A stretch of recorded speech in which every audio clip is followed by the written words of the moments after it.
Hello, welcome to lesson number one of Manifestation Mastery 2.0. So, the first lesson we're going to be getting into is the seven universal laws. You need to obey these laws and operate your life within these laws so that you can maximize your manifestation. Now, what you need to realize is that you are manifesting at all times. You are manifesting now with what you are thinking, what you are doing. Everything is manifestation. But when you choose to do this consciously, you can get anything you want in your life. Think of it like this. When you're playing a video game, GTA for example, you level up your character. You are not the body, you're not the person in the game, you are the intelligence behind that body. You are this invisible intelligence, which is a creating force. It manifests everything. You are a microcosm of God, a creator. You're a manifester. You can take non physical thoughts and produce that into a physical world, material world. So, this is the mindset you need to adapt. So, the first universal law is the law of mentalism. Okay. Mentalism, everything is mind. There is one substance in the universe, and that substance is mind. Me, you, are mind. We are the same substance. Yes, we are in a different physical form, a different physical body. However, the mind, the substance that makes your intelligence, is the exact same. The mind is the universe. Everything is the universe. Matter and mind are one. So the mind is cause. You are not the mind, though. This is what you need to understand. You are the soul, which is the observer of the mind. You are the one listening to the mind. You are the one behind the mind. However, without the mind, nothing can exist. There's no understanding, there's no intelligence. The soul is the consciousness, the observer, the awakeness, the conscious. The mind is the intelligence of your consciousness, your awareness. So mind is cause. Mind is the one substance. Good and bad are the same thing. Now let me break this down. Good and bad are two opposing things, right? But it's the same. They're two degrees of the same substance. Now, what do I mean? Hot and cold are different degrees of the same substance, and that substance is mind, perception. Your perception is what is giving it a degree if is it good or bad, but it's one. Everything is one. Everything is all mind. Mind is the only substance in the universe. Okay? How to apply this principle? Discipline the mind. As we believe in our mind, so it be. We need to control our thoughts. We need to be mentally prepared, but and mentally engaged, but not letting our emotions take over because we are emotional as well as mental. The mind is the root cause of everything. Before you kick a football, a decision is made within your mind. Before you do anything, it's all in the mind first. The phone you have, the car that you have is all designed. The buildings around you was all an image. It was all an imagination. It was a seed in someone's mind before they manifested it physically. So you need to use your mind properly by disciplining the mind. Disciplining the mind is the most powerful thing you can do in your life. Controlling your thoughts, control where your attention goes, your mental attention. Where attention goes, energy flows. If you're controlling your life, controlling your mind, you're controlling your life, your physical life. Okay? So be aware of where you are, be aware of your mental state and emotional state, and change it. You can change your mind. You are choosing to feel depressed. You are choosing to feel happy. You are choosing to entertain these thoughts within your mind. So the higher faculties of your mind, imagination, work on your imagination. If you can't, if there's no screen in your mind, then you have no imagination. Every single one of you should have a clear screen in your mind where you can pull anything you want into that screen. If I say think of an apple, there should be there should be an apple in your mind somewhere. This is imagination. You see, the mind operates on the highest planes of existence. The mind is not a physical thing. It's the thing controlling this physical form and manipulating this physical external world. Mind is the controlling substance. So imagination, work on your imagination, people. This will do great. This will have a great impact on your manifestation when we get into the exercises. You need imagination. You need it. You can't live without imagination. You can't manifest properly without it.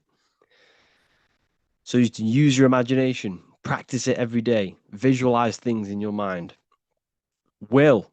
The will allows you to hold one idea on the screen of your mind, so this is where willpower comes in. How long can you hold this imaginational thought? How long can you hold this image on the screen in your mind? Will is a massive tool, not just manifesting, not just doing all of this in all aspects of life. You see, what I'm teaching is a lifestyle. This is not just you can do this overnight. This is a lifestyle. You need to be doing this stuff every day, mentally progressing. When you mentally progress, you spiritually and physically progress. So you change your mind, you change your external world. So work on your willpower. Cut the dead food. Cut out all of the negativity and stick and have a strong willpower. And stick to your word. That is your will. Stick to your willpower. And like I say, practice imagination and do it for long periods of time. This will also help your willpower. Intuition. Intuition is the small voice inside your head that speaks your truth. It also gives you the ability to pick up on other people's thoughts and to read their energy. Intuition. The first the first thing when you walk into a room, you get an intuitive vibe. The vibe is a vibration of the atmosphere. Use your intuition to guide you in your life. Use your intuition to follow that path because that intuition is taking you to the path that you're supposed to be on. Okay? So use your intuition. Memory. There's no such thing as a bad memory. There are only weak and strong memories, like a muscle. You can develop your memory by phenomenal degree through exercise. Exercise your memory. Recall things. At the end of the day, go throughout your day backwards. So when you got into bed, go through everything you did in your day backwards. Remember what you did the whole day backwards. And this will create new neural pathways in your brain and it will exercise memory. You need to work on all of these. Reason. Reason is another one. Of reason is what we use to think, to analyze, compare, and evaluate ideas. Reason is the ability to think, choose what information we accept, stir up, and use to come up with a brand new idea. What is the reason? What's the true reason behind what you want to manifest into your life? Is it coming from a place of negativity? Is it coming from a place of positivity? Is it coming from a good or evil place? You need to seek deep inside of you and truly ask why you want this in your life. Is it coming from something? Is it coming from a childhood trauma? Is it coming from a self insecurity? Reason is a big one.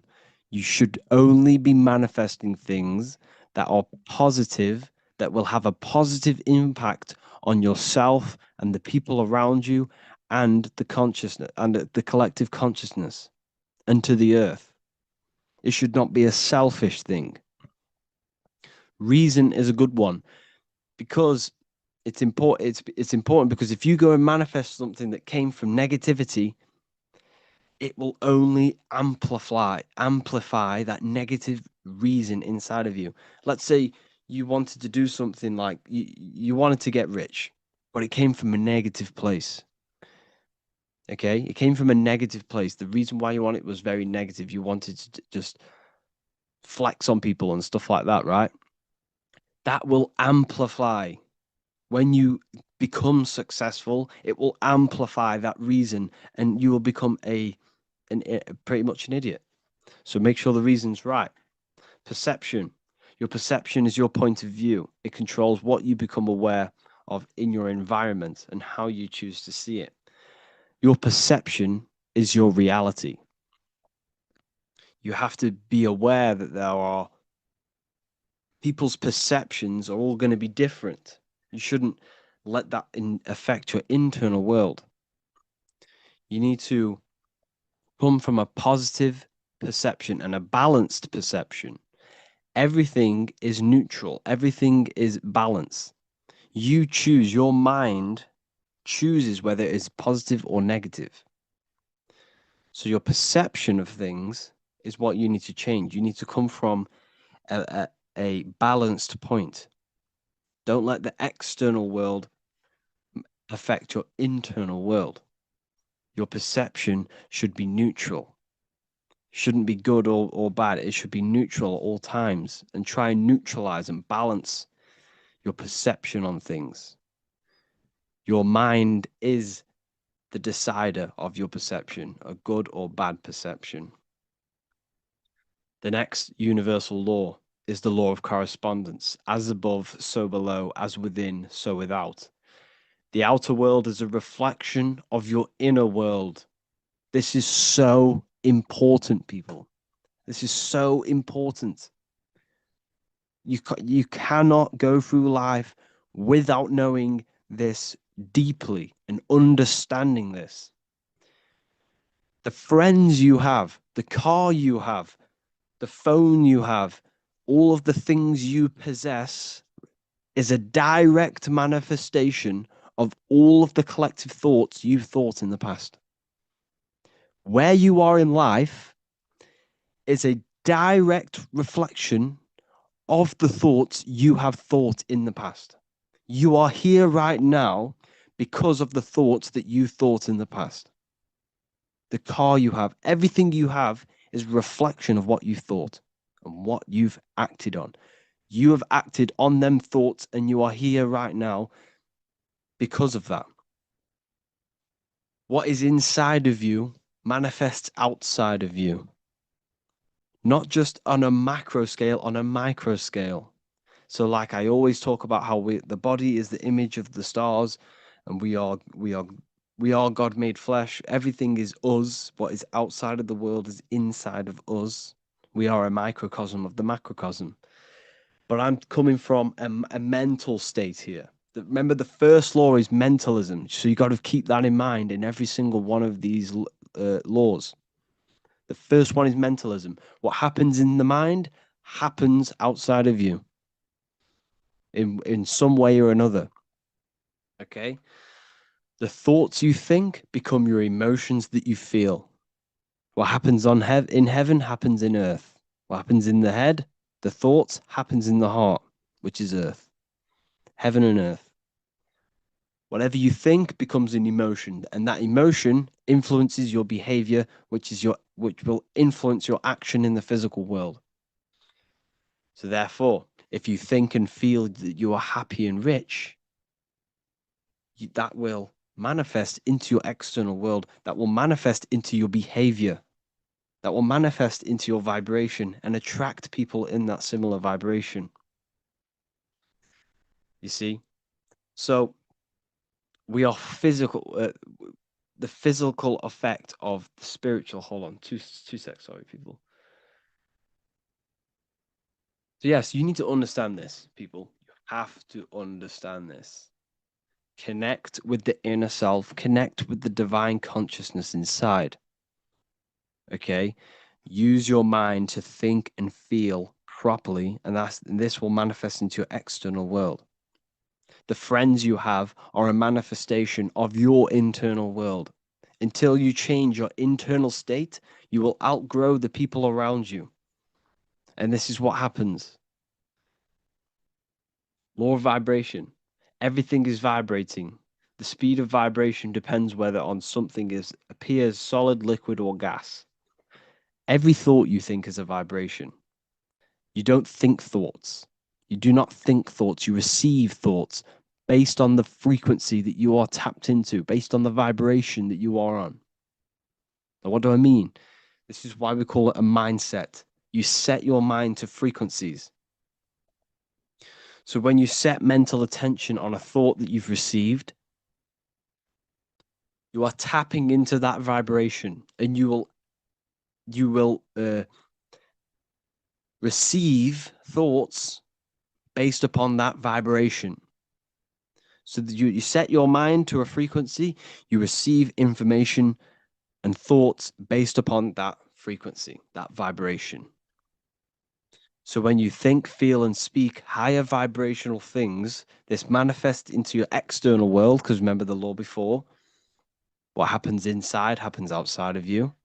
If you think, feel, and speak higher vibrational things, this will attract people on the same vibration. Okay? You do this positive thinking, positive affirmations, and remembering mind over matter. Mind manipulates matter. God is mind. Everything is mind. The universe is mind. You change your vibration, you change the people around you. They will sense this. Your friends will sense this. The people, when you start elevating your vibration and thinking positively and no longer entertain the negativity, your friends will sense this, and they will say that you've changed. But what you need to realize is they're coming. What people say to you is a reflection of their internal state. So if someone's being negative to you, you've got to see that that is a reflection of their negative internal state that they think about themselves. What you say negative to someone else is something deep down that you see within yourself. As within, so without. As above, so below. The law of polarity. Everything has two poles, good and evil, love and hate, attraction, disconnection. All the opposing forces are actually the same substance, which is mind, in various degrees. Therefore, everything is one, which is mind. For example, water can be ice, solid, or fluid based off the degree of heat. It's the same substance, but the various degrees of the same thing. The universe is balanced. You need to be balanced between good and evil. Look at your body. You have a left arm and a right arm. Your head is in the center of it. You should become balanced. You should become balanced. Your mindset should be balanced. Your emotions should be balanced. Your diet should be balanced. Your work life, everything should be balanced. You must first correct your underlying limiting beliefs. If you are unhappy in your job, you focus all of your energy on finding a new job. So think of it this way. There's polarity to everything. You hate where you are in life right now, more than likely. That's why you brought this course. You want to manifest something in your life. Not everyone, but some of you hate your life. Okay? That hatred, you shouldn't hate because that's going to that's going to hurt your body and your cells. But anyways, you can use that energy, the other end of that stick. That energy is draining you. Your hating mental state is draining your energy because you're letting it kill you.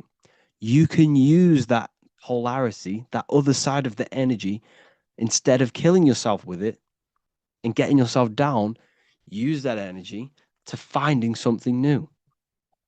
There's always two ends to the stick. I hate my job. You can either cry about it or use that energy to go and do something else and figure out what you can do. And that's the law of polarity. Use the other side. Use the polarity. Don't let it suck you in. Use it for purpose, for reason. The law of rhythm. Everything flows, everything is out and in. Remember, the universe is made out of torus fields. This is a torus field. Comes out, back in, out and back in. This is a daily cycle. This is a yearly cycle. It's the cycle of the zodiac. It's the cycle of your life. You're out in the world, then you die from this world. You're out in this world, then you die from this world. Everything's a cycle. Everything's a rhythm. Everything has tides. All things rise and fall. Use the day and night cycle. Use the cycle. Create a cycle in your life. Don't don't let your life be chaotic. Don't be a feather in the wind. Create a purposeful cycle so that it works, so that you are progressing 1% every day towards this goal. Okay? Try not to get attached to outcomes, but work towards a mental state of neutrality or indifference. The key is non-attachment, positive thinking patterns. I need to get this out of the way. You hate your life. Okay. You hate your life. Hold on. My microphone's just changed. Oh, okay. It doesn't matter. What you're experiencing now in life is a mental state. Think about this for a second. Everything is mind. You think, right, the job that you're in now, for example, you hate your job. You work at somewhere bad, you know, you're working in a gas station or, you hate it. You are suffering the mental state that you're in, not the actual job. You don't like the mental state that you're in. It's not the physical job. You're suffering the mind's reaction of what you're doing. Therefore, you desire a life where you do not feel this way. So what's that mean? What you really want is a altered mind state where you are not suffering mentally and emotionally. Therefore, use your mind. What you really, really want deep, deep down is a mindset, a mindset. You want a life where you're not suffering this mindset. So therefore, if you change this mind of yours, you change the emotional state. So when you do your bad job or when you're there, change the mindset. Change it as if you love and you experience blissfulness and you experience amazingness. And this will manifest into your life. When you go home, think and feel the reality that you want. Think and feel the reality that you want. Create a cycle. I've gone a bit off guard there. But what you really want is a mindset. This is what you need to understand. Everything is mind. Okay. If you had the mindset properly, you'd actually stay in that job. But it's the mindset that you hate, that you're suffering from. Cause and effect. Every cause has an effect. The physical world is the effect world. What you see and experience is an effect of mind. The root cause is the mind. The building you're in, the microphone I'm speaking into, is the effect of someone's mind. Therefore, use this properly. When you push a domino, it will push all more. Every little choice you make has a massive impact on the rest of your life. Every decision you decide has the biggest impact ever. It has a domino effect on your whole life and the people around you. So if you see someone, let's say you want to get financially free, you see someone, you make a little comment, nice car, nice shoes. That could spark a conversation where you speak to him and he changes your life. Speak to people. Go to the gym. You know, Conversate with people. If you want to become the best, you want to own a restaurant, go and work at a restaurant and learn how it works. Use the law of cause and effect. Speak to people. This is the most important thing. Speak to people and use the law of effect. Do the action. You can't just sit around visualizing all day, or else nothing will happen. You have to use the law of cause and effect. Every cause creates the effect. Take action on your thoughts, on these thoughts that are based on reaching your goal. The law of gender. Everything is masculine and feminine. How to apply. We can use the law of gender by balancing the spiritual higher self and the physical lower self or ego. It is important to not let the ego get out of control. Because when the ego becomes out of control, you're coming from a place of physicality. You're seeking physical pleasure. You need to come from a place of internal, you need to come from the internal. Don't let this external world run your life.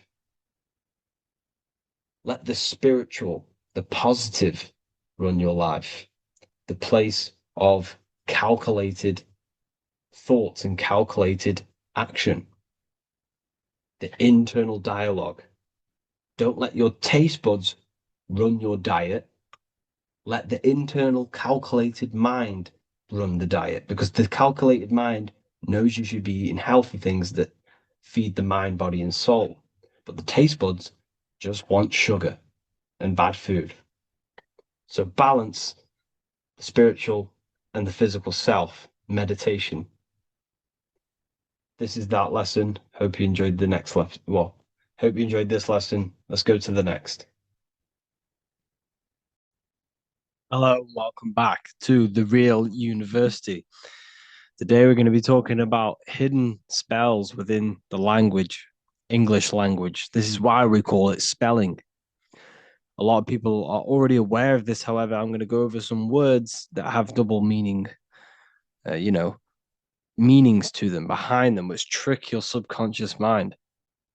So the word grammar comes from the word grimior, which is also known as the book of spells or a magic book on how to create magical objects like wands, amulets, how to perform magic spells, charms, and summoning and invoking supernatural entities such as spirits, which are on the other side of this physical reality.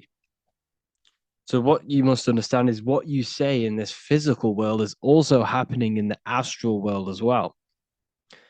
So, your words are spells. They cast spells into the spirit plane, they cast spells into your mind, they cast vibrational frequency into your cells in the water. Water holds a lot of energy. So, we're going to be going all over this. The subconscious mind takes everything as truth. Everything you say is truth to your subconscious. And you should know this by watching the Manifestation Mastery 2.0 course.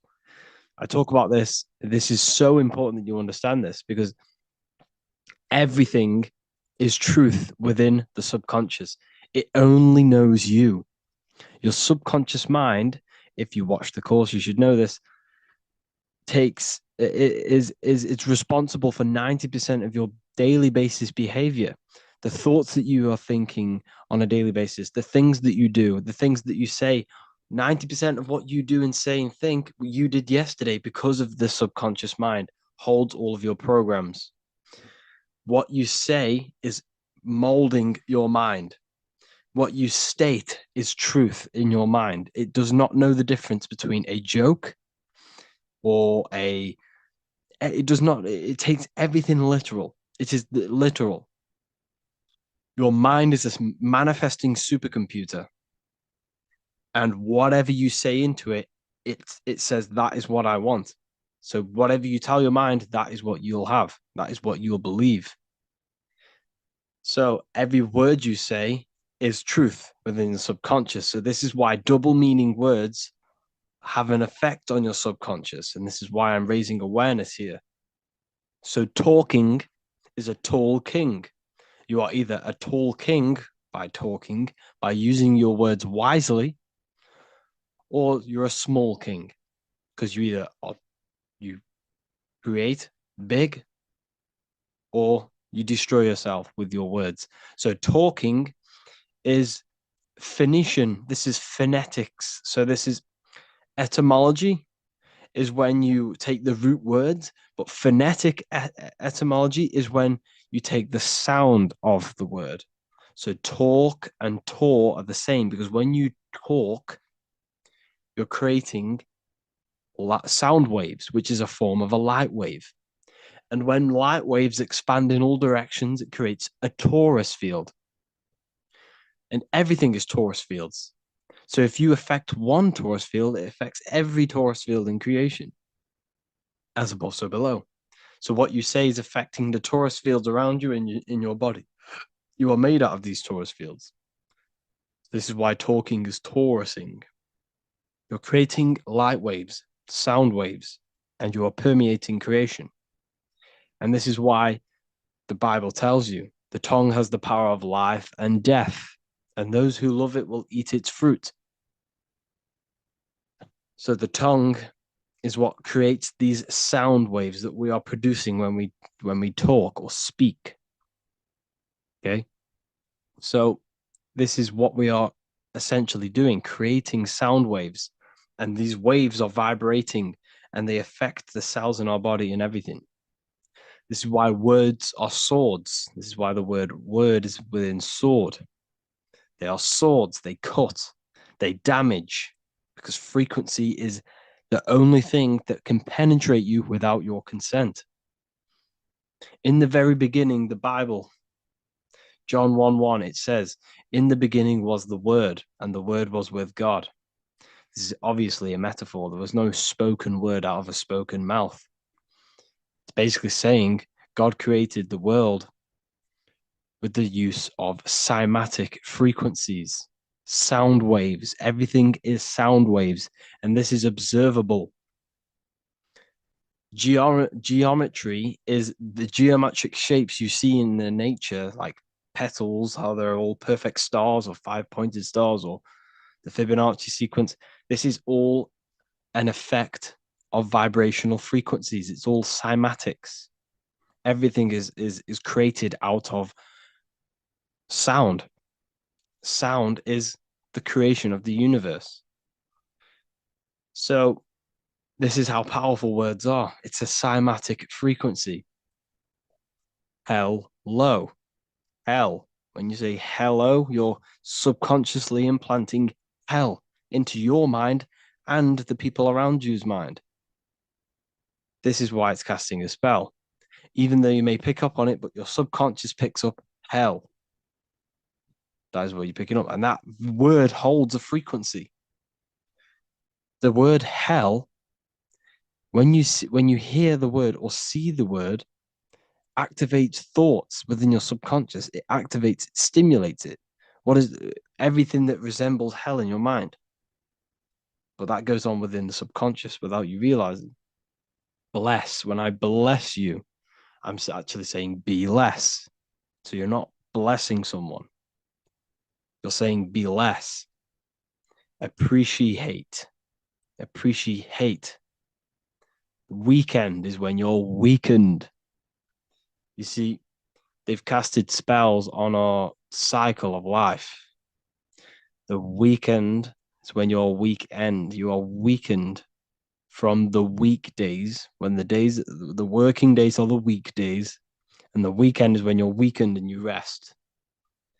Because in the days, you are in physical or emotional shock, unable to think or react properly. This is the days you're in. You're in a daze in the weekdays. See? Parents are a pair who rents because you don't, well, in this, we do own our children, but in the system, we technically don't. You're a pair who rents. Slaughter. They want you to think that slaughter is laughter. You see how it's implanting messages in your subconscious to make these things okay. They want you to think slaughtering is okay. So they put the word laughter in slaughter. I'm telling you, people, the people who made this language are satanic. They are witch. These people are wizards. We're getting ran by wizards, dark occultists, and wizards. That is who we're getting run by. And they've been running for thousands of years and they know exactly what they're doing. They've covered all aspects. They've covered the language, the frequencies, the music, the food, the water. They control everything in every aspect of your life. They have some part in it. And it's all occult knowledge through magic. It's all magic. It's all a form of magic. Awake. Awake is an event where the family and friends of a deceased gather before the funeral. That's awake. Why are we talking? Why is the word funeral? Why is death associated with being awake? See how they are planting subconscious messages in you. They want you to they want you to feel death. They want you to be the low vibration. And it's the same with mourning. Mourning is an expression of sorrow for someone's death. They're always associating death because these people they're running a death cult. It's a death cult. It's a satanic cult. A job is Hebrew for prosecution. Soldier is a soul dyer. If you go into the army, you're a soul dyer that they just use your soul to die. And then you just wasted your time in physical incarnation. Because you never die. You will never ever die. Ever. You're eternal. You never ever die. This body is just a suit. So you're a soul dyer if you go in the soul, if you're a soldier. SOL means soul or sun because the sun is a soul. Music. So we say music. See, MEU sick. Music. See how it's me, you sick? Music. Me, you sick because music is frequency and frequency penetrates your body without your consent. The music we listen to today is making people sick mentally, emotionally, and physically. What you hear, what you see goes into the mind, it goes into the body and the spirit. It destroys you. It's hypnotism. Music is hypnotic. It's a form of hypnosis. When you listen to music and you can't think. You can't think. It makes your body move without you even being conscious of it. It's hypnosis. It makes you sick. The right music is good, don't get me wrong, but the music they use today is making you, me and you, sick. And that's another one. When we say things are sick, oh, that's really good. So we say sick. It's another spell that you're casting. You're calling yourself sick. Your subconscious mind doesn't know the difference. You're calling yourself sick, ill. Spellcasters will often use the word abracadabra when spellcasting. This is because the word abracadabra in magic means I create when I speak. Every word you say is molding your mind in some form of way. Not only is it molding your mind, you're casting frequency, you're producing frequency, light waves, sound waves into the ether around you. Okay. This is another good one. Look at the 5 vowels A, E, I, O, U. They tell you to speak it in this order as well. They teach you this order, this exact order. A, E, I, O, U. I, O, U. Subconscious spell on yourself without you even realizing it. It's a subliminal message that you will not realize, but your subconscious will pick up. We are taught to speak them in the specific arrangement because the last 3 letters have a double meaning. You were never taught how the history of money, how it works, and how to obtain it because your role in this system is to remain a slave.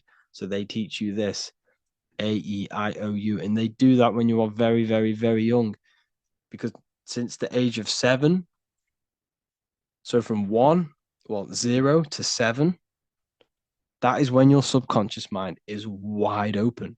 So when a baby, why do you think they pick up on everything you do? If you say one thing, the next day they're saying it.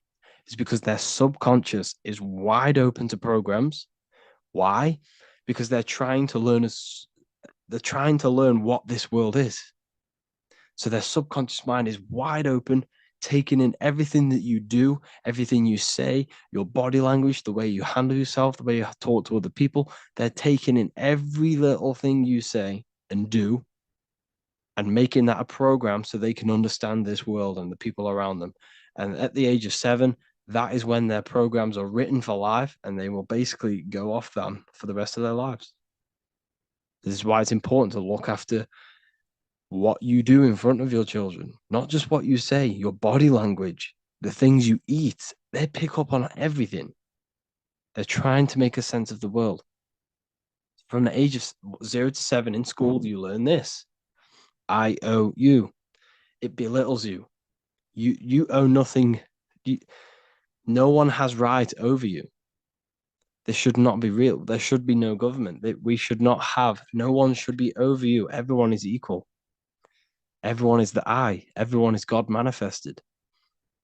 So we don't owe anyone anything, but it's a spell in your subconscious. Signature, sign your nature. Sig is sigil. A sigil is a magic, is a, sorry, excuse me, is a symbol used for magic. A sigil nature. So your signature is your sigil. And when you sign that, it gives mental power over you. Once you have put your sigil into that paper, they now have mental power over you. It's magic. It's all a form of magic and brainwashing. Okay. When we say the word we're saying we're trying to use God to manifest that. Okay. Because the comes from theo in Greek, which means God. So when we say theology, ology means the study of. Theology is the study of God. That's what theology is. Theo, when we say I am we are using God to bring it into existence. God is the I am. The I behind you, the I am, that's God. That's what manifested everything in your life.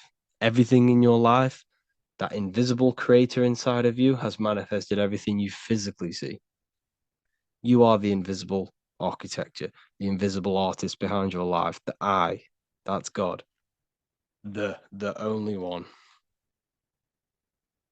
So when we use the word I am, well, this is how to bring the power to yourself. When we say I am strong, I am wealthy, I am free, I am financially free. When we say this, that I am, this is when we are bringing,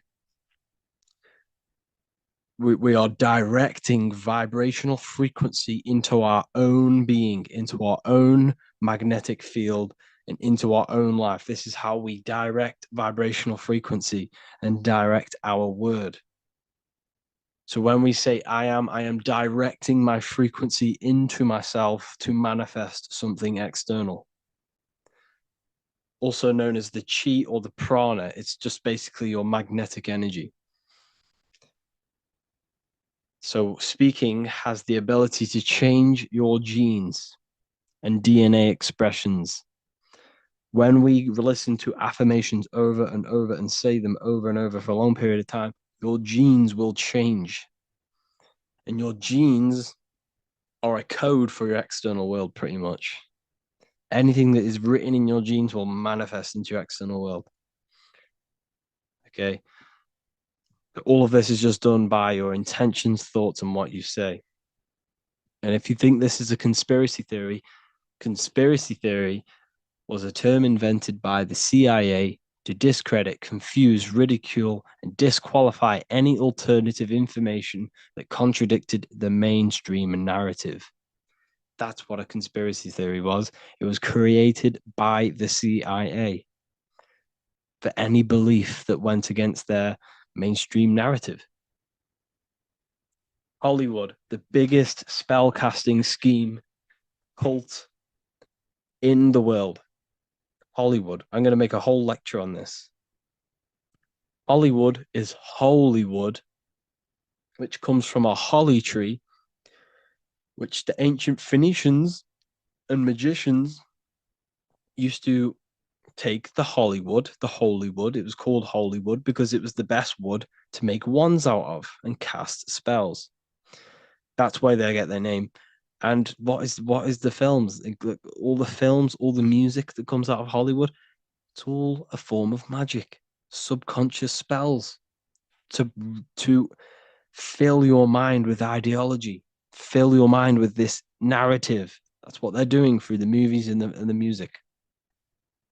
Anyways, I hope you like this lecture. Thank you all for joining the real university. I hope you're all learning a lot here and looking forward to making some more awareness for you and more knowledge. Have an amazing day, people. Today, going to be talking about numerology and the numbers. So, first of all, the numbers that we see are what the symbols used for numbers, because the numbers itself are not the symbols. Numbers are energy, they are things that exist within our consciousness. Everything we see exists in our consciousness. There is nothing outside of you that is not inside of you. So every number corresponds to you and your consciousness and your body, because as above, so below. What is without is within. So the symbols used to determine numbers are produced by the angles. So one has one angle, zero has zero angles. So we're looking at the angles of these symbols. They're also sigils. You see, what we see with our eyes is going into the mind, and the mind is determining what that symbol is. So essentially, symbols are mental, they trigger thoughts, they trigger things within your consciousness, within your subconscious. That's why symbols are very powerful. When you look at the symbol of Nike, you'll look when you visually see it, it triggers the association of thoughts within your consciousness. So symbols are very powerful. So the number one is God, the one source, the one consciousness, the one energy, the one all-seeing eye on top of the pyramid. This represents God, which is a microcosm of you, your consciousness. That's why the number one is also determined as one line. One straight line means God. This is the one force of the universe. The one consciousness expressed in millions and billions and trillions of different life forms. You are God, I am God. That's why the Roman numerals I, the letter I is one, because there is one God, one I am within all of us. Every single one of us refers to ourselves as I. I is the highest aspect of your being. You can't say anything above I. There's nothing above I. Well, there is. There's no thing. No, nothing. There's nothing above your I am, which is the void. But it's the consciousness within yourself that is God. It's the I am, where all things spring from. Everything springs from this consciousness within you, from this mind. So masculine is masculine, which is one line, because the number one is a masculine force. I'm not saying God is masculine. I'm saying the number one is a masculine number. It represents action. This is the pure force. Okay. This is the pure force of God, of consciousness. It's action. Consciousness takes action. Everything you've done in your life came from consciousness and is action. This is symbolized as an obelisk. You see this obelisk everywhere. You see it in Rome. You'll see it in Egypt. You will see it in pretty much every city. You'll see a straight obelisk represents the number one, which is God. You see this in Washington, D.C. as well. If you go to Washington, And you will see the Vesica Pisces, and in the middle of the interwoven lines of the interwoven circles of the Vesica Pisces, you'll see the obelisk, because this is symbolizing the one, which then goes into two. This represents you and God, you and the soul, the consciousness. This represents the yin and the yang energy of the whole universe. There is the universe is created by these two energies, these two polar opposite energies, which is represented in the physical world as the sun and the moon. The sun and the moon are physical manifestations of conscious and subconscious, male and female, positive and negative, light and dark, light and darkness. Everything that exists in light exists in darkness. You exist in a physical body, which is the light, and you exist in consciousness, in the darkness. You have a physical self, you have a non physical self. You have a true self and an echo, which is the body. It also represents division. So, this is division between spirit and matter, the consciousness and the body. You, your body, and God, the body and God, which is consciousness. It's the mirror, which is symbolized as the two pillars in Freemasonry. You have the left, you have a left side of your body, you have a right side of your body. You have a left ear and a right ear. This is the number two. You are split down the middle. Your body is split straight down the middle, and you have two sides of everything. And in between the two sides of everything, you have one consciousness in the middle of the brain, which is the number one. And this is two. So two represents the division, spirit and matter. Now, it also represents as above, so below. Your life is a reflection of your consciousness. Whatever is happening within your consciousness, mentally, mentally and emotionally, is manifested into your life, and that is your life. Your life is a reflection of your internal state. Every thought has led you to this very point in your life. Every action has led you to this very point in your life. And them actions started within mind or consciousness. So it represents as above, so below. Everything within your being is manifested from these two male and female energies, the left and the right hemispheres of your brain. Everything you do is created by these two energies. Okay. So you have the conscious, which is the light, the subconscious, which is the darkness. The conscious mind manifests, well, brings into light out of the darkness. So now what do I mean? The subconscious is the hidden aspect of your mind. This is the hidden self, the shadow self, where all of your little things that you do. Now, what's an example? Do you really love the person you're in a partnership with, or a relationship with? Or is it coming from a hidden aspect of yourself? Is it coming from a place of fear of being alone? Is it coming from a sexual desire within your subconscious? You see, there is a shadow self and a light self. The conscious mind brings into light what is in the subconscious. The number three represents the Trinity. This is why you always see God inside of a triangle. Well, sorry, it's not God, but inside of the triangle. This is the triad. Okay. This represents the three aspects of your consciousness: thoughts, emotions, and actions. These three things must be in harmony in order for you to manifest your desire. In order for your consciousness to create, there must be thought, an emotion, and an action. These three things are foundation for creation. You can't create without, well, you can, but it won't be to your maximum potential if you do not have these three aspects of yourself in balance. If you want to create and manifest your life, you can't sit there and meditate.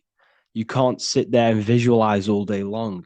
Yes, this helps. It helps reprogramming your mind, but you need the action. The action is one of the most important, but they need to be in balance. There must be thoughts, emotions, and actions. Now, the daytime represents action. Okay. The nighttime represents thoughts and action. At the nighttime, people tend to reflect. People are alone. You're by yourself mainly, or you're in bed. It's you and your mind. This represents the winter time also. The winter time also represents this inner state of reflection. And the summertime represents the action. So you must have these three aspects of yourself in harmony for you to manifest a desire that you want.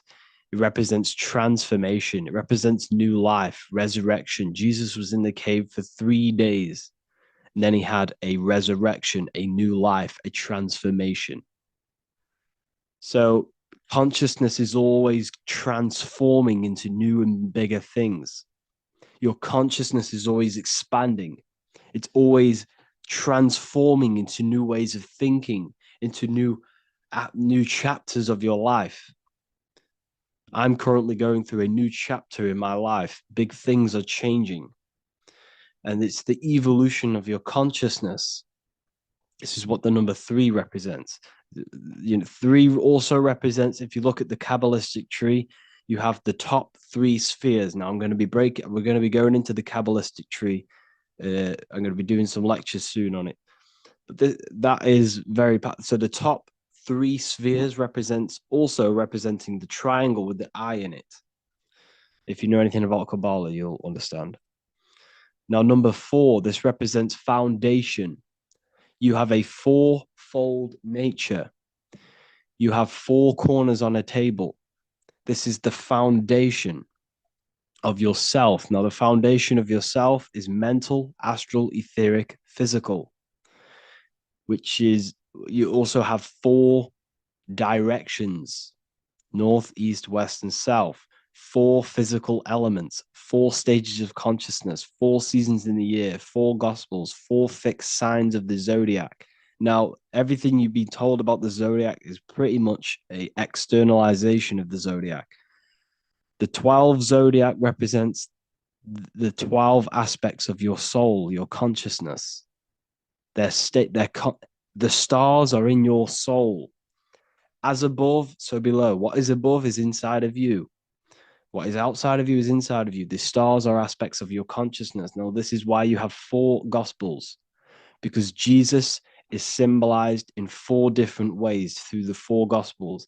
You see him in the four types of, basically, the four gospels are the four ways of portraying Jesus in the four aspects of consciousness, which are the four elements. Okay.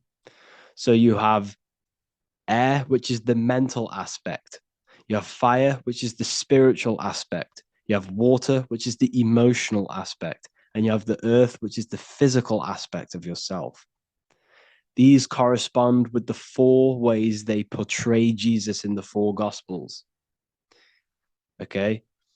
So this is also representing the foundations of consciousness. The four elements correspond with your consciousness. You have your body is a number four. You have the cross. You have an upwards line and a horizontal line, and the cross section meets at the heart. Now, the heart is considered the sun. The soul is in the heart. Now, what is the soul? The soul is the essence of you, your personality, your level of charisma, your when you think of someone. If you think of someone you absolutely love and you have a great connection with, you're not thinking about their body. Yes, you may think what they look like, but what is the non-physical version of that person you have if you don't think of their body? It's the soul of that person, their personality, that individuality, that's their soul. Now, the soul is in the heart. Your words, your actions all come from the heart. Your desire all comes from the heart. This is the soul, the Son of Man, the Son of God. The mind is the Father. The Son of God is the heart. You are the Son of God. Okay. So when Jesus is portrayed as Son, as the sun, the sun you see in the sky, he always has the sun behind his head. Now, this represents the Son of man, the soul of man, the heart of man, the core essence of someone. So that's what the sun is, because the sun in the sky corresponds with your heart. It corresponds with your heart. It's also on the Kabbalistic tree, this represents Teferot, the middle sphere, where all of the pathways on the tree connect to the middle sphere, which is the heart of man. We're going to be going to the Kabbalah soon. 5.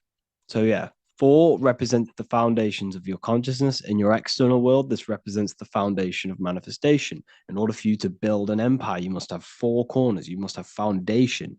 In order for you to have a table, you must have 4 corners. So 5 represents also the human body, because 5 now represents experience. This now represents the physical plane. Okay, this is the physical self. So if you notice, all of these numbers, 1 up to 4, is mainly about consciousness and the invisible side of yourself. Okay, mainly. But once you hit number 5, you're now starting to turn into matter, material. This is more material things now. 5 represents experience. You have 5 fingers on each hand. You have 5 senses. Your consciousness interacts with this material plane through the data of the 5 senses, the 5 points on your body. You are a star. See, this is the pentagram, a very sacred symbol. 5 represents how spirit manifests into physical. Sorry about what's it called? The spelling mistakes. I did this quite quick. This represents how spirit manifests into physical. It's the material world, the experience of spirit in matter. Jesus took 5 wounds on the cross. Jesus said, take no thought 5 times. He pretty much says, meditate, take no thought. I forgot what verse it is. He says, take no thought 5 times. Why? Because you have 5 senses which are distracting you from connecting with the higher consciousness within you. You must turn off the 5 senses, take no thought. And when thought is no longer present, other aspects of your consciousness can open up. The mind is always rambling on. It's always thinking different things, placing attention on different things, worries. Once there is no thought and there is no data from the 5 senses coming through, other aspects of your consciousness starts to open up. Now, this is how you can have mystical experiences. Now, Jesus on the cross took the 5 wounds. Jesus crucified on the cross. How did he get up to the cross? He carried the cross up the mountain, which represents elevation of consciousness. Then he was crucified. He took the 5 wounds, which represents turning off the 5 senses. And crucifixion is the sacrifice of yourself to the higher consciousness within you, to the Father. Sacrificing yourself to God. So 5 also represents sacrifice. Noah was 500 years old when he went on a mountain with God and the earth was destroyed, because Noah went on a mountain, elevation to God. You must elevate yourself to the higher consciousness. And God destroyed all of the flesh on the earth, which is the heart. Earth rearranged his heart.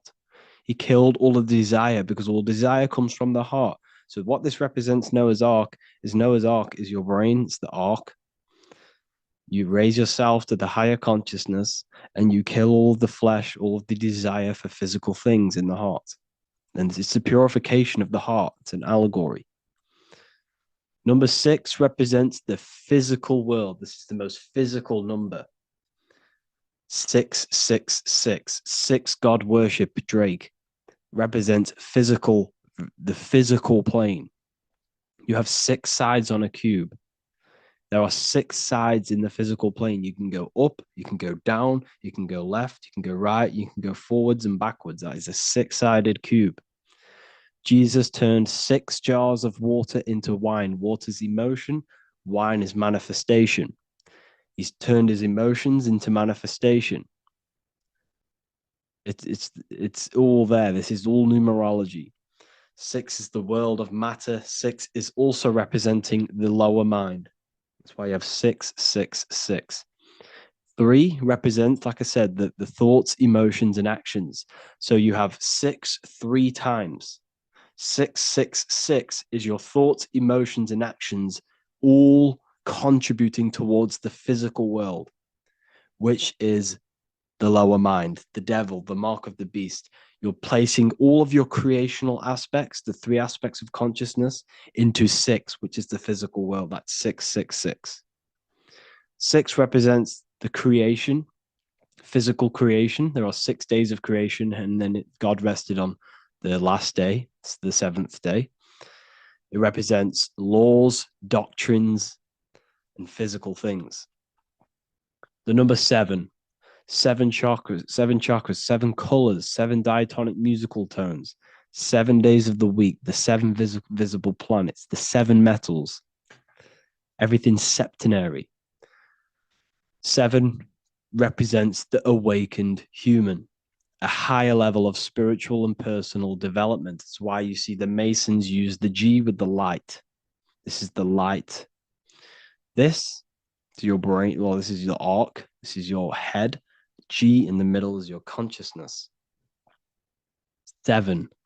Okay, so 7. There are 7 visible planets, which are corresponding to the 7 days of the week. Monday for the moon, Sunday for the sun, Saturn day for Saturn.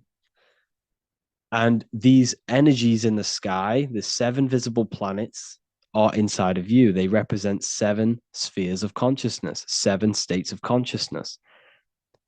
Okay, so the 7 represents the awakened human, a higher level of spiritual and personal development, where one has used the 7 energies to raise his consciousness to the 7th state, the crown chakra.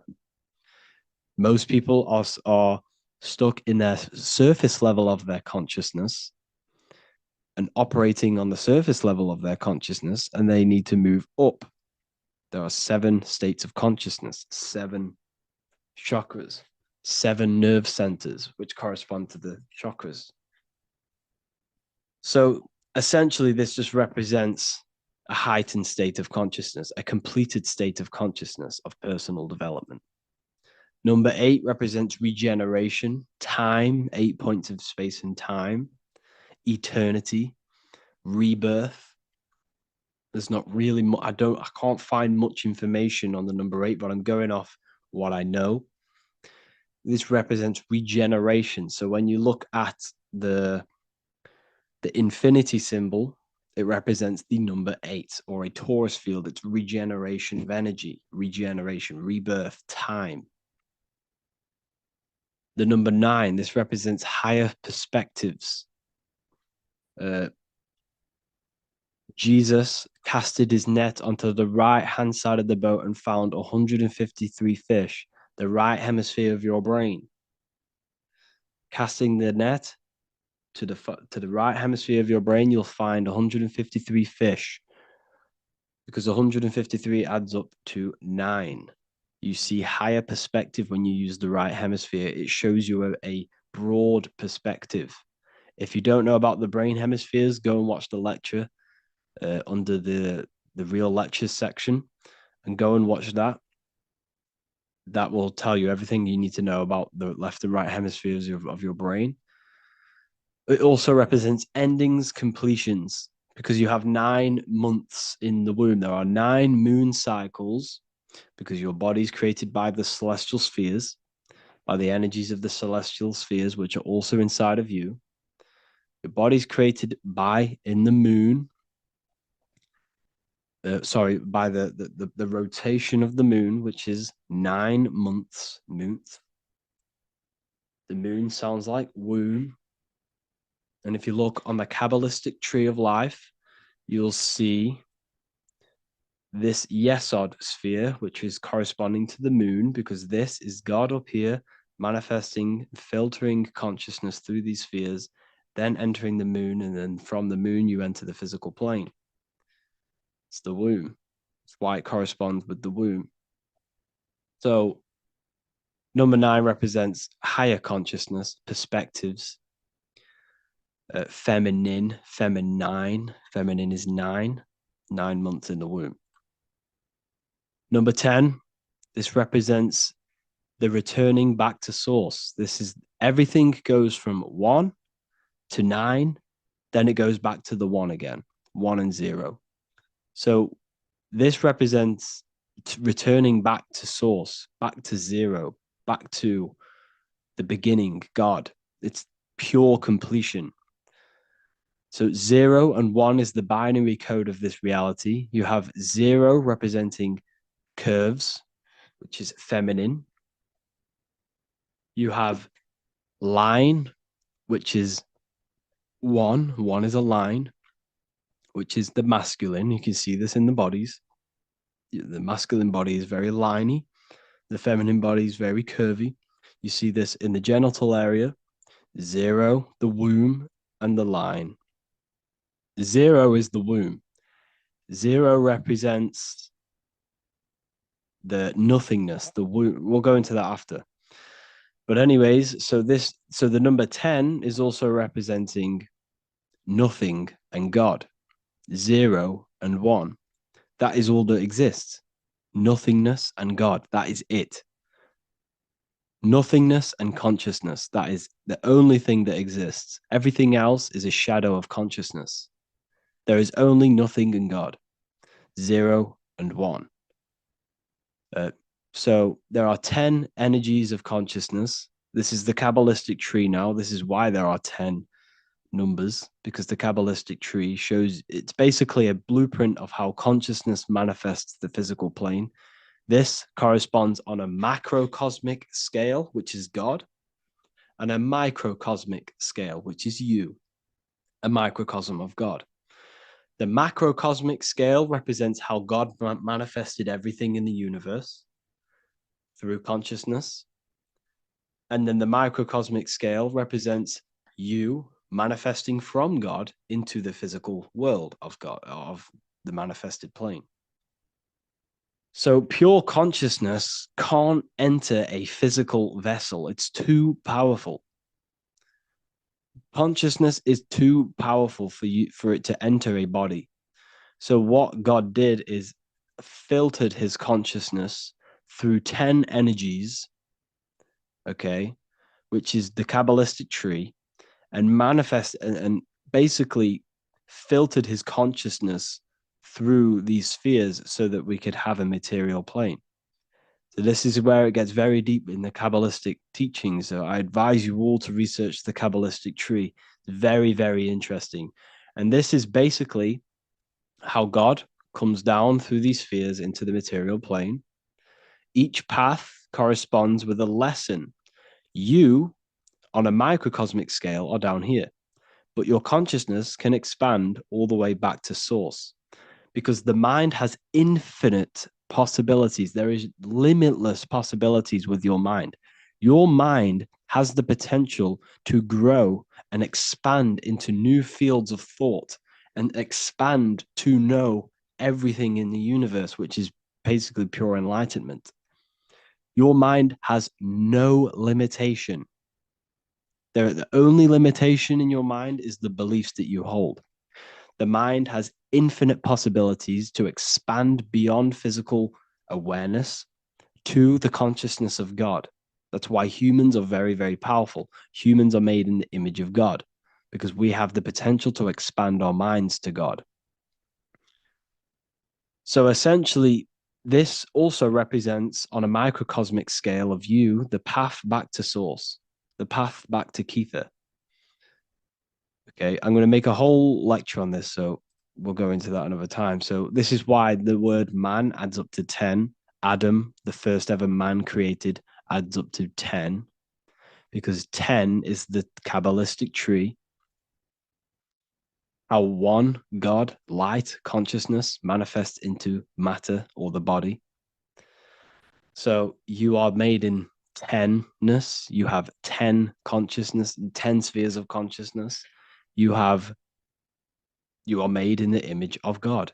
You are made to experience God's creation. You are made to expand your consciousness. You have been given the tools to awaken to the divinity within you. No other animal on this in this universe has the ability to awaken to its divinity. You have the ability. You've been given the tools to awaken. Everything is given to you so you can awaken. You have self-realization. A dog can't look in the mirror and look at his faults, look at how he can improve. A dog can't do that. A cat can't do that. A human can. A human can look at himself in the mirror and say, I need to improve here. I need to do this. If you keep feeding a dog, it will just keep on eating forever. But if you keep doing that to a human, at one point, they will stop and say, I can't do this. It's self realization. We possess a very advanced consciousness. This is why we're made in the image of God. So, yeah, the significance of 10 underscores the fact that all humans are created in the image and likeness of God. Yeah, so this is a new section from the New Book of Wisdom, Volume 2, which is coming very soon. The number 0, the cosmic womb, nothingness, no thing. Beyond mind is nothing, void. So if you go into meditation, this is a very deep thought, actually. Once you go past the mind, there's nothing. And that's essentially what you are. You are nothing. You don't actually exist, but you do exist. It's a polarity. Beyond the mind is nothing. The mind is not physical. Your consciousness is not physical. They're not made, thoughts are not made of atoms. Emotions are not made of atoms. Your body is made of atoms. Once you go past the mind, there is nothing. It's a black void. And that's where everything springs from. All creation comes from the void. All things seen come from the unseen. Thoughts manifest out of nothingness. Mind is the realm of infinite possibility, infinite expansion. These are very deep thoughts. A lot of people aren't going to understand this, but for the people who are quite advanced and deep thinkers, they're going to understand this. Essentially, the universe is nothingness, but out of this nothingness, so think of it like this: the highest realm in the universe is nothingness, pure void, pure nothingness. Then after nothingness, there is infinite potential, infinite, limitless thoughts, which is the mind. Mind is the realm of infinite thoughts and infinite possibilities. There's nothing you cannot not think of. Everything is possible in the mind. This is why the universe is constantly expanding. It's the expansion of mind. The universe is one mind expanding through information and thought. So, anyways, we got a bit off topic there. That's essentially what the numbers are, how they correspond with yourself, and the real interpretations of numbers. There are nothing external. There is nothing external in the universe. Everything you see is inside of you, including the stars, the planets, and zodiac. Everything is inside. So you must understand this. So thank you all for watching this video. I hope you all learned something. Look forward to connecting with you all. Lesson 13, mirror magic. This is all to do with mirrors and how you should treat mirrors in yourself. You see, mirrors not only just reflect your vision and yourself, they reflect what you say, what you speak. Hello and welcome to another video, people. Before we start, please like, comment, and subscribe if you wish to see more content. Today, we're going to be talking about the mental universe and how everything is mental. This is the number one law on the Kabbalion. If you've never read that book, it's called The Kabbalion. A very good book. It's the first law because this is the most important thing you need to understand. is how everything exists within the mind. Behind every single one of these eyes is the same consciousness expressed in different bodies. The mind is what gives perception to what you're experiencing. Behind every single one of these eyes is the exact same consciousness, but the brain that they inhabit is giving them a different perception, a different being, a different body. Now, this is the difference between humans and animals. Humans possess a advanced consciousness, an advanced mind that gives us the ability to be aware of ourselves mentally, physically, and spiritually. We can reflect on ourselves. When a dog looks in the mirror or an animal looks in the mirror, it doesn't know what it's looking at. It doesn't realize it has a consciousness. It can't reflect on itself. It can't say, I want to improve in this area. It doesn't have that consciousness. We have a divine consciousness. Take away the N for divine, and you get with a D, put it with a D, you get divide, because we have a divided two-way consciousness. An animal only has one. However, it's still the same mind. We're all mind. We're all mental. We all exist within the mental plane. Look at this person walking. The body, the brain is sending electrical signals through the 12 cranial nerves, which the 12 disciples that spread the gospel of Jesus, right? You have 12 cranial nerves in your brain. There are 12 disciples which spread the gospel of Jesus.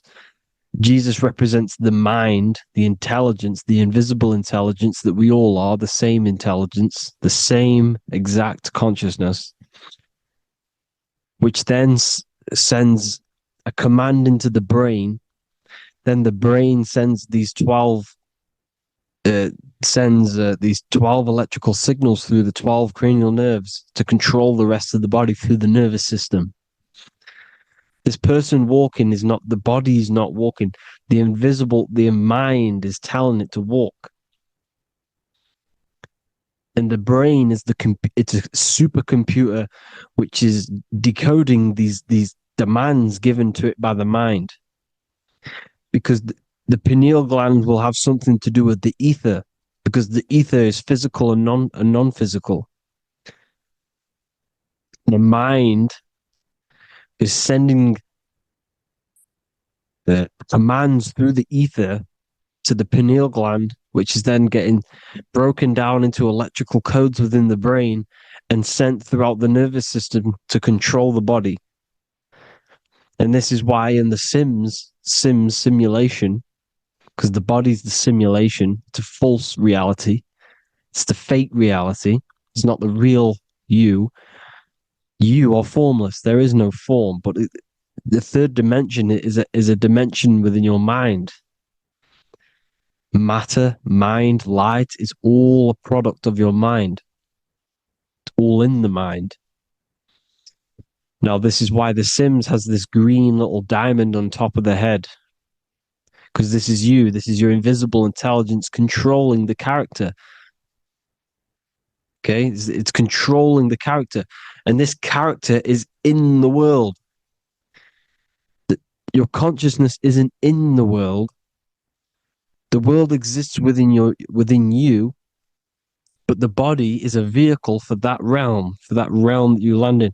When you have a dream, your mind transcends this body into another body, duplicates your body into another universe, unite.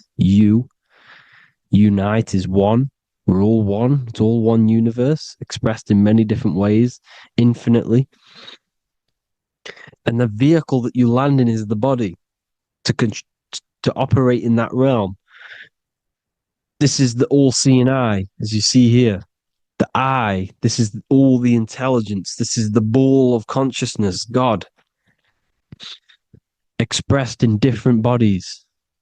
We're all this same one in different bodies, as you can see here. And this intelligence is expressing infinitely throughout the universe, an infinite universe. There's no beginning, no end. There was no beginning of the universe. There is no end. It's infinite, always has and always will. But the mind is what gives you the ability to explore the universe, to make perception of it. We are God in disguise. We are God in disguise. We are God in flesh. But the body can become attached to the mind can become attached to the body if the mind is not aware of itself. When the mind is that blinded by matter, and we lack knowledge and understanding of what we truly are, a formless, infinite being, a traveler. This is why Freemasons are called Freemasons. Mason means traveler, free. You're a free traveler because your consciousness is a traveler of the universe. When we lack understanding, our mind bounds to the body because we don't separate the body with our different layers of consciousness. When we separate them and identify that we are mind, body, emotion, you then can apply this knowledge to when you want to astral travel and explore the different realms of your mind, because the mind is the universe. People, this is what we need to understand. The mind is the universe. I am you and you are me. This is the Egyptians showing you this. The Ankh is the symbol of life. This is the one ball of consciousness, mind, giving it the Ankh life to all the different life forms. The cows, the birds, the snakes, and the big Ankh given to the humans, because the humans are the most intelligent. We have the most advanced consciousness. We have the most advanced consciousness. This is why the one is giving a big Ankh to the humans here. Here you see it again. This is not the sun. This is also showing Ankh giving out its life to all things infinitely. And this is the Most High. We are the Most High in disguise. When we strip off the body, we strip off the desires for the physical world, we strip off all of these fake identities that the mind gets attached to. That is God. The universe. You are the universe experiencing itself. I and I. The letter I and the number 1 is just one line. The letter I is the number 1. Because your I am, when you refer to yourself as I, every single one of you who's watching this video refers to yourself as I, which is the one. We are all the one. We are all intelligence. We are all invisible. We are all the one. 1 is the only number. 1, 2, 3. Everything goes up in ones because there is only one. Doesn't matter how far you go down the line with numbers, all of their numbers are created by 1 because there is only one.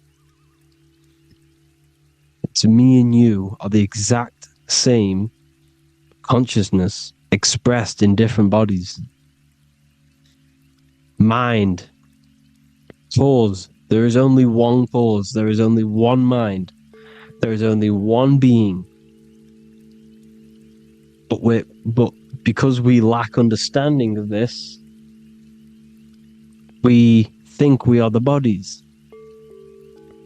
And this causes division, because the physical world is the most illusionary world. It's an illusion. It's all an illusion. Now, you see with the two, you look with the two eyes, but you see with the inner eye, the mind. Okay? The mind is the mental plane is a shared plane. And it gives perception to what you're looking at, the mind. I'm affecting you when I speak, because the mental plane is shared. We all share mind. We all express mind. When I'm speaking to you, I'm affecting you because we are mind. So the words that I'm saying, which are being manifested from my mind, are being manifested through my body into vibration, is affecting you. I'm affecting you with what I'm saying. And these words are having an effect on your mind, because we're all mind. This is why you need to be careful what you're listening to, music and all sorts. Because music can also create thought loops within your mind. Because the chorus, we shouldn't be listening to choruses. Choruses are loops. And what they're saying in the chorus is being looped. And this can create thought loops within your mind. Go and listen to an old song that you used to listen to about 5 years ago, 10 years ago, 20 years ago. Go and listen to an old song, and you guess what? You will get nostalgia. Why will you get nostalgia? Because that song will trigger the thoughts that you were thinking in that time of listening to that song. So songs with choruses create thought loops, and they reprogram your subconscious mind. It's important why music is very powerful. Mind and mind, same word. See, language is the truth, people. This is why I use language in all of my presentations, especially the English language. It's riddled with occult truth. I is my me. I, you, and me are I, one. We are not the name, we are I. Every single one of you is I, because we are all the one, all mind. Now, the only thing that is truly mine is my mind.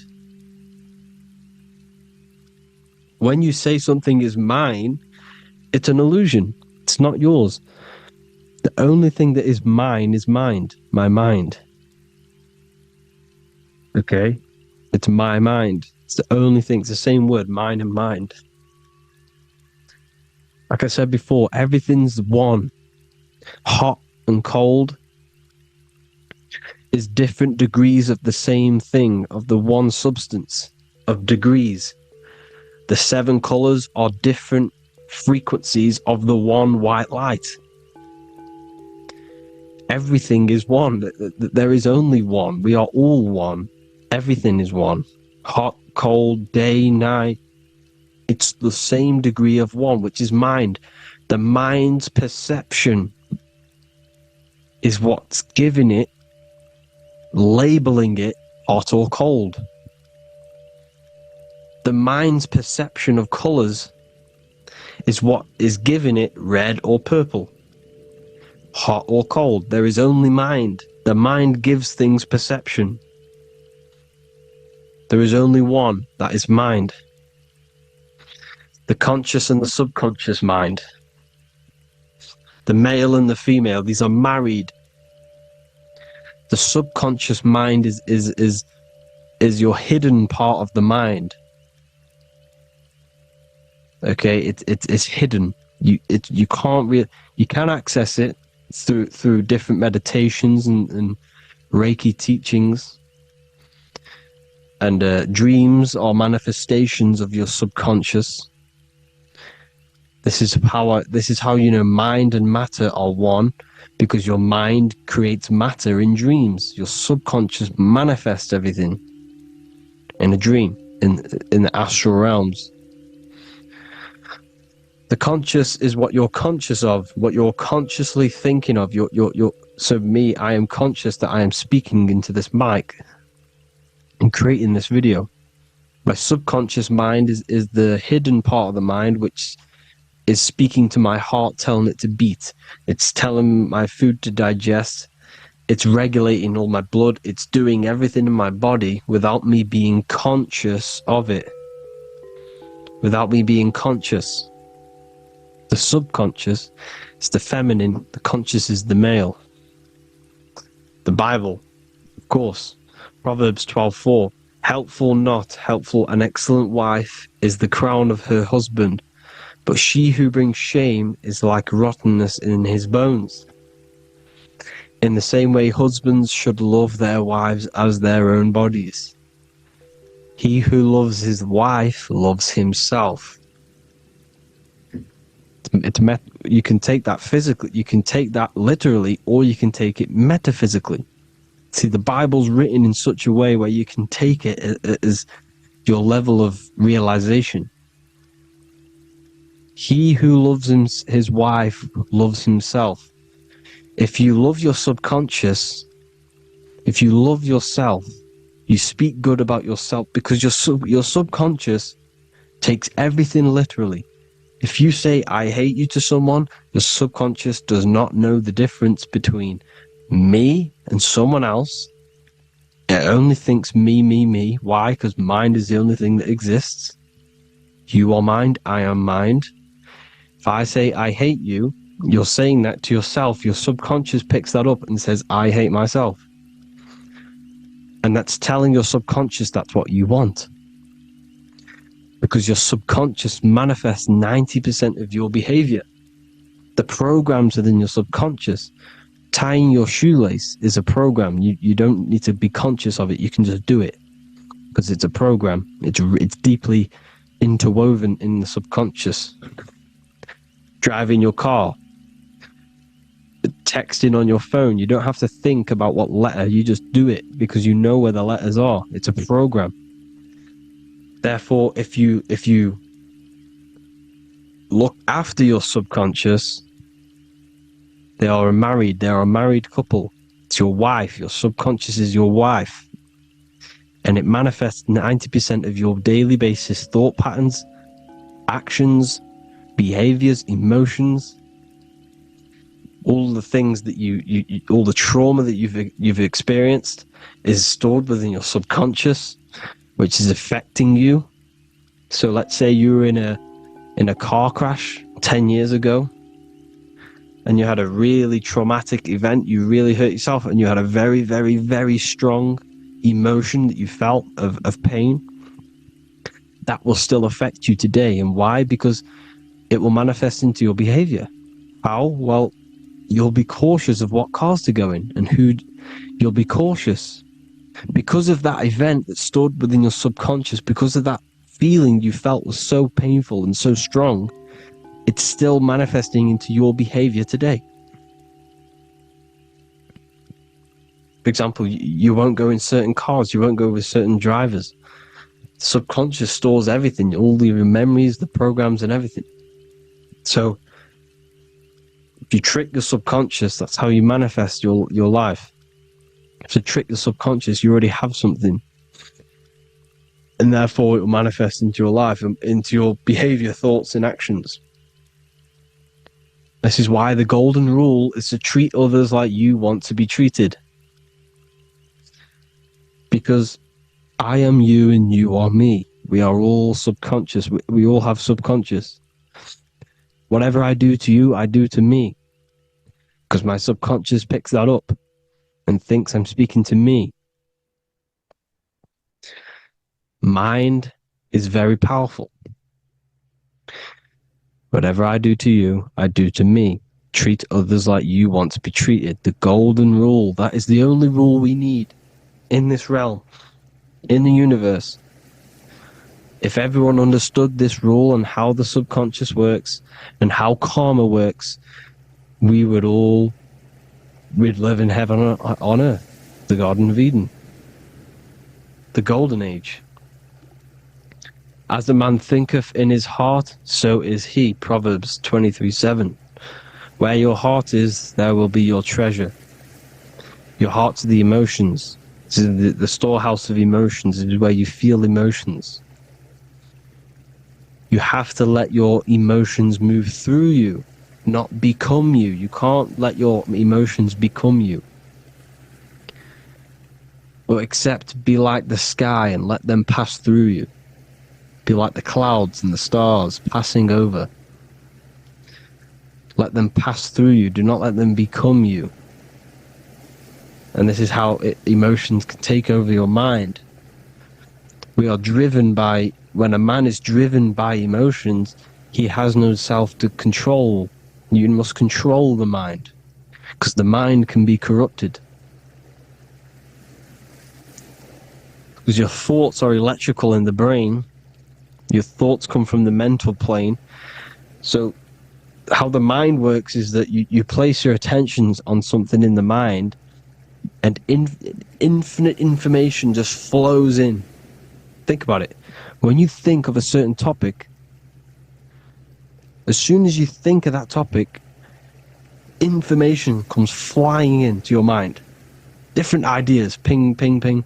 It's all connected.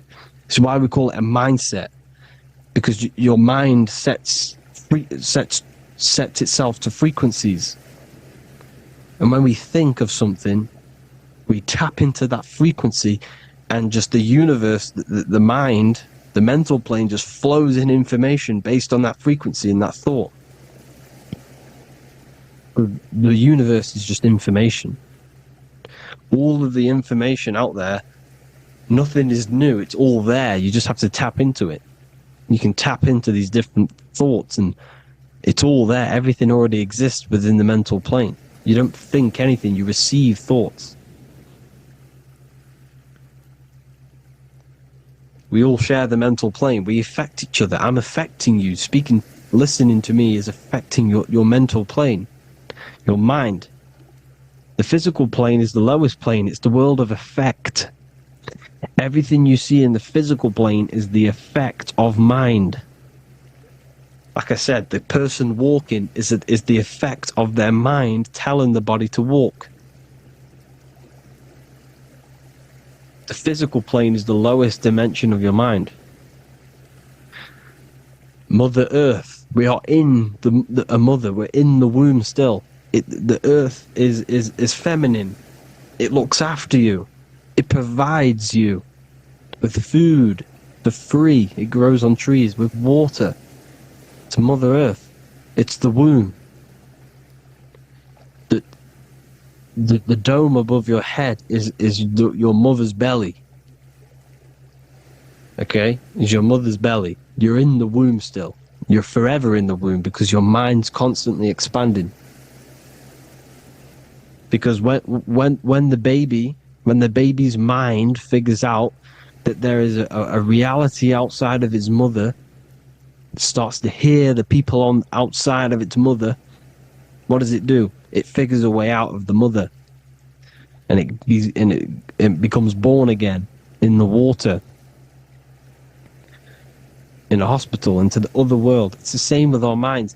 When our minds figure out there is other worlds beyond this physical, we explore them. The astral plane, for example. You figure a way out of the body. Because when you're the firmament, look at the word firmament, meant at the end.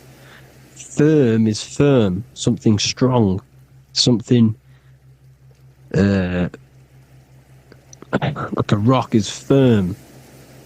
If your mind is firm like a rock, you will be stuck under the firmament. So, for example, people who are very programmed and can't think outside the box, they have a firm mind and they'll be stuck under the firmament because your mind is the only thing that's keeping you under the firmament. It's the only thing. When you're doomed, doom is dome. This is the dome, which is your head. Your head is the dome. Above your head, above the earth is the dome, the ethereal barrier. But That's just an external manifestation of your head. You don't leave the earth, you leave your body to leave the earth, because your body is the earth. It's a dimension within your mind. So when you're doomed, you're doomed. Your reality is your level of realization. You realize something, or when you have an idea, the mind, I and the I, EYE or I, same thing, mind, it's all mind. Reality is your level of realization. You realize there's other worlds, that's your reality. Your perception's your reality. Mind in Latin is mens. Jesus was known as the fisher of men, which is the fisher of minds. He was fishing minds worthy of knowing the higher truth, the deeper occult knowledge.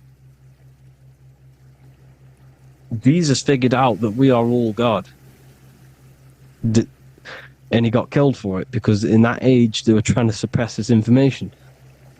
Jesus figured out he was God, because we are all God, every single one of you, and they killed him. Because we're all mind. We are not the body. We're the invisible intelligence, which is God. But you are not God if your mind is attached to this physical world, to the worldly pleasures.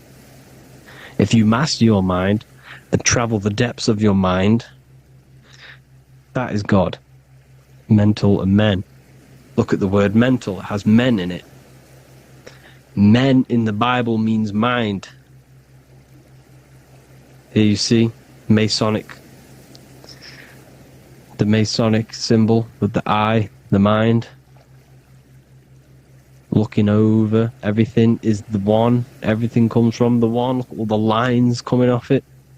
Giving its life to all of the life forms. Down here, on the bottom, you have duality, black and white. Up here, you have singularity. One and the two. Unification and division. The lower self is divided into the left and the right. So the Bible even says, I forgot what verse it is, but it says, it's better to go through life with one eye than to have two and be cast into the fiery abyss of hell. I'm not sure what verse it is, but you can research it yourself. It's better to go through life with one eye, to be unified. Unified consciousness. Dimension. No brainer. No brainer. The language tells you the truth, people. Dimension. The dimensions are in your mind. Entertainment. Entertain the mind. Disappointment.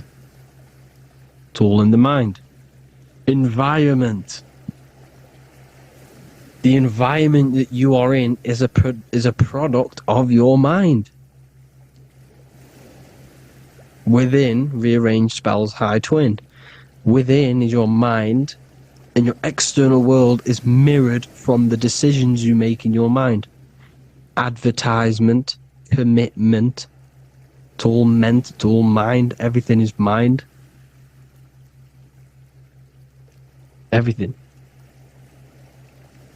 So, this is important. The collective thoughts and collective beliefs. The collective, because we all share the mental plane. And because of this is why we are in a weakened state of consciousness at the moment. Because the collective thoughts and the collective minds overall are asleep. And they don't believe in anything. You see, everything is true within the mind. When you think of something, it is there instantly. You think of a chair, it's there in your mind. You think of anything, it's there instantly. So everything is true within the mind. Anything can happen in the mind. Anything can happen on the physical plane if the collective consciousness, the collective minds, believe it to be true. This is why back in the days, in the ancient days, you look at all the old world stuff, you see all this crazy technology, and it's because as a collective, as humanity back then, they believed that they had much more open minds. Therefore, the things manifested in the physical world were a lot more out of the box, so to say, compared to today. For example, magic is not as powerful today because the masses don't believe in it. It's still powerful, don't get me wrong, but if the masses believed, or if everyone knew magic could be real, because it is, anything's real in the mind, it would be a lot more powerful. You see? So and what they're trying to do is create a hive mind worldwide. They're trying to make one religion, an external god. What happens when you worship something external? You give energy to it, because where attention goes, energy flows. Where your mind gives attention to, energy goes there. And when we all believe in external gods and give our worship and our power to these external things, we all give energy to it, which will manifest as a demon in the astral planes. It's a hive mind. They're trying to make a hive mind to summon our energy. Trying to summon our energy. And through mind, through collective thoughts, the hive mind. They want one religion, one government, one currency, one belief system. And that will create a hive mind, which will limit our consciousness, which will limit what we can do in the physical world. Because if everyone doesn't believe in certain things, it cannot happen, because it's all in mind. Mind is so powerful. I am you and you are me. I hope you all enjoyed this video, people. If you haven't already, join the Wisdom Academy. The Wisdom Academy, we have many occult lectures just like this one. Also, we have just launched Mindwave Hub. If you want genuine frequencies, genuine binaural beats, because the ones on YouTube, the ones on Spotify, Apple Music, they're all tuned to A440 hertz, which shuts down the right hemisphere of the brain. If you want to gain access to your true consciousness, your mind, you need to balance the two hemispheres and balance the chakras. You can do that externally by listening to binaural beats. If you want true frequencies, true binaural beats to hemisync the chakras, hemisync the brain, to gain access to the different dimensions of your mind, well, you can gain access anyway, but it's going to help you if you're trying to learn this. Join Mindwave Hub. The link will be in the description. Listen to the binaural beats, meditate to them, listen to when you go to sleep. They'll massively benefit you. Thank you all, people. Hope you had an amazing, lesson. Hope you learned a lot. And please subscribe. God bless you all.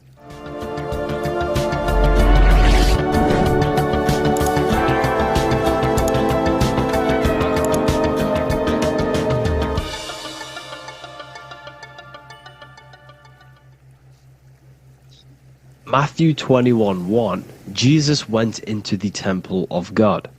Corinthians 3:16, do you not know that you are the temple of God? Now what is this telling you? That God is within you. Hence why in Luke 21:12 it tells you the kingdom of God is within you. And the side of your head region is called a temple for a reason. Because the brain encapsulates the mind. The brain is a physical manifestation of the mind. The heart is a physical manifestation of emotion. So we have these different layers of our consciousness. We have an intellectual, communicative aspect of our consciousness, which we would call the mind. We have an emotional aspect of our consciousness, which is the heart. And to communicate with the divine, it's all to do with the mind. Hence why the ancients always symbolize the mind being God. This is why Michelangelo always placed God inside of the brain on top of Sistine Chapel in the middle of the Vatican. He understood that God is in the brain. God is within you, not outside of you. The church tells you that God is in the sky because they are creating a externalization of the truth to create a business and a distraction, so that you don't find the divinity within you, so that you don't find your power. Now you have Adam, the physical man, the physical body, the ego, the lower self. And he is resting. He's not trying to reach to God, but God is reaching, because the higher consciousness within you is always trying to communicate with you. It's always trying to wake you up to your divinity. But the lower mind, the lower self, Adam, the physical self, is always in ignorance of truth, always in ignorance, and stays in a materialistic way of thinking, which is the lower animal self. And this is what we call a sleep, or an NPC. This is the lower mind of man. But all you have to do is to move your finger to touch God. You have to look within yourself, within the brain, meditate, and you can find God. This is why in the Bible we see many references to the human body and anatomy to truly connect with God. Kings 6:8, the door to the middle chamber was in the right side of the house, which is the right hemisphere of the brain. The middle chamber is the pineal gland, where the seat of your consciousness is, where the seat of your higher consciousness is, the mind. And they went up the winding stairs, which is your spinal column, into the middle chamber, and out of the middle chamber into the third. So they went up the winding stairs. This represents raising your consciousness up the winding stairs. Your spinal column acts as a stairway of consciousness. Depending on what sort of consciousness you are operating in, depends on what part of the spinal column you are using. Because the spinal column ascends and descends consciousness. What do I mean? If you are in a reproductive way of thinking and you're always thinking about sex, you're jerking off all the time and you're always eating, all of your brain's power and your mind's power is being descended into the lower aspects of the spinal column, which represents hell, the physical state of man, Adam, the ignorant state. We're basically living off low-level pleasures like an animal. And the stairway to heaven is your spinal column. They went up the winding stairs into the middle chamber, which is your mind, your pineal gland, and out of the middle into the third stage of consciousness, physical, etheric, astral. When you meditate and you start to raise your consciousness during meditation, you enter the astral plane when you turn off thought. But this is the middle chamber inside of the brain. Here we see another painting inside of Sistine's Chapel of God inside of the brain. This is the brainstem. This is the brain. This is the frontal lobe. This is the back lobe. This is the back lobe. This is the cerebellum. Here's the reptilian brainstem. Here's the claustrum. This is what we are seeing here. Anatomy. Here is another one in Sistine's Chapel in the middle of the Vatican. This is depicting the brainstem. God's neck looks exactly like the brainstem. Here we see a real brain compared to God's neck, because the neck is just below the brainstem. And this is what they are symbolizing, because they knew that God is within you. God is a part of the human body. God is inside of the body, because the body is a vessel for consciousness, for universal consciousness. Inside of you, inside of me, is the same spark of consciousness. And this same consciousness is spread out into every living essence, because everything comes from the one source, the one God, the one consciousness. Matthew 6:22-23. The light of the body is the eye. If therefore thine eye be single, thy whole body shall be full of light. Practicing the single eye. What is this? This is meditation. This is entering within yourself. So the Bible's telling you to practice the single eye. But if thine eye be evil, thy whole body shall be full of darkness. What does this mean?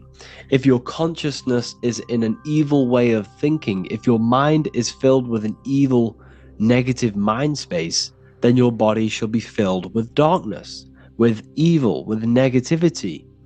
Because negative thoughts destruct the body. Positive thoughts heal and regenerate the body. So he tells you to be, the light of the body is the eye, your consciousness, the inner eye of consciousness, the eye that lets you see. And what do I mean?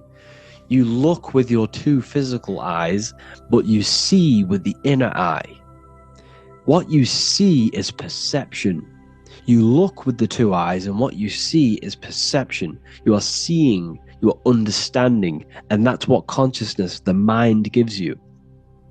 Consciousness, or the mind, is the force that allows you to be a human being, that allows you to understand things and interact with things and make decisions. It's an infinite intelligence. See, the mind is not the brain. This is a big confusion with people. Hence why the eye on top of the pyramid is separate from the bottom half of the pyramid, because the consciousness is separate from the body, the eye, the all-seeing eye. It represents the observer, the eye that sees into this body, into this world, into this. You are the perceiver. You are the invisible spirit within the body. Theologians 4:17. After that, we are still alive, and our left will be caught up together with them in the clouds to meet the Lord in the air. You don't meet the Lord in the physical air. Okay? This symbolism of the ancient Christian artwork is showing you this is symbolic. These things never happened. There's no man in the sky. Moses didn't go on a mountain to meet with God. The air represents the mind. This is why you say you're an airhead when someone's very stupid. Earth is your body. Water is your emotions. Fire is your spirit. Air is your mind. The invisible mind. So Anton Mengs, an ancient Christian art worker, is showing you anatomy of God in the clouds. But this is the anatomy of the human body. Raising yourself to the mind and turning the mind inwards on itself during meditation. And that's how you meet the Lord in the air. You meet the Lord in an elevated state of consciousness. The air represents an elevated state of consciousness because the air is up. You have to raise your consciousness to meet the Lord in the air. This is why Moses went on a mountain to meet with God. The mountain represents elevation of consciousness, raising the mind up the spinal column, taking all of the mind's attention away from the reproduction and the physical aspects of self and raising it to the brain and turning off the brain and going inward into the air. It's talking about raising consciousness. It's allegorical, it's a spiritual metaphorical text. The side of your head's called a temple because inside that where that temple is, right in the middle of where you call the temple, is the inner chamber, the open room, the holies of holies in the Bible, or the land flowing with milk and honey, or Mount Zion. There's so many different names for the brain, or the upper room where Jesus meets his 12 disciples, the 12 cranial nerves in your brain. This is the temple of God. Your body is a temple of consciousness. It encapsulates consciousness. It encapsulates the mind and soul. John 10:30, Jesus states, I and the Father are one. Psalms 46:10, be still and know that I am God. He's talking about the I am within you, not within Jesus. Everyone refers to ourselves as I. I am God. I, when you say I, you're referring to the highest aspect of yourself. the aspect that is above all thought, above all emotion, and above all things. When you say I, you're referring to your pure awareness, your pure consciousness, the highest aspect of yourself. And anything after I is egotistical. I is God. The letter I is the Roman numerals for one, because there is one God, one consciousness. The letter I is one line, just like the number one. Matthew 6:3-4, take no thought. Therefore take no thought. Take no thought. He says this 5 times because you must turn off the 5 senses and take no thought to connect with God. Be still. This is telling you to meditate and know that I am God. The I am within you. I and the Father are one. I and God are one. You, who you think you are, is a completely wrong. The body is matter. Your name isn't you. Your job isn't you. Your reputation, your trauma, your memories, your friends, family, worries, bills, interests, dislikes, goals, passions. Anything to do with the thinking mind is not you. Who you think you are is a part of your thinking aspect of consciousness. But once you remove thought, you are no longer your name, you are no longer your body, you're no longer your reputation. You are the I. You are pure awareness, pure consciousness. Pure consciousness. And this pure consciousness has latched on to this name, this job, the body, and your traumas. Your pure consciousness has attached itself to this character who you're playing in the physical world. And this is essentially who you think you are, but you are not. You are the I, you are the self, you are pure awareness. So in order for you to detach from these things, you must learn how to detach from your name, your job, your reputation. And you do this through meditation, by turning off the thinking mind. Turning off the thinking mind allows other aspects of your consciousness to open up. What do I mean? Your whole life you've been thinking, and all of these thoughts has attached you to this physical body. You haven't allowed your consciousness to open up. And you can only do this by taking no thought. That's why Jesus tells you, take no thought. When you turn off the thinking mind, other aspects of your consciousness starts to open up. Other aspects of your being can open up. And this is how you astral project. This is how you do all these mystical things and things to do with consciousness. It's taking no thought. Imagination, emotions, thought, and memory are all to do with consciousness. These things are not physical. You can't touch thought. You can't touch emotions. You can't touch these things because they are not a physical thing. So you must turn off these things for other aspects of your consciousness to open up. Okay?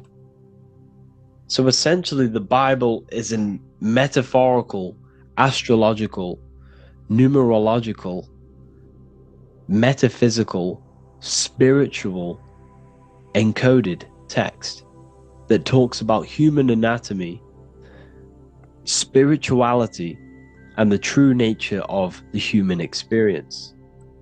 Everything they teach you in school is to make you think that you are this body.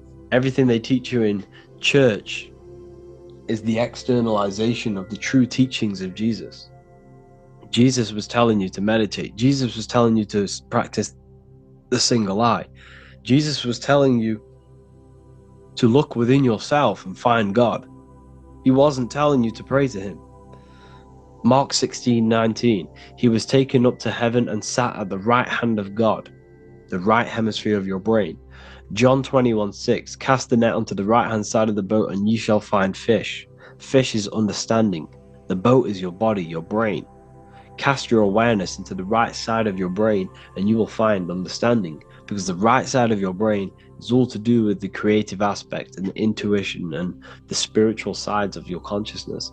This is why God is here This is why Michelangelo depicted God in the right hemisphere of your brain, because this is all human anatomy.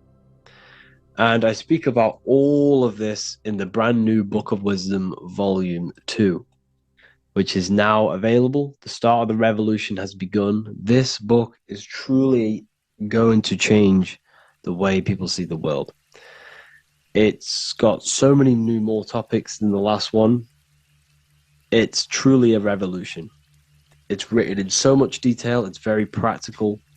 I cannot wait to share this one with you. I just want to say thank you for the opportunity for me to create this book, because without you, I couldn't have created this. And I just love sharing my work with you.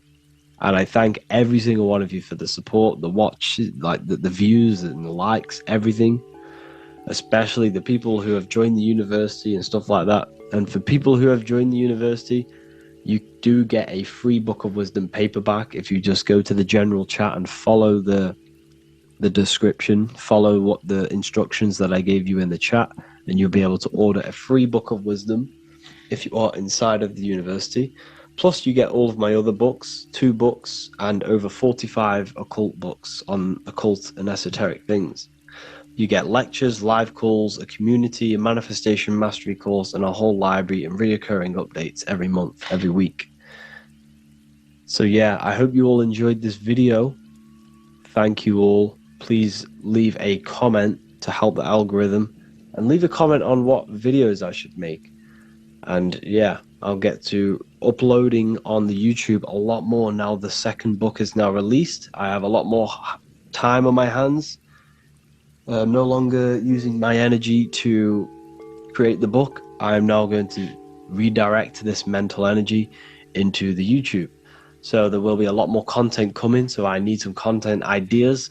So feel free to comment some ideas, some YouTube videos that I can create. Thank you all, people. Have an amazing day. In this video, we're going to be talking about the evolution of consciousness. You are born human. However, you possess consciousness, which is the awareness behind your being, the awareness behind your thoughts, the experiencer behind your 5 senses, the experiencer, the observer behind your thought, emotions, and senses. You are an eye, an invisible consciousness looking through a lens, which is your body. Your body produces this physical world that you experience. Your brain produces this world. Your brain and body is a technological computer. However, you are an infinite, ever-expanding consciousness behind this physical body. And there is an evolution of a consciousness, a cosmic journey of expansion. And this is why we see so much pyramid symbolism in the occult and esoteric world, and especially within Freemasonry. Because the pyramid represents climbing, an evolution, a raising state of consciousness, a journey. Steps symbolize a journey upwards. This is the raising and the evolution of consciousness, our inner world. The transmutation of our inner selves, of our souls and consciousness and our minds. So when we see this pyramid, we're seeing a evolution, a way up to source consciousness. And the eye in the pyramid represents your source consciousness. It represents illumination. It represents divine guidance through this evolution of consciousness. This is why we see the ladder. Consciousness is ever expanding on an infinite journey of evolution. Each individual is a part of this cosmic process, contributing towards the ongoing expansion of both mind and awareness. As we evolve, we collectively explore deeper levels of existence, expanding the boundaries of thought and consciousness. The mind has the ability to expand infinitely into new realms of thought, into new dimensions of mind. The mind cannot be filled up. It is not a physical substance. The body can be filled up because it is a physical thing, but you cannot fill the mind. Therefore, the mind is constantly expanding, ever expanding into new fields of thought. So what we see in Freemasonry, the ladder, is again a journey, an elevation of consciousness. When we are born with an infant consciousness, and as we gain older, we gain an adult consciousness. Our inner world, our inner mind, and our emotional intellect changes and evolves. We are significantly different from when we were very young as an infant. It's because our consciousness evolutes, it changes, it alters like water. So, just like this evolution of your own consciousness as growing up, there is consciousness of beings existing in cycles beyond our own. And their consciousness is unimaginably different from ours. They operate on a higher level of understanding and knowing, experiencing reality in ways that transcend our current comprehension. Our minds right now cannot comprehend the highest states of consciousness. There are entities, there are beings beyond our own, existing in higher dimensions of consciousness that we cannot comprehend because they have expanded. They are on a further way up the ladder of consciousness. However, we are all on this same journey. None of us can take the same journey. There is one ultimate goal, reaching source consciousness. However, this is always ever expanding.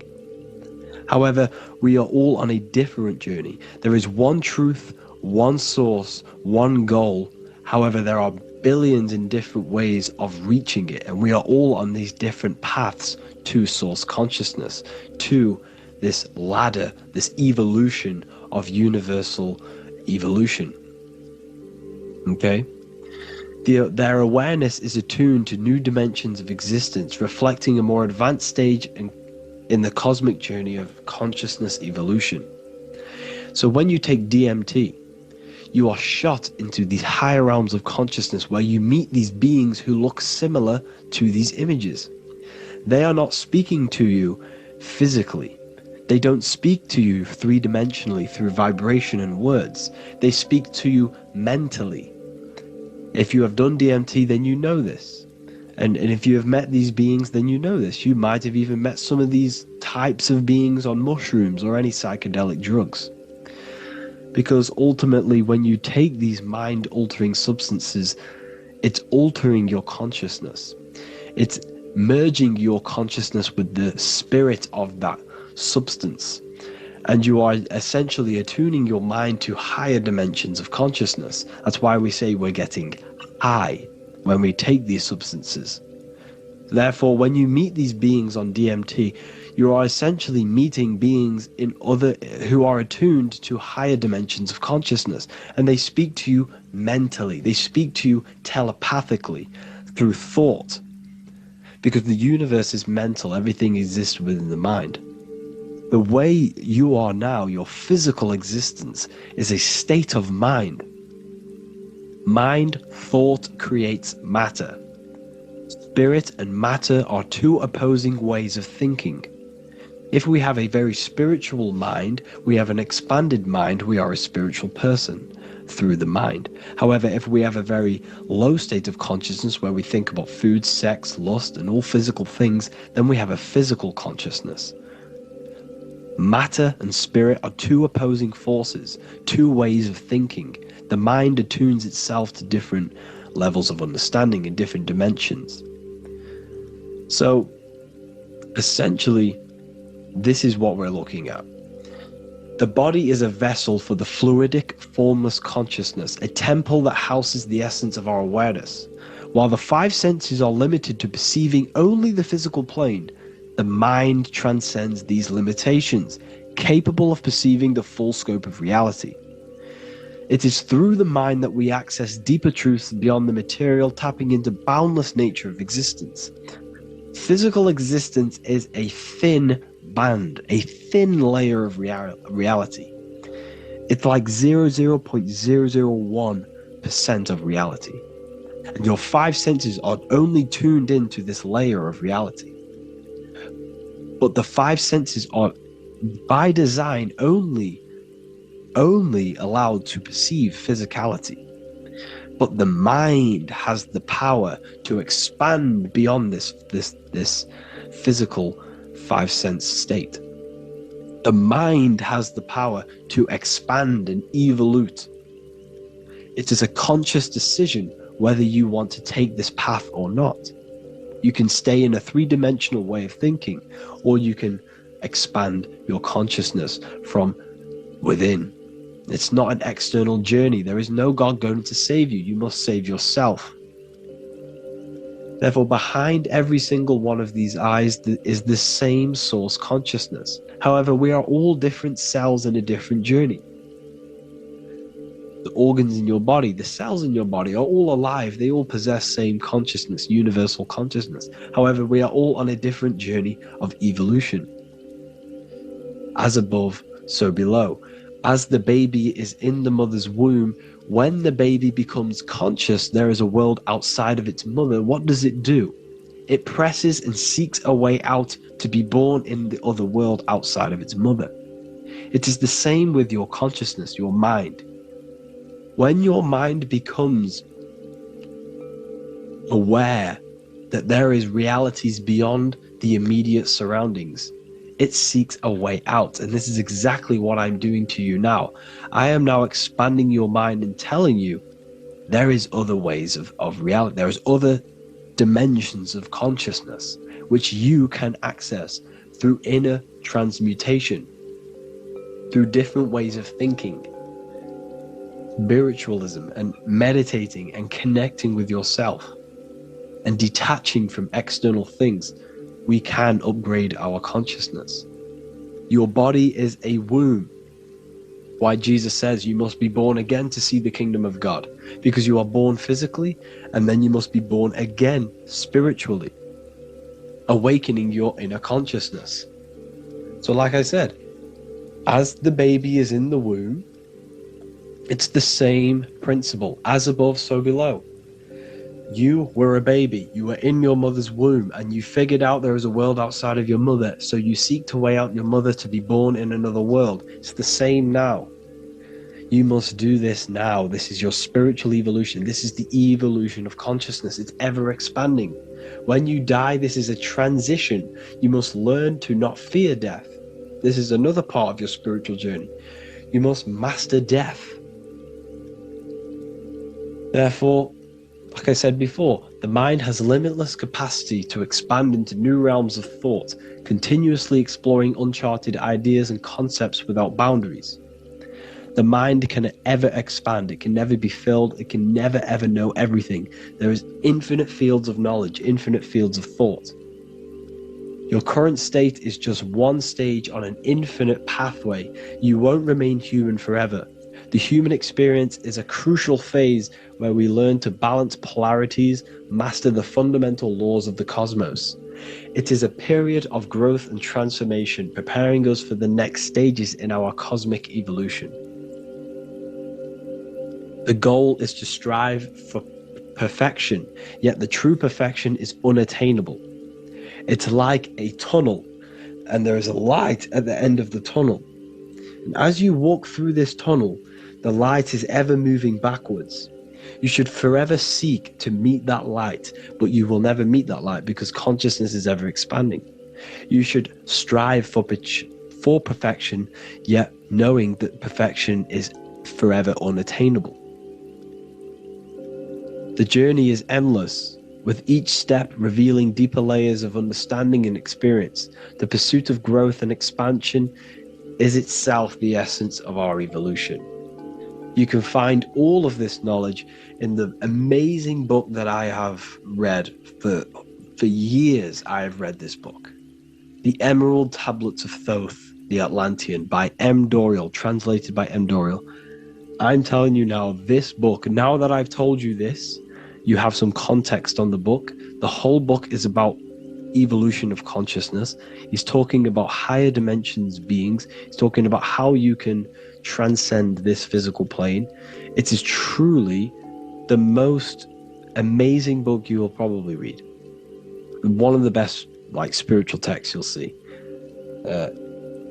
It's hard to understand So you must read it over and over again. And the more your mind progresses, like for me, I read this every couple months. And the more I learn about consciousness, the more I expand my own consciousness. And every time I read this book, I pick out something new that just completely blows my mind. Because you can only understand this book to your level of consciousness, to your level of understanding. So now that I've told you all this information, go and read this book and it will absolutely blow your mind. And so will the Book of Wisdom Volume 2, which is now available. I released it the other day. I'm just going to read a page out now. This page is called Spirit and Matter.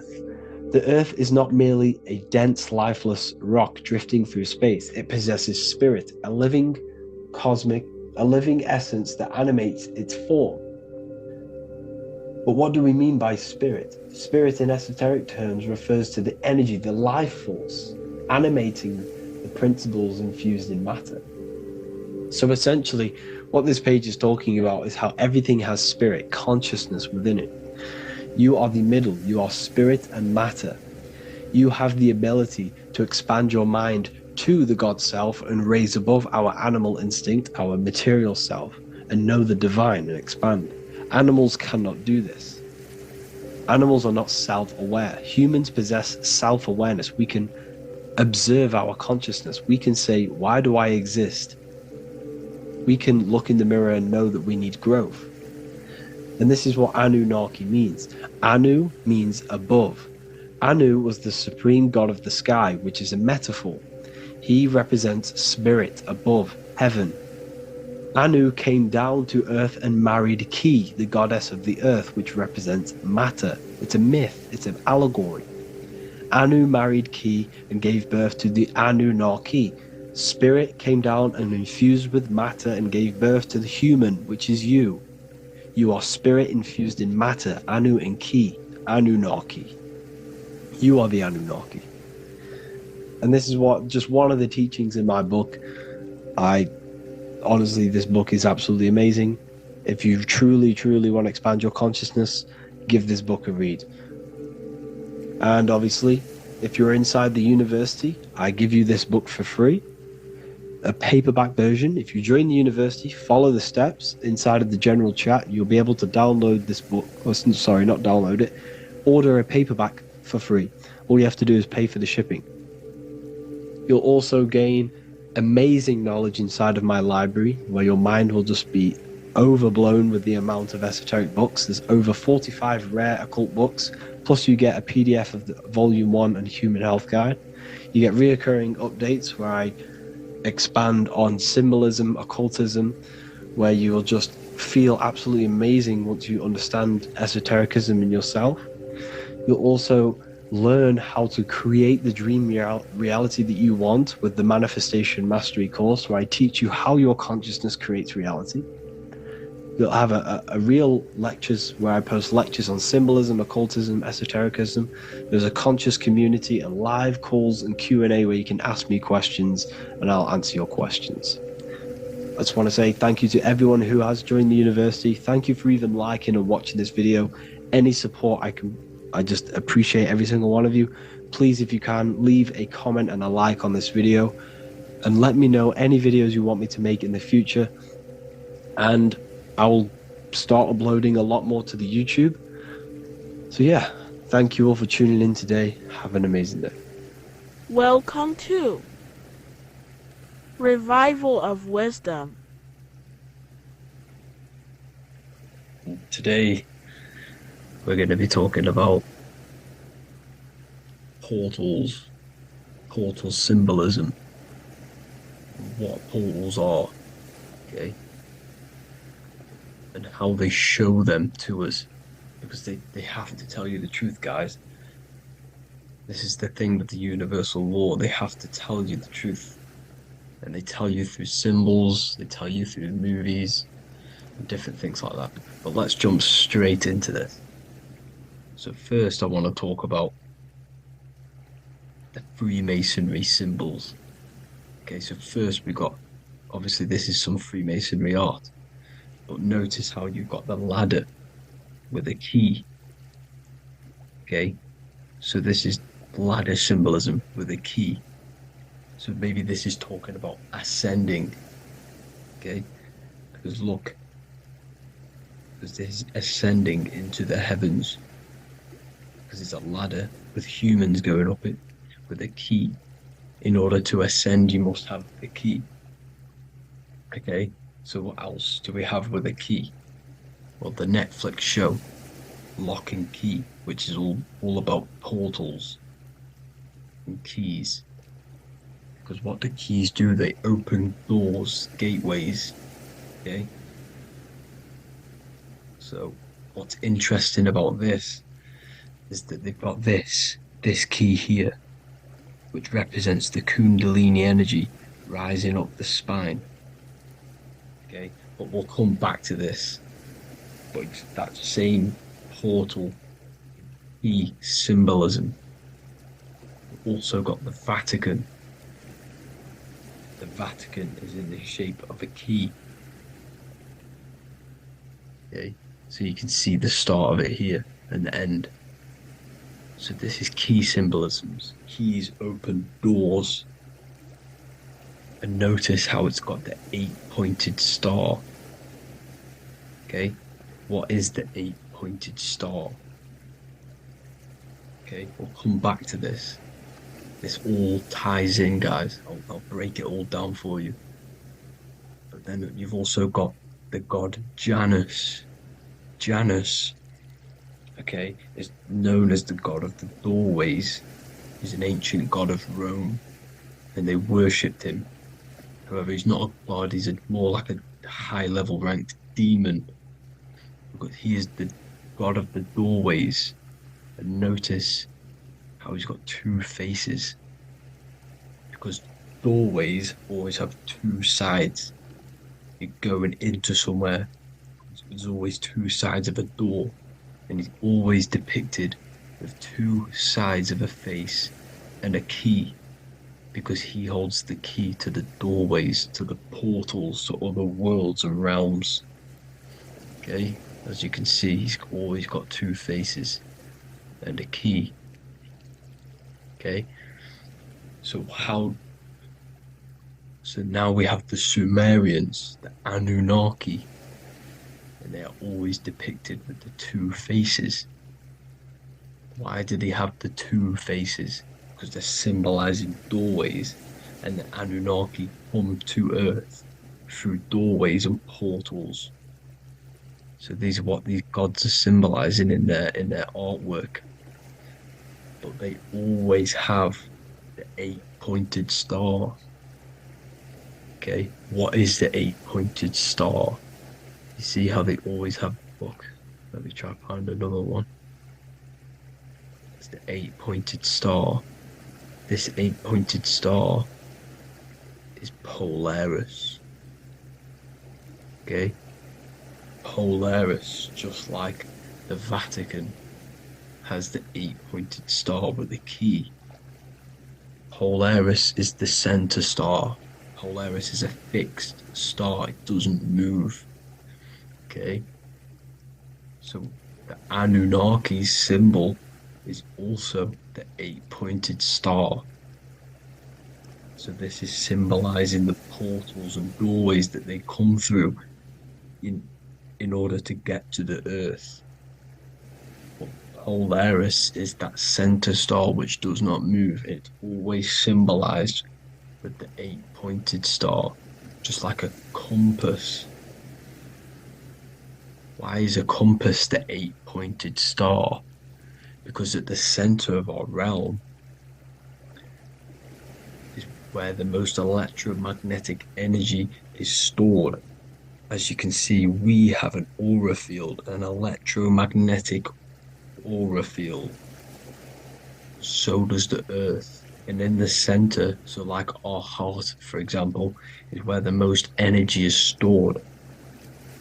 Like the center of the Earth, this is why all compasses point to the center, because this is where the most electromagnetic energy is stored. It's at the center of our realm. Okay. So like I was saying with the lock and key series, see this here? the Kundalini energy rising up the spine, just like your Kundalini energy rising up the spine. Let me try. I can't zoom in, but you know what I'm trying to say here. Let's go back to Polaris, because at the center is where pole.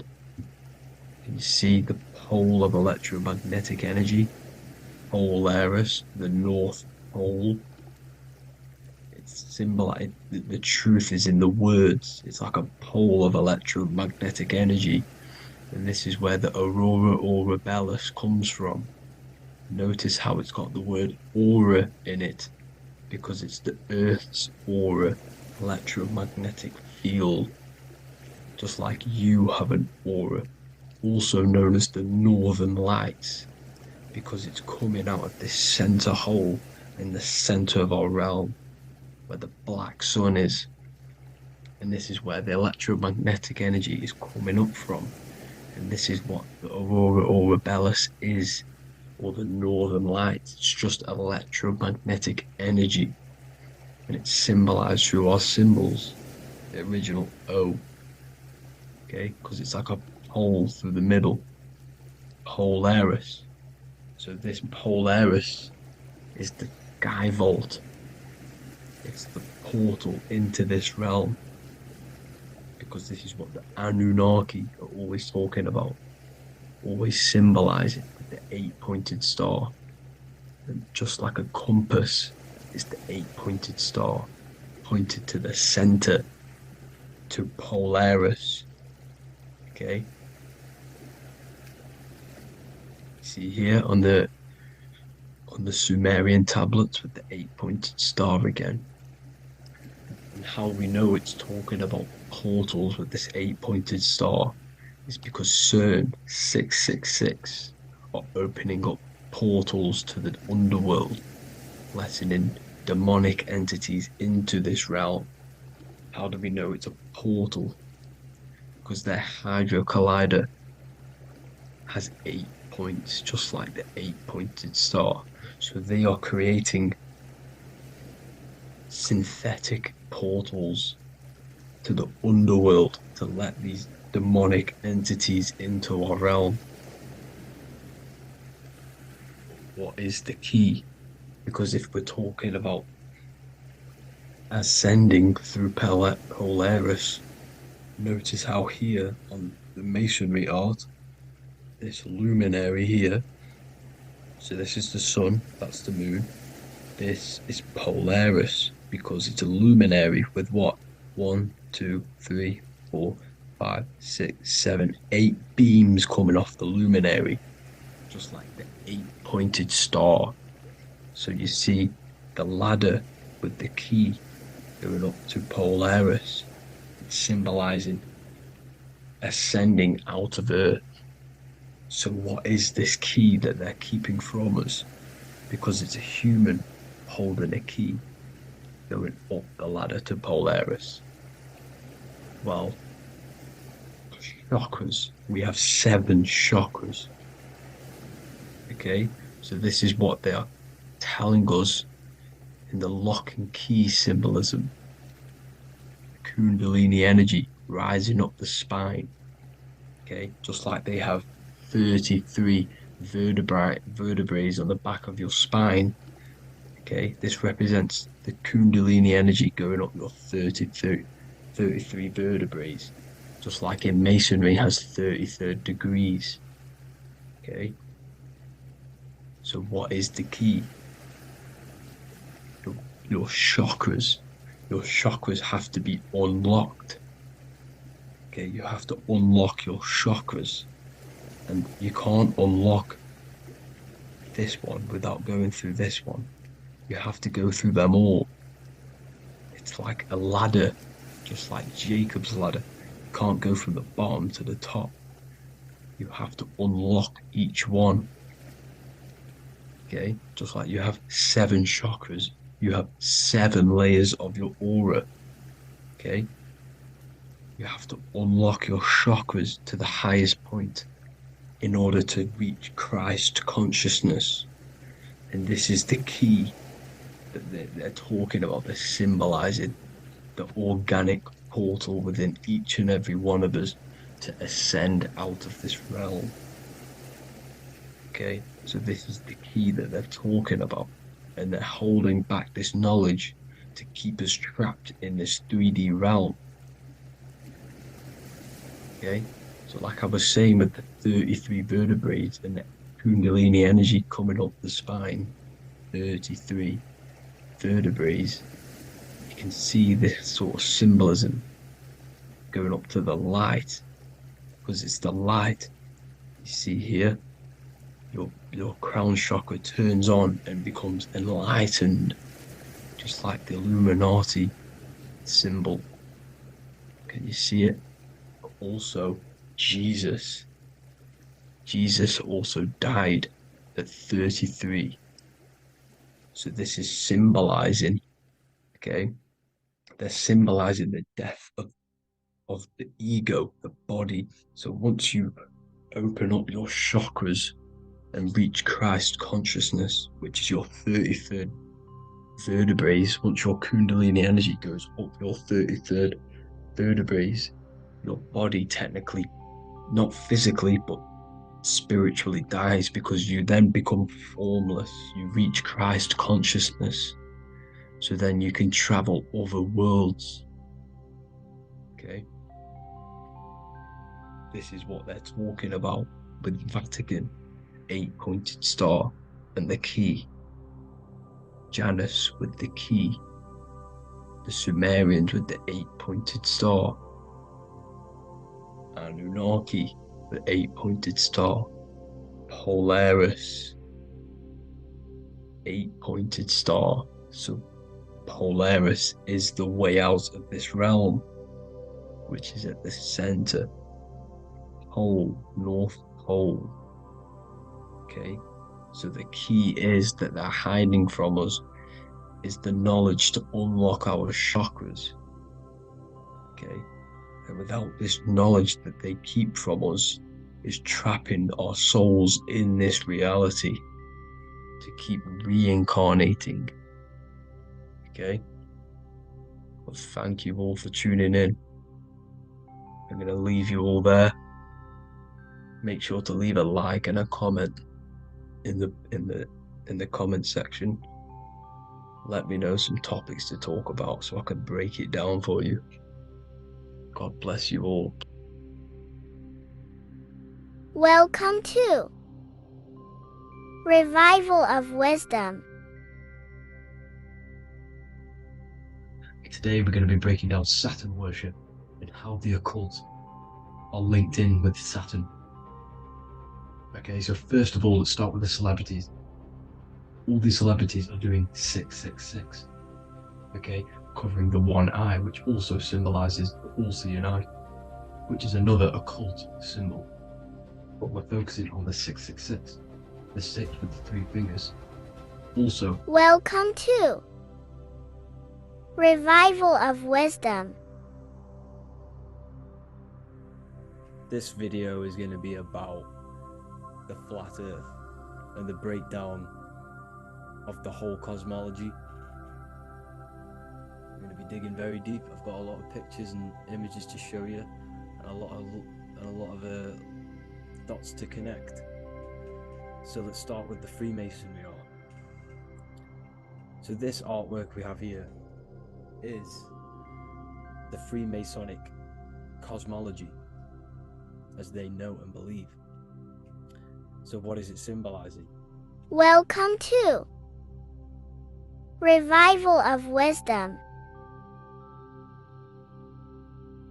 Welcome people, we're back with another video, and this video is about Freemasonry and their connection to the Illuminati. Welcome to Revival of Wisdom.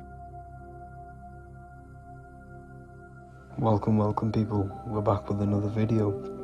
Please make sure to hit the like, the subscribe button, and turn on notifications to never miss a video. Welcome to Revival of Wisdom. Welcome people, we're back with another video, and this video is about Freemasonry and their connection to the Illuminati. Please, as always, to make sure to hit that like and the subscribe button and turn on the notifications to never miss a video. On May the 1st, 1776, the founder of the Illuminati, Adam Weishaupt, founded this secret organization, and this date can be found in Roman numerals underneath the all-seeing eye pyramid on the $1 bill. This $1 bill also says Anut Coptus Novus Ordo Secularum. This is Latin for announcing the birth of the New World Order. This New World Order will be headed by Lucifer, the all-seeing eye, and followed by the 13 layers of bricks for the 13 elite bloodlines. So your Orsini's, Rockefellers, Rothschilds, Soroses, and the other 9 elite families. So when Adam Weishaupt created the Illuminati, he made it consisting of high-level degree Masons, French and Latin philosophers, and many more powerful people to all become one society. So this is why you see Masons using this same symbol of the all-seeing eye inside the pyramid. But not all Freemasons are part of this Illuminati secret society. As the 33rd degree Freemason Manly P. Hall said in his book The Secret Teachings of All Ages, Freemasonry is a fraternity within a fraternity, an outer organization concealing an inner brotherhood of the elect. So what he's saying here is that Freemasons have to go up the degrees of Freemasonry, and once they hit the top, they either get elected or not into these secret societies like the Illuminati, Skull and Bones, and Knights Templar. So when you see celebrities doing this one-eye symbolism, either covering one eye, doing the triangle, or doing 666 over one eye, this is showing and reflecting the symbolism of Freemasonry. They have taken the oath to never speak on anything they learn about Freemasonry.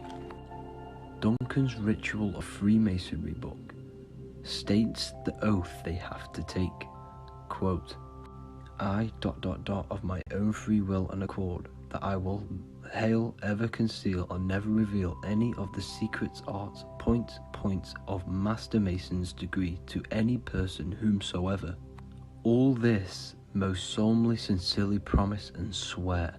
Now, this is what happens when they break the oath, stated in this book, quote, myself severed in two, my bowels taken from thence, and burnt to ashes.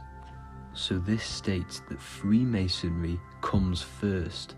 Before any law of the land, it has the right to kill you if you break your oath.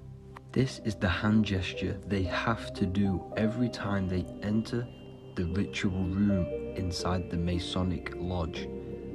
This is the cutthroat symbol, showing you and reminding you of the oath and what will happen if you break it.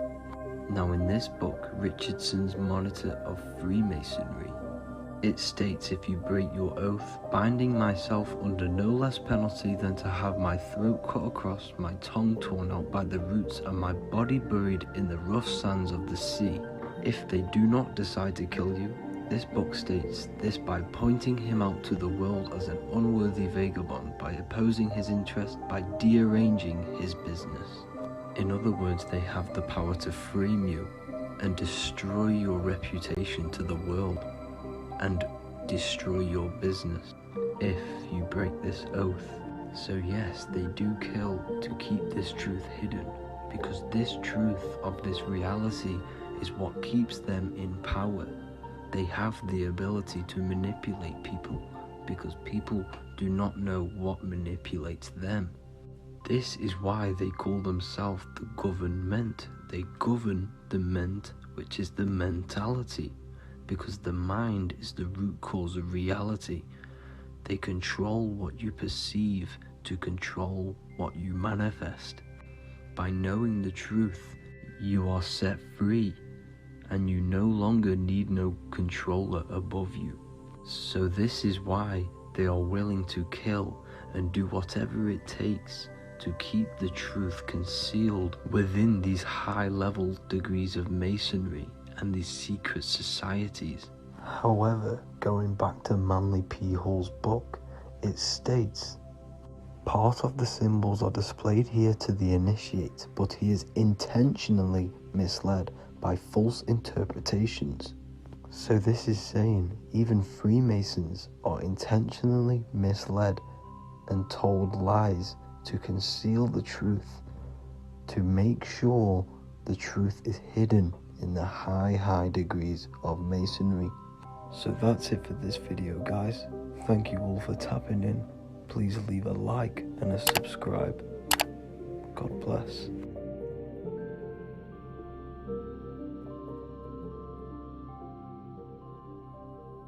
Welcome to Revival of Wisdom. Welcome point to the north.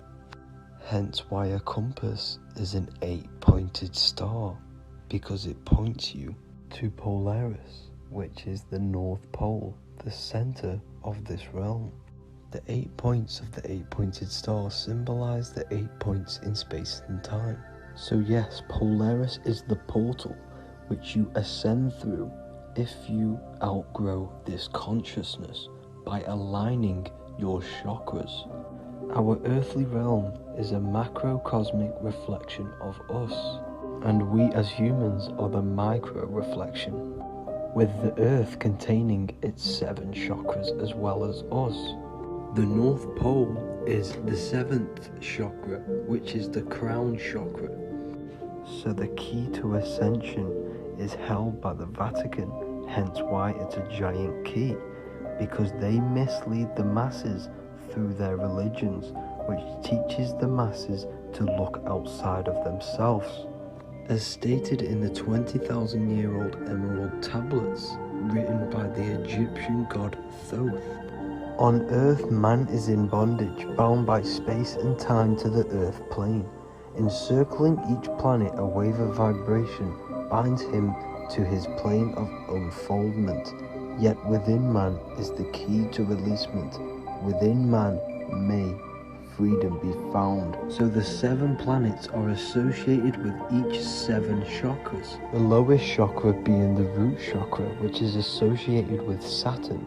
This is why the elites love Saturn and reflect it in all of their symbols, because the chakras are an ascension of spiritual principles, starting from the material and ascending up to the spiritual, the crown chakra.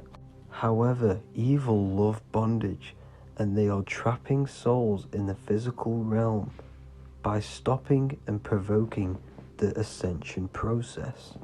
They do this by abusing the energy of Saturn, and Saturn is associated with the lowest chakra.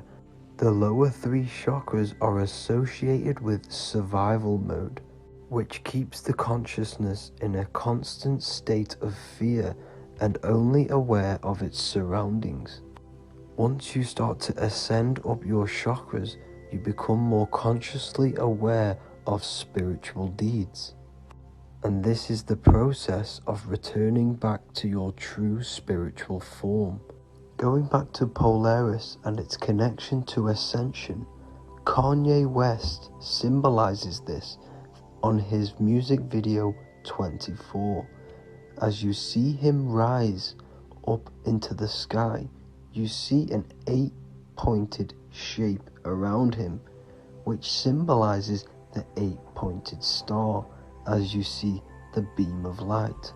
And even NASA symbolized this in their Space Delta logos, a bear holding a key with an arrow up to Polaris, the 8-pointed star. Here's another NASA logo of an arrow from the Earth to Polaris. The series Lock and Key on Netflix is all about portals and doorways, and they have the Kundalini energy as one of their keys. Kundalini energy is the energy which rises up the spine, the 33 vertebrae, and activates the third eye. The third eye is the spiritual gland which connects humans to other spiritual realms. We are not the body. Welcome to Revival of Wisdom. Welcome people, we're back with another video. In this video we're talking about how Jesus Christ and Christianity is all sun worship.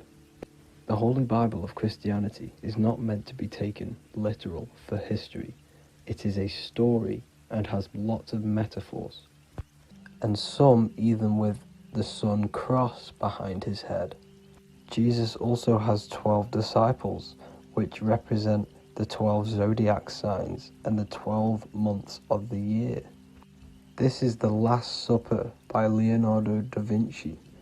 As you can see, the sun, being Jesus, is in the center, because the sun is in the center of the zodiac signs. There are 4 groups which symbolize the 4 equal seasons. Each group contains 3 people symbolizing the 3 months and the 3 zodiac signs in that season. There is only one female in the painting, which is Virgin Mary, who symbolizes Virgo, the astrological sign. So yes, Jesus symbolizes the sun with his 12 zodiac signs and 4 gospels for the 4 seasons of the year. However, there is another phenomenon, days, and it is born again on December 25th, when it moves 1 degree northward. And this is when the sun is born again, or resurrected, just like Jesus. Constellation Virgo is prominent in the spring sky in the northern hemisphere. So therefore, the sun is born a virgin, Virgo. And as you see in this image, you see Virgin Mary holding the sun. Horus, the god of war, and he symbolized the sun in the morning. Ancients used to say that he walked over the sky in 12 steps. Yes, this could symbolize the 12 zodiac signs. It also symbolizes the 12 hours of daylight, the North Pole. As you can see on this map from the 1500s of the North Pole, you can see 4 islands around this center black rock. Ancient civilizations like the Mayans, the Buddhists, and ancient Chinese also depict these 4 islands. Welcome to Revival of Wisdom. What is good, people? Is Revival of Wisdom. We're back with another video. Today we're going to be talking about the importance of Saturn and the occult. Let's jump straight into this. So Saturn is the god of the earth, right? It's the time of God, change, destruction, physical matter. He creates and destroys, because the energy of Saturn is the key to crystallization. It wraps things in physical matter, right? He creates everything, all life forms, and he takes things back, because the day that you're born, that's the day that your expiry date is coming. The time is ticking until Saturn takes your life. This is why he's known as the Reaper, okay? As he's personified as eating his child here in this ancient Roman painting. As you can see, he's eating the child. We are all children of Saturn, right? He creates physical matter, our physical bodies, right? He's the god of time because he's the slowest moving celestial body. He's the Lord of the Rings, as you can see here. He's the last one on the ring. He's the slowest one moving. Okay? So he is the Lord of time, destruction, and creation. Okay? This is why his name is Satan. He's the devil. Okay, but I'm not saying Saturn's evil, guys. It's a part of life. Everything lives and dies, right? He's the key to crystallization. Now, as we have the clock here, our god Saturn, or Chronos in Greek, just means time. He's also the god of time, as I've already said.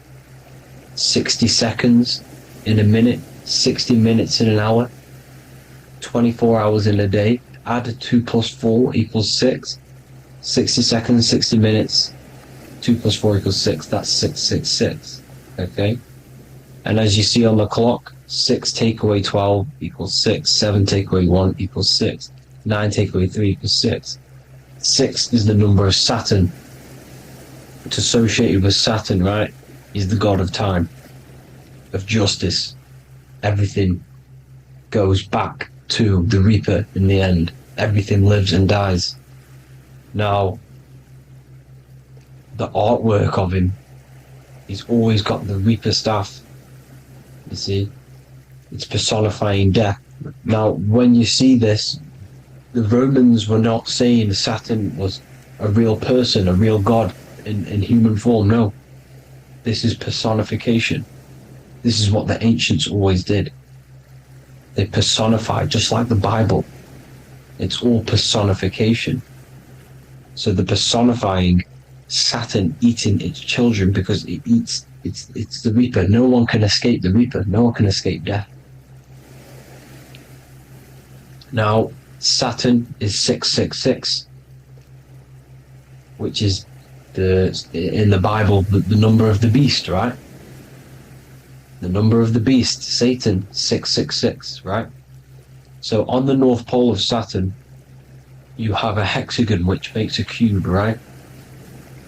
Now this hexagon, when you join up all the corners, creates the 6-pointed star known as the Star of David, right? In the Jewish religion. Now, as you can see, the 6-pointed star has 6 points, 6 mini triangles, and a 6-sided hexagon. That makes 666. And also, you have Saturday is named after Saturn, the 6th planet, the 6th day of the week, and has a 6-sided polygon in its North Pole. That's also 666. Now, this Star of David, this symbol goes back thousands of years, and it originates from Saturn. It's not the Star of David, right? It originates from Saturn. It symbolizes the physical and spiritual aspect combined into one, which makes us humans, right? Also symbolizes the male and female combined into one. These two sacred energies create the human. We consist of both male and female energy, also known as the Seal of Solomon. And we all know if Solomon was a real person, he talks about communicating with 72 demons. He could, apparently in the text, he could communicate with 72 demons, and this is sorcery, this is black magic. Now, this symbol is associated with hexing people. When you place a hex on someone, that is a form of witchcraft, which a hex is just a curse. When you're cursing someone, this is black magic. Now, the black magician would stand in the middle of the symbol and cast his spells onto other people. Now, this symbol is obviously on the $1 bill, twice on the $1 bill. And it's very, very ancient symbol, and it originates from Saturn. And let's keep going. So the cube. So I've just said how you see the cube on the North Pole of Saturn, right? The cube is limited. It's a 3D shape. It symbolizes limitations. to the physical 3D dimension, the third dimension, the physical realm which we are in. Now, as you can see, the color associated with Saturn is black, right? Black is infinite potential. Black is the creation of all things. Before there was light. Light is born out of blackness, darkness, okay? Now, black is physical matter. And as you can see, the black cube, black symbolizing physical matter, the cube being limited, as the physical realm that we are in is limited. It's not like the fourth dimension where everything can exist in a thought. The third dimension is limited, right? And this is what Saturn is. It limits you to the 3D 666. Your body limits you to your physical body. Now these black cubes are placed everywhere, as you can see: Australia, Denmark, Manhattan. There's one in New York. As you can see, the Apple have a cube. The Nintendo GameCube, Trump Tower is a black cube. This is worshipping the energy of Saturn, the god Saturn. Okay, it's not a god; it's a celestial energy. However, it rules over Earth because it pretty much created the physical realm. Now, as you see, when you go to a funeral, you wear black, a black suit symbolizing Saturn, which is the color associated, black. And as you see in Mecca, they walk around the black cube in rings. As you can see here, they're stood around in rings, like the Saturn, the rings of Saturn. The Mercedes symbol. You probably wouldn't notice that, but yes, it's Saturn. And when you graduate from university, you wear a black cube on your head. This is all symbolizing Saturn. Okay? Now, as you can see, the Jews here have a black cube on their third eye whilst they pray. Notice how he's shutting his eyes into blackness, darkness, and he's wrapped around a black strap around his arm. This is symbolizing the wrapping of physical matter, of how physical matter wraps things into existence. And as we all know, the Star of David is a Jewish symbol. So he has the black cube and the Star of David, right? So all of these religions are secretly worshipping Saturn. Okay, this is all Saturn worship, Kronos, the god of time and destruction, the physical reality. Now, as you can see, it's symbolized everywhere in all major corporations. Pepsi, internet, that's obvious. NASA, of course, NASA. NASA means to deceive in Hebrew. Universal, Walkers, that one's so obvious. Nike, Toyota. So many different ways they symbolize it. You either see the rings of Saturn or the black cube, as I just showed you here, the Nintendo and the Mercedes, right? It's absolutely everywhere. Now, they also use 666 to symbolize it, as I've just broken it down to you. 666, the World Economic Forum. We all know how they're trying to enslave us into this new world agenda. Google Chrome, CERN, Disney, Coca-Cola, Cadbury's, all of these have 666. Now every UPS barcode has 666. And even www. Is Hebrew for 666, as you can see here. Monster. It's the same Hebrew letter. It means 666. Drake, 6 God. That's his God, Saturn. Why? Because they love physical realm. They love the physical dimension, the third dimension. Because they can rule here through riches. They can build an empire here. It's not like the fourth dimension. They don't want to ascend. They want to stay down here in the physical realm. Okay?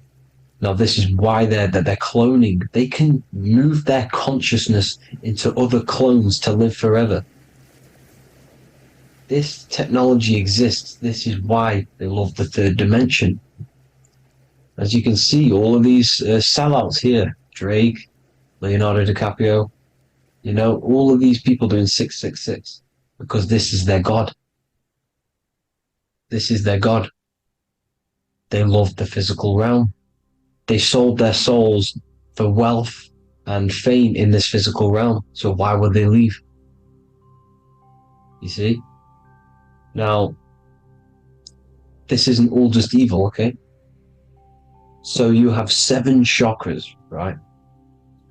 You have 7 days of the week, 7 solfeggio scale notes. These are frequencies, the solfeggio scale. Now, it's called the Saturn Moon Matrix because the moon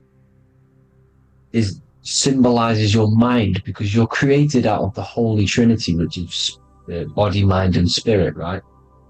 That's the triangle, the equal triangle, body, mind, and spirit. Now, the 3 main celestial bodies are Earth, Moon, and Sun. The Earth being your physical body, the Moon being your mind, and the Sun is your soul, hence why it's called solar. It's a solar soul. Now, these symbols are alchemical symbols, so when you're doing alchemy, you use these symbols to obviously symbolize what we're talking about. Now, as you can see, these are all the symbols of the planets. Of Saturn is created out of the moon on top, the moon on the bottom and the earth on top, as you can see here.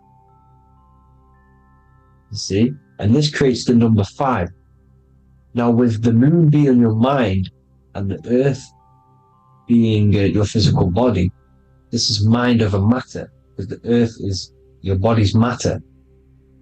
This is matter over mind. You don't want to be matter over mind. This is low states of consciousness.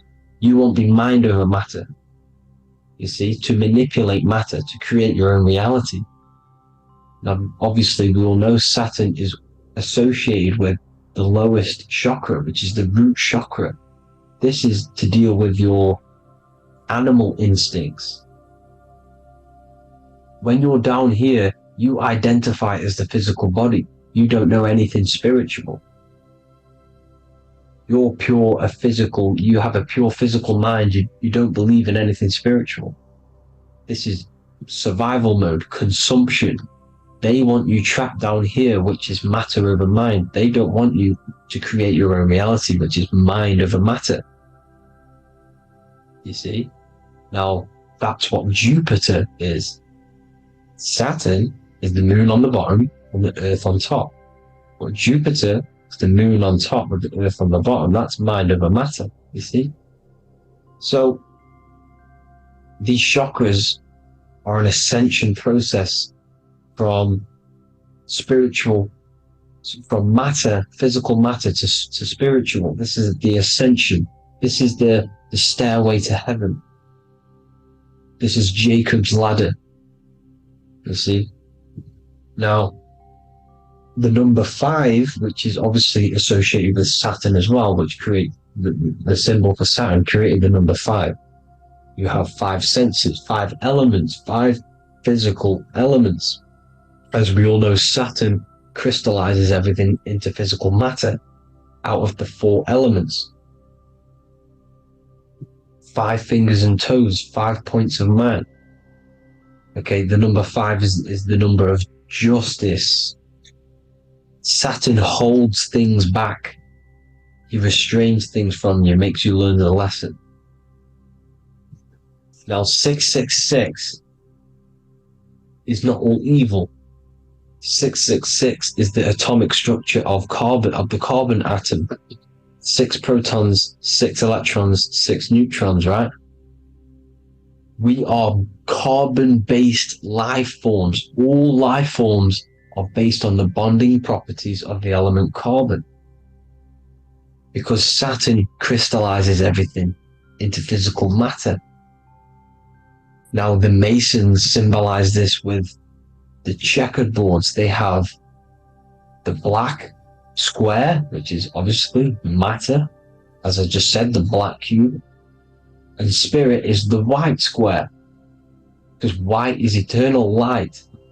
White and light, you see. Black is physical matter. Now, this is what we are. The point of our soul is to transmute from matter to spirit, but these are interchangeable. This is the constant cycle between spirit and matter, spirit and matter. High vibrational matter turns into spirit. Low vibrational spirit turns into physical matter.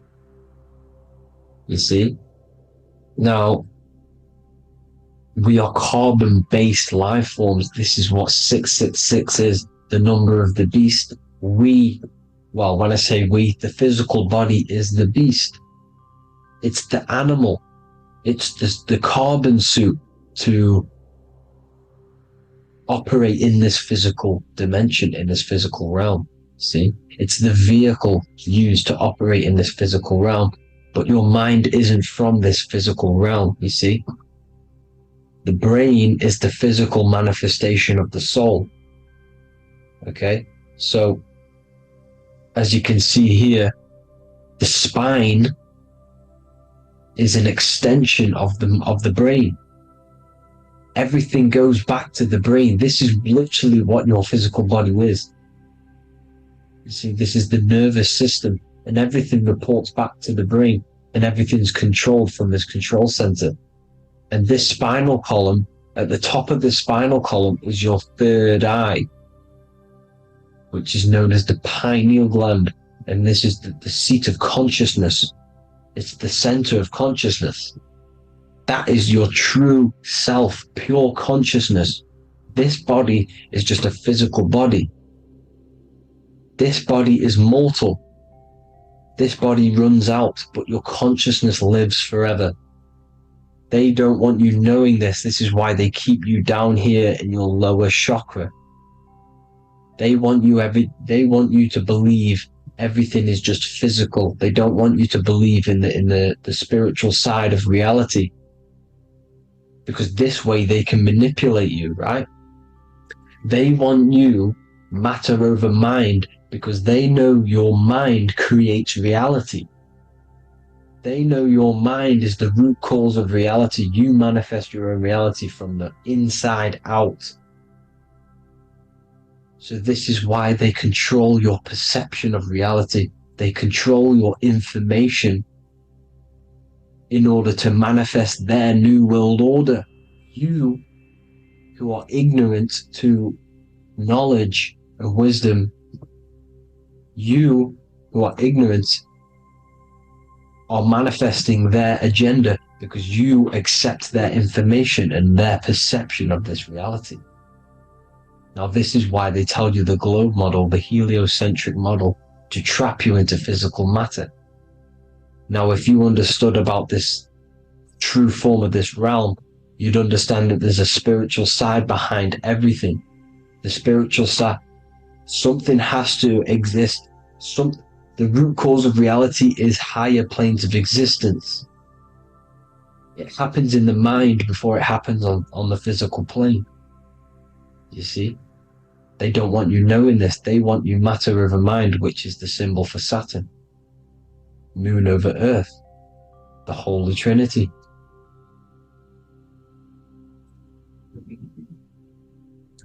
Now, as you can see, the cube also makes IXXI. This is Roman numerals. This is Roman numerals, and when it's translated from 9/11. Yes, 9/11. This is the secret code of the One World Order. The two twin towers, when the two become one. Okay, when the two become one, this is how you reach the higher states of consciousness, the physical and spiritual. Now, as you can see, the 9/11 memorial are two black cubes. It's 2 black cubes. This is all Saturn worship.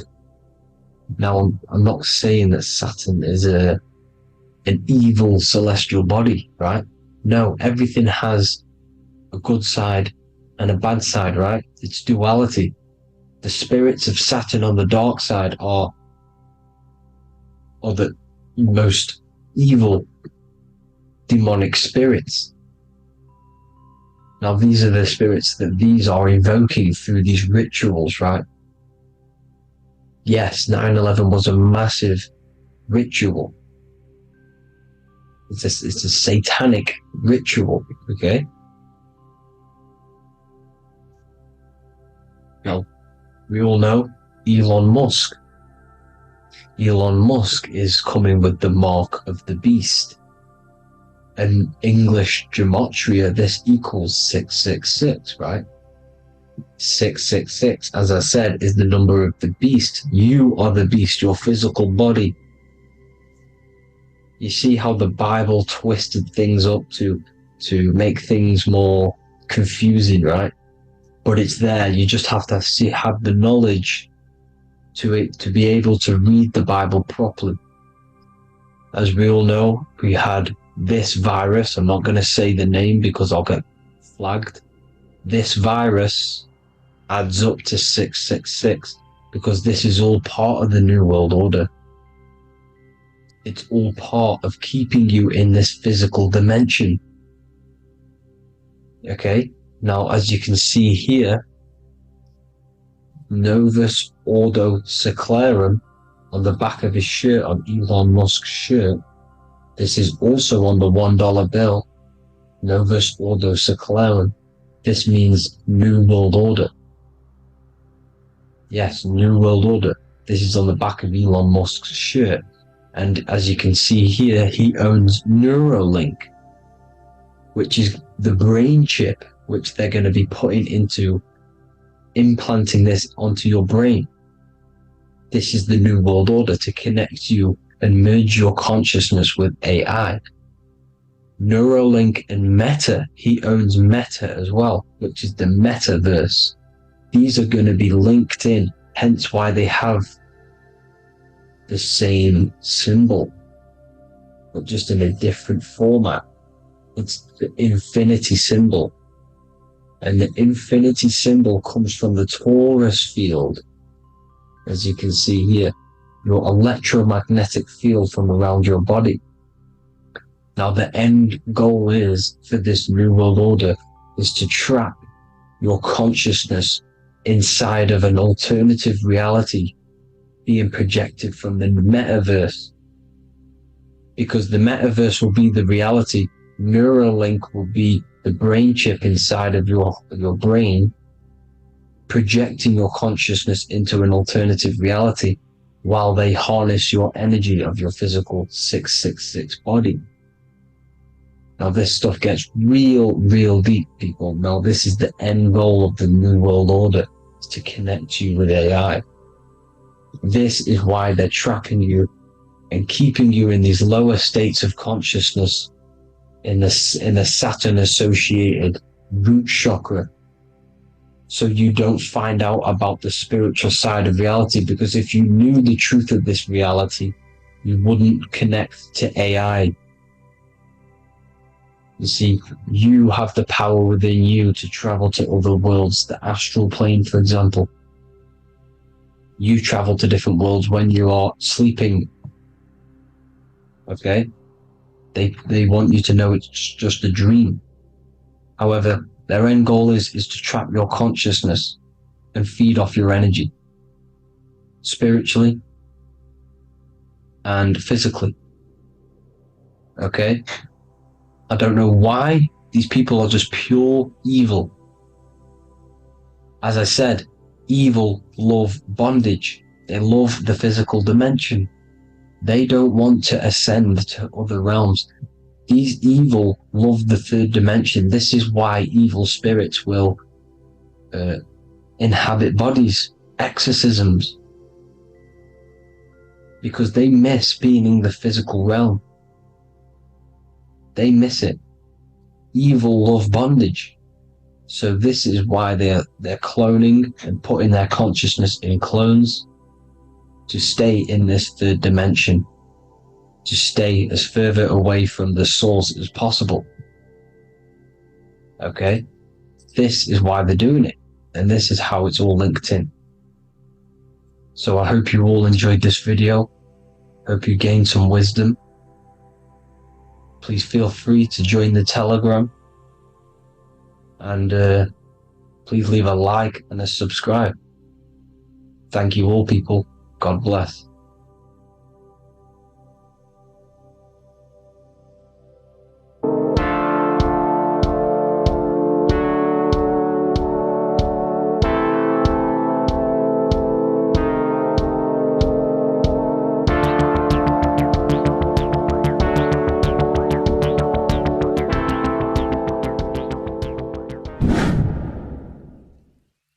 What is good, people? We're back with another video, and today we're talking about the chakras.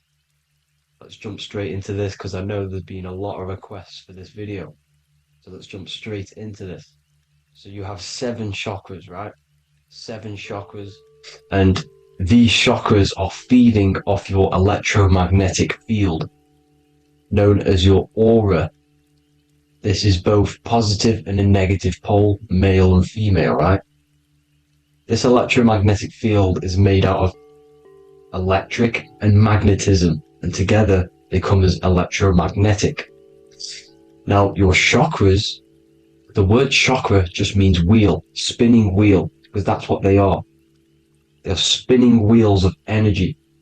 They do not exist on this physical plane, they exist on the etheric plane. Okay?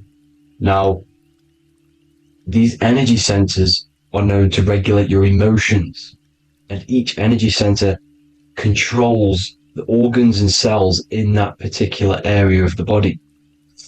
So, for example, your sacral chakra will control the cells and organs of your sexual reproduction area. Okay? The navel chakra or solar plexus will control the digestion in your body. Same with the heart, same with the throat, right? So they are like mini brains for each center of your body. They run along up the spine, but notice the crown chakra exists outside the body. It's just above the head. Now, this process of the chakras is obviously the 7 colors of the rainbow, starting from red, which is the lowest vibrational color, all the way to violet, which is the highest vibrational color. This, like I said, these energy centers are feeding off your electromagnetic field. So if these chakras are unbalanced, they are taking too much energy from your electromagnetic field, making it weaker. Now, this is the North Pole. As you all know, the Earth is flat, and we live inside of a giant torus field, and the North Pole is the Earth's heart chakra. And this is why the aurora borealis, or the northern lights, whatever you want to call them, that's why they are green, and they are being emitted from this center point of the Earth, because it's symbolizing the heart chakra, which is green, right? Now, you do work your way up to these. However, this is a torus field. You are a torus field. You have different layers of this torus field, right? And you need to balance all of these chakras, but you can't move up these chakras until you open the one below it. So it's like a stairway. You can't go to your solar plexus without going through your sacral. You see? So you have to work up these. However, you have to work up these and then live from the heart, because the heart is the center of the torus field. It's the balance between male and female poles, positive and negative poles. So you have to balance all of these chakras and then bring them all into one, which is the heart chakra. Now, they exist on the etheric plane. They exist on the etheric plane, and the etheric plane is a layer of the material plane. It's the one higher than the material plane. And then after the etheric plane, it melts into the astral plane. So they exist just between the physical and the astral aspect. Now, this is the yin and yang, matter, which is the lowest, root chakra, physical matter, and then to spirit, because high vibrational matter turns into spirit, low vibrational spirit turns into matter. So they're interchangeable. This is the yin and yang. Now, when you see ancient paintings with the halos, you see this is like a toroidal field coming out the top of his head, you see, with a halo. This was symbolizing in the old days, in the ancient days, that they've aligned their chakra, they've reached Christ consciousness, which is God consciousness, right? Now, this electromagnetic field is the apple that we bit out of in the Bible, because you see that apple is a torus field. So they were metaphorically or personifying the torus field. That's what the Bible is. It's a massive personification. It's all metaphors. You have to read it properly. It's got a greater meaning behind it. Now, when we bit from the apple, we ate from the tree of knowledge, which is good and evil. Our lower mind took over, so we materialized to feed our physical bodies. We materialized through Saturn. That's what Saturn does. Now, if you don't understand that, go and watch the video previous to this one called Occult Secrets of Saturn. And that will show you how Saturn is the materializer. Now, this is one of the secrets behind the Masonic compass, electric and magnetic, male and female, duality, positive and negative. Now, like I said, they teach you about the torus field, about a magnet in school, but they don't teach you about your electromagnetic field. Everything alive has a torus field. It is the building block of this creation. Absolutely everything has a torus field. There's not one thing without it. And as you can see here at the center of the apple, that's where the seed is. That's where the life is. The reproduction of that organism. As you see, this is where the most electromagnetic energy is stored, in the center, because this is where the two duality, this is where the field meets at the very center. This is why the seed is at the very center. Now, your spine is a elongation of the brain. The brain is heaven, and the bottom of the spine is hell. So this is Saturn, which is the root chakra. The 7 planets are associated with each chakra. Moon equals mind. Okay. Now Saturn is physical matter, as I've just explained. This is the lowest vibrational color. And they want you trapped down here, which is your hell state, your animal nature, your physical nature. They want you to identify as the physical body. They don't want you to reach these higher states of consciousness. Okay? Now, in the brain, you have 12 convolutions. Now, this is what they were symbolizing in the Bible with the 12 disciples. And obviously in the Bible, it says the upper room where Jesus met with his disciples. This is heaven, the brain, the higher states of consciousness. Now, this is your North Pole. This is Jacob's ladder. Okay? This is why you have 33 levels of Freemasonry, because it's symbolizing the 33 vertebrae, which are these little things here on the back of your spine. Because once the Kundalini energy from the bottom of your spine rises to the top, this is when you get enlightenment and opens your third eye. Spiritual enlightenment. As you can see here, this is Jacob's ladder. This is the Kundalini symbol, right? And they're even showing you this in the medical symbol. They're putting it in your face. But the serpents are wrapped around the spine. Now, the serpents symbolize how the energy moves around the spine, because it's a torus field, you see? At the center of the torus field, it wraps around the center pole. It wraps around it, and this is how the energy moves up. So they're symbolizing it with the serpents. Okay? Now, every religion has a sacred river. For the Egyptians, it's the River Nile. For Christianity, it's the Jordan River, right? This river is the canal, the energy canal at the center of your spine, all the way leading to heaven, to the Holy Land. This is the chamber which the energy rises up, right? Now, they used to say that gods descended from heaven to man. This is just heaven. This is the mind state. And they said the gods were connected by a rainbow bridge. That's the chakra system, the rainbow bridge. Okay, now the ancients called this place Midgard, Earth, where both evil and good live, right? Midgard. But you can go to heaven, which is a pure mind state, because once you're in heaven, nothing negative can ever bother you. That's completeness, pure Christ consciousness. Now, this is why Jesus dies at 33. He didn't actually die, but it's symbolizing the death of the physical body. Not the death of the physical body, but his consciousness rising above the physical body to, as I said here, matter to spirit. Matter died off and he came spirit consciousness. This is symbolized by the 33 vertebrae, which is obviously the 33 levels of Freemasonry. And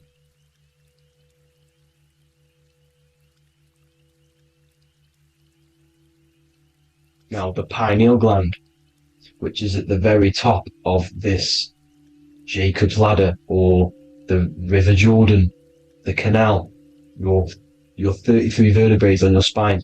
This is where the pineal gland sits, right? At the very top, at the center of your brain.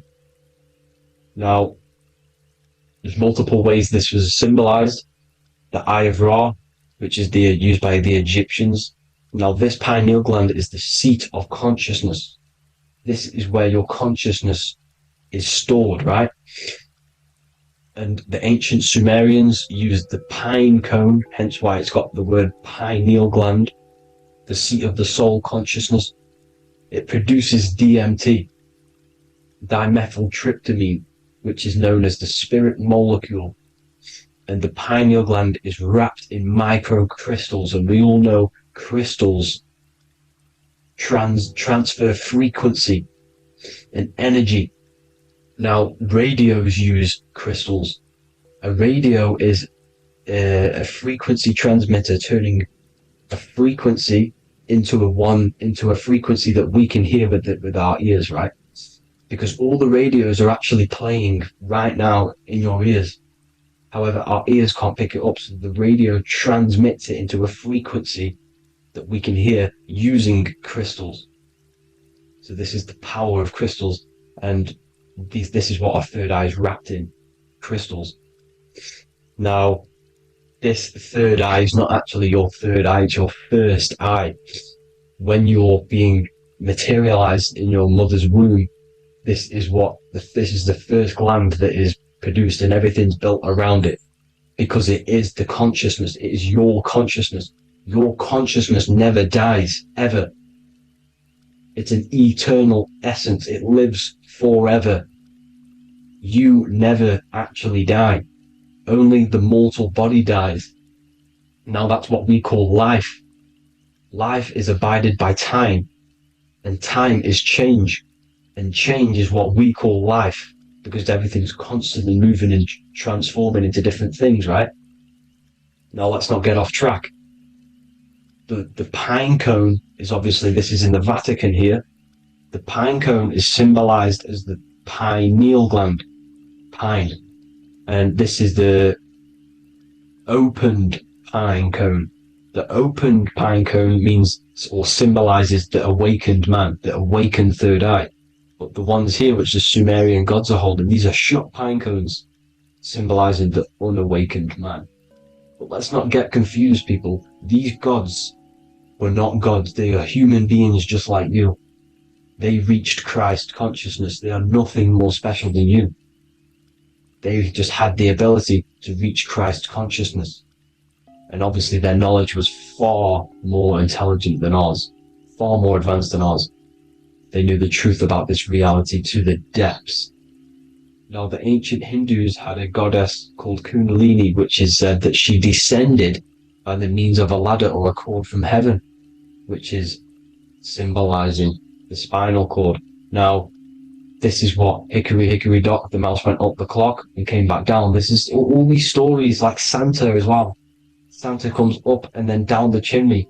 This is symbolizing the Christ oil. There's an oil which is produced in your pineal gland, right? And this oil travels down the spine. And once it's down on the spine, you must have to raise your consciousness, just like I said, with the chakras. You have to raise your consciousness, raise your vibration to heat up this oil and turn it into a gas. And it travels back up the spine through like the serpents up the spine, and this awakens the third eye once it's coming back up the spine and hits the pineal gland. This is the secret behind Santa and Hickory Hickory Dock, because Santa comes down and feeds the presents and goes back up the chimney, and he lives in the North Pole, the positive pole. This is the North Pole, people, and the presence is your sacred oil.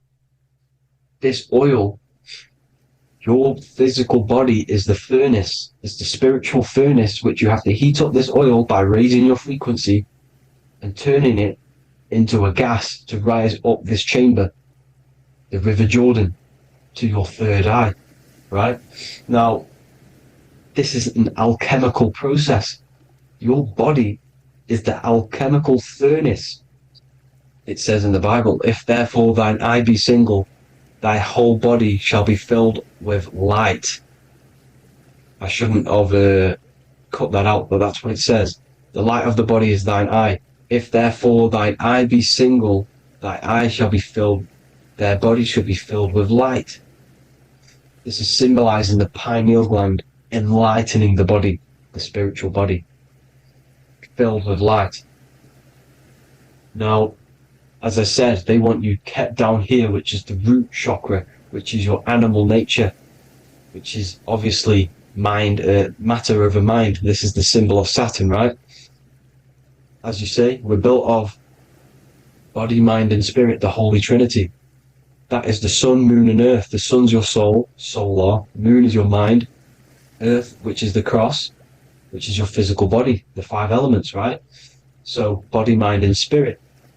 So the Saturn symbol is actually made out of the cross on top, which is the earth, and the moon on the bottom, which is symbolizing matter over mind, because earth is physical matter. You don't want to be matter over mind. You need to be mind over matter. See, they want you identifying as your physical body. They don't want you to realize you're an eternal consciousness. You're an eternal essence of consciousness which never dies. They want you trapped in your animal nature. And this is why the Baphomet has a goat head, because it's symbolizing your animal nature, which is evil. Not evil, but you're more likely to do evil things, right?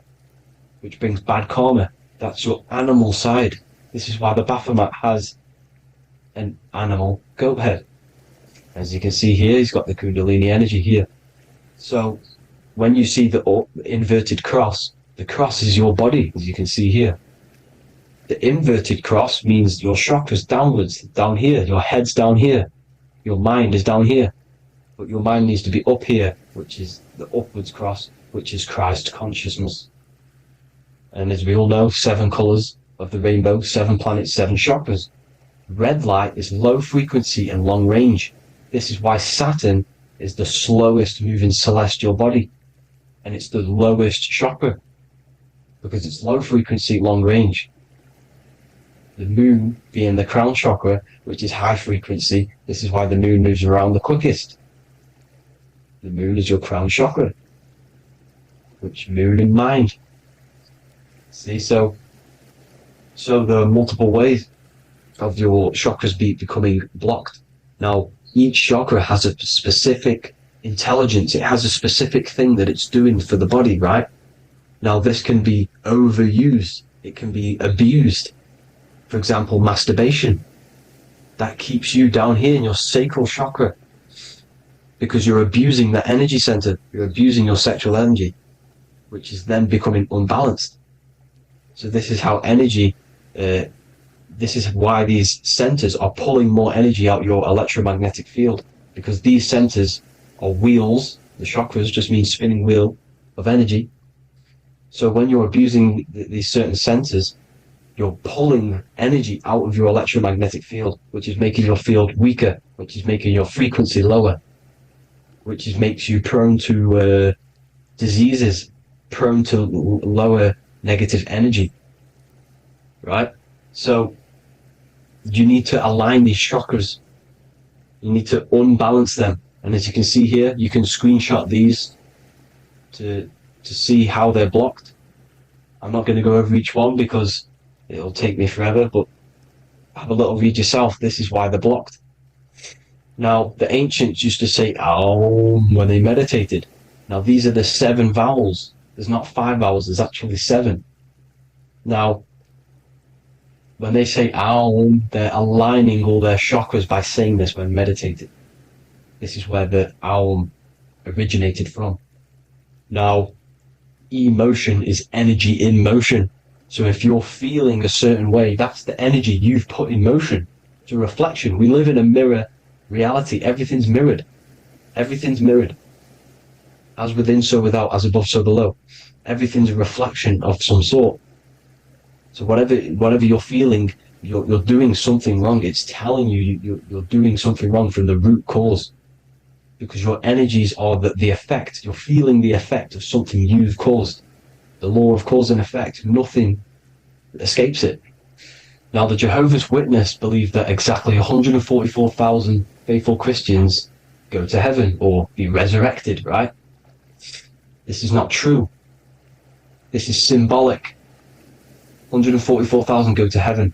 Now, the petals on the chakras, this is the root chakra, this is the crown chakra. Now, if you add up the first 5 chakras, the petals, add up the petals on the first 5 chakras, you get 48.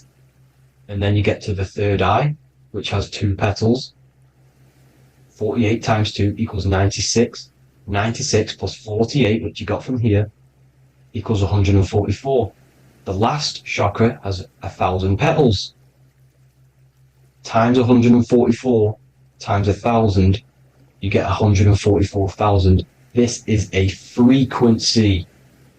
This frequency is the frequency of the ascension up your chakras. This frequency is a high frequency which turns that oil into gas, which rises up the spine, activating your third eye. Right? So this is all the religions are all symbolic for this sacred secret of Christ consciousness. As it says in the Bible, the kingdom of God is within. It's not out there, people. You must look within yourself. You are God. You are a spark of his consciousness. Infinite consciousness, right? So 144,000 is a frequency, and you must achieve this. Like I said, these people in the past, they're not gods, people. These were just humans. Nothing special. They just reached Christ consciousness. Now, they keep you in these lower vibrational states with the food, right? And as you can see here, all of these fast food restaurants are mainly are red and yellow, which are these lower states, these lower 2 chakras, lower vibrational colors, because they want you trapped down here in matter. And these foods are so low vibrational, they will keep you down here, because your gut produces, I think it's like 80% of melatonin. Melatonin is your feel-good hormone. These foods will not make you feel good. This is very low vibrational. Meat. It's not meat, it's raw flesh. These animals are stripped from their family, put on a conveyor belt, watch their friends be tortured, and then get slaughtered in a slaughterhouse. Think of all the fear that's running through their blood, all the hormones, all the fear, and you're going to go and eat that very low vibrational energy. As you can see here, this is the light photons within fruit. You can see the light, the life force in this fruit. You must think, feel, and do positive to raise your vibration. As you can see, earth equals heart. If you rearrange it, everything in nature is green, right? The aurora borealis is green. You must align all these chakras and then live from the heart, because the heart's the center of the Taurus field. You must become the consciousness in the center. So that's it for this video, people. Thank you all. God bless.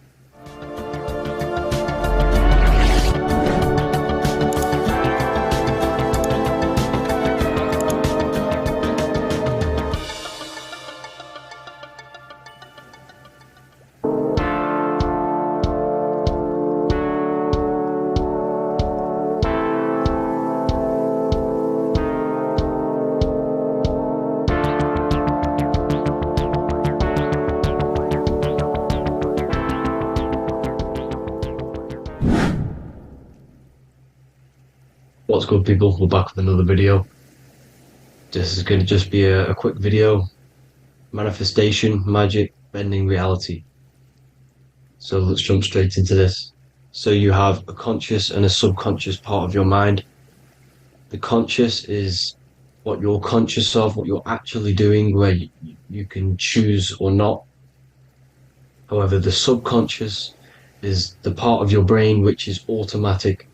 So all of the systems in your body, like the digestive system, your heartbeat, these are automatically being ran.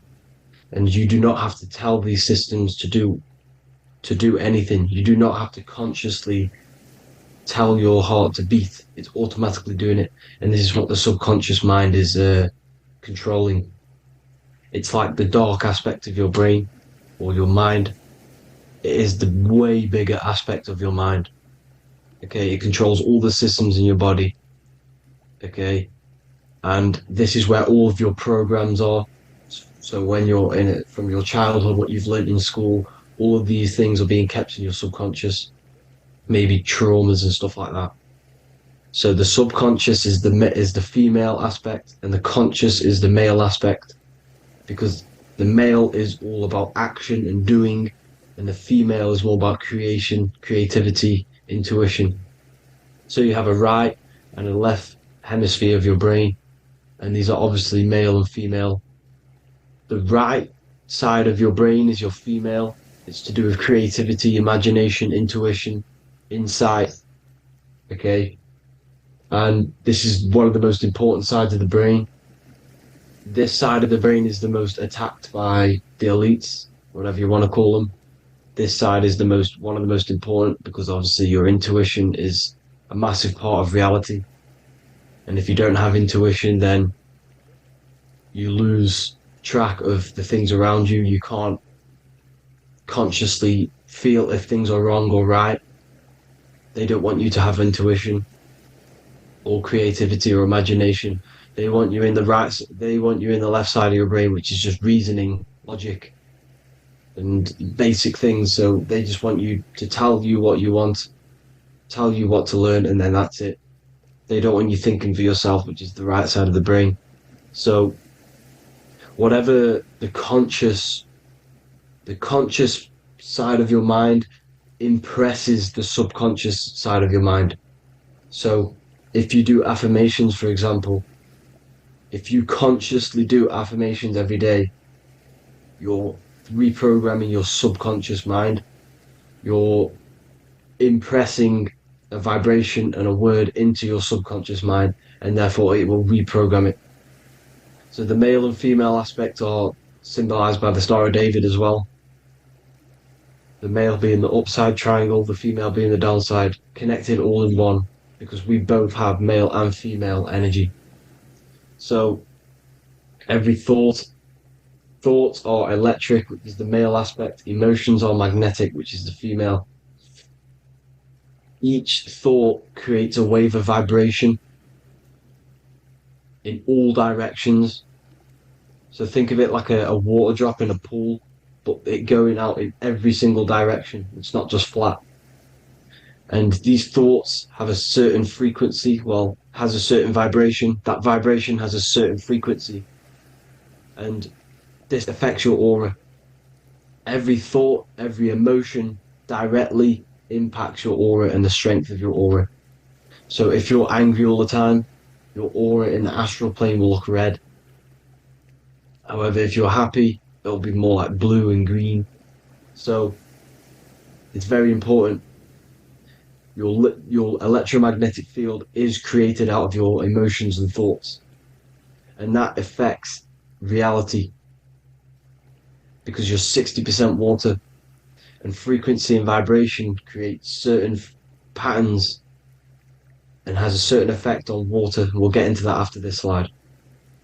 So each thought that people are thinking around you, you are actually subconsciously picking up these thoughts because it's emitting this vibration in all directions. So this is why you can pick up thoughts of other people on the odd occasion. However, when you're more in tune with your intuition, your right side of your brain, you can start to pick up on vibrations, thoughts, and other people's auras. You can pick up on the energy once your third eye is open, and you know whether you should be in that environment or not. This is what we call an atmosphere when we go into a room and you can feel the tension if someone's been arguing, for example. This is the atmosphere, this is the vibrations, these are people's auras emitting these certain frequencies and vibrations. Okay? So our aura is contained of multiple layers. Obviously, we have the physical body. This is the electromagnetic layer. However, you have the different planes of existence, the spirit, mental, astral, etheric, and then physical. The physical is the lowest plane of existence. And the physical plane is a product of all of the planes above.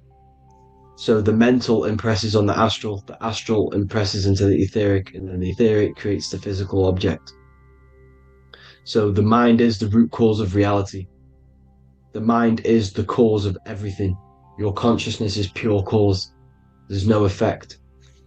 Everything you see in this reality is the effect. Everything that you experience is the effect, because the root cause was the mind. The decisions you made you experience that certain experience. And that decision was created on the mental plane. And this is just pure thoughts. And thoughts are things. If it exists in your mind, it is a thing. It's a certain frequency. So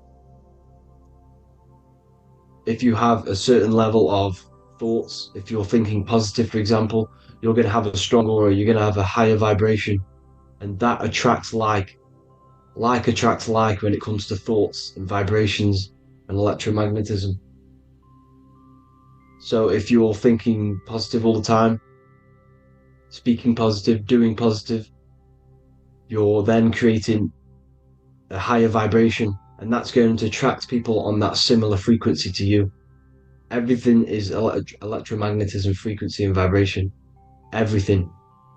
You see, so this is why, for example, if I put my hand to a TV screen, if my finger was the same vibration as the TV screen, it would go straight through it. However, the particles in my hand and the particles on the TV screen are two separate vibrations, and this is what causes the friction to stop and not my finger to go straight through it. So like I said, when you don't feel the vibe of someone, when you don't feel right, you don't really get along with someone, this is a vibration. Your vibrations are not matching, they're not similar, they're two complete different vibrations, and they're not aligning properly. So music has a massive part on this. Music is a massive, massive tool for the elites because music is frequency.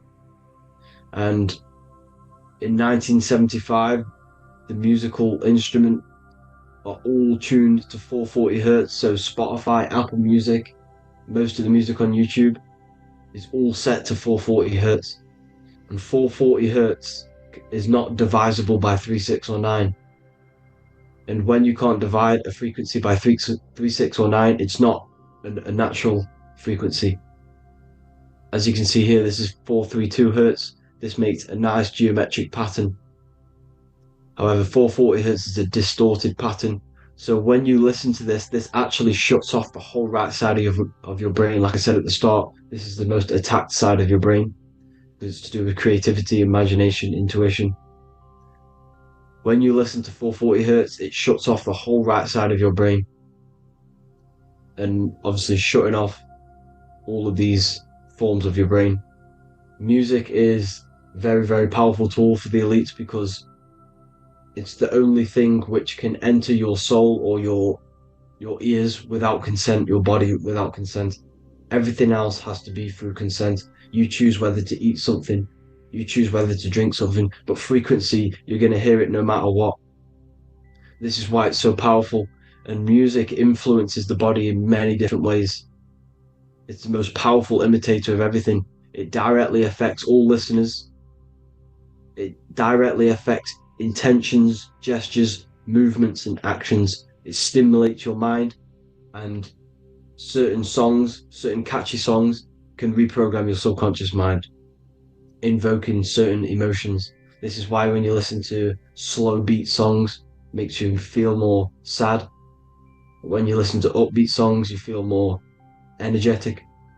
This is because these frequencies have a profound influence on reality and on how you feel. Because like I said, you are 60% water. And as you can see here, each frequency creates a different geometric pattern. And inside of you is 60% water. So like I said, 440 hertz is going to make a distorted pattern in your water. And this is going to have a profound effect on your emotions and your reality. So like I said, health is not just the body. You are made of body, mind, and spirit. You need to look after what you put in your body. You need to look after your spirit and look after your mind. It's very important to keep all these in balance, because once one of these are unbalanced, it affects the other two. So if you're eating wrong, it's going to affect your spirit and mind. If you're thinking wrong, it's going to affect your body and spirit. These are all interlocked. You have to look after them all. So it's very important you understand music. Stop listening to low vibrational music. To be honest, you want to listen to music without any sort of speaking inside of it. You just want pure frequencies, which are the solfeggio scale, like one of these, for example, 432, 528 hertz. These are all good frequencies. It's called the solfeggio scale. And these frequencies make you more in tune with nature. 528 hertz is what the earth vibrates at. So it's very important. And the Rockefellers are the one who changed this to 440 hertz. The Rockefellers, one of the elite families. So if you want to manipulate reality, it's very important to have your chakras aligned and having a high vibration, because the higher your vibration, the more powerful your words and your intentions are on reality. So the lower your vibration, the harder it is to affect reality, because you're on a lower state of consciousness. Like I said, you have the mental, astral, etheric, and physical. Everything is a product of the one above. As above, so below. This is what Hermes Trismegistus was saying in the Egyptian days. This is where it comes from. As above, so below. If you affect above, it directly affects below. So like I said, meditation helps on this, helps align your chakras. Think positive, feel positive. Like I said, your feelings are magnetic, your thoughts are electric. So once you combine these two together, you're then creating an electromagnetic frequency, and that will have profound effect on reality. So the law of cause and effect. The law of cause and effect.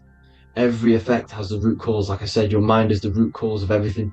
Every decision you make is having a different effect on reality.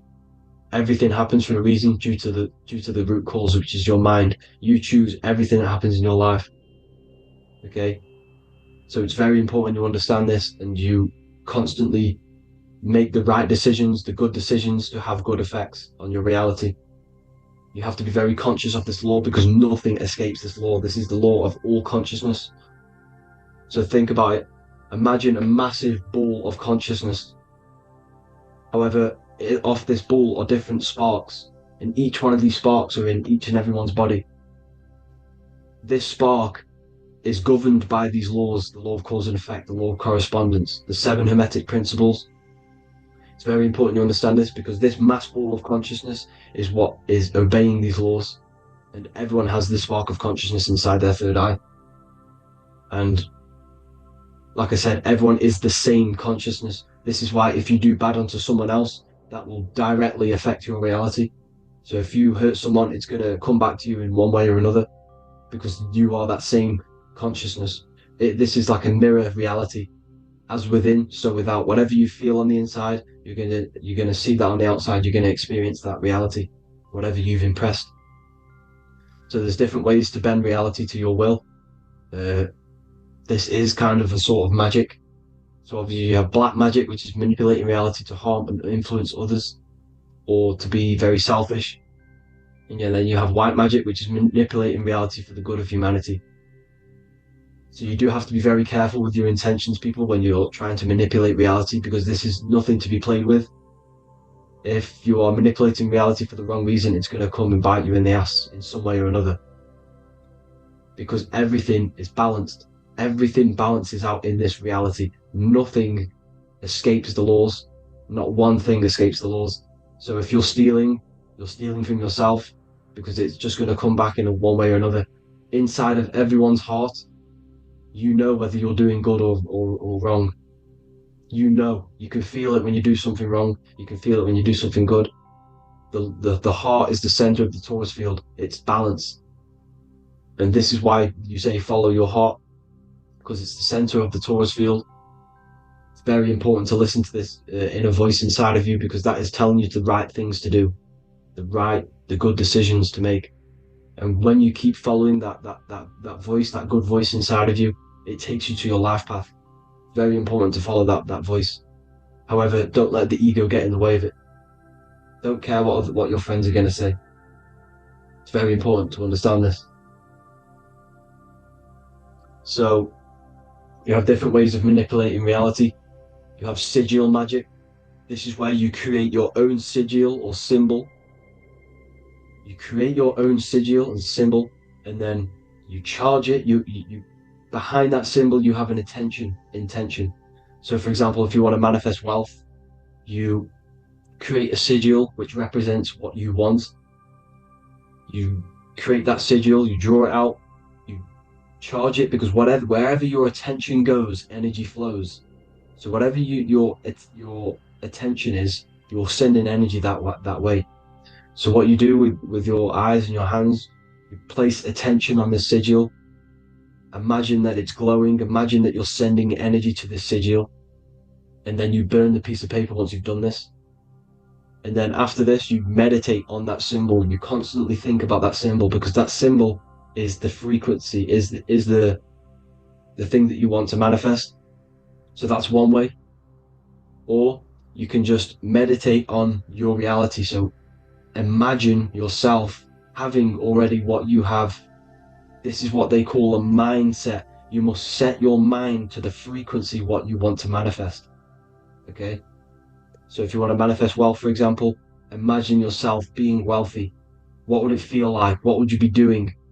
Imagine a scene in your mind. Constantly do this, and you're putting out that frequency. Like I said, you must think, because the thoughts are electric, and then you must feel, which is magnetic. Together, this creates an electromagnetic frequency, and this is how you attract things to you. You will attract the certain people to come in your life to bend reality to your will. Okay? Or you've got mirror magic. Stare yourself in the mirror, because a mirror reflects light. It also reflects energy. So you've got to be very careful with what you say to a mirror. You've got to be very, very, very careful, because whatever you send into that mirror is directly sent straight back to you. So if you're thinking negative, you're sending negative energy back straight to you, and that's going to have an effect on your reality. Affirmations are very important, because your words are frequency, your words are vibrations, and each word you say has a certain frequency. If it's positively charged, it's going to affect you positively. If it's negatively charged, because like I say, your brain and your mind is like the director of energy. That's what your brain is. and it directs energy into certain things. You can either positively charge it or negatively charge it. And this brain is creating your reality constantly. It's manifesting your reality constantly in the present moment. So this is what the government knows. The government know your mind is the root cause of reality. This is why they call themselves a government. Government. The New World Order is not being manifested by them. They are controlling the information. They are controlling your perception of this reality. And they know the mind is the root cause of reality. Therefore, if they control your perception of reality and your information, what you believe, you're going to manifest that information, that perception. So we, the people as a collective consciousness, are the ones manifesting this New World Order. You see, so this isn't black magic. They're actually tricking us into manifesting their own their plans, this New World Order. You see, this is how smart these people are. They know how to get around the laws of reality. They know how to bend reality to their will without facing the consequences. They're getting humanity to do it.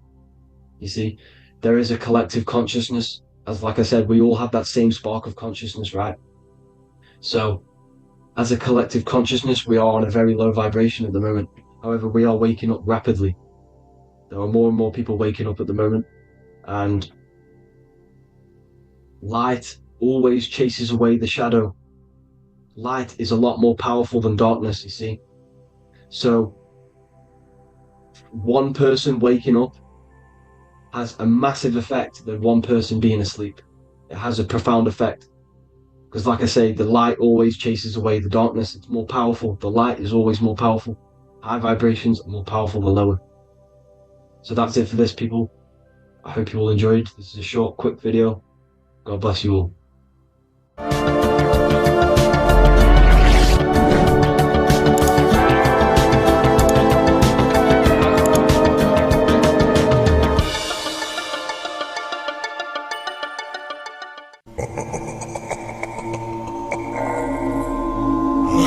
If your ultimate goal is to be famous, then you're gonna do a lot to get there, like sign your name in blood in a contract with the devil. That's how I got introduced to the music industry. I swear I wanted to be like the Amy Grant of music. Yeah. But it didn't work out, and so I sold my soul to the devil. Well, needless to say, sold my soul. Alright, y'all. I'm finna sell my soul. I'ma hit y'all when I'm through. I'm gonna be rich as hell, alright? Bro, man. You trying to sell your soul, man. Look.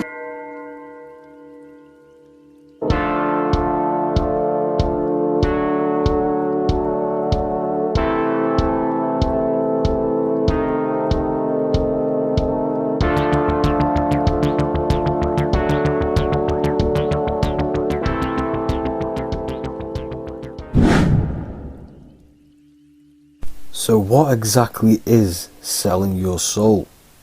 In order to understand this to its full potential, you have to understand the spirit world and the occult world which our eyes cannot visibly see.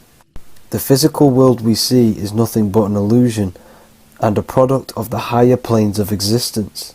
For example, you can see someone's physical body, but you can't see the complex structure of the consciousness and the thinking behind that being. With that being said, there are forces and entities not attached to physical bodies, which they exist on the astral and etheric plane behind the physical plane. Now there are numerous videos and music with artists talking about this. For example, I sold my soul to the devil and the price was cheap. Why do you still do it? Why are you still out here? Well, it goes back to the destiny thing. You know, I made a bargain with it, you know, a long time ago, and I'm holding up my hand. What was your bargain?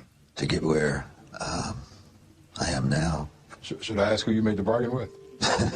with the chief commander. On this earth? And on this earth, and then in a world we can't see.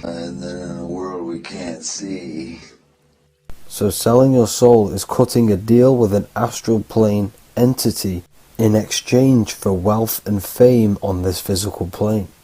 This is classed as black magic because you are bending reality against your intuition.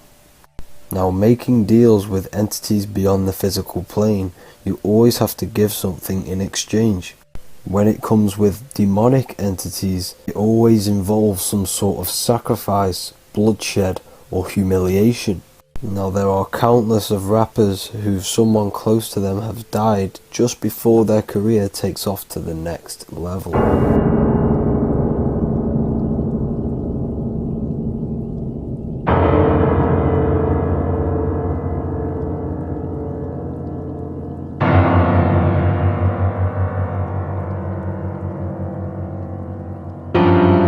My mama was sacrificed. Me too. You understand? Yeah, I'm Christian. Michael Jordan, what about him? His daddy, right? Bill Cosby, his son, right? Dr. Dre, his son. You know, out in Hollywood, a lot of people come up missing. So these rappers and celebrities do have to do sacrifice rituals in order to take their career to the next level. Tough flight, I've been growing up, it's a ritual. So the occult side of this reality is heavily connected with the music industry and the elites. This is why they are all connected to Freemasonry.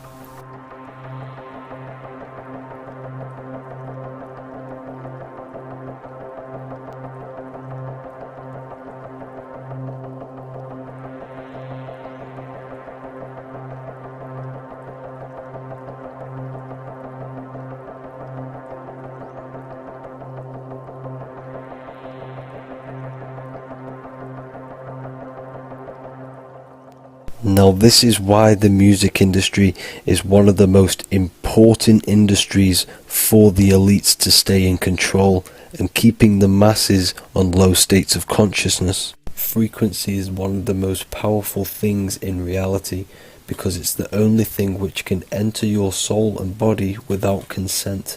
The frequency on Spotify and all major platforms are all tuned to 440 Hz, which was set by the Rockefellers. 440 Hz turns off the whole right side of your brain, and the right side of your brain is to do with critical thinking, imagination, and your intuition. Music has the ability to influence your intent, your emotions, your thoughts, and your actions just by frequency itself. By controlling the music the celebrities put out and the things they talk about, they're actually molding society because of the celebrities' huge amount of influence over the younger generation and cultures within society. This is why the music industry is mainly talking about sex, guns, violence, and hating other people. These are all very low vibrational acts and things to do which destroys humanity and societies, keeping us all conquered and divided in order for them to stay in power.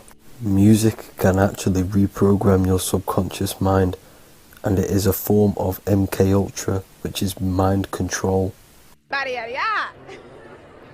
It's in my brain. Do you know that? It's living rent free. I can't get it out. You did that. Yeah, it's hypnosis. Yeah, it's hypnosis. You're so awesome and dope. You do need to be very careful with what you're listening to and what frequency it's playing at, because all of this has an effect on your electromagnetic field and your state of consciousness. Now let's go back to selling your soul. When these rappers and celebrities sell their soul, they now gain eternal life on this physical plane. When you do sell your soul, you are allowed to live forever. And these people that are called youngins, rookies, new booties, like I was, had no idea that these people still live. They will prey, haunt, kidnap, anything to stay on top. This is their world. They have nothing but time, is what they believe. Now this explains why there's so much Saturn worship, because Saturn is the father time. He's the god of time and crystallization in the physical realm. If you want more information on that, go to my previous video.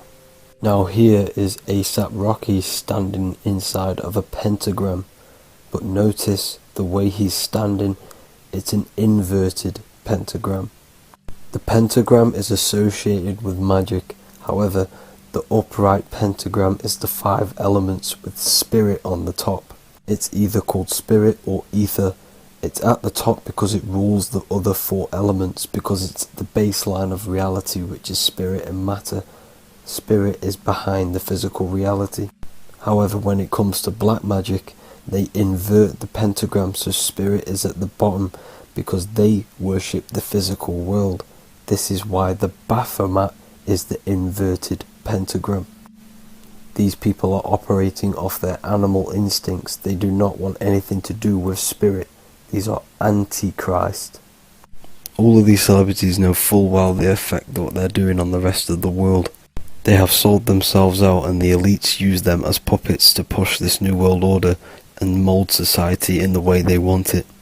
This is why all the celebrities are linked to Freemasonry, because in Freemasonry you have to take the oath of silence, where you can't speak on anything that they learn inside of Freemasonry. This is the symbol of silence.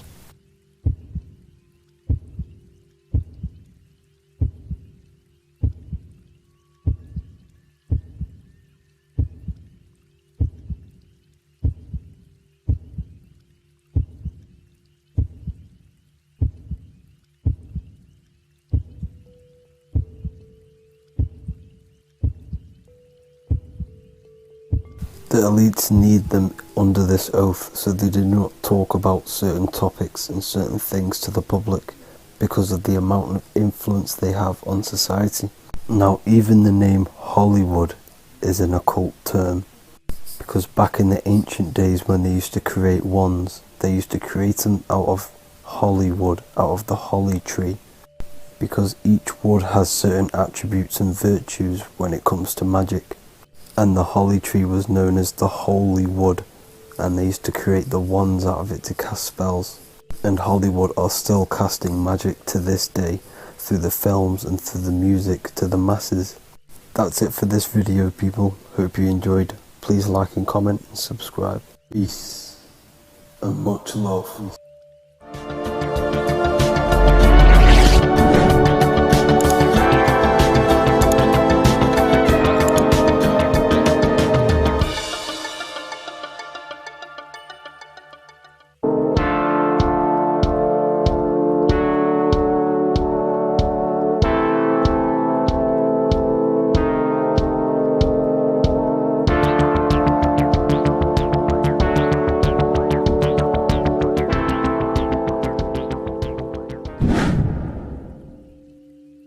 What is good, people? It's Revival of Wisdom. I hope you're all doing well.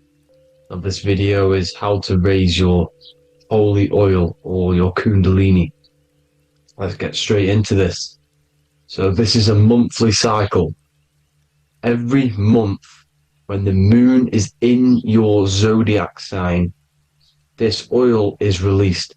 Now, the moon is in control of monthly cycles. For women, it's the menstrual cycle, and as well, this holy oil cycle.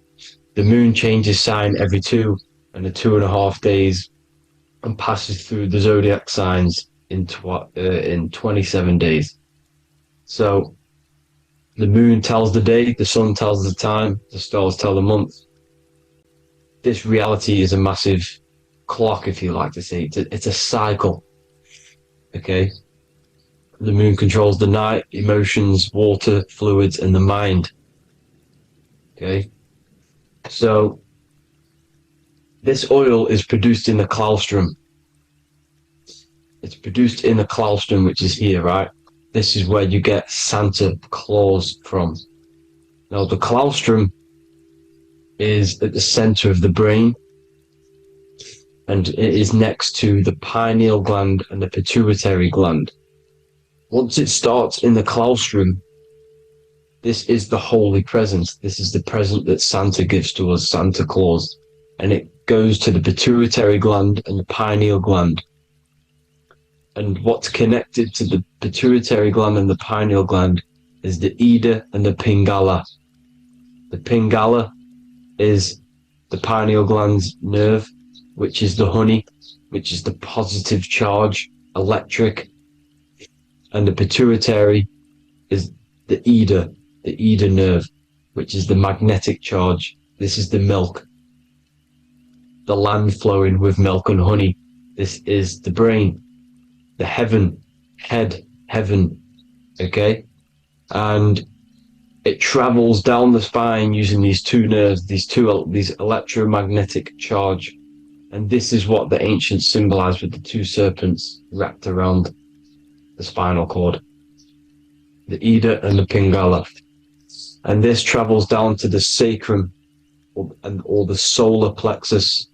Okay, so once it's here, okay, the spine is an elongation of the brain.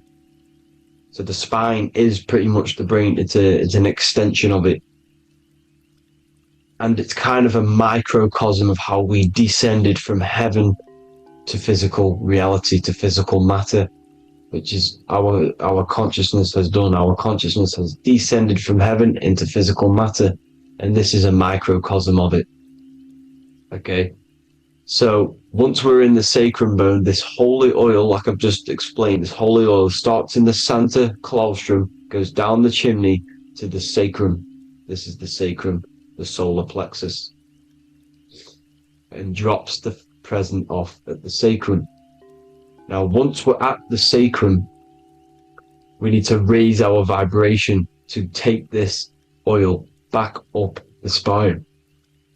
Okay, and the River Jordan symbolizes this in the Bible. King Herod wants to kill Jesus in Nazareth, which is here, this is the River Jordan, is Nazareth. He goes to be born in Bethlehem and then goes back up to Nazareth to Joseph and Mary. Joseph and Mary, the pineal gland and the pituitary gland. The Bible is huge symbolism. It's all metaphors for this sacred process which goes on inside of your body. You are the Temple of Solomon. You are the Holy Land. The Holy Land is your brain. Once this oil is at the sacrum, you need to raise your vibration in order to take it back up. Once this oil has gone back up to the pineal gland, it activates the crystals which are wrapped around your pineal gland. Your pineal gland is this tiny little beam here. This is the claustrum. This is the pineal gland. And it's wrapped in crystals. And when this oil travels back up the spine by raising your vibration, back to the upper room where Jesus met the 12 disciples, or the 12 cranial nerves in the brain, and it activates and it turns on this pineal gland. And once it's turned on, it illuminates all the cells and the nerves in your brain and turns them all on and activates the higher God man, the God consciousness, Christ consciousness. And it regenerates the whole body. This is the secret to regeneration. It regenerates all the cells in the body. And this is how the ancients lived for thousands and thousands of years. It's talked about in ancient texts. They lived for hundreds and thousands of years because they knew this secret. And this fluid, this brain fluid, the secretion, or the Christos in Greek, which means gold, because this is the alchemical process from turning lead to gold. Your body is the alchemical furnace. Now the ancients knew about this center of the brain because they symboled it. This is the Eye of Ra, and it's the brain, and this is what's wrapped around our consciousness. Our consciousness isn't wrapped around the brain. The brain is built around the consciousness. We are the consciousness. You don't have a soul, you are the soul. Okay? Now, the head, heaven, hell, heel at the bottom of your foot, that's hell. Head is heaven, heaven and hell. Simple. Now, the pineal gland produces DMT, which is dimethyltryptamine, which is known as the spirit molecule So let's move on. Now, when this oil travels up, back, the spine, the chimney, it crucifies at the top, which is called the vagus nerve. So when it reaches here, the optic thalamus, it crosses and crucifies once it's raised back up. And this is why Jesus dies at 33. He was crucified at 33.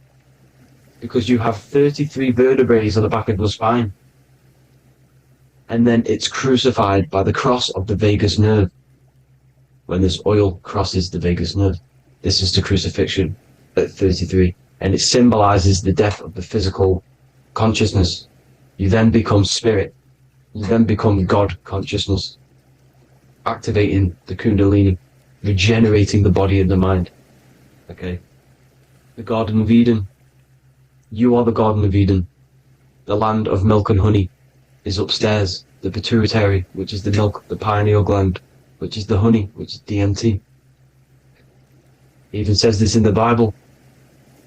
As he brought us into the place, and he has given us this land, a land flowing with milk and honey, which is also symbolized as the sun and the moon. The Bible also says, the light of the body is the eye, not the eyes, the eye. If therefore thine eye be single, thy whole body shall be full of light. This is the activation of the pineal gland by raising this oil back up to the pineal gland, to the center of the brain. Neither shall they say, see that here, or see there, for behold, the kingdom of God is within you. So he's saying, don't look out there. Nothing is out there. It's all inside of you. Everything's inside of you. You're the universe. Now, how to raise this oil back up to the pineal gland? Every month, like I said. The moon controls the cycle. The moon controls monthly cycles. When the moon is going into your zodiac sign every month, this oil goes down the spine, and you must raise your frequency to get it back up. You must retain your seed. This is the most important. Your fluid, your secret, your holy fluid, your life force. You can't let that go. That life force is the reason you're alive. This holy oil is the reason you're alive, because it feeds all of the systems in your body. It feeds all the systems in the body. You have to retain your seed. Alkaline diet, positive thinking and meditation. Okay? When you retain your seed, you will live longer. The moment you release it, you're killing yourself. You're killing a piece of yourself every time you release your seed. Every single time. You're killing a part of yourself. Okay? Now, this could be why this could be the illumination, the single eye on the Illuminati's symbol, the Freemasonic symbol, the illuminated eye, the triangle which could symbolize the body, mind, and spirit, but the eye illuminated. Now, in the Bible, it talks about the two trees, the tree of knowledge and the tree of life.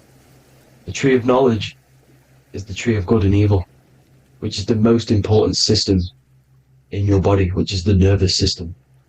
The nervous system, the most important. The tree of good and evil. And the tree of life, which is the cardiovascular system. Now, this oil, when it's released every month, feeds these two systems, and these two systems feed everything. Now, it's important you understand that. Okay? The ancients knew all of this knowledge. The Bible's telling you this knowledge. But it's in a metaphorical way. You have to understand the context behind it so you can read it properly. Now, eating of the tree of life, which is when it talks about in the Bible, eating from the tree of life is actually symbolizing a bad diet, ejaculation. Because you're eating from these two systems. You're killing yourself with a bad diet. You're killing yourself with an ejaculation. Okay? So, that's important to understand. Now, this is Jacob's ladder in the Freemasons. Jacob's ladder, which is the spinal cord, it's the stairway to heaven. And this is Jack and the Beanstalk when he goes up the beanstalk and finds the golden egg in the grey clouds. The grey clouds symbolize the grey matter in your brain. Now, the Garden of Eden talks about the 4 different rivers in Garden of Eden. As we see here, the North Pole map, the ancient North Pole map, because the center of the earth is the center of the torus field. Everything's the torus field. Atoms are torus fields. Everything's torus fields. You are the universe. Everything's with you. The North Pole is your spinal cord. This is why they say Santa Claustrum comes from the North Pole. This is the North Pole. And the Santa Claustrum is the center of your brain. Now, there's 4 rivers which come from the Garden of Eden. There's the blood, the Christ oil, which is the oil we're talking about, urine, and saliva. These are the 4 sacred oil, 4 sacred fluids in your body. And these are constantly abused in today's society. Also, these secret societies are targeting these fluids. Okay? This is why porn is free. They sexualize society through Disney. Go and look at some of the Disney movies. There's so many subliminal messages which sexualize these children because they want you sexualized. So you release your seed, which is one of the holy fluids in your body, especially your semen, your sexual energy. So important you retain this. So important, because it's your life force. It keeps you alive. Okay?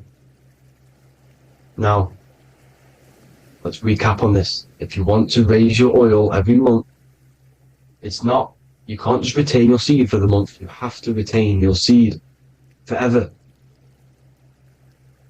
Don't just do it for a couple of days. Have to do it. It's a lifestyle. You want to become God consciousness, you got to do what it takes. It's hard in this society because this society is made around, it's designed to kill you pretty much.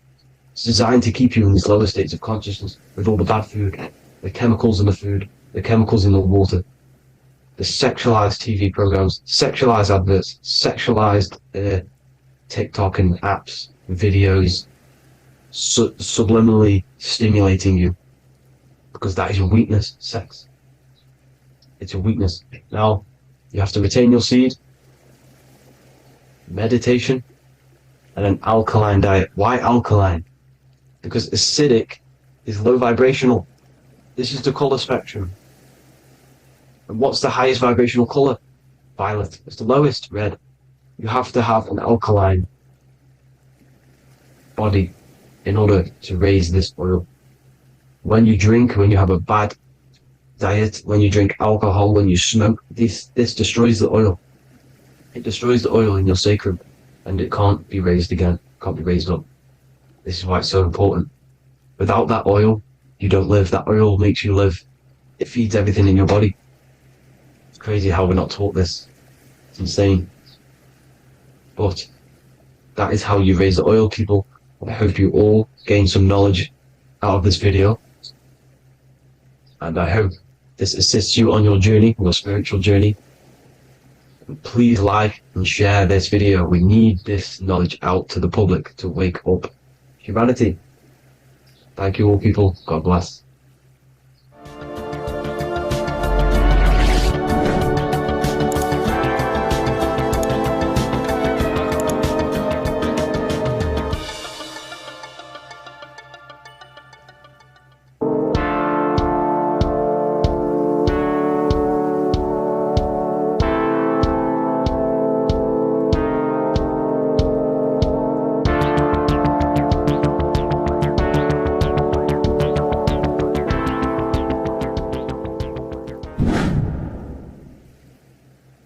Welcome back, people. We're back with another video.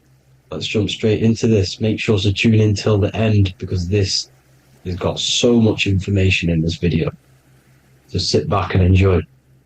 So everything's torus fields. The Earth's a torus field. Everything's torus, which is electromagnetic field, electric and magnetic. The center of the torus field is where the two opposing forces meet in the center.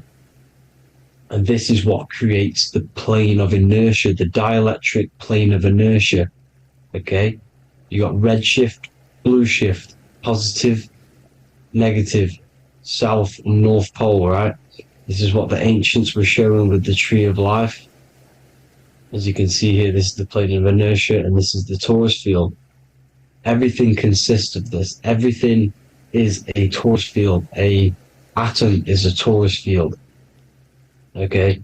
Now, the inertia is the 0 point. So this plane is a 0 point. It's the balance between two poles. Okay? Now, this creates matter because matter is two opposing forces in motion equalized. So these two forces coming together is what creates matter on this physical plane. And this is why we can't see the electromagnetic field, because it consists of one of the elements, which is either electric or magnetic. But when they combine together, it's what creates this physical plane, which is physical matter, which is light in motion. Now, everything is one. Don't get confused by duality. Duality is two opposing forces, but them two opposing forces are created by the same substance. It's two aspects of the same substance. So, for example, water and ice are the same thing, you know what I'm trying to say, but it's two aspects of the same substance, because all is one. The whole universe is one. All goes back to the one, which is God, the creator, or magnetism, whatever you want to call it, because magnetism pulsates. Electricity has two poles, red shift, blue shift. Okay? So red shift, blue shift is electricity, and electricity vibrates. And all vibration always comes back to a standstill point. But magnetism is what pulsates. This is why your heart pulses. You breathe, which is a pulse. This is the breath of the universe, magnetism. Now, this is why the earth is green, okay? Earth can be spelt heart. If you just move the H to the beginning, it spells heart, okay? Because the heart is the center of the torus field, which is the heart chakra for us humans, okay? We consist of the same field, as you already know. Heart being the center, which is green, which is the center of the seven colors. The center of the seven colors. This is the most powerful chakra in your body. People think it's the crown chakra, but it's the heart chakra because it's the center of the torus field.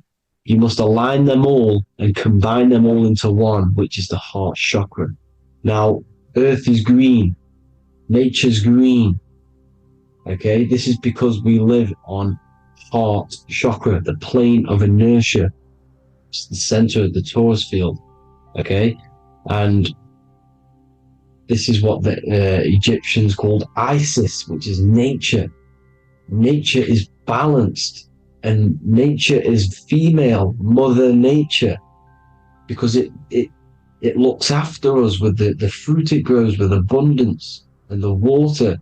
It's a female energy, Mother Nature, and this is the symbolism of an equal, balanced arms. This is the scales, it's balanced. Mother Nature is balanced. This is why the sky is blue, because what comes after the heart chakra? Blue. Sky is blue. We live in Midgard. This is what the ancients called Midgard. You don't have to take this tree literally. It's a metaphor. We live in Midgard, where both positive and negative duality here. Now, Mount Meru. Mount Meru was known as the center of the earth, okay, or known as Hyperborea. And this is the North Pole, the electromagnetic North Pole. But when I say Mount Meru, it's not an actual mountain. They weren't saying there was a real mountain in the center of the earth, a magnetic rock. No. The plane of inertia, okay, there's something called a hyperboloid. That's what it's called, a hyperboloid. And this is the center of the torus field. And this hyperboloid is what is in the shape of a mountain, you see? So if I go to this next one, they say Hyperborea on this map. Why do they call it Hyperborea? Because this is the hyperboloid in the center of the torus field, and this is the electromagnetic mountain, a metaphor. Mountain, what they're metaphorically saying, this is the electromagnetic mountain at the center, the double vortex, the center of the torus field, which is the North Pole. Pole of electromagnetic energy. So this is why they call it Hyperborea. It comes from the word hyperboloid. And the center of the earth is so sacred, and they symbolize this with obviously the North Star, which is Polaris, and this is where the swastika comes from, because it's the 4 seasons moving around the North Star.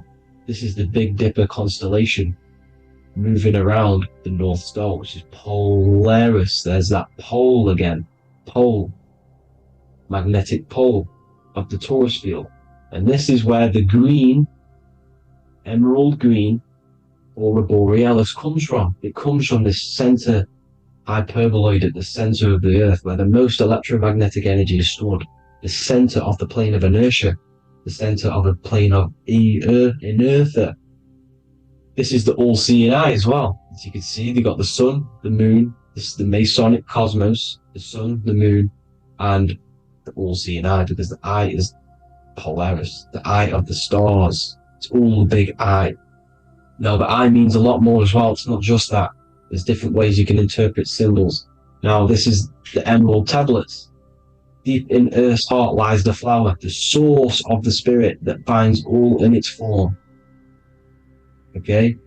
The flower of life is thine own place of thine spirit, and stream through the earth as thine flows through thy form, giving off life to the earth and its children, renewing the spirit from form unto form. This is the North Pole. This is what he's talking about. He's talking about the aurora borealis. Aurora borealis. It's the earth's aura. Emerald green. Heart chakra. Plane of inertia. Green. Earth. Heart. You see? All related. Now, there's many symbolism of this. So much symbolism of the ancients. The 7 layers of heaven. 7 layers of heaven, which are the 7 planets. Okay? These planets are the solar system. It's the solar system because we are the soul. We are the sun, the soul. And we're inside of a solar system, which is the 7 planets. That's why there's 7 layers of heaven.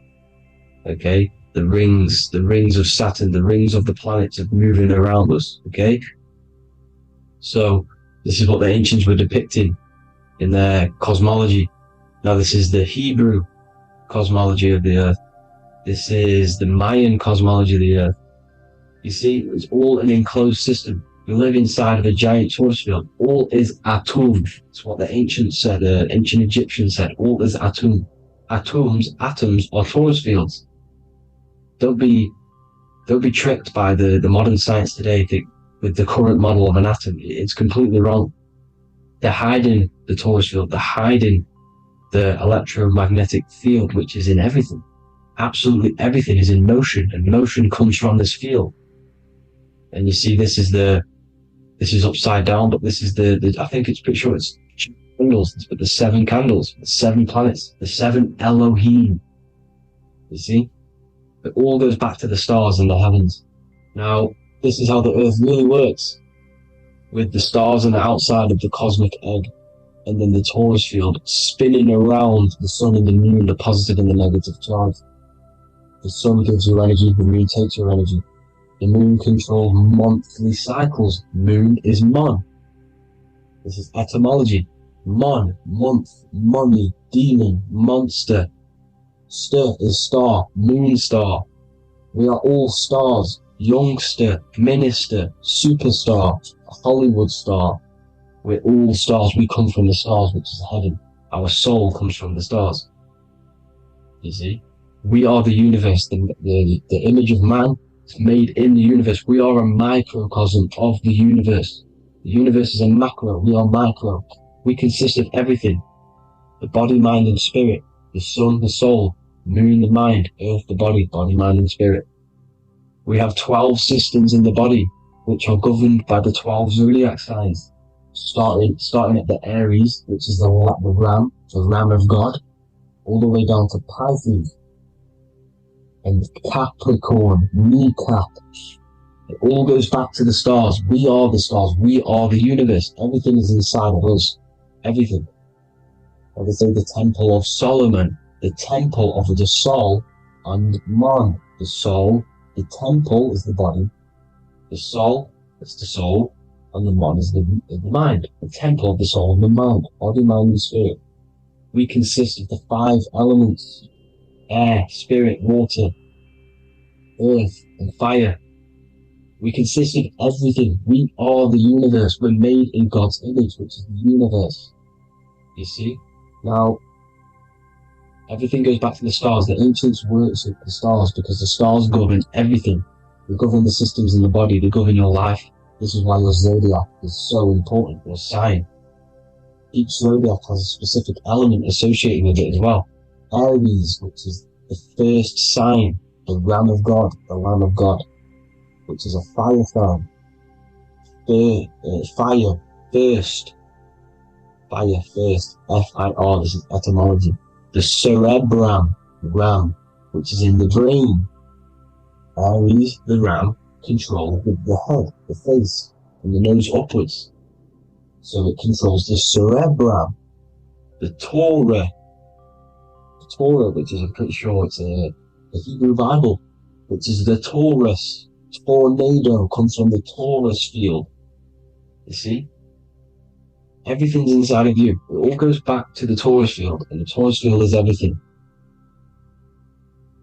Now, like I said, 12 zodiac signs, 12 systems, 12 cranial nerves in the brain, the 12 disciples of the Bible. All symbolic. Have to read the Bible properly. Now, this center, at the center of the earth, right? This is what's stirring the ether. And the ether consists of the 4 elements. Because there's 5 elements. Spirit can be called ether. People call it spirit or ether. Ether is pure potential, pure energy. It's what connects the astral to the physical.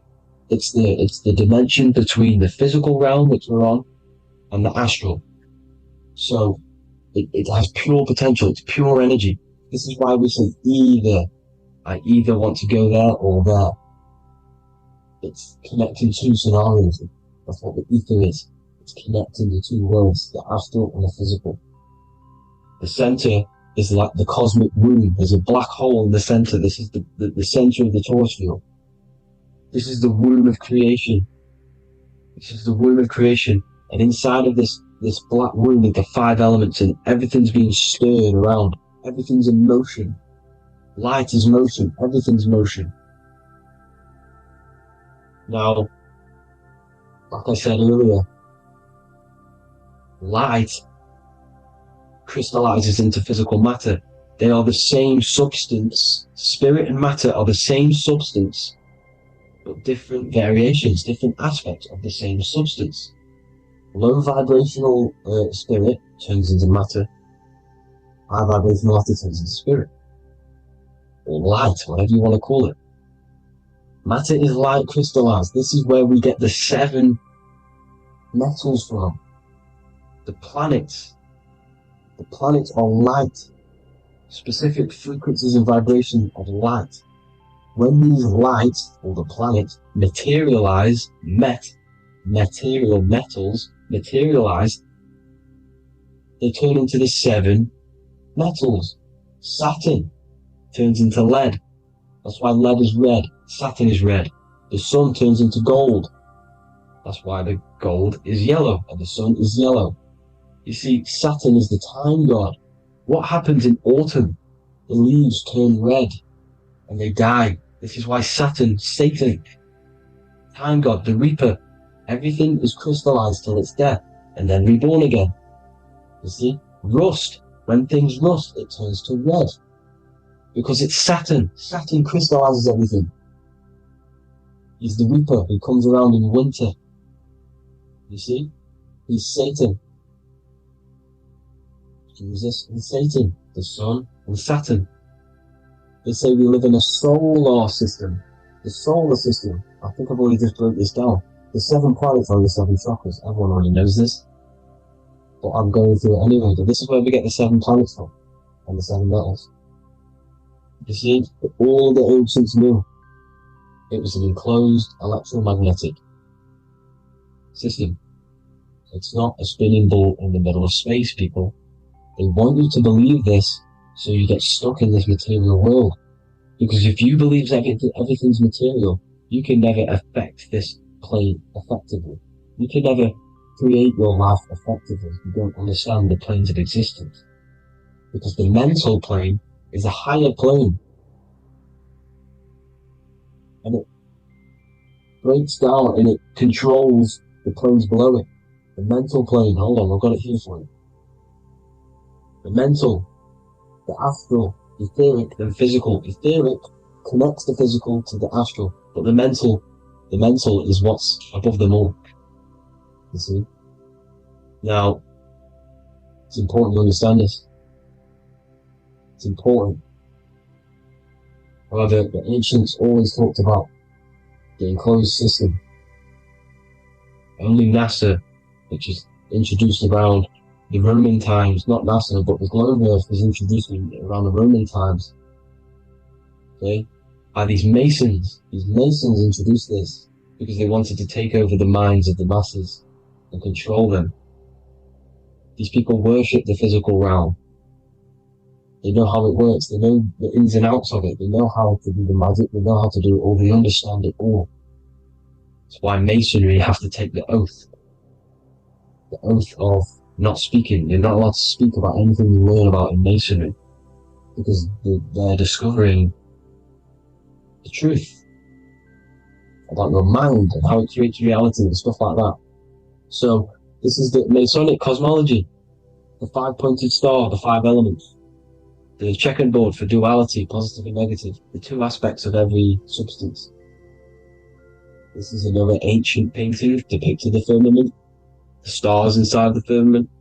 The sun. You see, the ancients worshipped the sun because it's so important for sustaining our life. It's the only reason we're alive is because of the sun. But then people think it gives you cancer today.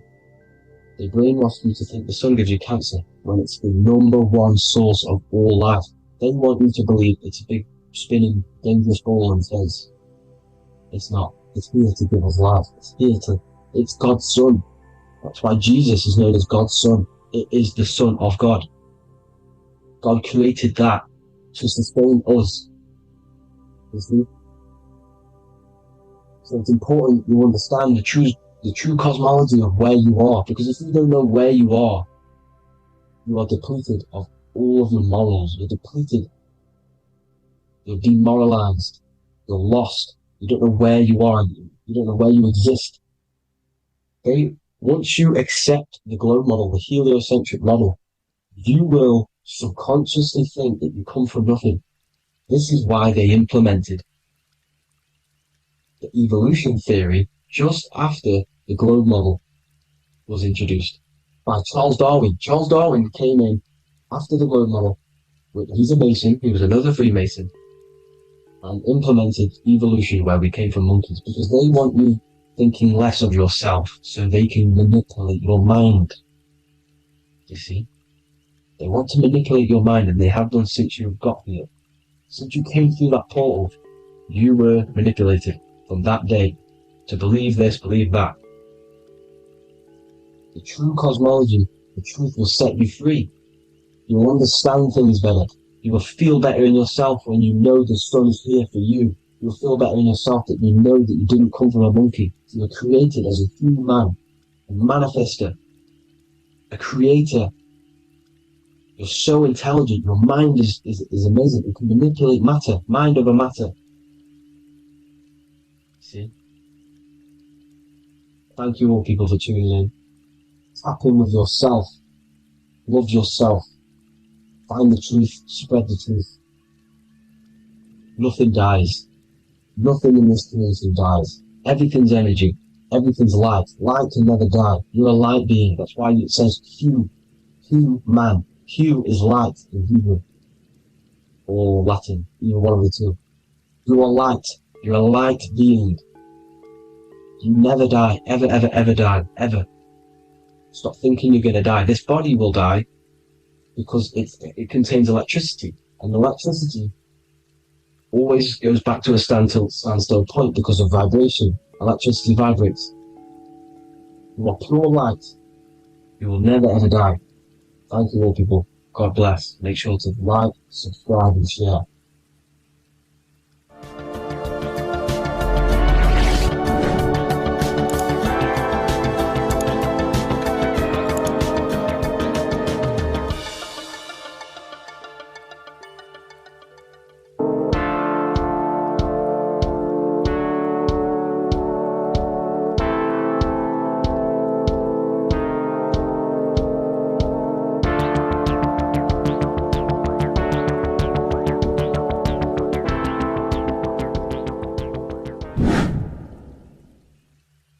What is good, people? We're back with another video, and this is going to be talking about the connection between the micro and the macro. You know, you are the universe, everything is inside of you. So the first thing you need to understand is that the law of mentalism, we are a thought in the creator's mind, everything's being thought into existence. We have a spark of this mind, this same mind of the creator, and everything is a state of mind. Particles or atoms, whatever you want to call them, are a mental thing. They're a product of the mind. Everything's thought into existence. Thoughts influence everything. Thoughts are energetic effects which send out waves into the quantum field around you. And your consciousness is actually the universe experiencing itself, expressing itself, and viewing itself. So we are the creator, but viewing itself in separate bodies. And this is why they call the material world the world of illusions. Because everything's separate here, but we all forget that we are all one. We've all been brainwashed to think we're all separate, but we're all one. We're all the same mind, the same consciousness, everything. So everything's created out of toroidal fields. God created the toroidal field. That's the only thing that exists because the atoms are toroidal fields. And it's the basis behind all creation. As you can see it in the owl's eyes. It creates the infinity symbol. And this was the apple. That apple is a toroidal field. And the toroidal field is made out of dielectricity, which is ether. Ether is black light, and this is counter space. This is another realm. This is what creates God to be omnipresent, to be everywhere at one place at all times. He is everywhere because ether is everywhere. And ether is infinite potential. It connects everything together, and that's what energy moves through. It moves through the ether. And that's black light. Everything is light, as it says in John 4:2. God is light. Everything's a vibrational state of light. So the torus field is made out of dielectricity, ether, black light, magnetism, which is white light, which is the center of the toroidal field. And magnetism radiates, it has no vibration. And then when white light splits, it turns into electricity, which is physical material, and that has a vibration. This is the Holy Trinity. The sun, the moon, and Saturn. Saturn, the god of materialism. If you've watched my videos on Saturn, you know that Saturn is crystallizing everything into physical matter. And that's why his old name was El. The ancients called him El. And this is why we get El electricity. This is where El electricity comes from. Because El electricity is only a product of the physical world, which is redshift, blueshift, Adam and Eve. And this is what creates the redshift, blueshift is what is a product of magnetism. When magnetism, white light splits, and this gives us vibration. And this what creates the toroidal field, which is the basis of all physical creation. The sine wave is created out of the magnetic wave and the electric wave. The electric wave is the blue wave, and the magnetic wave is the straight wave, which is radiation. This is vibration, frequency. So the magnetic wave is straight, and then you have longitude and amplitude, which is depth, which is dimension. You see how the electric wave has depth and a dimension. This is why you get the cross. This is the cross of Earth. This is the symbol of Earth, of bondage, of physical matter, because it consists of magnetic wave and depth, which is electric wave. And this is where you get the sun cross or the Earth cross, whatever you want to call it. It's the cross of physical matter, and the ancients knew this. This is why they used that symbol. red shift, blue shift, which is the toroidal field, is the basis of all creation, physical creation. And this is why you have the police siren is red and blue. The Matrix movie, red pill, blue pill. You have red blood and blue blood in your body. The Democrat and Republic, the two parties, red and blue. Like your taps on your taps, you have a red and blue tap. One's generative and one's destruction. Fire, destruction, water, generative. So this is the basis of all things. And electric wave has dimension, like I've already said, depth, material, and it's measured in hertz. It's measured in hertz because it hurts you. It decays because the electric wave has a vibration, and vibration always has to go back to a standstill point. This wave cannot go forever, but the magnetic wave will go forever. It's radiation. Magnetic is radiation. It radiates forever. It pulses. But the electric wave will at some point come back to a standstill point, and that's why it hurts. It decays. That's why our physical body decays, because we contain of electricity.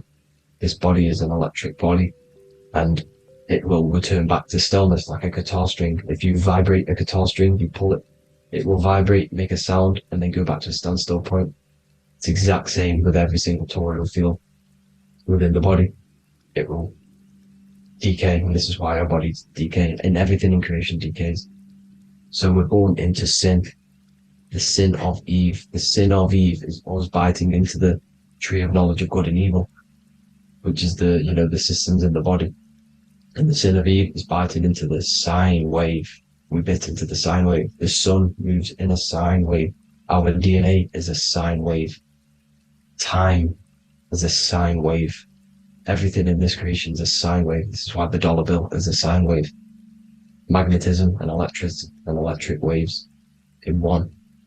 And this is the sun doing its sine wave, which creates, when you go bowling, it kind of creates that pin that you hit over. That's the pin of the sun. The zodiac sign is a sine wave because the zodiac sign is an expression of the toroidal field, because magnetism unfolds into 12ness. And that's why you have 12 zodiac signs, 12 systems in your body, 12 cranial nerves in your head, in your brain. So if you can imagine this, see where my pointer is. Always starts with Aries. Aries is the head. It's the first thing that's created in the womb. And this is Aries, the ram. And this is why it's called a cerebrum in your brain, which is the first thing that creates when you're in the womb. And what's the element of Aries is fire. Fire is the first element. Fire, first, because it's the first thing on the wheel, the first expression of energy. As you can see here, my pointer, this is the center of the toroidal field.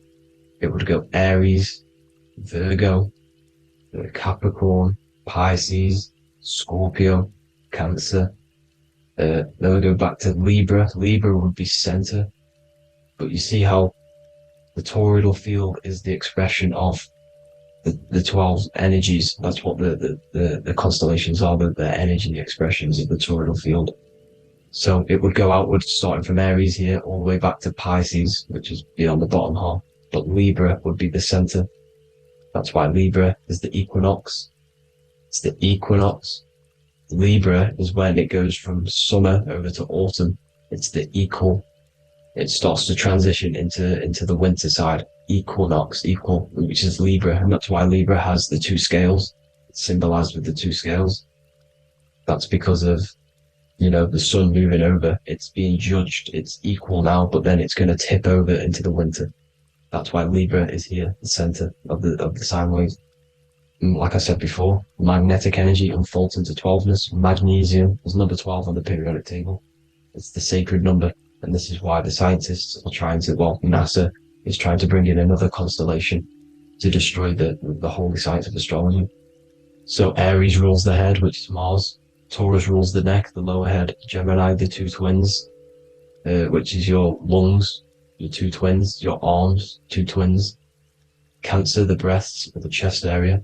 Leo, the heart, which is the sun, which is fire, the center of the toroidal field. Virgo, the belly, which is the intestines. Libra, the kidneys, the two scales, the kidneys, balancing out everything. Scorpio, the sex organs. Sagittarius, hips and thighs. Capricorn, I've missed that out, which is the kneecaps. Capricorn, kneecap. Aries, which is the ram, which is the cerebrum in your brain. And then Aquarius, the calves and the ankles, and the Pisces, the two fish, the 2 feet. So everything corresponds, as you can see here. This is an ancient way of depicting it, of the folded human. And this is everything. Each constellation rules that part of the body, gives energy to that part of the body, makes you do certain things. So magnetic energy unfolds into 12ness, electricity unfolds into 7s. That's why when you get electric, the light spectrum that we see, it consists of 7 colors. Why we have 7 planets. The 7 planets give us our 7 metals and the 7 solfeggio scale frequencies. So the rotor, this is the rotor, and rotor is an anagram for Torah. The Torah, which is I think it's the Hebrew Bible. Don't quote me on that, but it's one of the holy books. Which is the Torah, the Taurus. Everything goes back to the Taurus field because it's the basis of all creation. So the chief cornerstone, it says in the Bible that the builders rejected the chief cornerstone. The chief cornerstone, you are the builder. You decided to incarnate into the physical world, into the electric world, El, the world of El, Saturn. When you are created in the womb, it takes you 9 months for you to be created. So for example, if your parents, if you went into the womb here, it'd take you 9 months. So let's say you're born in Scorpio. So you'd go back 9 months, 1, 2, 3, 4, 5, 6, 7, 8, 9. You consist of all of these 9 energies because it takes 9 months or however long you took to be born. Some people are born earlier. You'd have to find out how many months you were in the womb for. But you consist of these 9 energies, and each constellation has a cell salt associated with it. And these cell salts are vital for your health and your cells and the optimal health of your body. So the chief cornerstone that you rejected is these 3 cell salts, these 3 constellations. So you're mineral deficient in these 3 constellations. For example, fluoride, magnesium, phosphate, and potassium sulfate. So that's the chief cornerstone. And a cornerstone, people always get it rejected with the cornerstone. The cornerstone is not, it doesn't say the cornerstone in the Bible, it says the chief cornerstone. The cornerstone is a cornerstone of a building, but a chief cornerstone is the top of the pyramid. This is where we get the pyramid of the wheel. So you're mineral deficient in whatever 3 zodiac signs you're not. You were not in the womb for. This is the chief cornerstone you rejected. So the human body is the micro. It is the universe in a physical form. It consists of everything in the universe. Just like your consciousness is the universe watching itself, experiencing itself. Your body is the whole universe. 12 systems in the body, 12 zodiac signs, 7 chakras are the 7 planets. The Holy Trinity of you is your Temple of Solomon, the soul and the mind, the sun and the moon. You know, everything is in you. You consist of everything, all the energies, everything. Heaven and hell. Heaven and hell is a mind state. It's a state of the mind. Head, H-E-A, which is heaven, and the heel, the bottom of your foot, is hell. And the bottom of your foot is the soul. So they're basically saying, well, it's wordplay. They're saying that your soul is in hell because, you know, with the elites being in control. So they call the bottom of your foot the soul, trying to say that you're in hell. The Christ is in you. And this Christ is Greek for Christos. And Christos is Greek for the oil. And this oil is produced in the cerebrum, the Aries, the ram, the cerebrum. It goes down the pineal, the pineal and the pituitary are underneath the cerebrum. It goes down the pingala and the ida. The pingala being the positive charge connected to the pineal gland, pin, and the ida connected to the pituitary. And this is the 2 serpents going down the spinal column. And this is why Jesus goes from Nazareth to Bethlehem, and then Joseph and Mary are waiting for Jesus in Nazareth. Joseph and Mary are the pineal and the pituitary gland waiting for Jesus to come back up the River Jordan, your spinal column. So this is the oil. This is the story of Santa as well. Santa comes from the North Pole. Why? Because the North Pole of the Earth is the center of the toroidal field. And the North Pole of you is your spinal column, which is the North Pole of the toroidal field. The North Pole, he comes from the North Pole. This is the North Pole. This is the South Pole of the toroidal field. Comes from the North Pole, which is your mind. and he goes down the chimney and then back up the chimney. This is the chimney. And he drops off the present, which is the Christos, the oil. And this is why Jesus is crucified at 33, because he crosses over the vagus nerve at the top of your spine. When this oil comes back up to 33 vertebrae, these are your vertebrae here. When it goes up to the 33 vertebrae, it gets crucified at 33 because it crosses the vagus nerve, and he's crucified on a cross at 33. This is the story behind Jesus and Santa. The Ark of the Covenant in the Bible is the two hemispheres which cover the vital parts of your mind, the brain side, which is the cerebrum, the pineal, the pituitary, etc. So the two hemispheres are the two angels, the Ark of the Covenant. This is the Ark of the Covenant covering the two vital parts of your brain. So these are the optic thalamus is another part, and it protects the Christ oil, which is inside at the center of the brain. See, the Bible is all a massive metaphor about yourself, because you are the universe. You are a microcosm of the universe. Your consciousness is experiencing itself, and the universe experiencing, and your body is the whole universe. Your head's heaven. So Moses crosses the Red Sea. These are the two hemispheres of your brain. This is the corpus callosum, the Red Sea. So he's pretty much saying that he's uniting the two hemispheres of your brain, because most people in this generation are stuck in the left brain, which is just logic, reasoning, science and maths, writing. This is what school teaches you to do. It keeps you stuck in your left brain, and you want to cross over to you want to cross the Red Sea, which is the corpus callosum, to the right brain, which is awareness, art awareness, creativity, imagination, intuition, insight. Using the higher mind, creativity, imagination. If you don't have intuition, then you can't read energy, you can't pick up on bad things. This is what Moses is symbolizing by crossing the Red Sea. And it's also the upper room where Jesus met the 12 disciples. 12 disciples are the 12 cranial nerves in your brain. It doesn't just represent the 12 zodiac signs. The 12 disciples symbolizes many different things. It's like I said, energy the universe consists of 12ness. So you have 12 cranial nerves in your brain, and that's the 12 disciples as well. And they want you stuck in your left brain, which is the five senses, materialism. So they say in the Bible that Satan blinds the mind. Satan is Saturn. If you've watched my videos, Satan is Saturn. And you consist of the Holy Trinity, which is the sun, moon, and earth. The soul, moon, the soul being your sun, the solar, the moon being your mind, the earth, your physical body.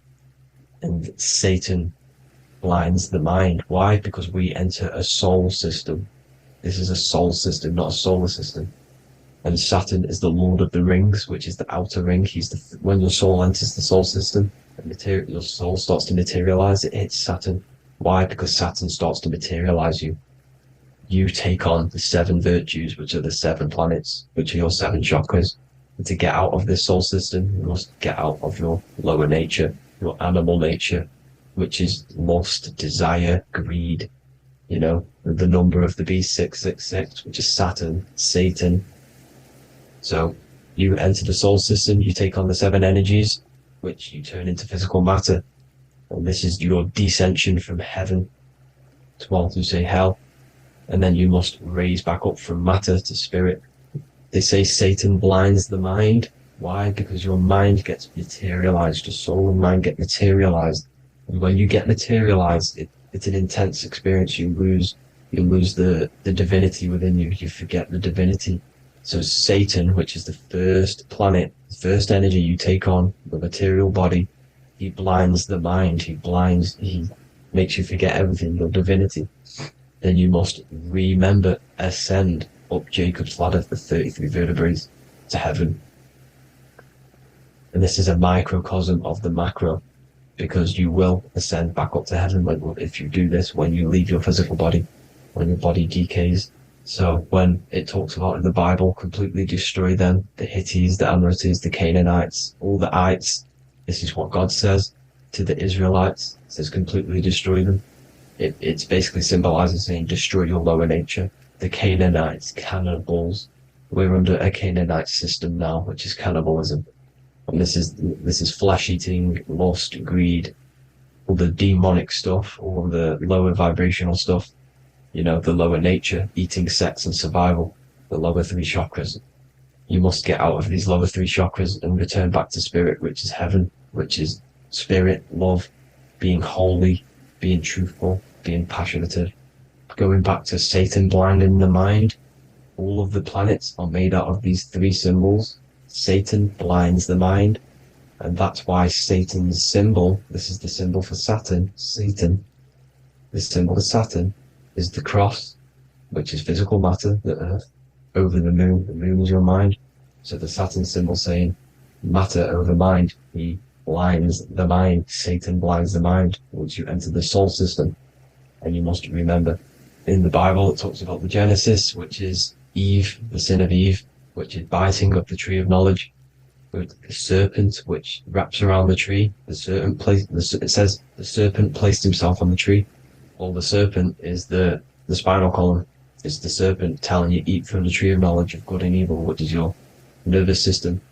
And eating from the tree of knowledge of good and evil is doing bad things. For example, over-sexualized, overeating, eating the wrong food. That's eating from your nervous system. It's decaying you, and it's preventing you from achieving the God self, the God consciousness. This is the symbolism of, you know, the tree on the serpent, telling you to eat from the left brain, with the left brain being the sinister. Sinister is Latin for left. That's sin. Sin is left. And left is lefty loosey, Lucifer, right, righteousness, right, God, godly. The tree of knowledge of good and evil, which is your nervous system, because it determines good or bad. You know, that's the only thing you experience in this world is your nervous system. And then the tree of life is the cardiovascular system, and the Garden of Eden is your body. So that's it for this video, people. Hope you've got a greater understanding of how you are the universe and everything is inside of you. Just keep in mind you are the universe experience in itself, and your body is a reflection of everything. The 12 constellations, the 7 planets, everything's inside of you. This world is an expression from the inside outwards. You can't affect the outside world to manipulate reality. Everything's inside of you. I hope you got a greater understanding of this. God bless.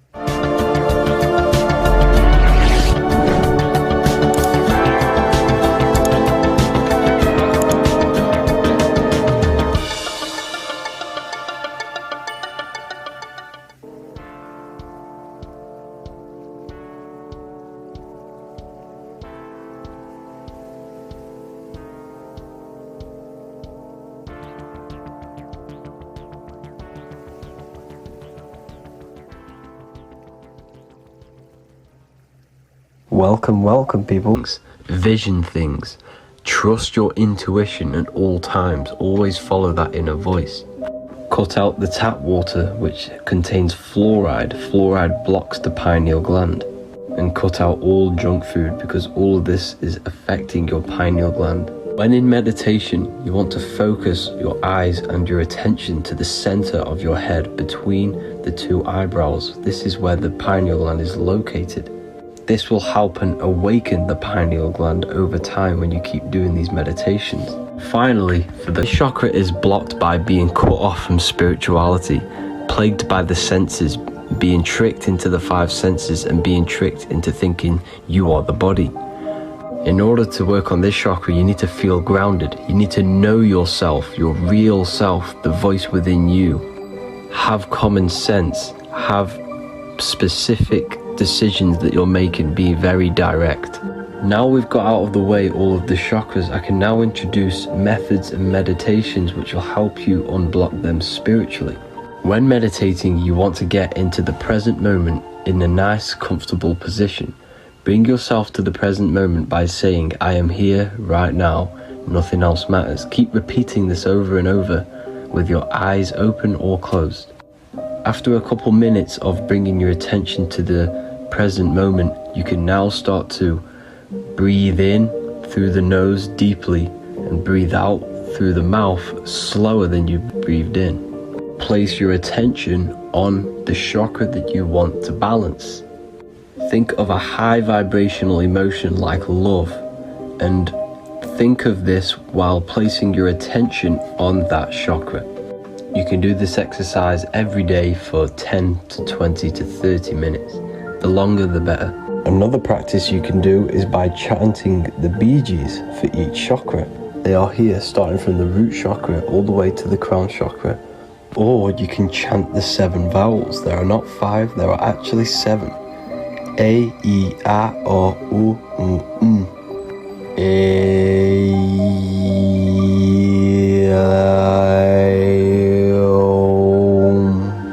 This is the proper way of pronouncing the 7 vowels. These are so powerful because these are the only things that exist. It is literally the sound of God. By pronouncing them right, you can actually create a lot of power within you and align your chakras. That's it for this video, people. I'd appreciate a comment and a like to help the algorithm. I appreciate you all. Love and light.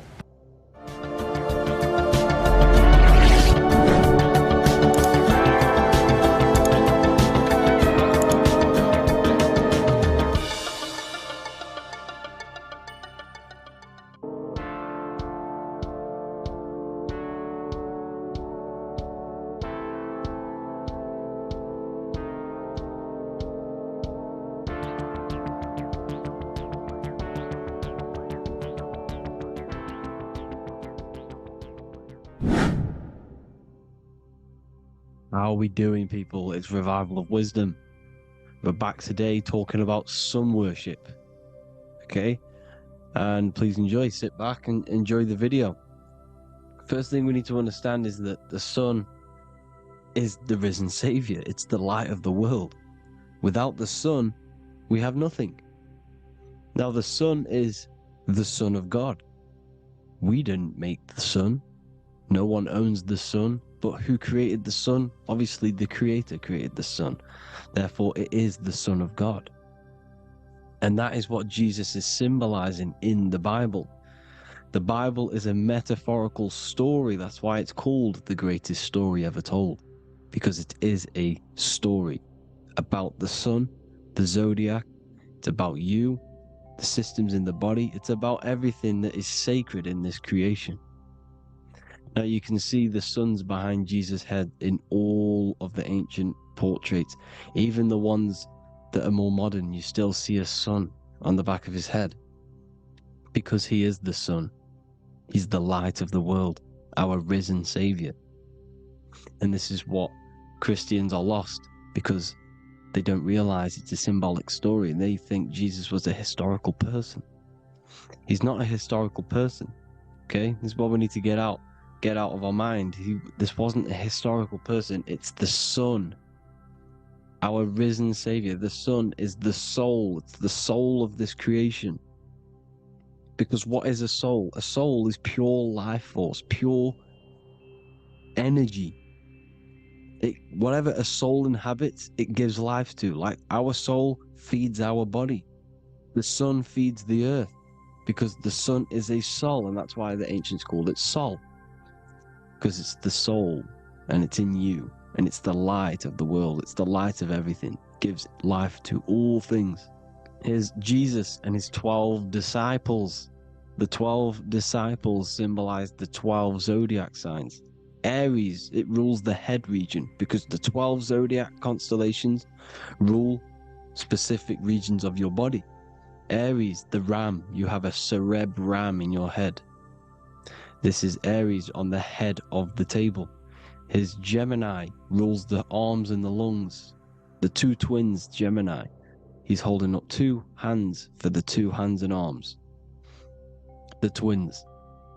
Cancer has a knife in his hand. It's not so clear, but he has a knife in his hand. Cancer is the crab. Crabs have claws. And he's pointing at Virgo's Adam's apple, saying there's no Adam's apple there. It's a woman. Who's the 6th sign? The 6th sign is Virgo, the Virgin. The only woman in the painting. Now notice how there are 3 people in 4 groups. For the 4 seasons and for the 3 months and 3 zodiac signs in each season. Spring, summer, fall, winter. Matthew, Mark, Luke, and John with the suns on the back of their heads, because it's the four states of the sun. The four states of the sun. Now, sixth sign, Virgo, the virgin, the only woman in the painting with no Adam's apple. Then we have the sun, Jesus, red and blue, red shift, blue shift, electromagnetism. The ancients knew this. He's got one hand open, one hand down, because the sun gives and retrieves. The sun rises and it falls.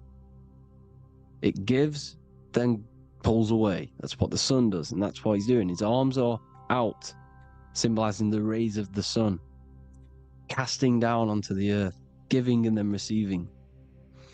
Libra, his two hands are equal, he's holding his arms out equally, because Libra is the two balanced scales.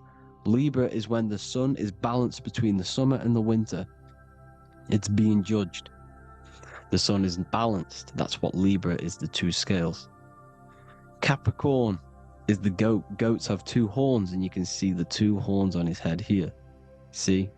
So this is astrology. This is what Leonardo da Vinci is depicting here. It's astrology. He knew the story of the Bible is all astrology.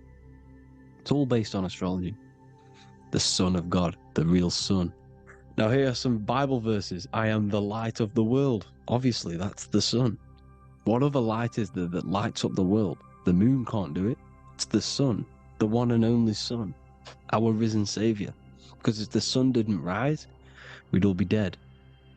So it's our risen Savior. And it dies for our sins every night, and then gets reborn every day. Now Jesus calms the storm. Mark 4:35-41. The disciples are all on a boat and there's a heavy storm. But Jesus is asleep. The disciple says, Jesus is asleep. We need to awake him. They wake up Jesus, and Jesus got up and rebuked the wind and said to the waves, quiet, be still. Then the wind died down and it was completely calm. Well, when Jesus was asleep, this is the sun not being risen. It's not risen yet. Because in the night times, that's when the storms happen on the sea and the ocean. And when they awake Jesus, Jesus rises because he's the sun. He rises and everything calms. Because when the sun comes, the storms go. You see? So it's the sun. It's all about the sun. Here's another, Luke 22:10. A disciple asked Jesus, when will we know it's the end times? And Jesus says, as you enter the city, a man carrying a jar of water will meet you. Follow him to the house that he enters. Well, this is clearly talking about astrology, the topic that Christians think is satanic, when they don't realize the whole thing's based on astrology. Because the end times is the end of Pisces, which is the two fish, which is the age we've just gone out of. And you can see all these ancient churches here with two fishes, because they knew it was the age of Pisces. There's an ancient photo, ancient artwork with the two fish, Pisces. And the end times, as it talks about in the Bible, and Christians think the world's going to end or something. But no, it's just the end of Pisces. As you enter the city, a man carrying a jar will meet you. Follow him to the house. The house is the zodiac sign that he enters. And the zodiac sign is Aquarius, because that's what it is, a man carrying the water. We know this is astrology because a woman, that is a woman's job in the ancient times. In the ancient times, the woman used to get the water. You would never see a man collecting water back then. That was the woman's job, whilst the man builds the houses, for example. You see, so we know it's talking about astrology because astrology is the man holding the bucket of water. It's the end of Pisces. Now we are in Aquarius. And of course, Luke 24:36, the risen Savior, the Son. Now, the Son is also born on the 25th of December, a virgin, just like Horus, Mithra, Buddha, Krishna, Hermes, and thousands of other gods, all born on the 25th of December. Well, it's because the sun moves 1 degree northward on the 25th of December. And on the 22nd to the 24th, it stays in the same degree because it's moving south. But then on the 22nd, it stays in the same degree on the Southern Crux constellation, and the ancients called this the sun dies on a cross, because the cross is the Crux constellation, the Southern Cross. And it stays on that same degree for 3 days on the cross. The sun dies on a cross, and then on the 25th, moves 1 degree northward, bringing back the summer, the light, the warmth, the growth of crops. And this is the sun being reborn again, a virgin, because it's pure. And here's Mithra, another sun god before Jesus was around, before Christianity. It was Mithraism, and Mithra, Ra is Ra, the sun god, Egypt. It's all about Ra, the sun. You see the crown of thorns on Jesus' head, symbolizing the rays of the sun. And here are the rays of the sun on the back of Mithra's head. Krishna, the sun. Buddha, the sun. Horus, horizon. All born virgins, all did miracles, all resurrected. Dead for 3 days. Well, here he is, dead for 3 days on the cross. And resurrected. Because it's the most ancient religion ever been on the face of the earth. The worship of the sun. And we should worship the sun, because without the sun we are nothing. The sun feeds us, feeds the earth, feeds everything. Without the sun we are nothing. It's been reversed, and now we're worshipping man. When we're worshipping a man called Jesus, was never real. It's all about the sun, the most high, the most powerful, potent, celestial body in the sky, the orb that feeds us every day. It dies for our sins and rises every day. It's the sun. Now on the Holy Communion Day, it's the worship of the sun. They give out many suns. Here's Jesus holding a sun. And they raise the sun on Sunday, because they go to worship their sun god on Sunday. Not Saturn Day, not Moon Day, Monday, but on Sunday when the sun is exalting. And they hold suns up above their heads because the sun rises. They're symbolizing the sun rising above their heads as Savior. It's the sun. It's the Holy Communion Day. And here's Jesus giving a piece of himself to the children. It's the sun, the light. Judas was known as a backbiter, a backstabber, because he stabbed Jesus in the back. He betrayed Jesus. Well, this is just another astrological story about the constellation Scorpio, because the Scorpio is the J, looks like a J. J for Judas, the scorpion, the backbiter. Scorpions backbite, they bite with their back. And what does Judas do? He betrays Jesus by kissing him to let the warriors know who they need to get. So he kisses Jesus, and Jesus gets stabbed in the back. Well, when you get stung or bit by a scorpion, they leave like a kiss. So Judas kisses him and gets betrayed. Well, this is because the sun, when it hits Libra, it's balanced. The sun is balanced because it comes through summer. Now the sun's starting to die. The sun's starting to die. It hits Libra. And then as soon as it hits the Scorpio, it gets betrayed, because now the sun has to fall to winter. And Saturn is there waiting to take over the darkness of the winter. So he gets stabbed in the back by Scorpio. Judas, the scorpion, the backstabber. You see, it's an astrological story. Here's Mary. Mary means marry, which means pure. The sun is pure. No one gave birth to the sun but the God.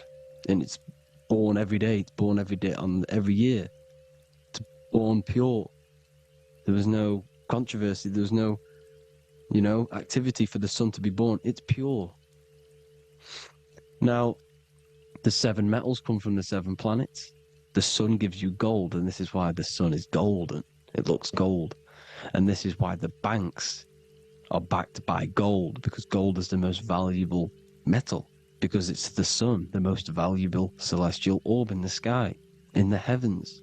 Well, here's Jesus, another ancient symbol of him, being crucified on the cross with the big sun, the Southern Crux constellation. The sun dies on the cross constellation.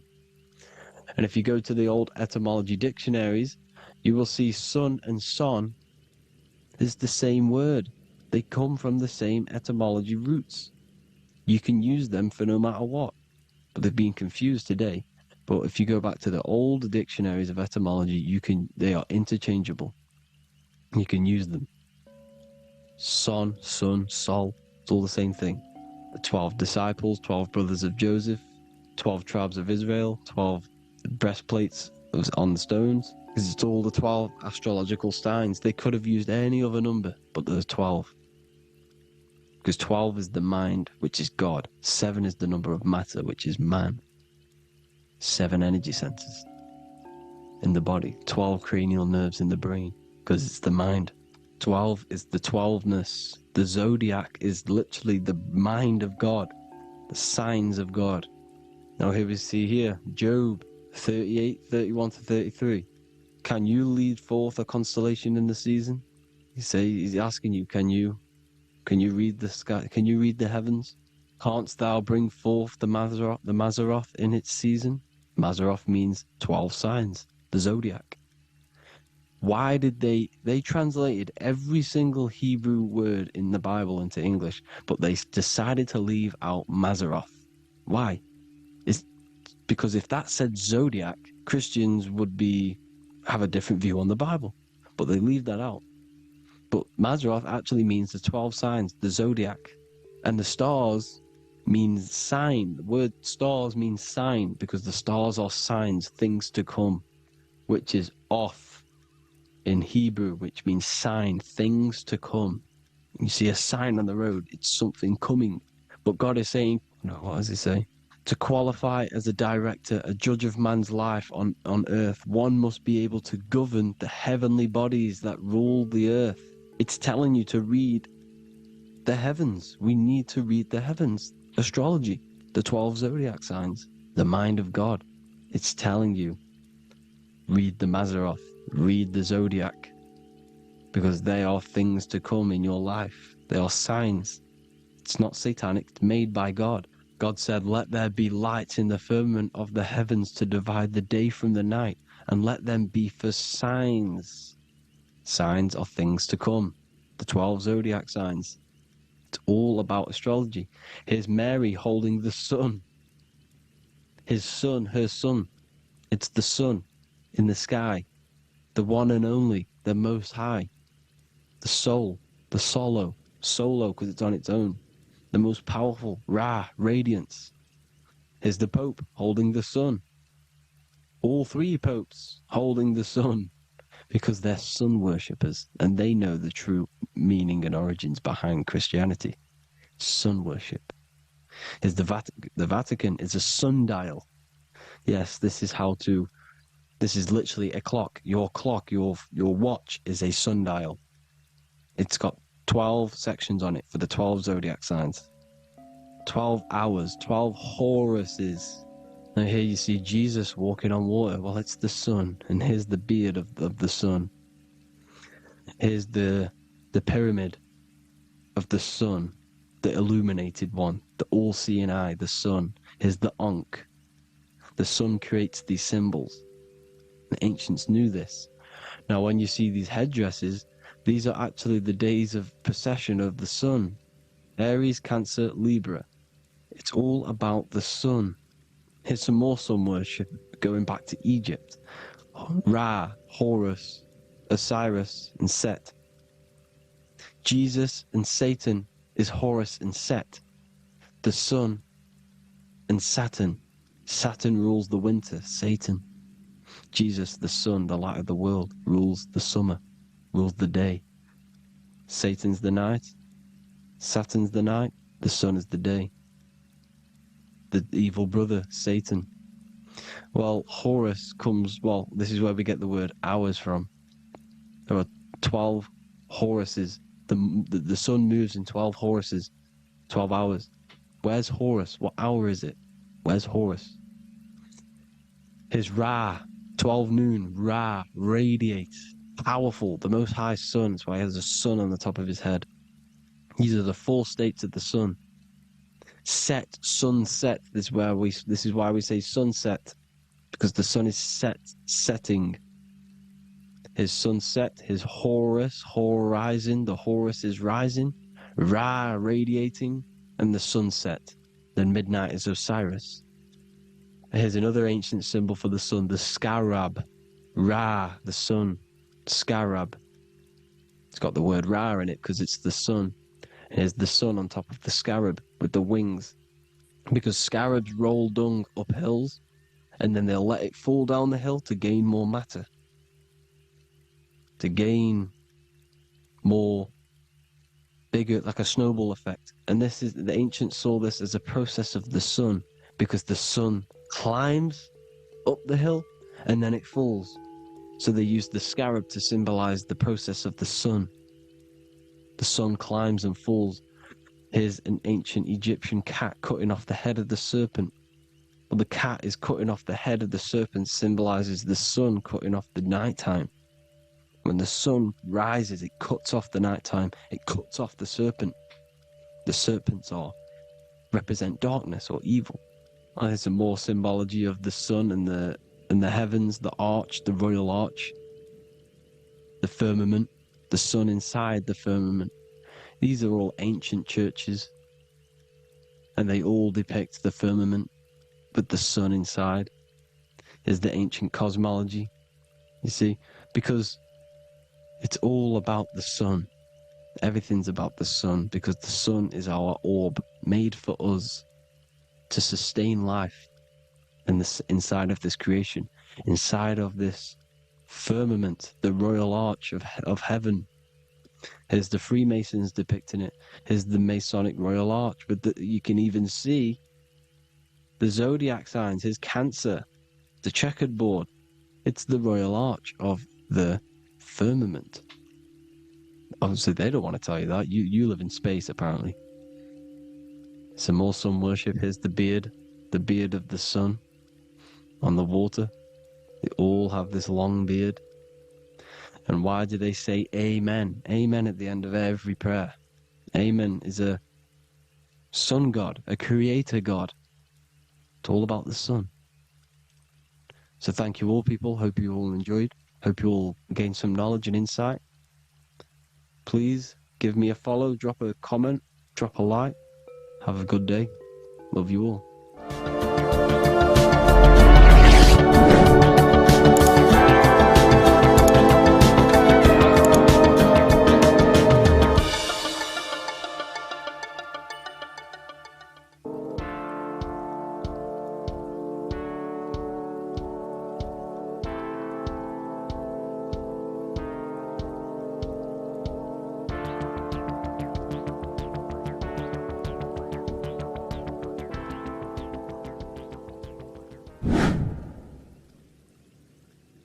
What is up, people? How are we all doing? Today, we're talking about the flat earth cosmology. So let's jump straight into this. Please drop a follow and leave a like to help the algorithm. So, we live in a torus field. Everything's made out of torus fields. And every torus field has motion. It's what it is. It's the motion of energy. And every torus field has a center, which is the black hole. It's a womb of creation. It's counter space. Now, this is why the North Pole is magnetic, because the center of this torus field is the most magnetic part, the strongest part of the field.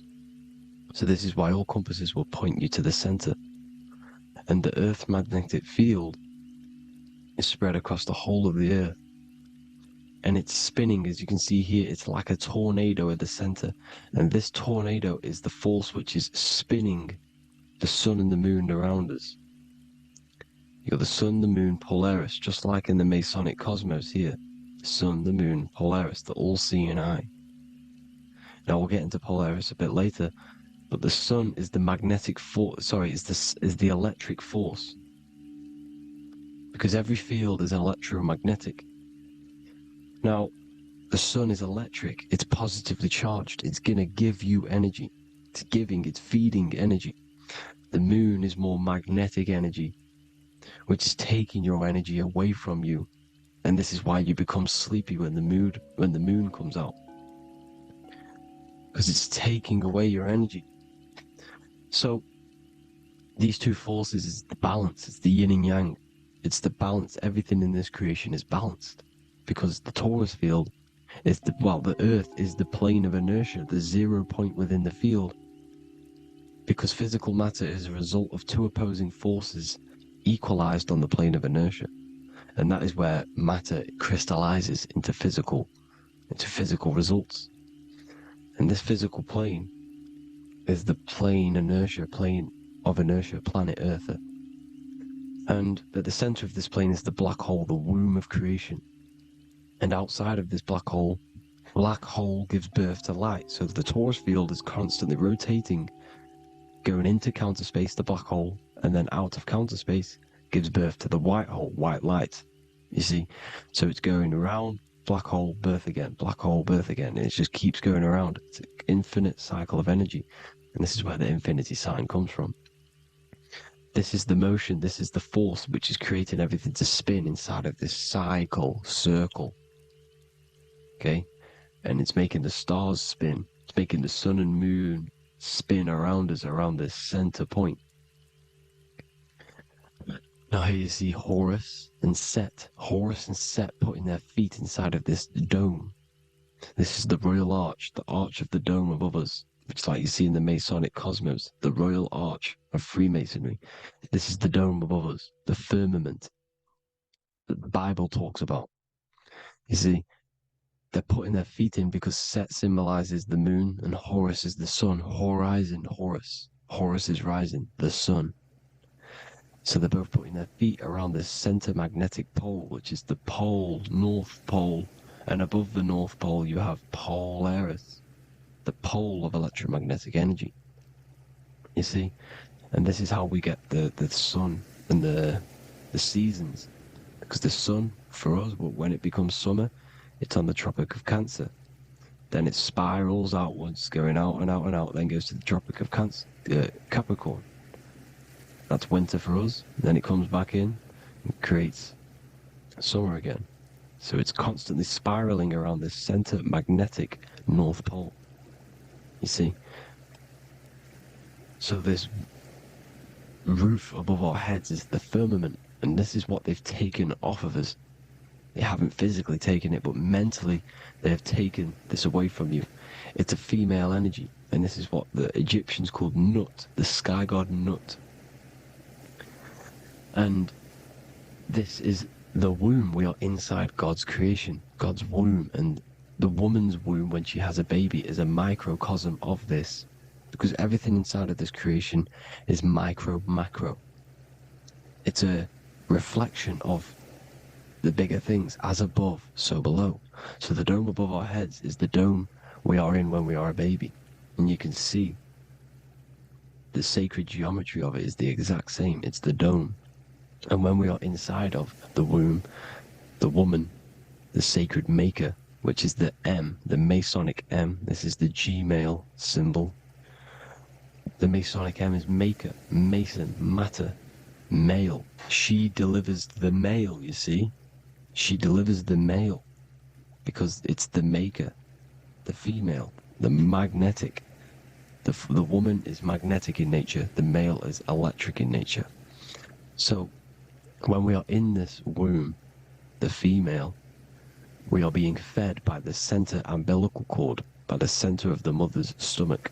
We're connected to the center of the woman's stomach, just like we are when we are in the earth. The center is where the aurora borealis is being emitted from, the electromagnetic aurora borealis, the northern lights. This is our spiritual umbilical cord, connecting us to counter space, connecting us to the realms beyond this world. Because at the center of every torus field is counter space. And at the center of the earth is our spiritual umbilical cord, and this is the earth's belly button, as you see. As above, so below. We had a physical umbilical cord, we have a spiritual umbilical cord, and this gets cut when we die, when we're cut away from the physical reality. You see, here's the ancient Egyptian tablet showing this female. You can see the hair, it's a female above us, because the female energy is nurturing, helping, looking after. And that's exactly what the dome is. It's protecting us. It's the Ark of the Covenant, the Ark covering us, you see? And this is what they've taken away from us. By you believing in space, it completely destroys the idea of this being a sacred creation. They've taken the roof off your head, whether if you believe in space, you believe that there's chaos, there's planets, there's asteroids that could kill us at any moment. But this isn't true. They've made you fear your own creation that you're inside of. They've made you fear what's above you. You see, and it's to hide the power of astrology, the power of the lights in the firmament, which are constantly flowing through the ether. These powers which are above us are sending rays down to the earth, which are influencing our psychology and how we behave. And this is what astrology is. It affects human consciousness. It interacts with our consciousness. And there's a different energy every day because the planets are in different houses, different alignments. And this is, we'll go into this a bit deeper later on. So the world tree, this magnetic north pole, the pole of electromagnetic energy, was symbolized as a tree. The great tree at the center of the earth. You see? And this tree is symbolized everywhere. You can see here how the center person, this Egyptian person, is holding up the sky. This is the North Pole, the hyperboloid, at the center of every Taurus field. And this tree was in the Mayan cosmology. This is an ancient depiction. This is the Taurus field. There's the plane of inertia. Here's the center tree. Here's the tree in the center, the magnetic North Pole, the woman holding the stars. Is the Hindu, with the two birds symbolizing the sun and the moon revolving around the center tree. The Mayan tree, his Horus and Set around the North Pole. They all knew this flat Earth cosmology. They knew these secrets. It's so sacred you understand the creation that you're inside of. Because if you don't, you'll be led astray. You don't know where you are. You're lost. You see? And here's the Masonic art, with the rays of the stars coming down, with the tree in the center. So it was personified as a tree. And we are in Asgard, Midgard, the middle garden, where there's good and evil. So the 7 layers of heaven, which is talked about in the Quran. Each planet has a different layer of the firmament, and this is the 7 layers of heaven, and these are our 7 layers of the energy centers in our body. So we start in the stars, so we are stars in a physical body. And this is why we say Mr., Sister, Fraudster, Sinister. Stir is star, and we are in the stars. And our star descends into the soul system, not solar system. And as we descend into the soul system, we enter Satan's kingdom, Satan's world. As it says in the Bible, Satan is the god of this world. Well, if you've been into my research for a while, you know Satan is Saturn. Saturn's world, because Saturn's the outermost ring. He's the Lord of the Rings. And you enter his kingdom, the kingdom of time, and this is why Saturn's the time god. As soon as you go past the rings of Saturn, you're now in the soul system, you're now in time, you're now bound by space and time. And you're bound to the earth plane, the heart. Earth is heart.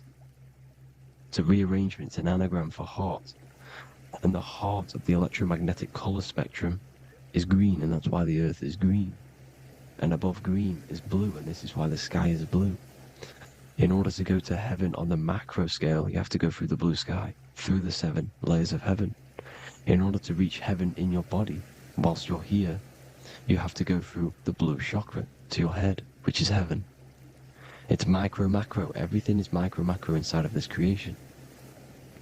Is an ancient. I think this is a French image, piece of art from the ancient French, with obviously the 7 layers of heaven, which they all depict. And notice how it's like a dome. We'll go into this dome symbolization, the Royal Arch of Masonry, which is next. But these 7 layers of heaven give us the 7 metals, the 7 days of the week, the 7 diatonic tones, the 7 chakras, the 7 everything. It's God's favorite number. And this is why the Masons use the G inside of the compass, because the G is the 7th letter, and God starts with G. You see? So it's 7. God is 7. Here's another depiction of the heart, the soul system, the 7 layers of heaven. La fermente, la fermete. You see, la firmament, with the stars on the outermost layer. Here are the 7 planets: Jupiter, Mars, le Soleil, the sun, la Luna, the moon. So, Saturn. So we are in the heart of this soul system. In order to ascend, we need to ascend up our chakra system, reach 144,000 hertz, God consciousness, the God man. You have to unfold God man, master of the mind, mastery of the mind.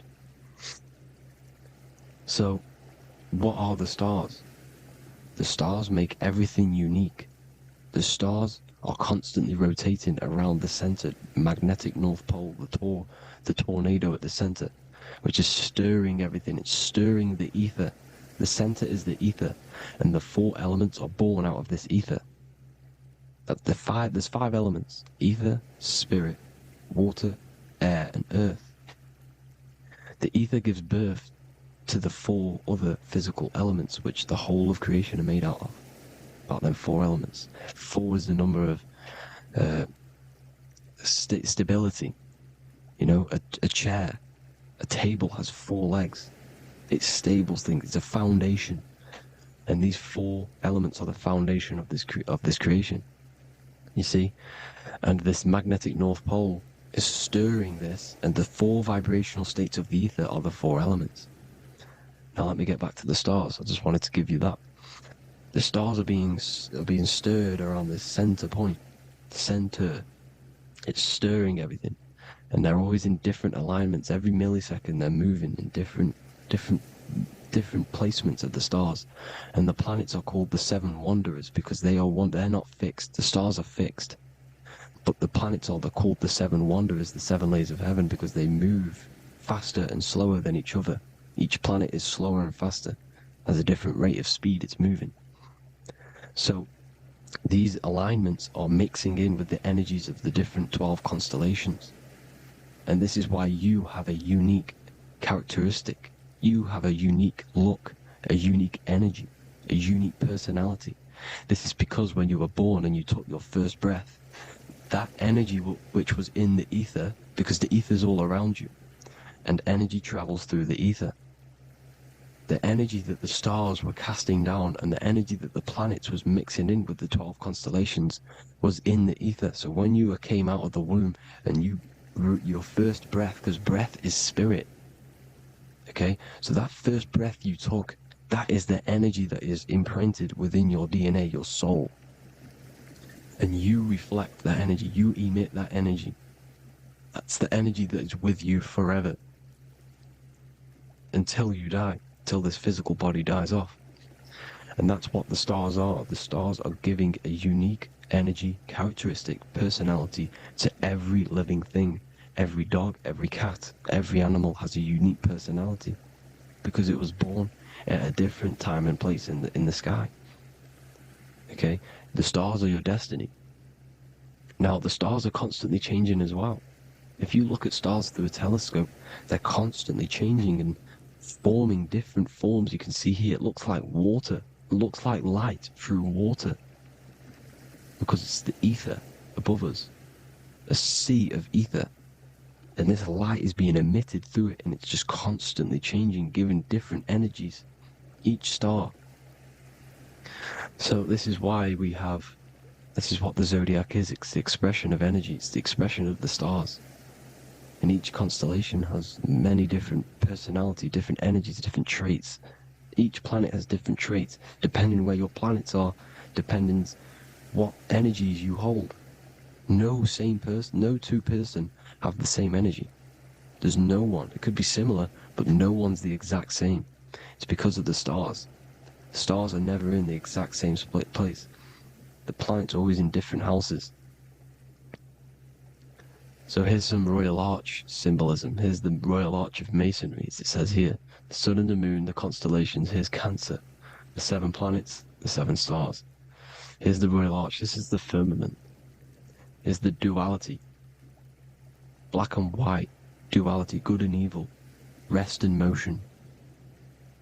dielectricity, magnetism. See?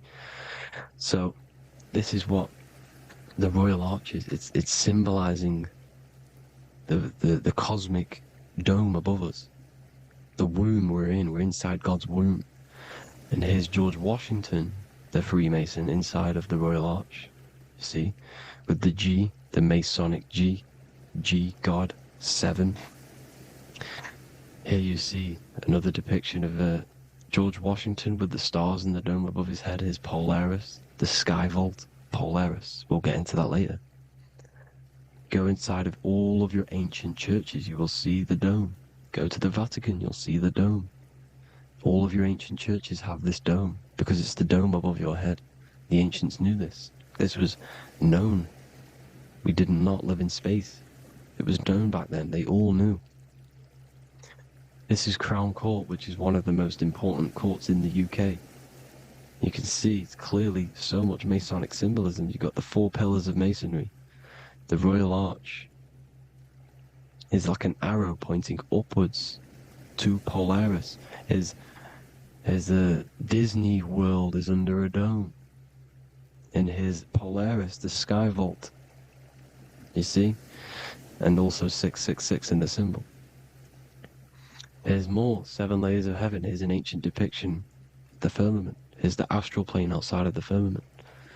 The Royal Arch. You see? It's everywhere. Here's Polaris, the 8-pointed star. Polaris is in between the sun and the moon. It's at the center of the Taurus field. And Polaris corresponds with the pineal gland as well because it's the all-seeing eye. See? So, here's Polaris, the 8-pointed star, which is at the very top. It's the very center. It's on top of the North Pole. And it's an 8-pointed star that's always symbolized as an 8-pointed star. Here you see the Vatican. The Vatican is a giant key with an 8-pointed star. See, it's a key. Here's the dome. Here's the Space Delta, the USA Space Delta logos. Here you see the Egyptian god looking from the center, the North Pole, looking upward to an 8-pointed star, Polaris. An arrow pointing up to Polaris. Here's another, the bear holding a key with an arrow up to Polaris, 7. Holds the key to Polaris. Here's an eagle holding a key above the North Pole to Polaris. Polaris, and here's another one. There's another bird, like a dragon, holding a key to Polaris. Because Polaris is definitely something to do with leaving this creation.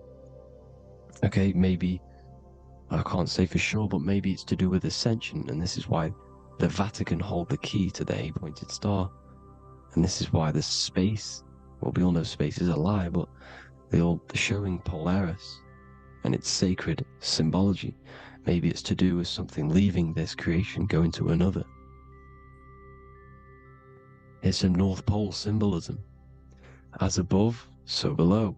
See the four seasons of the Big Dipper constellation going around Polaris. This is Polaris, this is the Big Dipper constellation, and this is the swastika. This image gives us the swastika, because all the symbols we use are created in nature. They're created somehow in nature. This is how we get them. As above, so below. This is the map of the North Pole with the 4 rivers looking like the Big Dipper constellation. Here's the Masonic, here's the ancient cosmology with the 4, you see the 4 islands, Mayan cosmology, 4 islands. This is the alchemical symbol for Earth, 4 sections.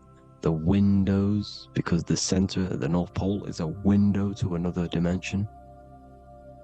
The 4 lucky 4-leaf clover, which is supposed to be lucky. It's truth in plain sight. And here's Hitler looking at 2 flat Earth maps. So this swastika has been used for thousands of years, thousands and thousands of years, and it's symbolic for the most sacred land on this plane, the North Pole. Shambhala. Do some research on Shambhala, people. It's a it's a Hindu mythology about the sacred lands at the center of the earth, and it's known to be full of enlightened beings And it's all symbolized at the center. You can see their paintings of Shambhala. It's all at the center, the North Pole. And it's known to be the most godly place ever, because it takes you to a portal to the higher places. And maybe this is something to do with Polaris, connecting you to this sacred land at the very center. But anyways, people, thank you all for tapping in. Hope you all learned something. Have an amazing day. Please follow, subscribe, like, all the links in the description for the courses, the PDF. Please have an amazing day. God bless.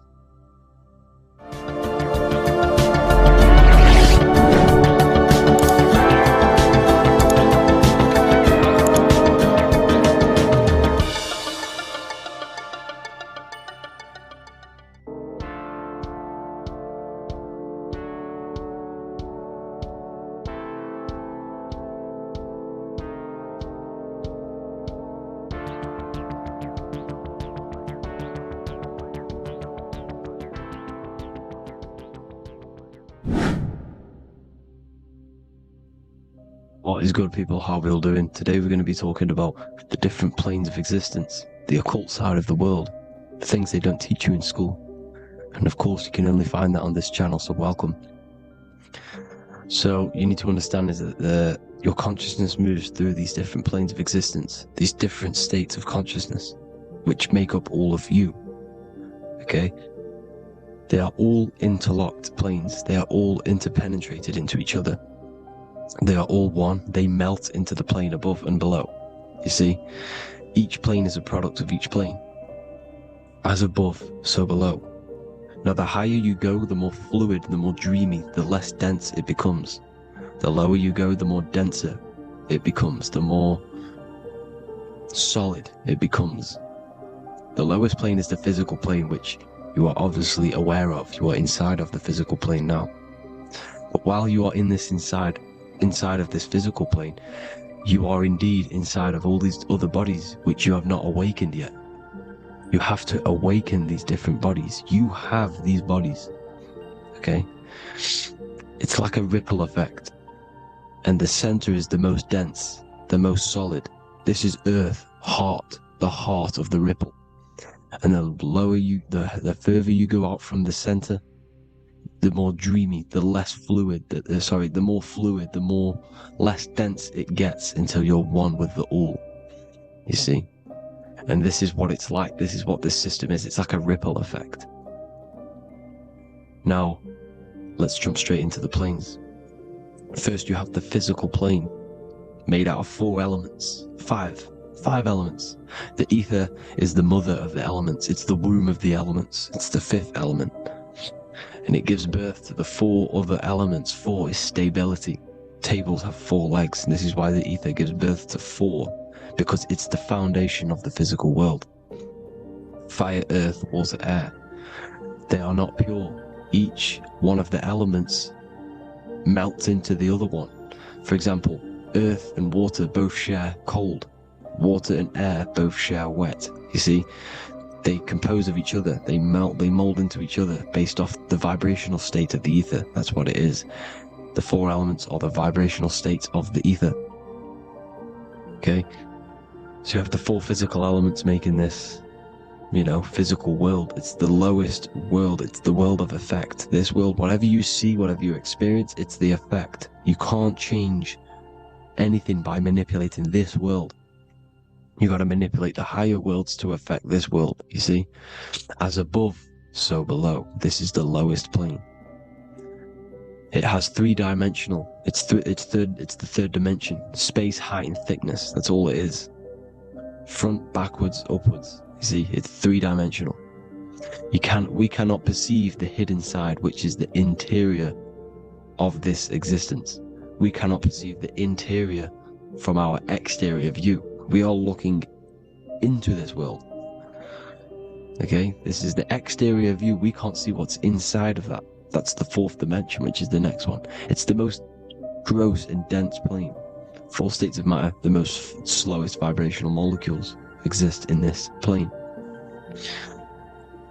Above this plane, you have the ether. Okay, the word ether and either are the same thing. because either connects two scenarios in languages. I either support Manchester United or Liverpool.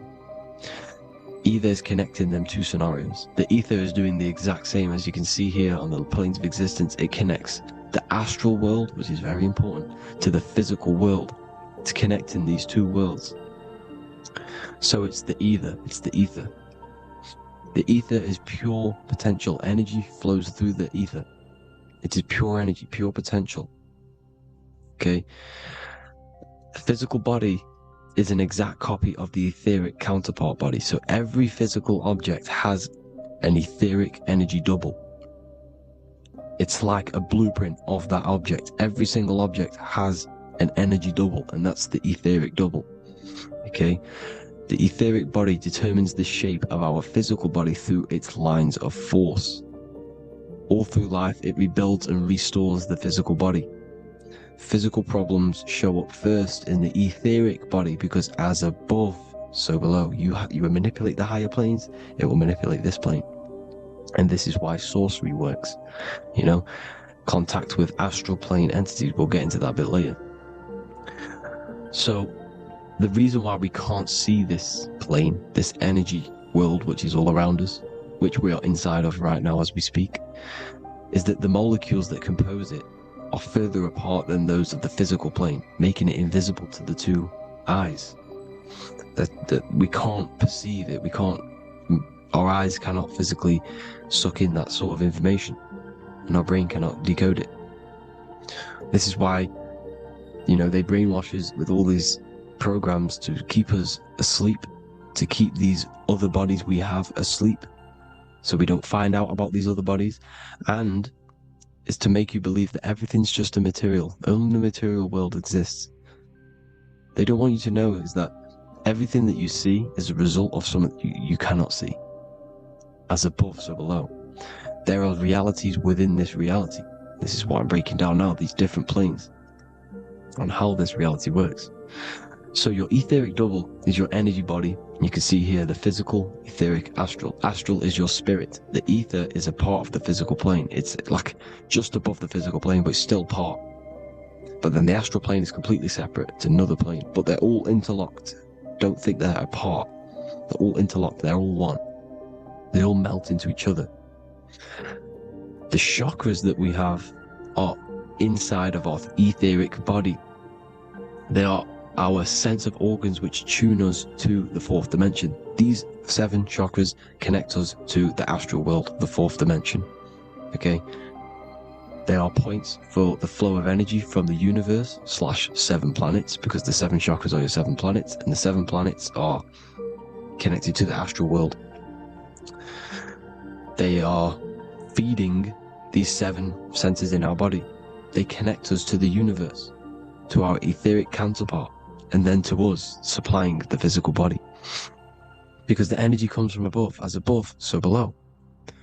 These 7 centers, these 7 etheric chakras, are being supplied with energy from the universe, the 7 planets, the solar system. Then it supplies the physical body. You see? So the ether is very important. And this is, you know, that the ancients understood the science of the ether, and they could, you know, harness free electricity from it, because it's all around us. The ether is all around us. And this is what they were doing. They were harnessing free energy using the ether. The astral plane, the 4th dimension, very important plane. Very, very important. We've all been there. Every single one of you has been there. Okay? The 4th dimension is unseen of what we see. It's the interior of the exterior that we see. We see the 3rd dimension, but we cannot see beyond what's making this 3rd dimension. This is the 4th dimension. Okay, it's the dream world. This is where you go when you dream. Okay, this is where you go when you dream. It's the place of disembodied spirits or ghosts, entities, whatever you want to call them. When you hear ringing in your ears, that is not tinnitus. That is an entity around you. Okay? That is an entity around you. The 4th dimension is where thought forms exist. Mental images. Thought forms as in what you see in your mind when you think of an image, because the mind is the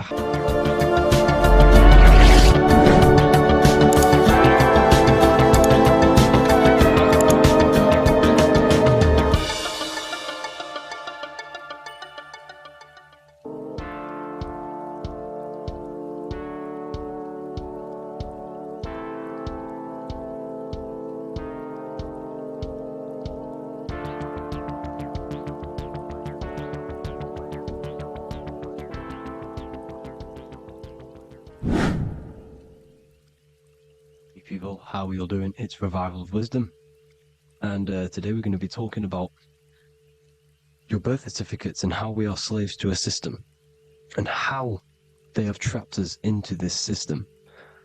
Okay, so the first thing you need to understand about this system is there are two types of laws. You have the law of water, which is admiralty law, and the law of the land. So the admiralty law is the law of water, and this is what money is. Money is water. This is why we say liquidity, currency, the current. A current is water, something moving through something. Cash flow. And this is why banks are called banks, because a river bank is on either side of the water, and it directs the currency. You see? So money is water. And as you can see here, Ripple, the cryptocurrency, Ripple, water Ripple, and they're building a bridge over water, overseas, international banking with cryptocurrency. So money is water, and this has specific laws about water, but water is the same everywhere, you see. What the difference is with the law of the land is that you can have different laws in different lands. I can't do certain things in the UK that people can do in America, for example. You see, that's the law of the land, but the law of water is the same, because water is everywhere. Now, this is very important to understand when it comes to, you know, these birth certificates. So, Pope Gregory, this is where we're going to start off.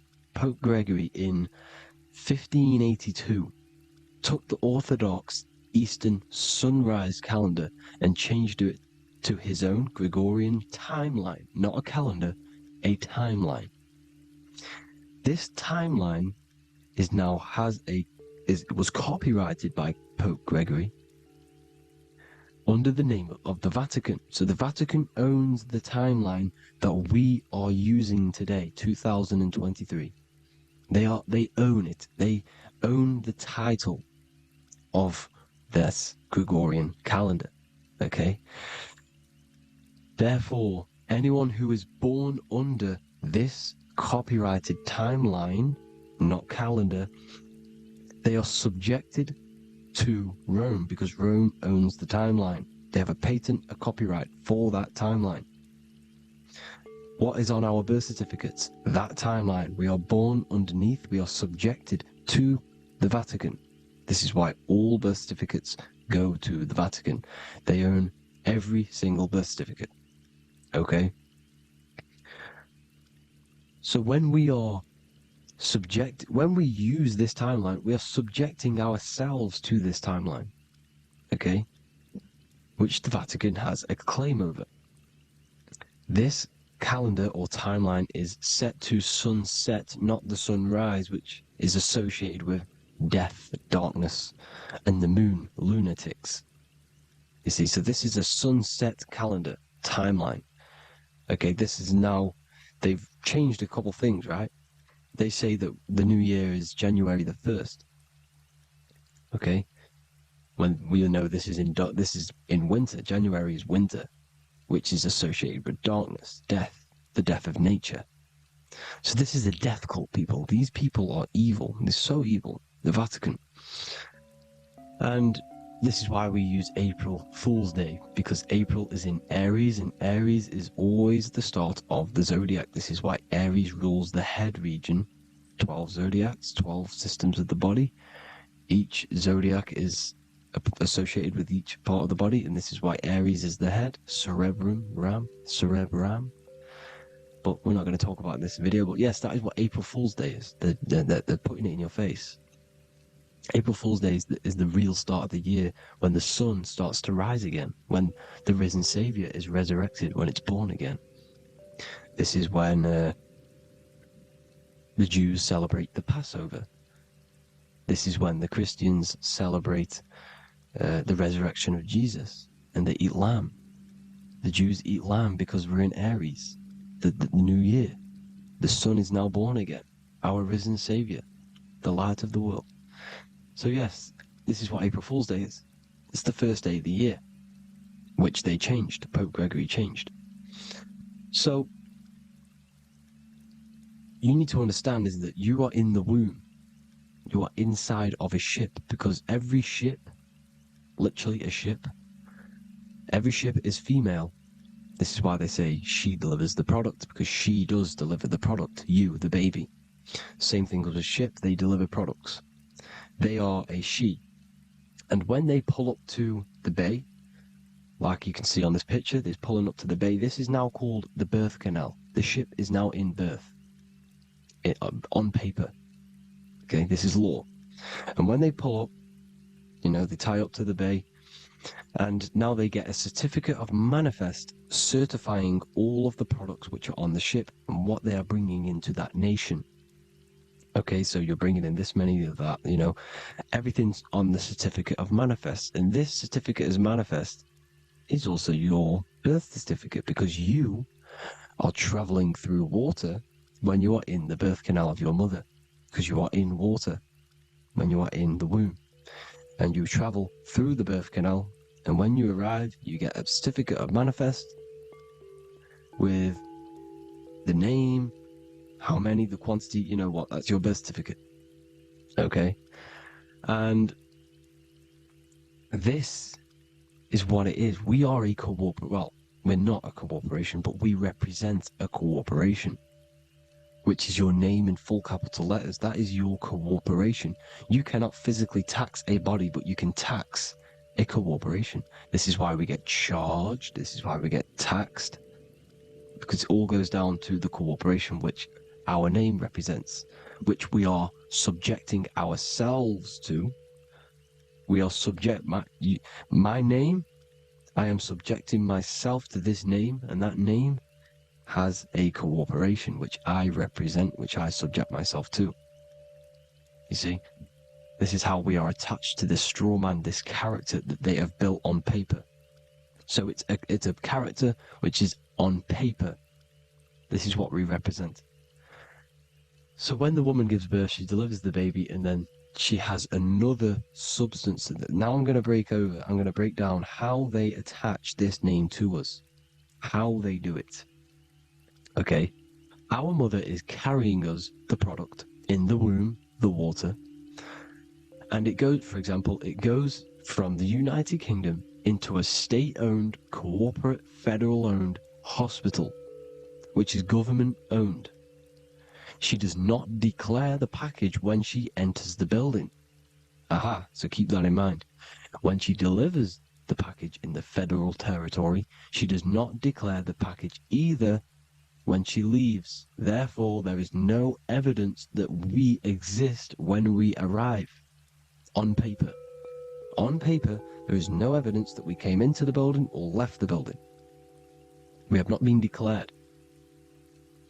So we do not exist on paper at this point. When the woman gives birth, she delivers the baby, and then she has another substance, which is called the afterbirth material. Okay?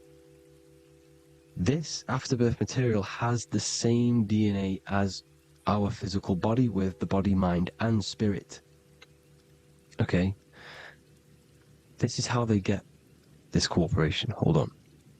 The afterbirth material does not get claimed by the mother nor anyone. Therefore, they salvage that substance, because we are under the Vatican.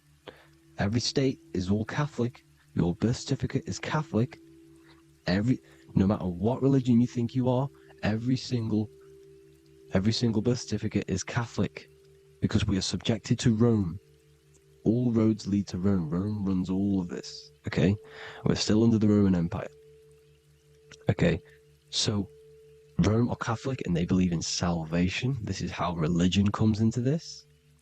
This is how they use religion to get this.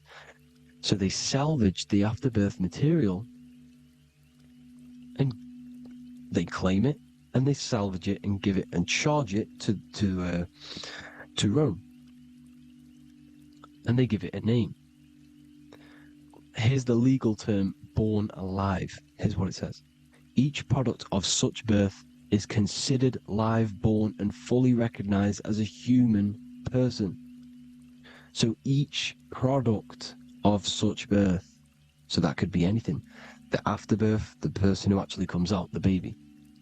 So your afterbirth, which we do not take with us, we take the baby with us, they keep that in the hospital, they collect the afterbirth, and they salvage it, and they give it the name, which, it is us, we are a representative to that afterbirth material which they put the name on, they claimed, which is subject to Rome.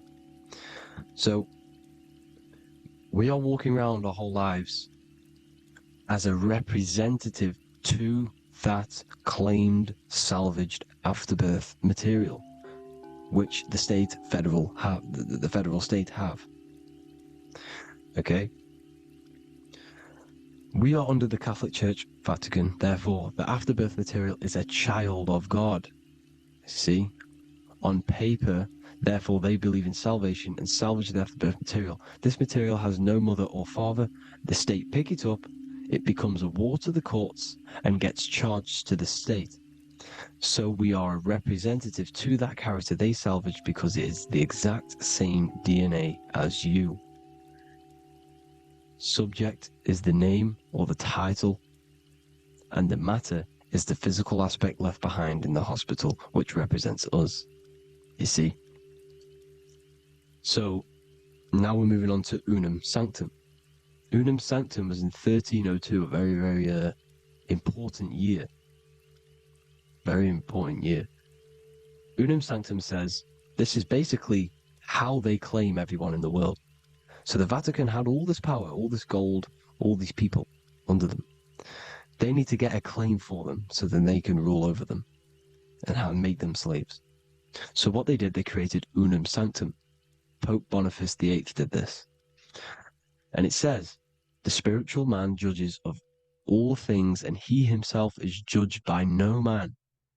The spiritual man, keep that in mind, unless he invent like Manichaeus, two beginnings which is false and judged by heretical, since according to the testimony of Moses, it is not in the beginnings, but in the beginning that God created heaven and earth. Furthermore, we declare, we proclaim, we define that it is absolutely necessary for salvation that every human creature to be subjected to the Roman pontiff. So they are claiming us in Unum Sanctum, and it's in the vaults in the Vatican. They will put a spell on it because they are sorcerers, they are magicians. They put a spell on it, they lock it up, and whatever goes on that piece of paper goes. And this Unum Sanctum is claiming all of us. So what does it say in the beginning? The spiritual man judges of all things, and he himself is judged by no man. The spiritual man, the man with the body, mind, and soul, the first baby that comes out the birth canal. That's you, your body, you, body, mind, and soul. You have the Christ, which is I am, which is grace. Grace means here, now, in the present. You have the Christ, which means I am. Therefore, you have a soul. If you can say I am, you have the Christ. You have a soul. But a creature can be anything with no soul. You see? So no man can judge the man with the soul. However, as it says in the second part, we proclaim, we define that it's absolutely necessary for salvation that every human creature to be subject to the Roman pontiff. So they are subjecting the afterbirth, not the man with the body, mind, and soul, but the afterbirth to the Roman pontiff, to the Roman Catholic Church. We are the ones who are claiming to be the afterbirth material, which is our birth certificate, which is our representative. We represent that because it is our DNA. This is how we are stuck. We are stuck because we represent this DNA, which is on paper, recorded. You see? So we, being untaught, uneducated in these subjects, we are subjecting ourselves to this system, to this slavery, because we just want to live. We just want to live happily, just peaceful. Think about it. Where's all this coming from? Where's all this war, all this killing, deaths coming from? We just want to live. It's coming from the Catholic Church, these evil death cult, which has subjected us, which has used us as slaves, and we are still slaves, and it's just going to get worse and worse and worse. So this is how we have subjected ourselves to be the slaves to this system. It's a lot to take in, and there's a lot more deeper stuff which goes into this. I'm just going over the surface. I'm going quite deep, but there is little details that I still need to learn myself. But this is the general how that we've been stuck to this slave system. So we are batteries, okay? This is why we get charged. When you go in a court, you get charged, okay? Because you're a biological battery. This is why cities look like motherboards, because we are feeding energy to this matrix. Okay, when we look outside of ourselves, when we give power to so-called Jesus Christ, worshipping idols outside of ourselves, where attention goes, energy flows. We are feeding the matrix with energy. By looking within, placing your attention within yourself, you are taking back your power. Because the I am is Christ. The you, the soul, is Christ. It's God. The awareness is God. Okay? However, we are subjecting ourselves to this system. We're subjecting ourselves to this system, and the feeding of our energy. So what we need to look for the future is that, think about it, with the end goal is to change our DNA, is to literally make us robots, transhumanism, slaves. This is why we have smart cars, smartphones, smart watches, smart meters, smart cities, and all of this is going to be connected by the smart grid, which is 5G. This is why 5G is rolling out.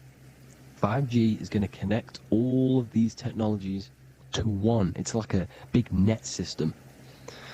And you know why they're doing this? It's because all of this is going to be connected through this 5G, and that 5G is going to be controlled by the elites.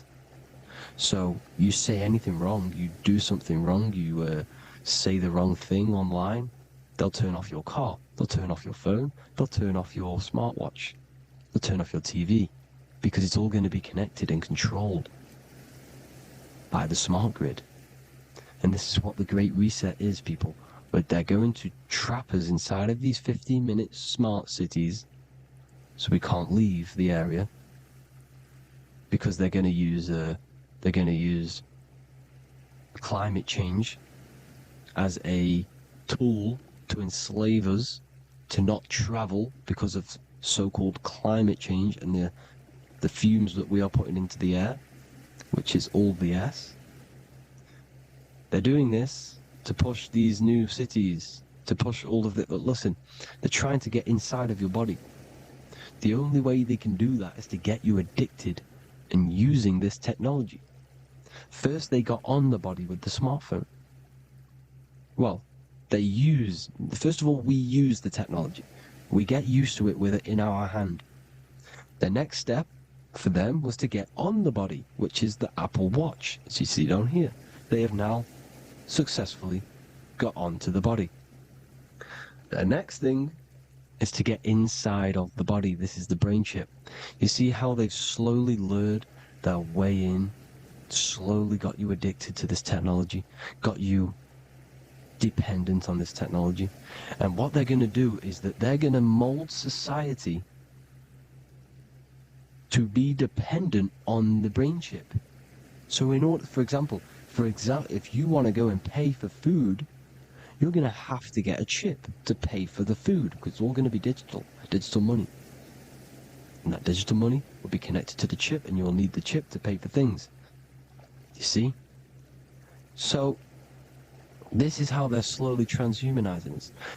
These phones, these apps, these things which are all which are all using, was created by Freemasons.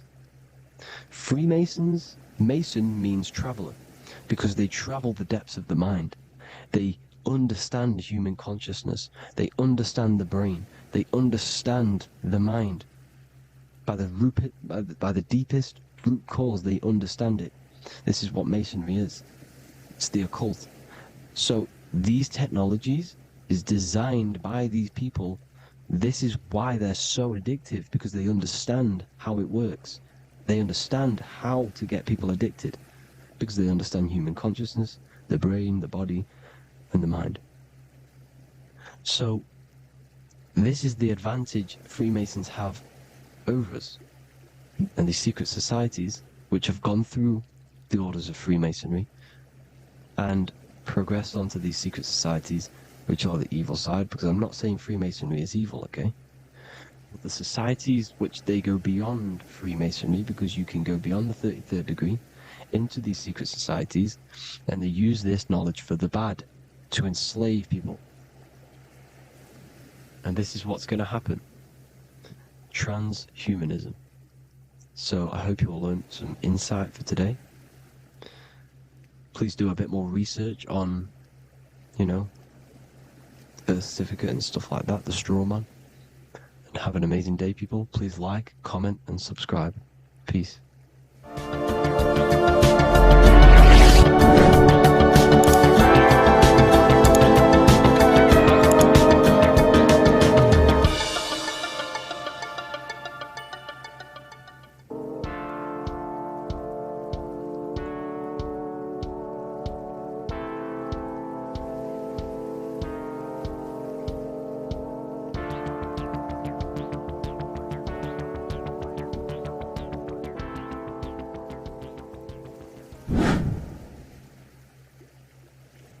How are we all doing today, people? It's Revival of Wisdom, and today we're going to get real deep.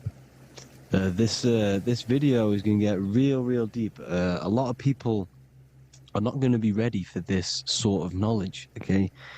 You really have to do is to really deprogram the mind, because everything we've been taught is a complete lie, is to keep us trapped, okay? This is really advanced knowledge. Now, let's get straight into this. All of the ancients depicted other worlds, and they called this place Midgard. Midgard is the mid-garden, the middle garden.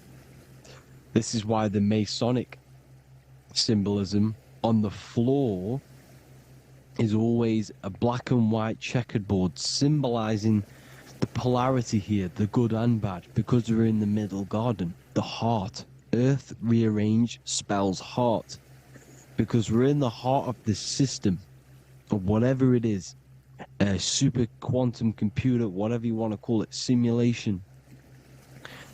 Now, in the Quran, it talks about the 7 layers of heaven. All of these ancient artworks are depicting these different layers of reality. Okay, and look at the Egyptians here with the boat outside of the firmament. Boats travel on water, and this is exactly what the Masons are doing.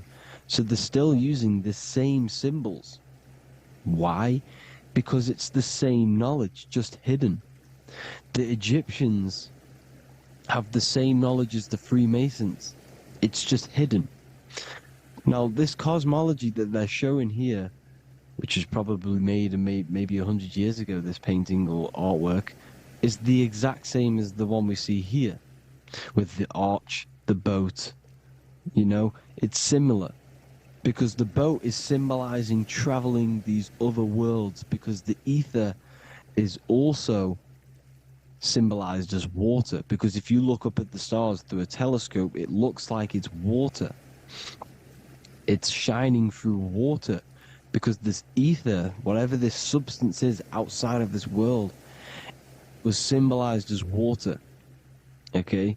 And look at all these ancient depictions showing these different layers of reality. Now, we are being trapped within this 3D dimensional world, which is the cube, the Saturn cube, because there are 6 sides to everything in this world. Front, back, left, right, up and down. 6, which is the cube, because we're in the Saturn's world. Okay? Now, always been depicted as a tree of life, the tree of the universe has always been depicted as this tree. Because let's get a bit deeper. Now, the cosmology of this reality is the sun, the moon, and Polaris, always in the Masonic art. The sun, the moon, and Polaris, the all-seeing eye. If you go inside of the temples, of the Masonic temples, they always have this star in the middle, shining light beams. Okay? Look here. The light beams coming from the big star in the middle, which is Polaris. This eye is God. It's God's light shining down from his abundance.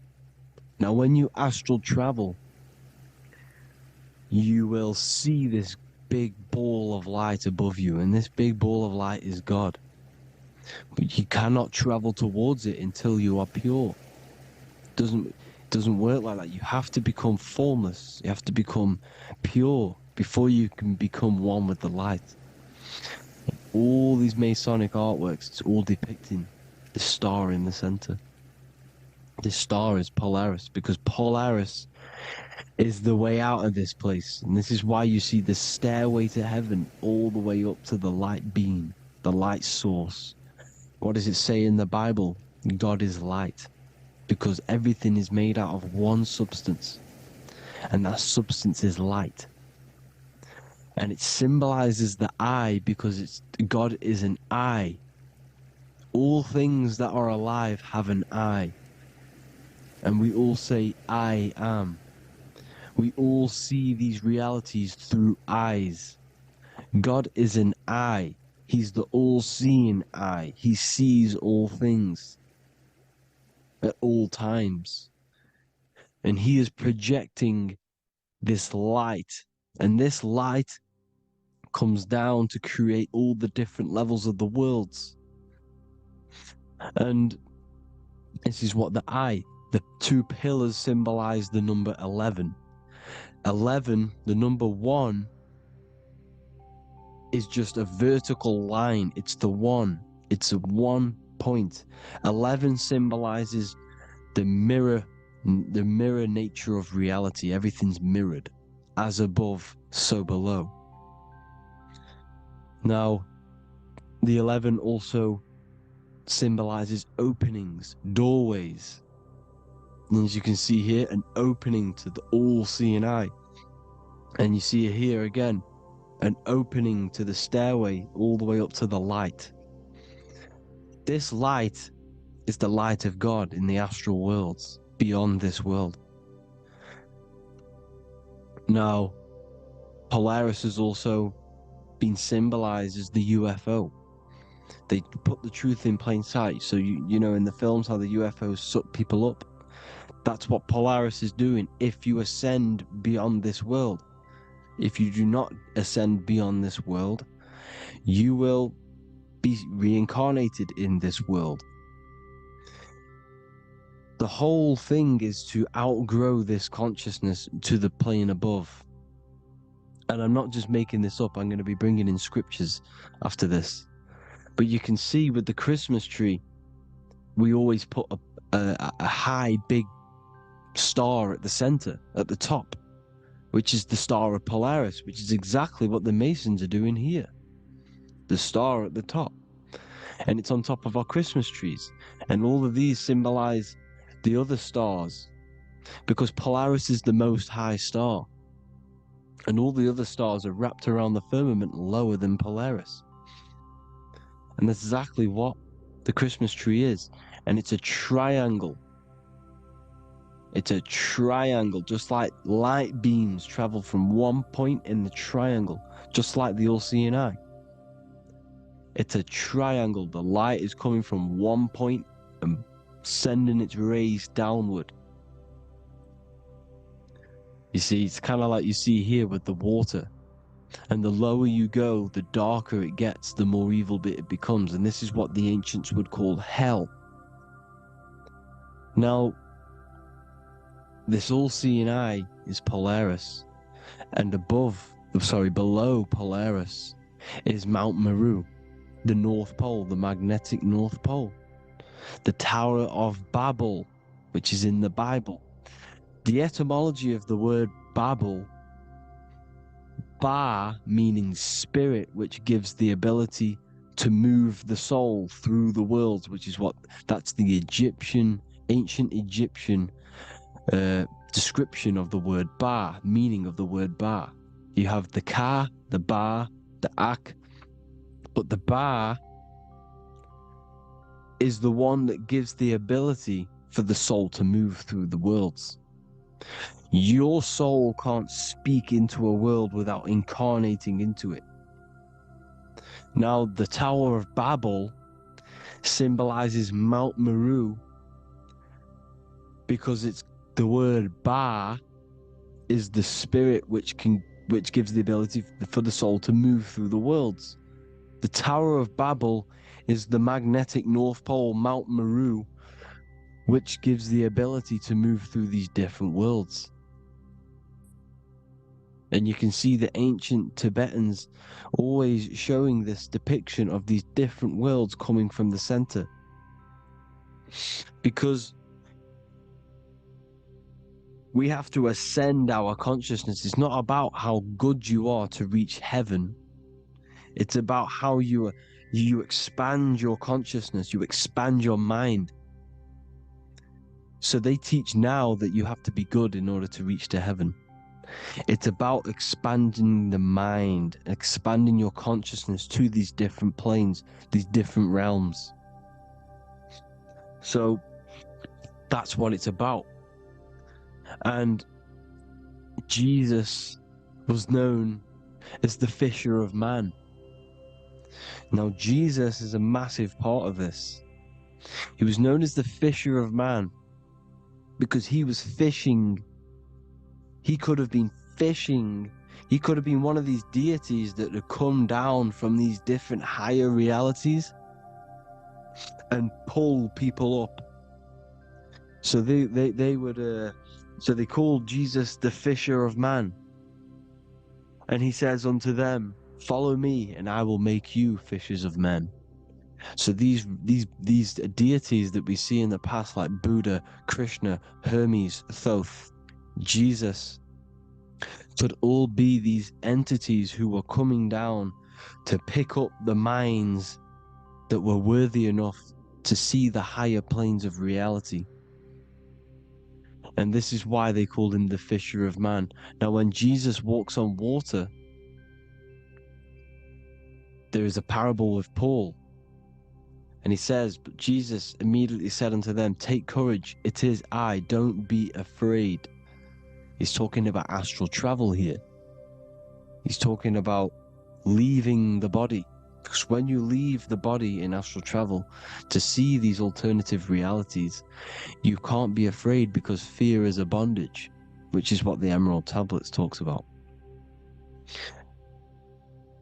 Lord, if it's you, Peter replied, tell me to come to you on the water.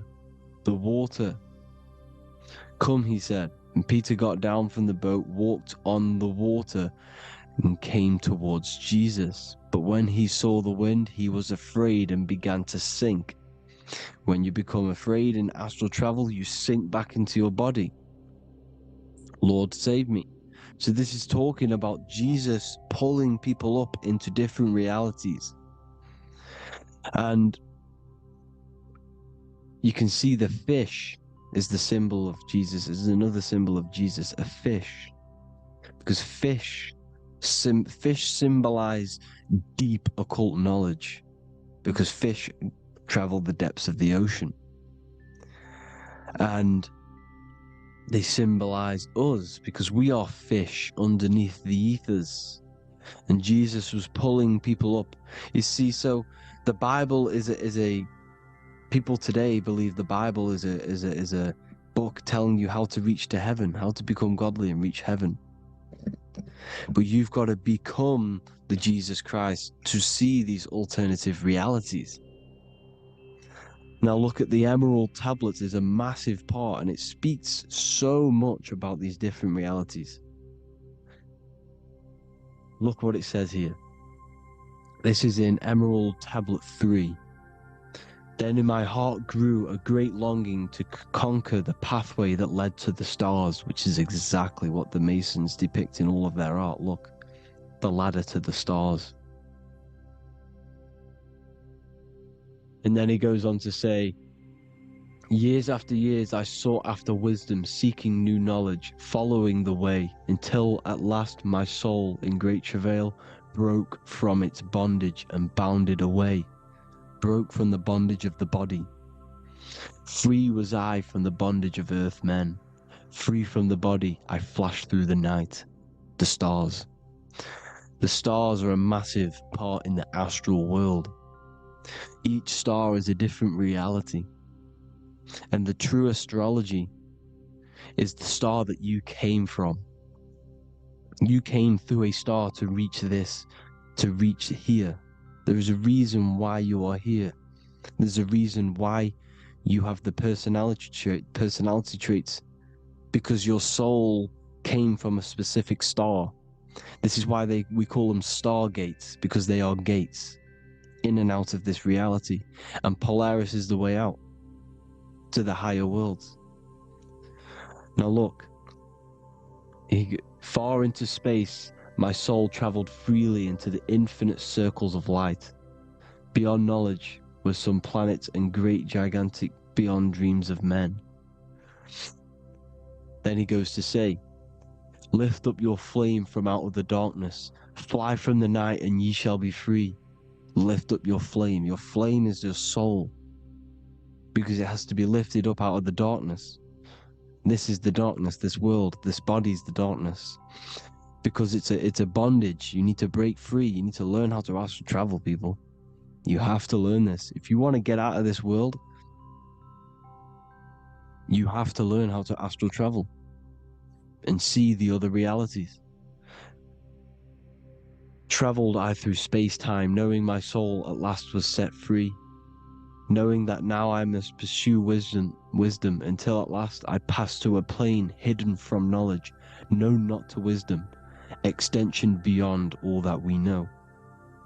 So he's talking about he went to a place where we cannot even comprehend here, a place that is not even known to earthmen. He's telling you he's ascended out of this world to the planes that are beyond. And it says here in the Emerald Tablets, man is in process of changing to forms that are not of this world. Grows he in time to the formless, a plane on the cycle above. Know ye must be one, ye must become formless before ye are one with the light. The light, the same light that I was talking about, the Masonic light, with the triangle, God, the one source. Ye must become formless before ye are with the light. Formless, you have to leave the body. You have to leave the body. You have to gain the ability to leave this body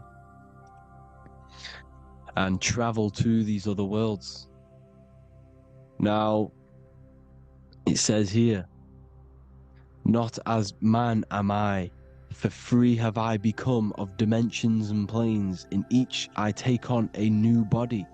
In each I change my form. Know I now that the formless is all there is of form. You see, all things created come from the things that, all things that you see come from the things that you cannot see. All of us have the same spark of consciousness, the same I am. Every dog, every animal, every human has this same I, this same thing which sees through the eye. It's formless. It takes this formless entity is the same entity of us. We are all the same entity in different bodies. And this entity it was represented as the flame, the cosmic flame, which is inside of all of us. And this is why the Masons depicted your spine as a candle or the Holy Grail. You would either see this or a candle with a flame on the top, because the Holy Grail is your consciousness, which is on top of your spine, which is the candle. Now, Jesus, Thoth, Buddha were all these deities which were coming down to lift people up because they were fishermen of men. And he would lift you up to the higher worlds, out of this world, to the ones above. Now, Thoth, you can see him here, he's leading the way. He's holding someone and he's leading the way with knowledge and power. He was leading the way to other worlds, out of this world. There's no point trying to change this world. This world will stay the same. It will stay the same. You have to get out of this world, and that's what they're telling you. That's what they're keeping you from. They're keeping you stuck within this thin layer of reality. So what the Masons are doing, they have the ability to astral travel. They're living not stuck and bound to one reality, but living within the different layers of reality. And this is what Morpheus was doing in the Matrix. Morpheus was going into the Matrix to go and get Neo, which is exactly what Jesus was doing, pulling up people out of this world to the ones higher. And that's exactly what Morpheus is doing in the Matrix. If you haven't watched the Matrix, go and watch it. It will blow your mind. Everything I'm saying in this video, you will see it. Except that you don't need to use a machine to enter the Matrix. You just use your body. Well, you use your consciousness to leave this body. You see, Neo was also uploading himself into the simulation to pull people out of the simulation. And this is exactly what all of these gods were doing. The Fisher of Man, look, he was pulling people up out of this reality with the knowledge. Now, Jesus was always depicted with the mushrooms. Look at all this mushroom art. Mushrooms were literally the origin of Christianity. You can see it everywhere. There's mushrooms in all of the ancient art. Every single one of these paintings you see here, there's mushrooms on them. Mushrooms have the ability to see alternative states of consciousness. Now, if you go and do them, and you go to sleep, if you pop mushrooms, you go to sleep, and you will wake up in another reality. You will wake up in another reality. Don't try it if you don't want to do it. But if you've got the heart to do it, do it. Eat them, and go to sleep. You'll wake up in another reality. And Jesus was handing out mushrooms to the bright minds, to the minds that he wanted to fish out and pull up to the higher realities. He was giving them mushrooms to see themselves in an alternative state, in an alternative reality. This is why there was so much mushroom art. And it's not just ancient Christians, it's Sumerians, it's the Mayans, the Celtics, the Egyptians. All use used mushrooms. All of them. Look at all this art. It's on stones. It's everywhere. Because mushrooms... See, everything in nature is a macro. Look at the form of a mushroom. It's literally your spine and brain. Because they alter your consciousness. Your body is just a radio receiver. Everything that you're experiencing is a program being ran by the central nervous system, and your consciousness is experiencing this program, these electrical impulses of the nervous system, because it's all feeding back to one point, which is the pineal gland. And this is the candle with the light on it. Type in Masonic candle and you'll see it. It's your spine with your spark of consciousness on top of the spine. And it's a mushroom, because this sends you to alternative states of consciousness, alternative realities. Now, they were all doing this, the Egyptians, the Mayans. Now, there's more symbolism which goes into this. Look at the Christmas trees we use. The Christmas tree with the presents underneath them. Magic mushrooms grow under trees. And these are the presents under the trees that we symbolize today with Christmas. Santa's red and yellow for the red and yellow mushrooms. The same mushrooms Mario has to collect. And when he gets enough mushrooms, he levels up. And then what does he do when he go past the world? When you win that world in Mario, you go to another reality. You go inside of another world. It's truth in plain sight. And it's using mushrooms. It's using mushrooms. Everything, all of the characters in Mario, well, a lot of them are mushrooms. Look at this one. The presents, black, yellow, and red and white. Red and white mushrooms. And the bow on the top is the mushroom head. That's a bit of a reach, but, you know, the symbolism never lies, is what you need to understand. And it's as above, so below. Now look at the Sumerians. The Sumerians were also multi-dimensional beings. Okay? Look at how they have the double faces. They had 1 foot in this reality and 1 foot in another reality. And look at this one, a double-headed god inside of like a portal. You see? Because it's, and look at these with the wings, the astral travel. Birds, ancient birds symbolize the soul. Because the soul is a bird, it flies to different worlds. It flies around the cosmos. And mushrooms gave you the ability to see these alternative states of consciousness, these alternate realities. Because you exist in infinite realities. You exist in infinite realities. Now look at the 33rd degree Ordo Ab Chao badge. That you get this badge when you become a 33rd degree Freemason. And it's a double-headed eagle. A double-headed eagle. And you can see this in Sumeria first. Sumeria have the same symbol. A double-headed, bird. You can see it here. Here as well. And the Masons are still using this symbol today. And when you become a 33rd degree, 33 vertebrae on the back of your spine, above the vertebrae is your consciousness, and it's a double-headed eagle. One reality in one, you become a multi-dimensional being in the 33rd degree. And I've heard many interviews of Masons say it becomes Luciferian. You see, they speak in code. These Masons can't tell you about what they learn about, but they will speak in code. They said it becomes Luciferian.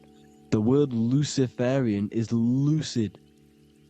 The root word of Luciferian is lucid, and lucid is lucid dreaming, alternative realities, dream worlds. You become a god. Luciferian means you're becoming your own god, pretty much. Because you are becoming a multi-dimensional being living in between the different layers of reality at the 33rd degree of Freemasonry. And look at the double-headed eagle, because the birds symbolize the soul. And they reach high, they fly high, just like the soul wants to fly high to the light, to become one with the light, like the Emerald Tablet says. Now look at Janus. Janus was another god, and he's known as the god of doorways. Janus always depicted with a double head. Janus is why we say janitor or January. And January is entering a new year. Janus is known as the god of doorways with keys, always got a key. Because keys open doors. That's why the janitor holds all the keys. And Janus always has double heads, because he had one foot in this reality, one foot in another. He was a multi-dimensional being, a Luciferian, living between the different layers of reality, instead of being stuck in one like we are. Well, a lot of people. And that's the whole point. You see, all of this stuff is about like changing the world and stuff like that.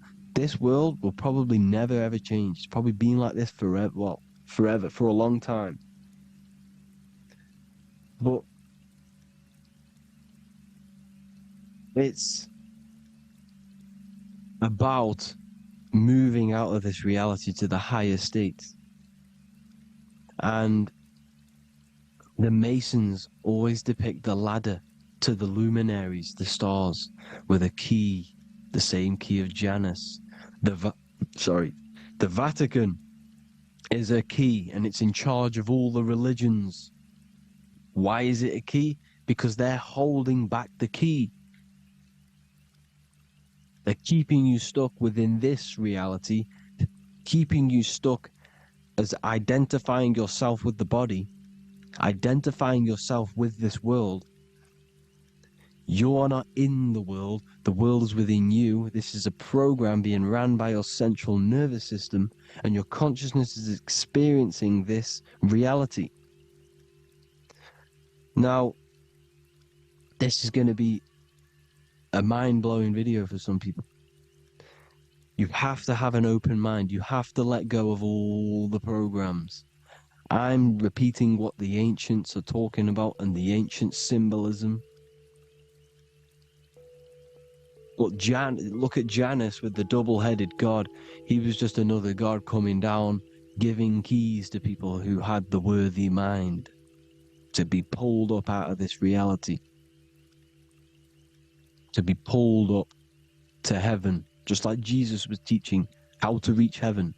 But really, it's an encoded scripture. But anyways, hope you all gained some insight on this video. Have an amazing day. Please like, share, comment. All the links are in the bio for the PDF, for the Manifestation Mastery course, and all the other amazing stuff. And if you want to support the channel, I'd greatly appreciate if you became a Patreon member. Hope you all have an amazing day, people. God bless.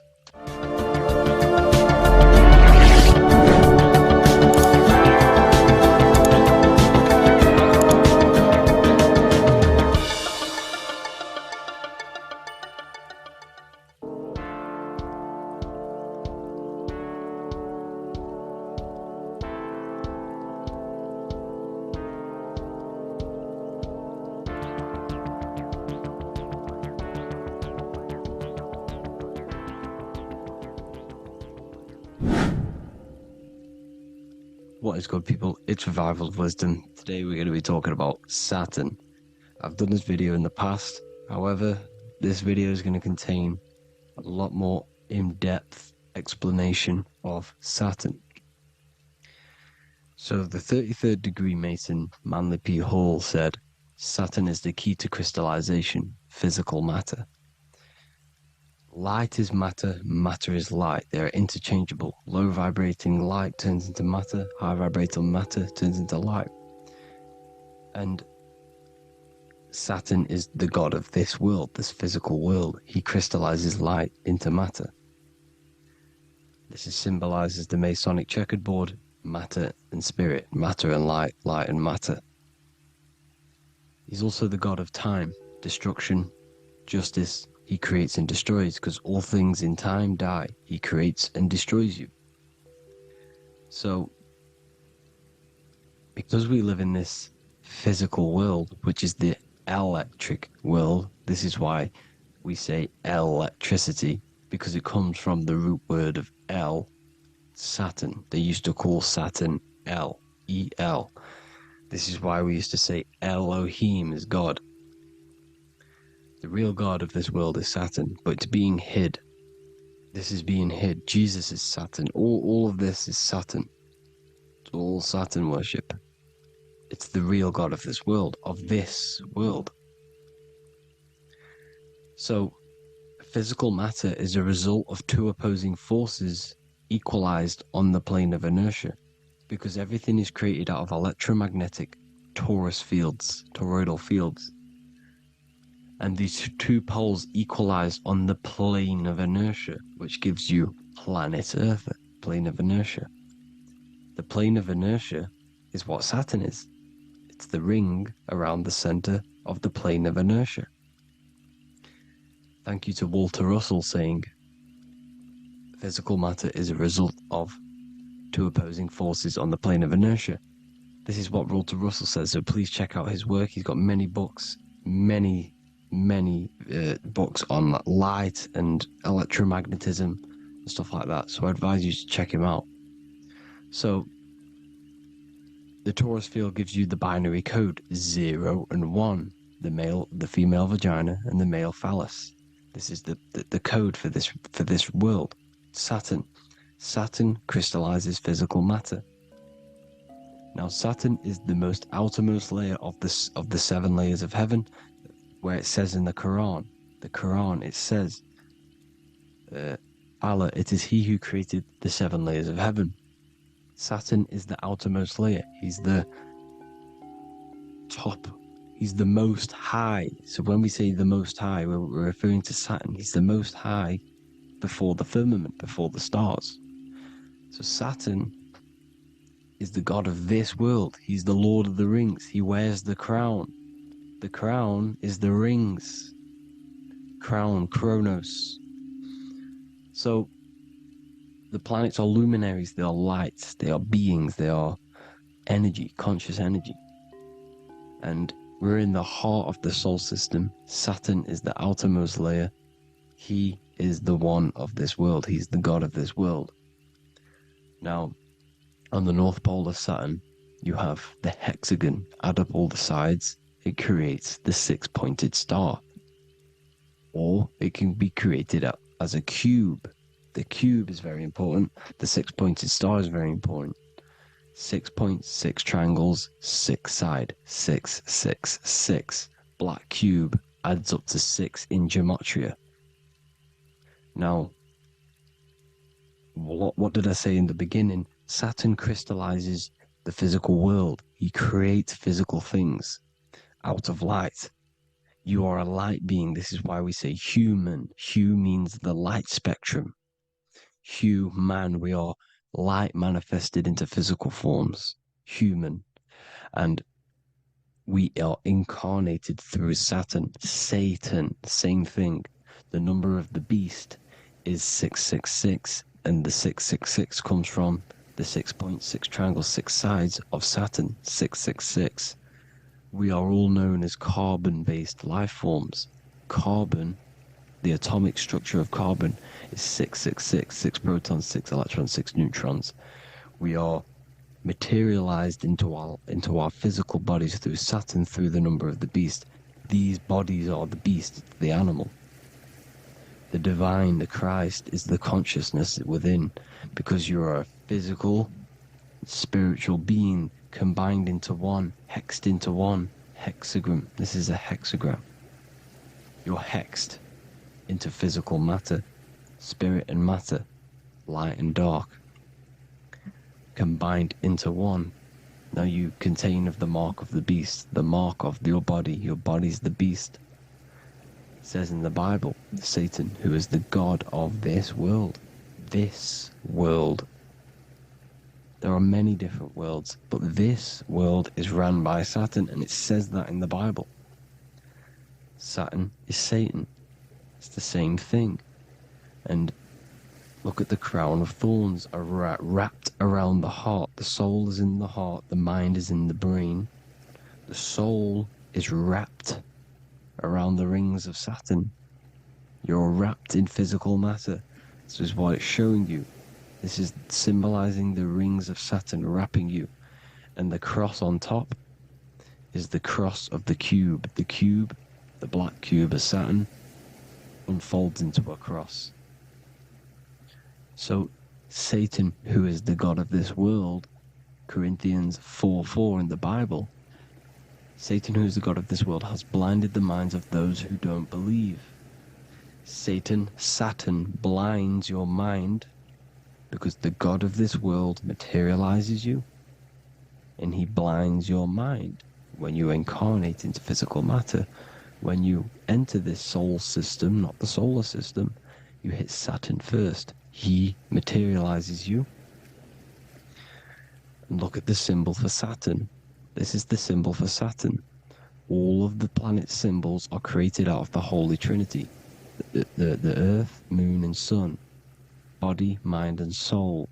The Sun is your soul, the Moon is your mind, the Earth is your body. Your body's made out of the 5 elements. The Sun is your soul, because the Sun is life force. Gives life to everything. Your Sun is a soul. Your soul is the sun of your body. The moon is the mind. The moon is the moon of your body, the mind of your body. Intelligence. So all of the symbols of the planets are created out of these. The Saturn symbol is created out of the Earth cross, matter, and the moon crescent, moon, mind. Matter over mind. This is why Satan, who is the god of this world, has blinded the minds of those who don't believe. He blinds your mind. Look at the symbol, it's showing you. The Saturn symbol is matter over mind when it should be mind over matter. So we descend into a soul system, into our 666 Saturn carbon suit bodies, and we are matter over mind. Then we have to move up the spine to go back up to spirit, to mind over matter, where you manipulate your own reality. Now look at this, it creates the number 5. 5 is the number of change. You're moving from this side of the number sequence over to the right side. You're moving from the spiritual into the physical world. You're incarnating into the 5 elements, the 5 senses. So the cube, the black cube of Saturn, is another major symbol. Very important symbol. Here you see the cube, and the color black is associated with Saturn because Saturn's associated with death. He creates and destroys. Light and dark. Death is associated with black, spirit, because you can't see spirit, which is blackness. So the black cube is black because Saturn rules the nighttime, which is dark, blackness. And he rules the winter, which is death, blackness. So Saturn is the black cube. Cubes have 6 sides. Up, down, right, left, back, and forward. Cubes are 6-sided. Everything is 6-sided inside of this creation. Because you're incarnating, you're materializing, crystallizing into the cube. The world of the cube. Everything's a cube. Everything's got 6 sides. Here's Leonardo da Vinci showing you that. You're in the cube. Leonardo da Vinci did this famous painting. You're in the cube, you're hexed into physical matter. Where you're incarnated into the 3rd dimension, the 3-dimensional world, which is a cube, 3D. And black cube adds up to 6 sides of the black cube. The Kabbalah means cube god in Arabic. And look at what they do. They worship the cube, the black cube, and they stand in rings like the rings of Saturn. Australia, Denmark, Manhattan, Santana all have these black cubes. You go to New York, you will see the black cube there as well. These black cubes are everywhere because it is the real God of this world, So look at the cross. The cross unfolds into the cube.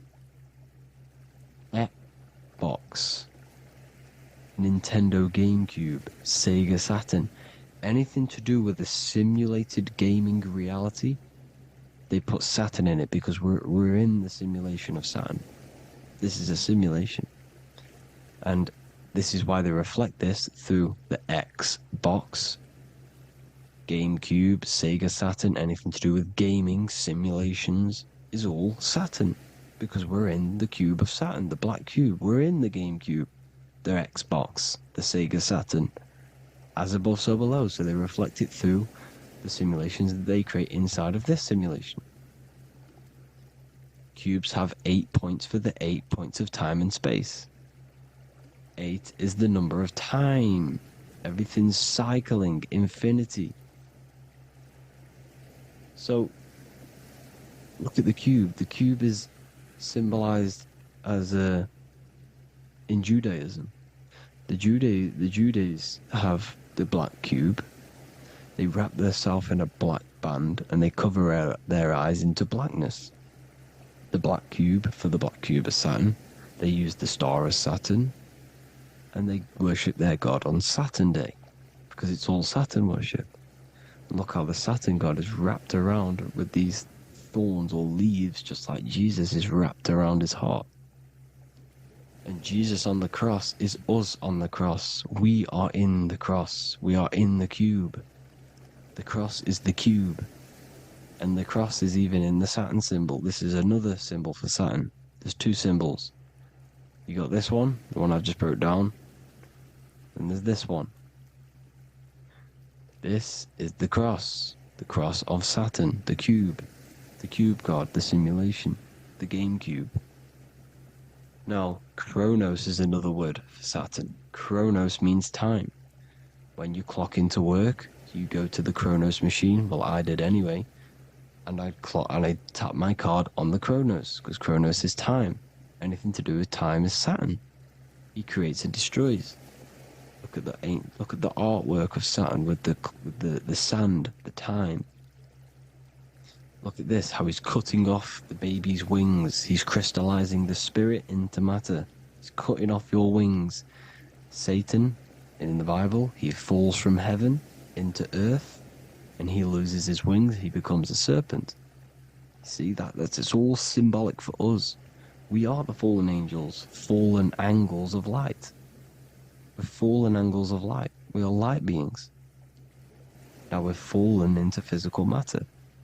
Saturn's chopped off our wings. He's chopped off our spirit wings, because when you astral project, you can fly. You will fly around. He's got the Reaper staff here, always depicted with the Reaper staff. Now look at the clock.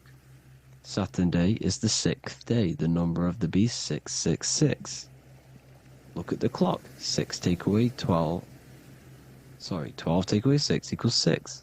7 take away 1 equals 6. 8 take away 2 equals 6. 60 seconds in a minute, 60 minutes in an hour, 24 hours in a day, 2 plus 4 equals 6. That's 666.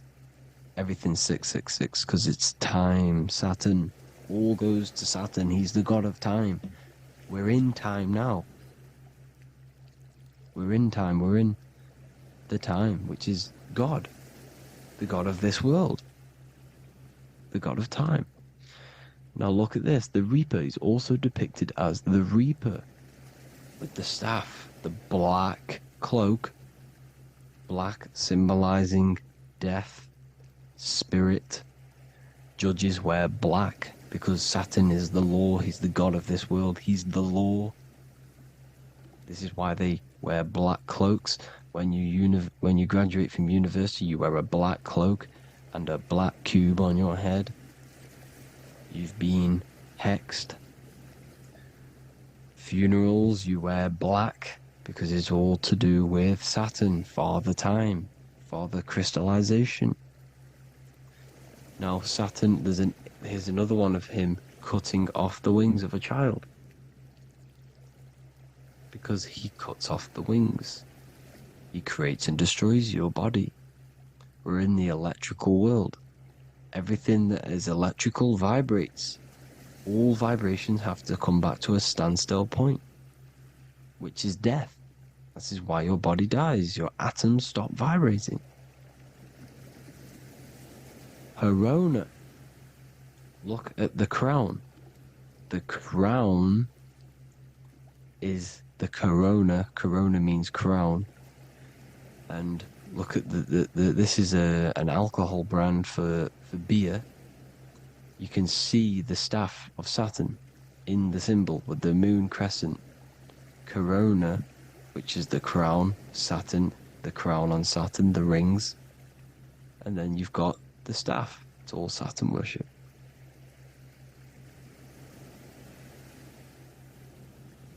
There's the black cubes of 9/11. 2 black cubes. This was a ritual for Saturn. It's all ritualistic. And look at the Star of David, the Star of Saturn. It's not the Star of David. It creates IXXI, the sigil of Saturn. IXXI means 9/11 in Roman numerals. 9/11. It's all a ritual for Saturn, and they have the 2 black cubes of Saturn. Now look, XX, there's more symbolism of Saturn now. We're going deeper. XX is more symbolism for Saturn. The sigil of Saturn is XX, as above, so below. Same with the Star of David. You split it in the middle, as above, so below, as above, so below. XX, this is a Knights Templar Cross of Lorraine. XX, Knights Templar, High Order of Masonry. They all worship Saturn. Well, Saturn's the real god of this world.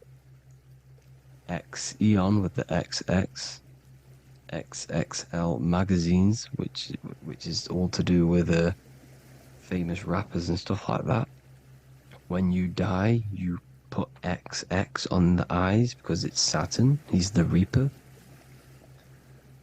Is Jesus with the XX crown with the thorns around his heart, around his soul, with the cube on the top, the cross cube.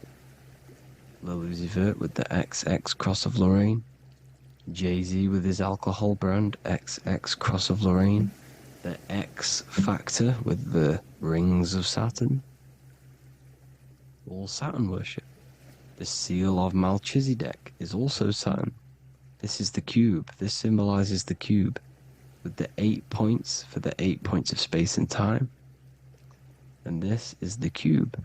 It's another ancient symbol for Saturn. Here you see the star of Saturn with the Melchizedek symbol around it, which is all to do with Saturn. Here you see an altar, the Holy Grail, the Melchizedek symbol on it, and they're worshipping it. This is why we wear rings, wedding rings for the rings of Saturn. It all goes back to Saturn. Earrings. The 8-pointed star of the ancient Sumerians is all Saturn.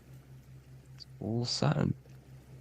So, the ancients, the symbols of Saturn goes on forever. It's in all of the major corporations. You can see it everywhere, the rings of Saturn.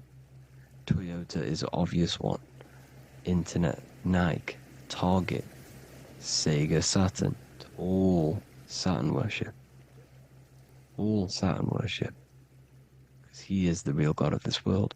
Here's Kanye West's album with a Saturn here. Here's Michael Jackson's album saying X, escape. There's the X again. The X, escape. You have to escape this reality. Maybe that's what he's pointing at. Here you see it on the dollar bill.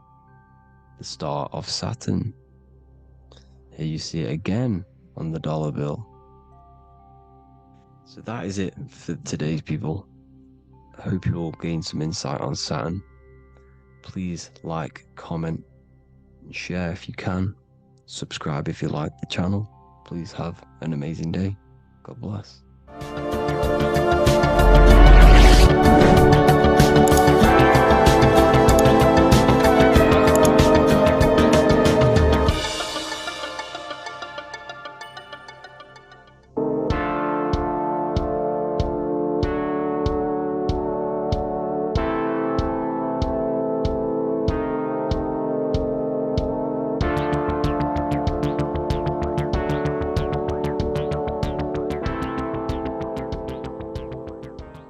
Welcome back everyone to another video. Today we're going to cover everything that you need to know about the mind, starting with the two aspects of the mind, the conscious and the subconscious. The male aspect of your mind is the conscious. This is the 10% of your mind.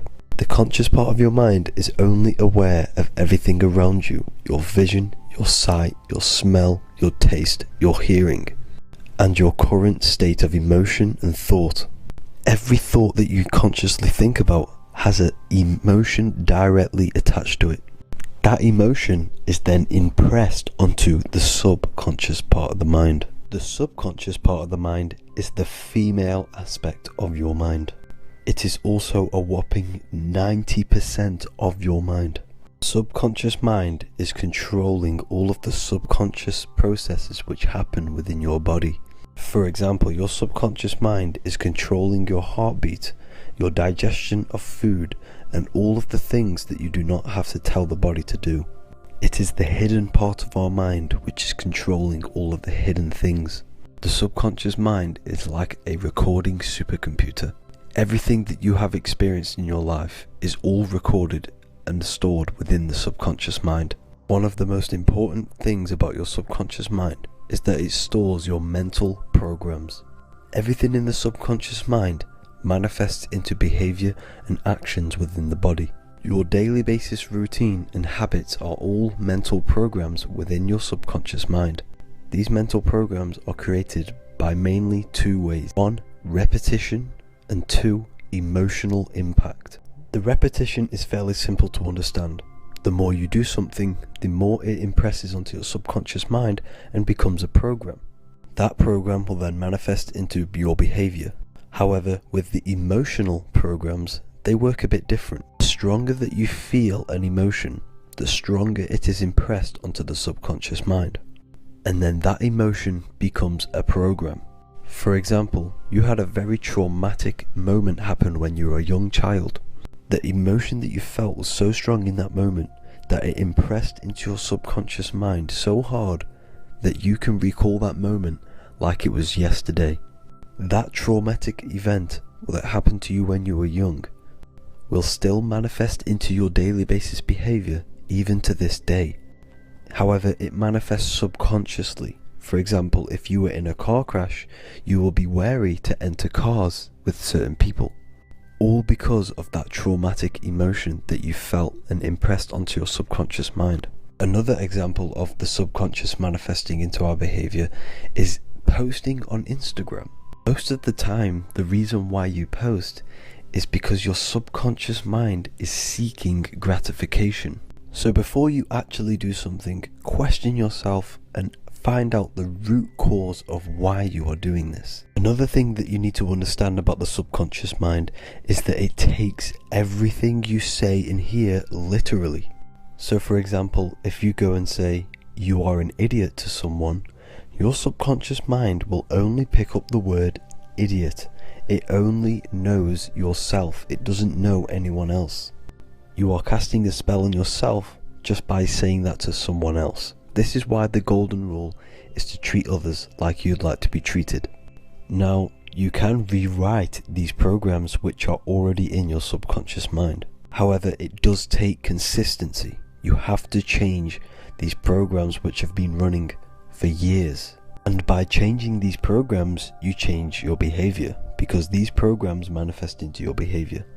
The best way to do this, personally, is to listen to affirmations first thing when you wake up in the morning, and do this for 10 minutes every single morning.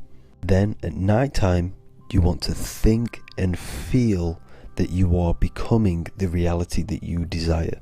The more that you feel this reality, the more it will become a program and impress your subconscious mind. For example, you're trying to gain financial freedom. If you trick your subconscious mind into creating a program saying that you are financially free, this will manifest into your behavior. You will start doing more work. You will start looking for ways to make money. Your mind will be set on the frequency of money and financial freedom. Therefore, you will receive thoughts based around this program. If you take enough action, your life will dramatically change because of this program that you created in the mind. This is why we call it a mindset, because your mind is a frequency tuner which sets its frequency onto different thoughts, because thoughts are frequency. If you fill your mind with a specific frequency, you will gain thoughts and ideas based around that frequency. To create a stable mind, you need to master your emotions. You need to change your mindset. Everything that you experience is neutral. Based upon the mindset that you see it, you either give it a positive or negative charge. By understanding this deeply, you will then control your emotions. I hope you gained some wisdom and enjoyed this video. Please, if you can, leave a comment and a like, and subscribe to the channel if you like this content. Love and light to you all.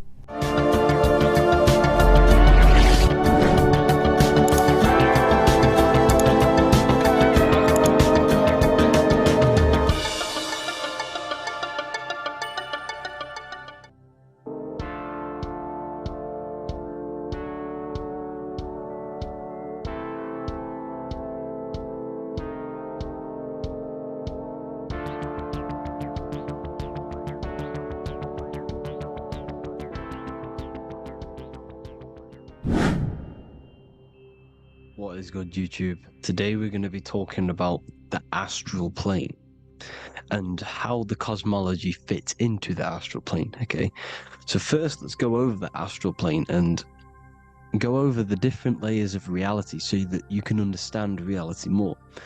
You are a multi-dimensional being. You are not in these, you are in all of these realities at the same time. They all interweave into one big reality. But there are different planes, they are different vibrational dimensions, there are different dimensions of reality. The mind is the root cause of reality. We're living in the mind of God. Everything is being thought into existence from the root cause, from the universal mind. This is why the ancient Egyptians said, all is mind. We're living in the mind of God. And we are a microcosm of this mind. This is why we all have the same mind. This mind is the world of thoughts. Now, this world of thoughts is just the thought alone. For example, it is the thought of a chair. But then when you start to imagine this chair and you start to mentally see the chair, you're now manifesting the thought, the singular thought, into some sort of form. So now you're imagining the chair. You're imagining the form of this chair, which is then manifesting into the astral plane. The astral plane is the world of thought forms manifesting. So when you are imagining something, you are seeing into the astral plane. Okay? Your third eye, it is an eye because it sees the astral plane. It is seeing the other side through imagination, through dreaming. Well, we'll go over dreaming later. So the thought of a chair is a singular thought. The imagination of the chair is the manifestation of the chair. And in the astral plane, it's basically the world of all the chairs that could ever exist. So you're thinking of the chair as a singular thought, which is the mental plane. The astral plane is the imagination of that chair, is the thought, the manifestation of it. Depending on the vibrational state of the thought will depend what level of the astral plane it will go to. For example, if you're thinking about a chair to torture someone on it, it's going to go on the lower astral plane. Or if you're thinking and imagining happy things, it's going to go to the higher astral plane. So wherever your mindset is, that we call it a mindset because your mind is setting frequencies to certain things. Thoughts are frequencies. And a mindset is setting your frequency, setting your mind to a certain frequency. So when you set your mind to a certain frequency and you imagine something in that frequency, you're going to match everything in the astral plane that are on that similar frequency, just like you would in the physical world. Because we're all in these worlds right now as we speak, but we can't see them with the two physical eyes. We can feel it though. When you're around someone and you've just met a new person, for example, you can feel their vibration, and if you're not on a similar vibrational match, you will not get along with that person, or you just won't not get along, but you won't connect with that person because you're on two opposing frequencies, not matching. And this is something that you can't see, you can only feel, because it's the astral plane. It exists within the astral plane. Everything in the astral plane is made out of vibrations. So if you do astral project, and if you already know how to astral project, you will see beings and people and things that are on the same frequency as you. This is why before you astral project, you need to sort your vibration out before you astral project, because you are projecting your consciousness into this. It's the mind. The mind is the bridge. It can move between realities. You are a observer. You are a observing soul which observes different realities. And the mind is the bridge between all of these different realities. The mind can choose. If you want to project into the astral, you set your mind to it, you can. Okay? So let's not get off track. The lower astral plane is where demons are. The higher astral plane is where heavenly beings are. Heaven and hell are kind of a real thing. The etheric plane is a powerful substance, the ether, the fifth element that they don't tell us about. If you type in on Google the 5 elements, they will try to remove it with wood or metal, because they don't want you knowing about the ether. Ether is the energy double behind all physical objects. So the ether is very important. It is the 5th element. It is part of the physical world, but it's also part of the astral world. It is on either side. You see how they're showing you the truth in the language? Ether and either are the same word. The ether has 1 foot in the astral and 1 foot in the physical world. It's a substance that connects the physical to the astral world. It is the either. It's on either side of reality. It's on the other side. Other, either, same word. Ether is connecting the physical to the astral plane. It's the world of frequency. Frequencies, EMFs, torus fields are in the etheric plane. It is the energy plane. It's where energy moves through the ether. Okay? So then you have the physical world, the world of effect. Everything you see in the physical world is the effect of the higher planes. Each plane is a product of the plane above. So, and it melts into each plane. The physical plane is the lowest plane, it's the most densest, and the highest is the most fluid. This is the most fluid, this is the most dense.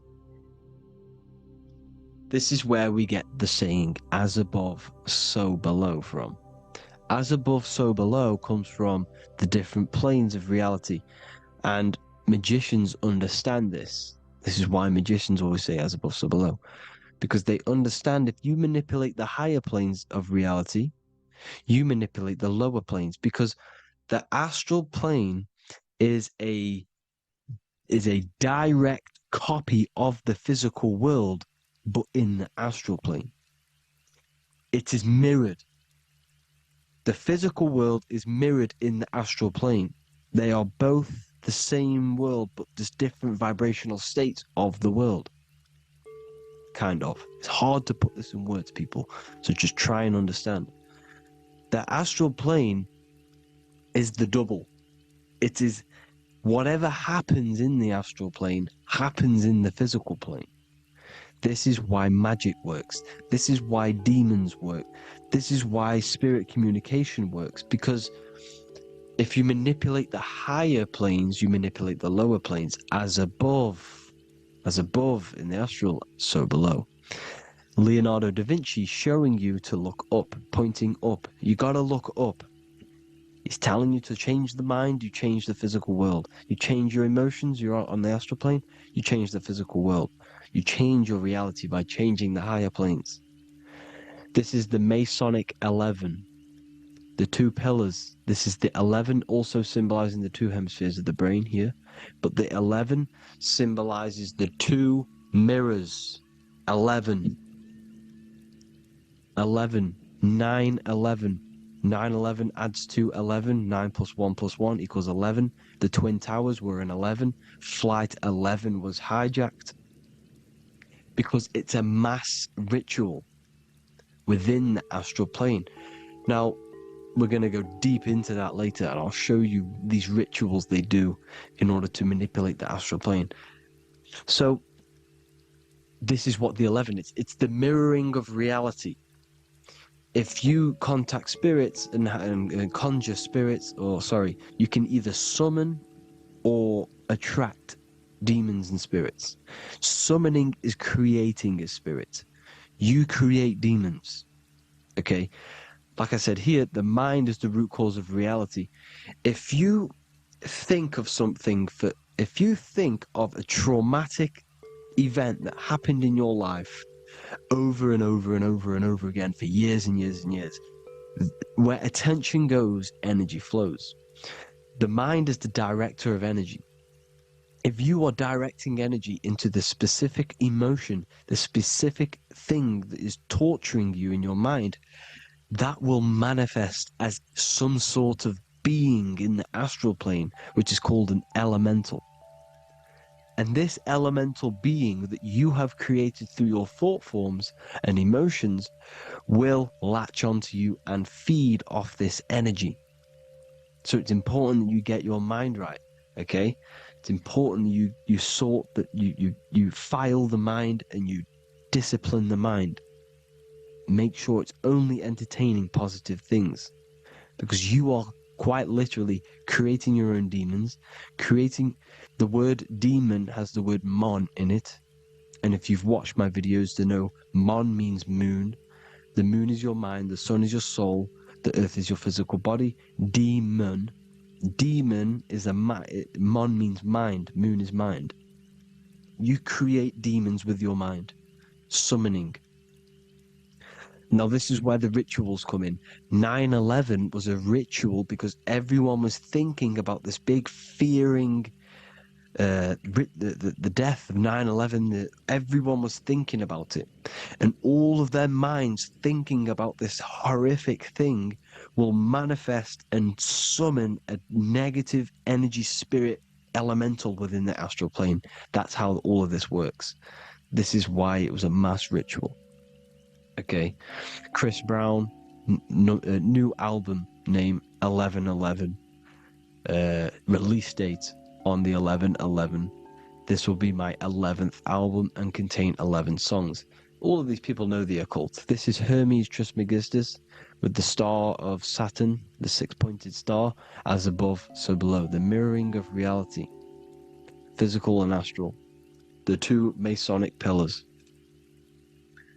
So as above, so below. What's above us? The stars. The stars are connected to the astral plane. This is why we call them stargates. When we dream, we are experiencing these different realities. And what are stars? They tell in the Bible, it says Genesis 1:14. And God said, let there be lights in the firmament of the heaven to divide the day from the night, and let them be for signs. Signs translates to things to come. Why things to come? The stars tell the future. Why? And why do we say as above, so below? As above us is the astral plane and the etheric plane. As above, so below. Whatever happens in the stars happens on Earth. The stars are connected to the astral plane. Above us is the astral plane. We are a star in a physical body. This is why we say Mr., sister, stir equals star. The E and the A are interchangeable. We are stars, and the stars are the start of our incarnation.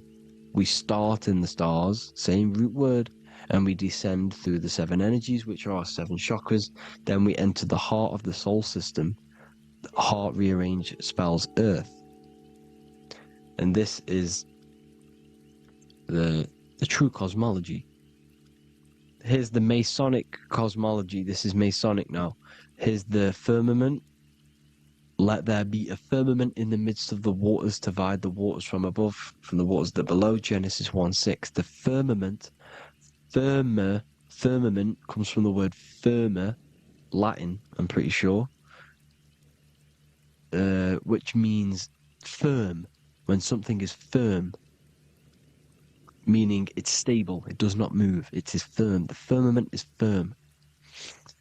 So, is the firmament Genesis 1:6. What does he say? Genesis 1:3, sorry. Let there be light. This is before the sun and the moon was created. Let there be light. Before the sun and the moon was created, light was appeared.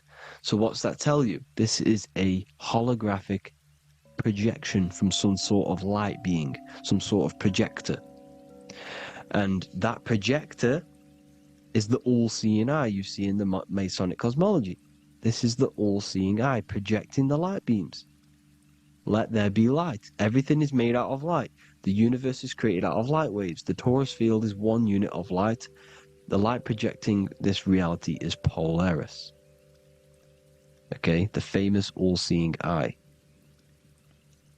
Now, what else? Then we have after let there be light in Genesis 1:16, and God made the 2 great lights. This is the sun and the moon, electric, magnetic, male and female. Then we have the Masonic checkerboard, the black and white symbolizing dualities within the dualistic reality we are in, spirit and matter, light and matter, rest and motion, positive and negative, good and evil. Everything's dualistic here. Okay? And it's a dance. The universe is a dance between flickering of white and black light, which is the torus field. We're not going to go over that, but this is all connected to the astral plane. This is the true cosmology. The astral plane cannot work on a spinning monkey ball in the middle of space. Does not work. Cannot work. It's impossible. Okay? Impossible. So, even in the Quran, it says, Allah has made the earth for you as a carpet, flat. Quran 15:19. And the earth we have spread out like a carpet, set there on mountains, firm and immovable. It is immovable. In the Quran, it also says 65:12, it is Allah who has created the 7 heavens of the earth. The 7 heavens meaning the 7 layers of heaven, the 7 planets. And Psalms 104:5, he set the earth on its foundations and it can never be moved. Never. So here you see in Isaiah 40:22, he sits enthroned above the circle of the earth and its people are like grasshoppers. He stretches out the heavens like a canopy and spreads them out like a tent to live in. We live in a tent. This is the tent. The projection of light. Here you see an ancient picture here. Here you see the ethereal barrier, meaning the firmament, the etheric barrier. And you see his head popping out. Why is his head popping out? Because your head is heaven, your heel is hell. Your head has access to the astral plane. This is why your head is heaven.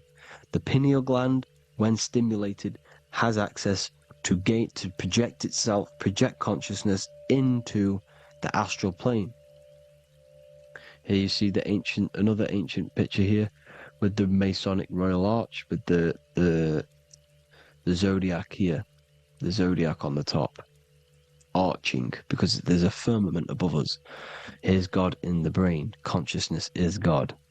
Here you see the Masonic Royal Arch, symbolizing the firmament. George Washington above the Masonic Royal Arch. These are the stars. This is Polaris projecting reality. Here's ancient churches with the dome. Polaris projecting reality with Jesus. Disney World is under the dome. The seven layers of heaven, ancient paintings, all depict if you go and look at the ancient paintings, they'll all depict the firmament, the arch above us. This is where we get interesting. The Masonic Royal Arch has the 6-9, which is Cancer. The constellation Cancer, which is 6-9 is associated with portals, because CERN is the 6-9. Okay, CERN is opening portals. They're trying to create a portal to the other side. Cancer has the word CERN within it, so there is a link between Cancer and the opening, the firmament opening above us to ascension. Here you see the Masonic Arch with the Royal Arch and the light and the opening. Here you see the light and the opening. This is the opening of the firmament. Here's the Hebrew cosmology with Sheol, the underworld, and the opening. So Cancer is definitely some sort of portal in and out of this reality. I'm just connecting dots here. Now, we're going to go change a bit now. These celebrities that you are seeing they have not sold their soul to Satan, okay? They have not sold their soul to Satan. Satan is a demonic, low vibrational energy that has been summoned over the thousands and thousands and thousands of years of evil occult arts. So since Babylon was summoning this demonic energy, and this demonic energy in the astral plane will grow and grow and grow. It has no form. It has no physical form. Okay? But you can see it in the rappers. If your third eye is open, you can see clearly that these people are demonic. You can sense the energy that they're manifesting. Selling your soul is not what you've been told. It is gaining, because your soul is pure love, okay? Your soul does not want to do anything bad. So when you sell your soul, you're gaining physical gain. You're gaining physical wealth, for example. Like for these rappers, they will be given millions of pounds because the people in control of the music industry, which is the dark occultists trying to brainwash the masses, the people in charge, they're dark occultists. They understand Satan and the energy. They are satanic energy, which has been summoned in the astral plane. They see that they have influence over the masses, so they will go to them and say, "I will give you this amount of money forever if you manifest this satanic, demonic energy through the music and through social media to blind the masses, to brainwash the masses into this demonic energy." Because when you listen to music is frequency. Whatever you listen to, you become that frequency. So if you're listening to these people, they're throwing energy, this demonic, satanic energy that they sold out to. Sold, soul, same word. When you sold something, you've got your soul involved. They have exchanged money, physical gain, so that they manifest this satanic energy within the astral plane. and through the music, through the videos, through social media, to keep us in this vibrational frequency, in this low state of consciousness. This is what it actually is. It's not, you're not selling your soul to some sort of devil. This satanic energy has no physical form it is formless in the astral plane. It's a summoned energy. Now, the root chakra is red. This is why the devil is red, because it symbolizes the animal nature of man. When you are operating off your root chakra, you will kill, you will fight, you will do anything to survive, because it's all about survival mode in the root chakra. They want you keeping in that fighting mode, that surviving mode, so that you are manifesting this low vibrational frequency, this satanic energy, this demonic red energy. This is why the devil is red. And the devil has a tail with the red arrow pointing down, because it symbolizes your light body. This is your Merkaba. Your Merkaba is your light body. Mer equals light, Ka equals spirit, Ba equals body. Merkaba, this is the devil's tail pointing down, the descension, your heel, up to your heel, hell. Ascension to heaven, head. You see, this is the all-seeing eye with the illumination coming off it, your head, when you're illuminated. The Merkaba is your celestial sphere to portray different planes of reality. It is the vehicle of ascension. It's your light body. It's in the word Kabbalah. Kabbalah. Ka, spirit, Ba, body, La, light. Same thing. Kabbalah. Merkaba. Same thing. It's all about the light body.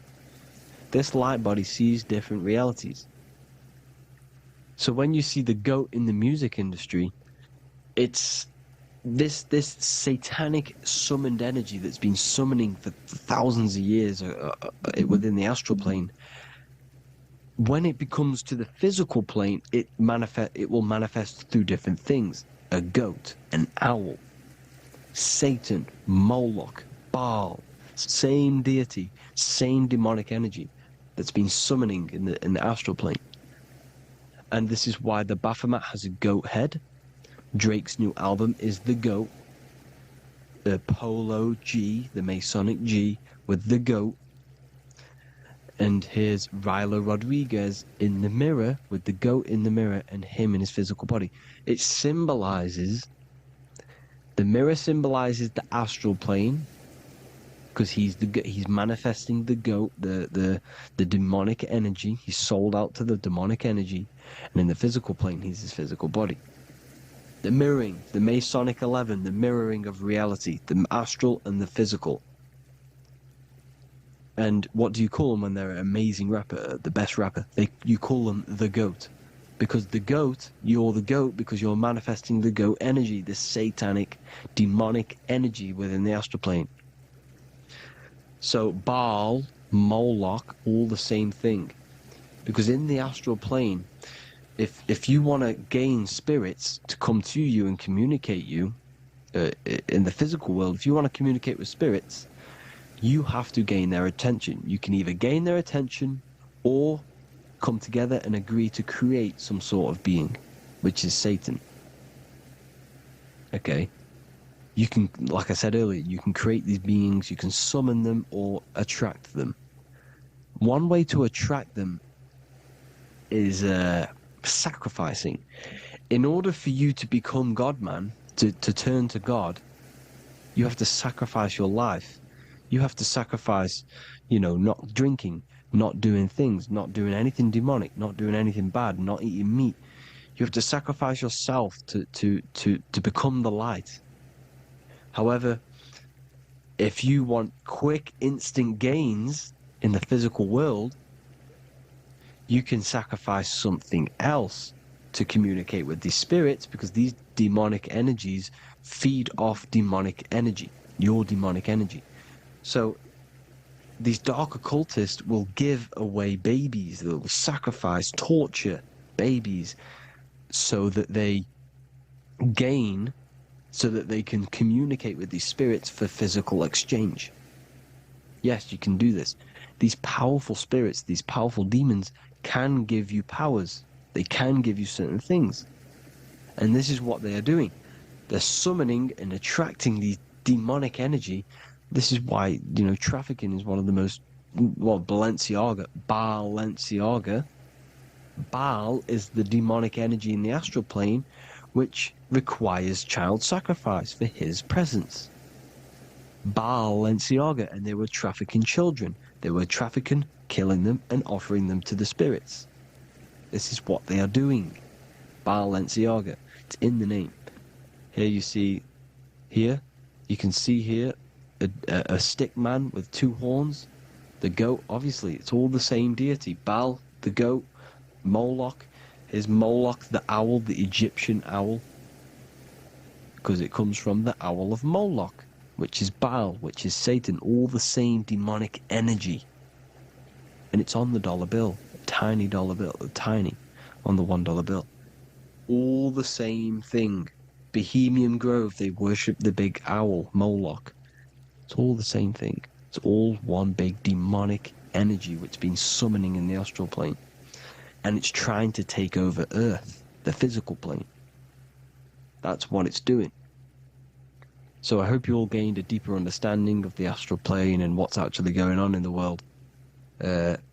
Please leave a comment if you can to help the algorithm. Drop a like if you like this content. And hope you all learned something today. And God bless you all. Thank you all.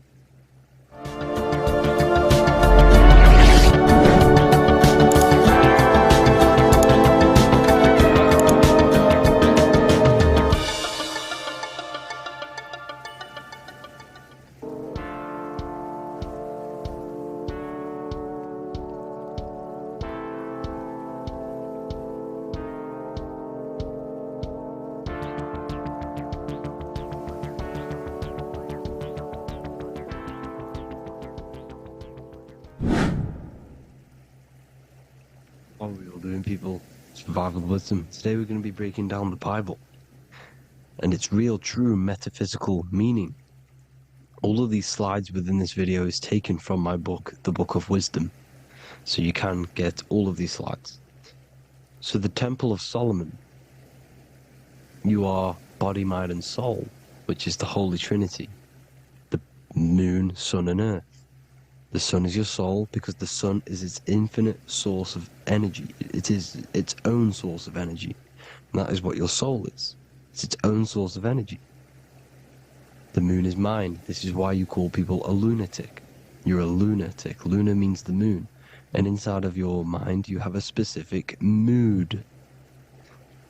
Mood is moon. And mind in German is Mond. And the word Mond means moon. And earth is your physical body because your body contains of the four elements, the four physical elements. Well, the Temple of Solomon is the temple of the soul and the mon, the soul and the mon, the soul and the mind. And it's the temple of the Holy Spirit in the Bible. Everything leads back to one singular point, in the center of the brain. The brain is not the mind. It's mind over matter. Okay? The brain is the physical manifestation of the mind. The brain is the electrical computer which decodes the light waves given to it by the mind. This is why everything in the body leads back to one singular point. And we'll go over this in a minute. But this is controlling the physical body. This is the within. If you rearrange within, it spells high twin because within you is your twin, your true self. And it's just an entity in the center of the mind. And if you shut your eyes, you can feel it. Your awareness is in the center of the brain. So there's just an empty chamber in the center of the two cherubs, the two brains. They are two separate brains. They're two hemispheres. And the empty chamber, when scientists chop it up and see it's just an empty chamber, well, because you can't see in that plane of reality. You cannot see the mind. You cannot see thoughts. It is invisible to the human eyes, to the visible light spectrum, to the two eyes. The reason why we call it the third eye in the center of the brain, it's not the third eye, it's your true self. It's the mind and soul. It's an eye because it does see. It's the all-seeing eye that you always see here. There's some Masonic artwork showing the two pillars, the two cherubs, the two hemispheres of the brain, and the inner eye. This is the eye that sees all things. What do I mean by seeing all things? Not physically. It sees the mind. It's what, because your soul is watching the mind. You can observe the mind. You are not the mind, and if you meditate deeply enough, you can go beyond the mind. It's the all-seeing eye. It sees the mind. It sees what emotions you're feeling. It sees what you're thinking. It sees what you're seeing with the two eyes. It's the all-seeing eye. It sees all things. It's omnipresent. It's everywhere. Because the mind can be anywhere. The mind can switch itself into any place it wants. There is no limitations with the mind. So there is two hemispheres in the brain. And in the Bible, there is a quote saying, the most holy place between the two cherubs. The two cherubs is the two hemispheres of the brain, and the most holy place is between them, which is what the Masonic artwork is showing. This is the all-seeing eye, the soul and the mind, in the center of the brain. And you will not see this with the two eyes. So when scientists come to seeing the empty chamber in the center of the brain, they wonder because they do not understand the occult side of the world. They do not understand the layers of reality. How the two eyes, everything physical comes from the unseen. Everything seen comes from the unseen. Now, the two hemispheres of the brain play a major role in our lives. The right hemisphere is the artist. The left hemisphere is the scientist. The right hemisphere controls the left side of the body. The left hemisphere controls the right side, so there's a crossover. Now, the right hemisphere is to do with your feminine energy, creativity, unification, metaphors, visualization, intuition. The left hemisphere is to do with sequencing, facts, materialistic details, language, and logic. So they keep us normally trapped within the male aspect of our mind, which is the left hemisphere. You know, if you listen to Spotify, Apple Music, and radio, they're all tuned to 440 hertz, which shuts down the right side of the brain, makes you left brain dominant. And we learn, well, 90% of people learn to write with their right hand. They're taught to learn with their right hand, which is to do with the left brain. You see, so we are being trapped within this left side of the brain, which is all to do with logic, thinking logical, not creative. You know, very analytic. But the right side of the brain is to do with your creativity. So the right side of the brain is perceiving reality as a holistic perception. Now, what do I mean? If you're riding through a woods, for example, if you're riding through a woods, your right hemisphere is seeing the whole woods as one unified woods. The left hemisphere's job is to break down the perception given to it by the right hemisphere and break it down into individual trees. So what am I saying? The right hemisphere is seeing humans and everything in creation as one unified consciousness. The left hemisphere is seeing individual egos. This is why the left hemisphere is the place of the ego, the right hemisphere is to do with the higher self. They're both needed, though. I'm not saying one's better than the other. It's balance. Now, they don't want you to see the unified picture, perception of creation. They want you to think everything is individual, everything doesn't come from the one, because all things come from the one. And we experience the two in this reality, dualism. In order to understand the one, we have to experience the two to advance. So, anyways, let's get away from the two hemispheres. The right hemisphere, like I said, is to do with the higher self, and this is why in John 21:6 it says, "Cast the net onto the right-hand side of the boat, and you will find fish." Meaning, cast your energy, cast your perception into the right hemisphere of the brain, and you will find God, unification, and higher self. You will see things from a unified perspective. How we are all one, because we are all the same consciousness. The same spark that is in me is in you. This is why I am you and you are me. We are all the all-seeing eyes of God, just split up into individual bodies. We are all made up of the same essence, consciousness. And that consciousness, that mind and soul, is in the center of the brain. You are just in different avatars. And until we see this, we'll forever be divided and conquered. Until we figure this out as a collective consciousness, we will forever be divided and conquered and ruled over. This is why the Bible says, "Ye are gods." You are the sons of the Most High, because we are. We are the Word made flesh. We are God made flesh. Mark 16:19. So then after the Lord had spoken unto them, he was received up into heaven. Head is heaven, H-E-A, and sat on the right hand of God. God is the consciousness in the center of the brain. Heaven is the head, and the right hand of God is the right hemisphere of the brain, meaning he sees things in unification, creativity, intuition, the higher mind, the higher brain. When Moses crosses the Red Sea is the corpus callosum, moving from the left to the right hemisphere of the brain to see unified perception of reality. Head, H-E-A, heaven, same root word. This is why the ancients always depict God in the center of the brain. Here you see ancient Christian artwork showing God in the center of the brain, the light. Here you see it here. Here you see Ganesh, an Indian god, which is the brain. Here you see the Father, the Son, and the Holy Spirit in the dome, the brain. This is the brain, because you are God made flesh. That's what consciousness is. The upper room where Jesus meets the 12 disciples.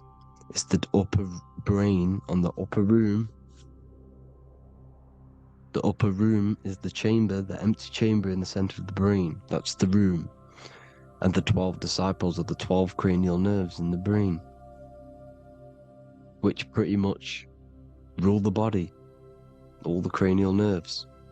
The tree of life, the cardiovascular system. This is why in Genesis it says the tree of life was in the midst of the garden. Midst meaning middle, because the middle of the body is the cardiovascular system, which is controlling all of the systems in the body. The tree of knowledge of good and evil is the nervous system. It's the spine and brain. This is what's detecting good and evil. The brain is the electrical computer with the left and the right hemisphere, decoding the dualistic world, decoding the light waves given to it by the external world. It is an electromagnetic computer. It is artificial intelligence. It is very intelligent, the brain and the nervous system, the human body as a whole. But the tree of knowledge of good and evil is the nervous system, because it is the tree that detects good and evil, makes you learn good and evil in this dualistic reality.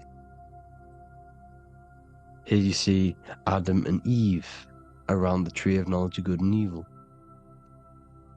Adam and Eve, male and female energies, but the serpent in the tree, and the tree of knowledge of good and evil. Well, this is the spine, the brain, and the serpent is the kundalini of the spine. The serpent is the S. That's why S, serpent, the letter S is the serpent. Sex and serpents make an S noise. You know, the Bible cursed the serpent. So we don't figure out the true religion. The true religion is raising the Kundalini and becoming God-man and reaching our higher states, our true God self. Because once the Kundalini is saved and hits the pineal gland, it activates 100% of the brain when we're only using around 20 to 10% as of right now without the Kundalini awakening. So when you use it, you're activating 100% of the brain. You're activating all the dormant brain cells. You're regenerating the body. And this is the serpent in the tree of knowledge of good and evil. This is the spine, brain. This is Adam, Eve, the male and female energies. The light of the body is the eye. Therefore, if thine eye be single, thy whole body should be full of light. Matthew 6:22. This is the single eye in the center of the brain. It is not the pineal gland. It is what's inside the pineal gland. You have to go beyond the physical world, and there are no words to describe things that are not physical, metaphysics. And the whole body should be full of light. Well, this light is the same pyramid that you see. You are the pyramid with the all-seeing eye on top. This is why the ancients built the pyramids with the stairs in the middle symbolizing the spine, because once you open all the chakras and balance them and raise the Kundalini, you activate all of the brain, which gives enlightenment. The word enlight in ment. Ment means mind, light in the mind. Enlighten the mind. And this is enlightenment. We are the temple. And Jacob called the name of the place Peniel, for I have seen God face to face. Within spells high twin.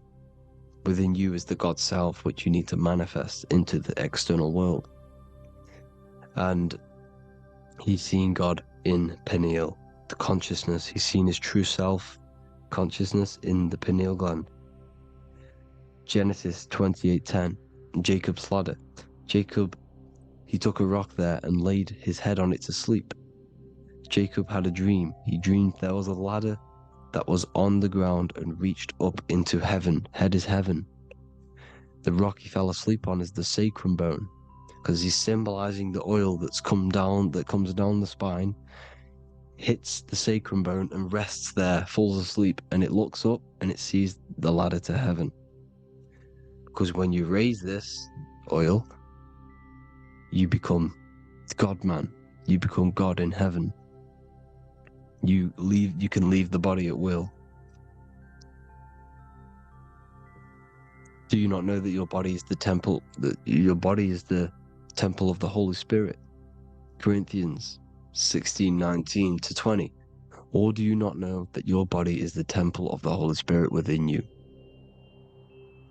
Your body is the temple of the Holy Spirit, the soul and the mind within the center of the brain, the temple of Solomon, temple of the soul and the mind. Romans 8:10. Christ is in you. It's not external. When you give where attention goes, energy flows.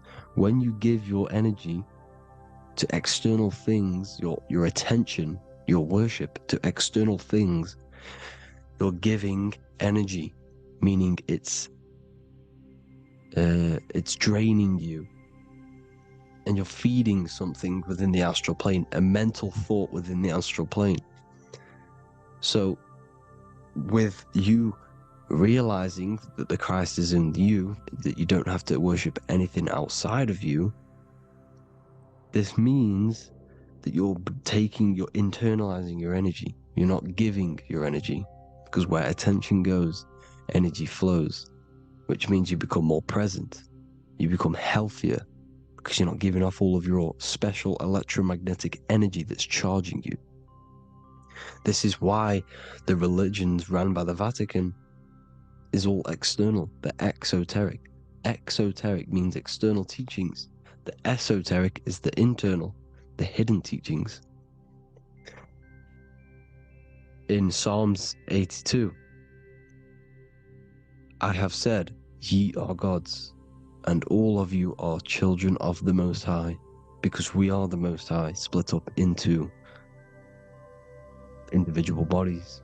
That's what consciousness is. Consciousness is the Most High. And we have to raise ourselves to the Most High.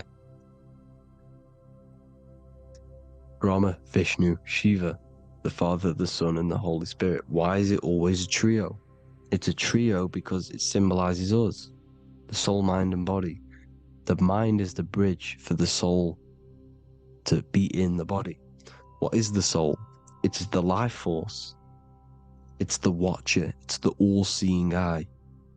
The soul sees into different realities, and it gives life to the body of every reality it goes in. This is why you always see light around the all-seeing eye, because it is the energy, the life force, the light, life, L-I. Life is light. And it's the eye because it sees into the different realities. It sees into the dream world. When you're going to sleep at night and you dream, it's not a dream. It's another reality. You're a multi-dimensional creature. We live in a multiverse. There's infinite amount of yous. And there is a version of you which is the highest self in a reality somewhere.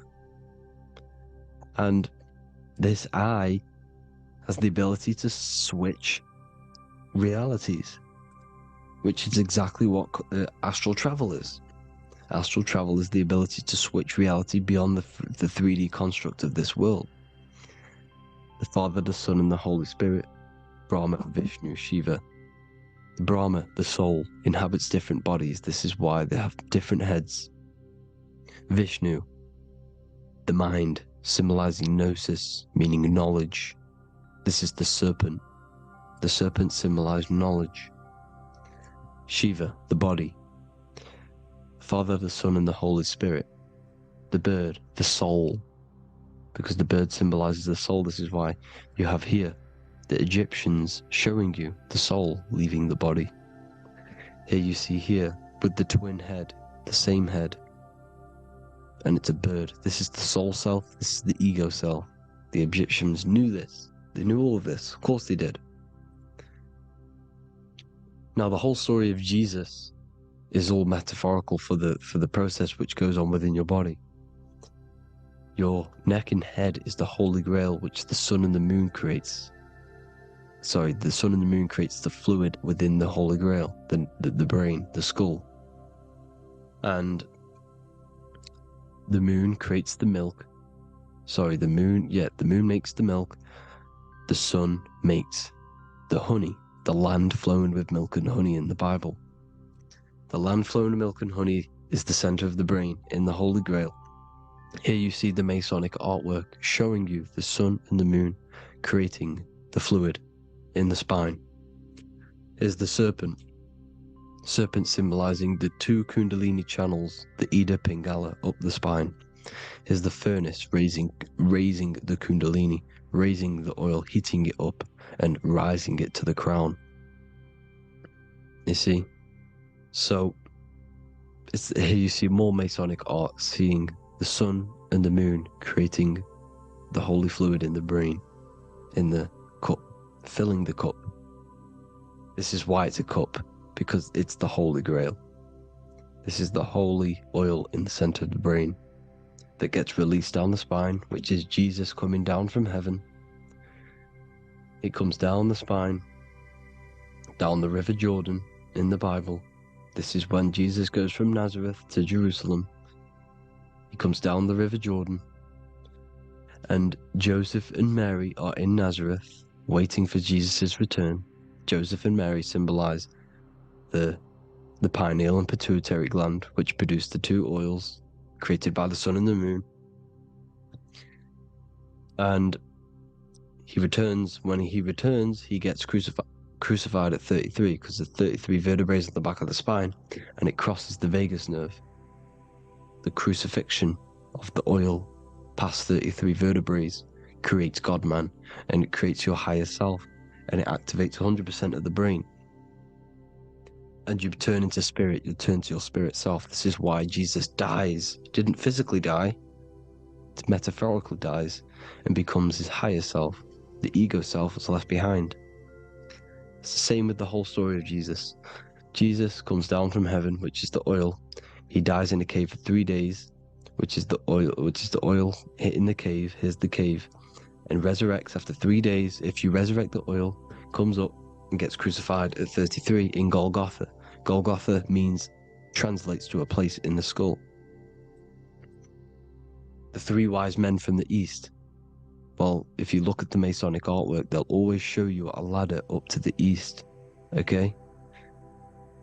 Here you see north, south, west. This would be east. Here you see east here. East here. The ladder up to the east. The east is the top, up. 3 wise men from the east. The thalamus, pituitary, and pineal gland in the center of the brain. The most important glands in the body. Here you see the Egyptians with the spine, the sun, and the 2 hemispheres of the brain. What did I say at the beginning? The sun is the soul. The sun is its own source of energy. It's the life force, which gives life to anything it inhabits. The soul is the same thing. That's why sun and soul mean the same thing. So, what I'm saying is consciousness is God. And this is why when it refers to as God in the Bible means your higher self, pretty much. And returning back to this higher self, because God is something that you need to manifest. Consciousness is God, and your body is a reflection of the creation by God.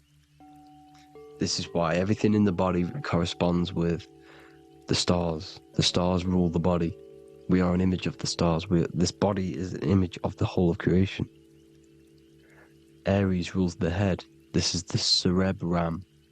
The ram in the brain is the ram, Aries. And we have something called the cerebrum. Aries, the ram. This is the Lamb of God moving to the higher mind.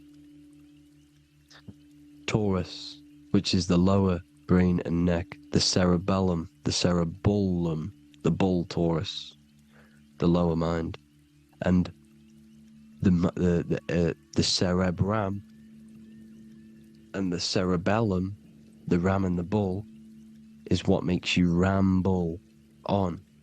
Ramble meaning walking. The higher mind and the lower mind working together makes the body ramble. Ramble is what makes you walk along. Thank you to Santos Bonacci. Gemini, the 2 twins, rules the 2 arms, the hands, and the lungs. These are the 2 twins of the body. Sagittarius, the horse, which rules the hips. Hips means hippo. Hippo means horse. Hippopotamus means water horse. Hippo means horse, and this is why we call them hips, because horses have massive hips. Capricorn, the kneecaps. Pisces, the 2 fish, the 2 feet. Then they make us swim. We are an image of the stars, people. Well, the body is anyway. Consciousness is God, and the body is the image of the whole of creation. It's a reflection of the whole creation, as above, so below. 12 systems in the body, 12 cranial nerves for the 12 constellations, 12 cell salts. The body's made out of 12 cell salts. So, this is where it gets kind of deep. You know, this is where we get deep. And he said, Jesus was known as the fisher of man. And fisher of man, meaning man does not mean man as in the male. Man means mind. He's the fisher of minds. So the Bible is not patriarchal. It's not patriarchal. Man just means mind. Pretty much. So the fisher of mind, man, because he was fishing minds out of this reality into the higher realities. He was teaching people how to leave the body. When he walks on water. Walking on water is the physical, etheric, astral, and mental. These are the different planes of reality. The ether is the either, because the ether is the substance that's on either side, astral and physical. It's the fifth element is ether. And the fifth element is the water. The same water at the beginning of the Bible when it says, let the firmament divide from the waters above from below. The water symbolizes the ether. It's the base of all physical matter. And the ether is known as the water. So when you're walking on water, you're walking on the ether, meaning you're leaving the physical body. So when Jesus walks on water and he's teaching Paul to walk on water, Paul becomes scared and falls back into the water. Well, when you astral travel and you become scared when you're projecting, you'll fall back into your body. So he's pretty much saying walking on water is leaving the body and walking on the ether, because the ether is the veil between the astral, and that's what devil means. Devil has the word veil in it, because the devil is trapping you between one veil, which is this world. They're trapping you in this world, this thin layer of reality. Your dreams are different veils. The ether, the astral, the mental are different veils. Devil is deveil. Deveil. You need to escape being stuck in one reality and live in between realities. And this is when you truly become a multi-dimensional being, because your soul is just the eye. That's what you are. You're just an eye, and you see into different worlds. And it also, when Jesus means the fisher of man, the fisher of minds, I truly believe, because of my research, that there is other worlds. It's not just this one. There's higher worlds. There's an infinite amount of you, and you've been in them dreams you call dreams. Them dreams are other realities that you are in. That's why when you're there, you don't feel like you're in a dream. You feel like it's 100% real, because it is real. So this is why the ancients always depicted the many different heads, because there's many different versions of you. And this I, the soul, the watcher, is switching itself into different bodies at all times. Well, when you sleep, when you astral project. And this is what the ancients were doing. They understood the multiverse, and they could switch bodies at will. And this is what the 7 seals are in the Bible, also known as the 7 chakras. These are literally portals within us to these different worlds. We're in the heart at the moment. Earth, rearranged, spells heart, meaning middle. This is where good and evil exist. It's the middle point, the midpoint of realities. So, I hope you all enjoyed the video.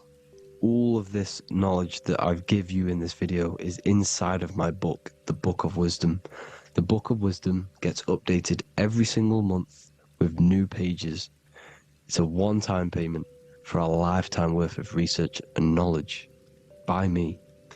So if you do want to get it, the link will be in the description. But I hope you will gain some amazing insight. Please like, comment, and share to help the algorithm, and drop a subscription. And for more lectures, every 2 days I drop lectures and knowledge within the Patreon. If you want to support the channel, join the Patreon. Everything's in the description, because we are not monetized on YouTube. Thank you all. Have an amazing day.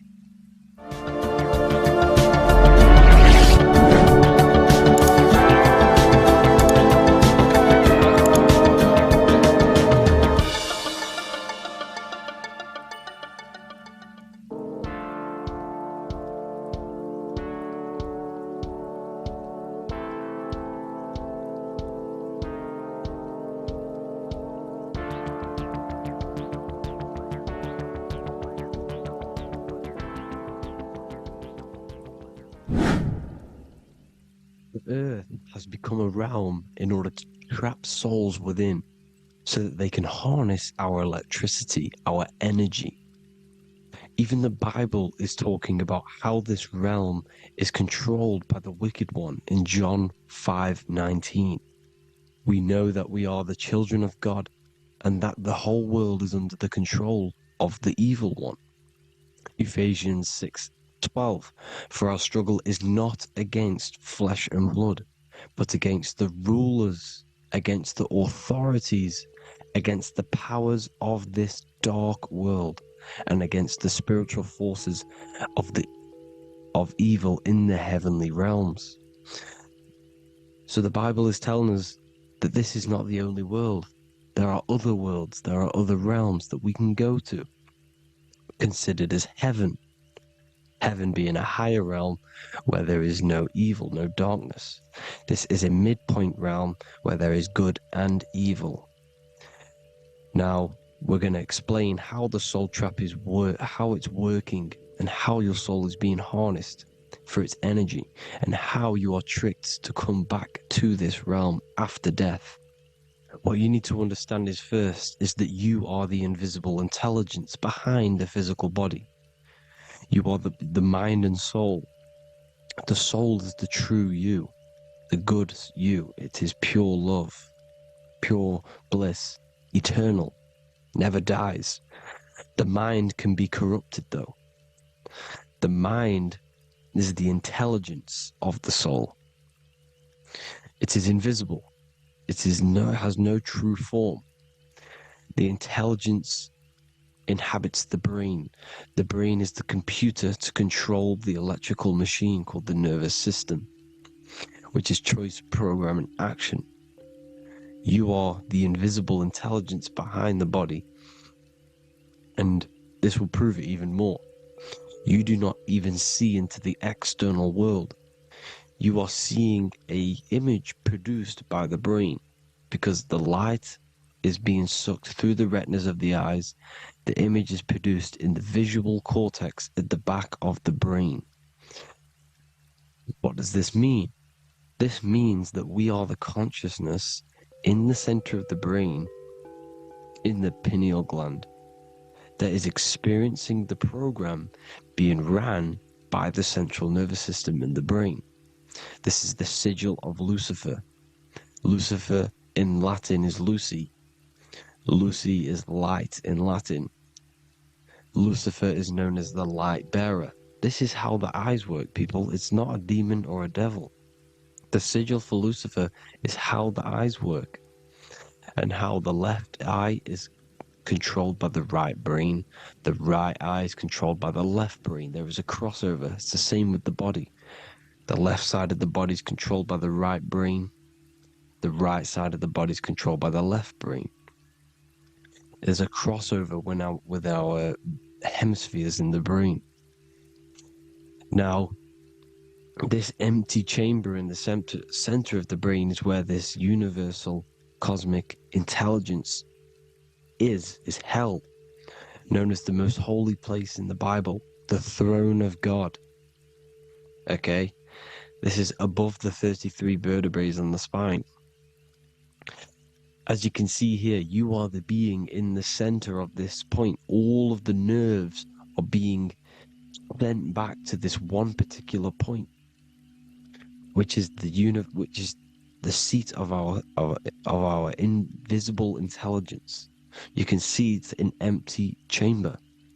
Our consciousness, our intelligence is not a physical thing. This intelligence is the true voice inside of your head. This is why your head is heaven, your heart is earth, your heel is hell. Your head is heaven because this is the seat, the throne of God. God is in heaven because the consciousness, this divine intelligence that's controlling the body, is sat in the center of the brain. The brain is taking commands of this invisible intelligence.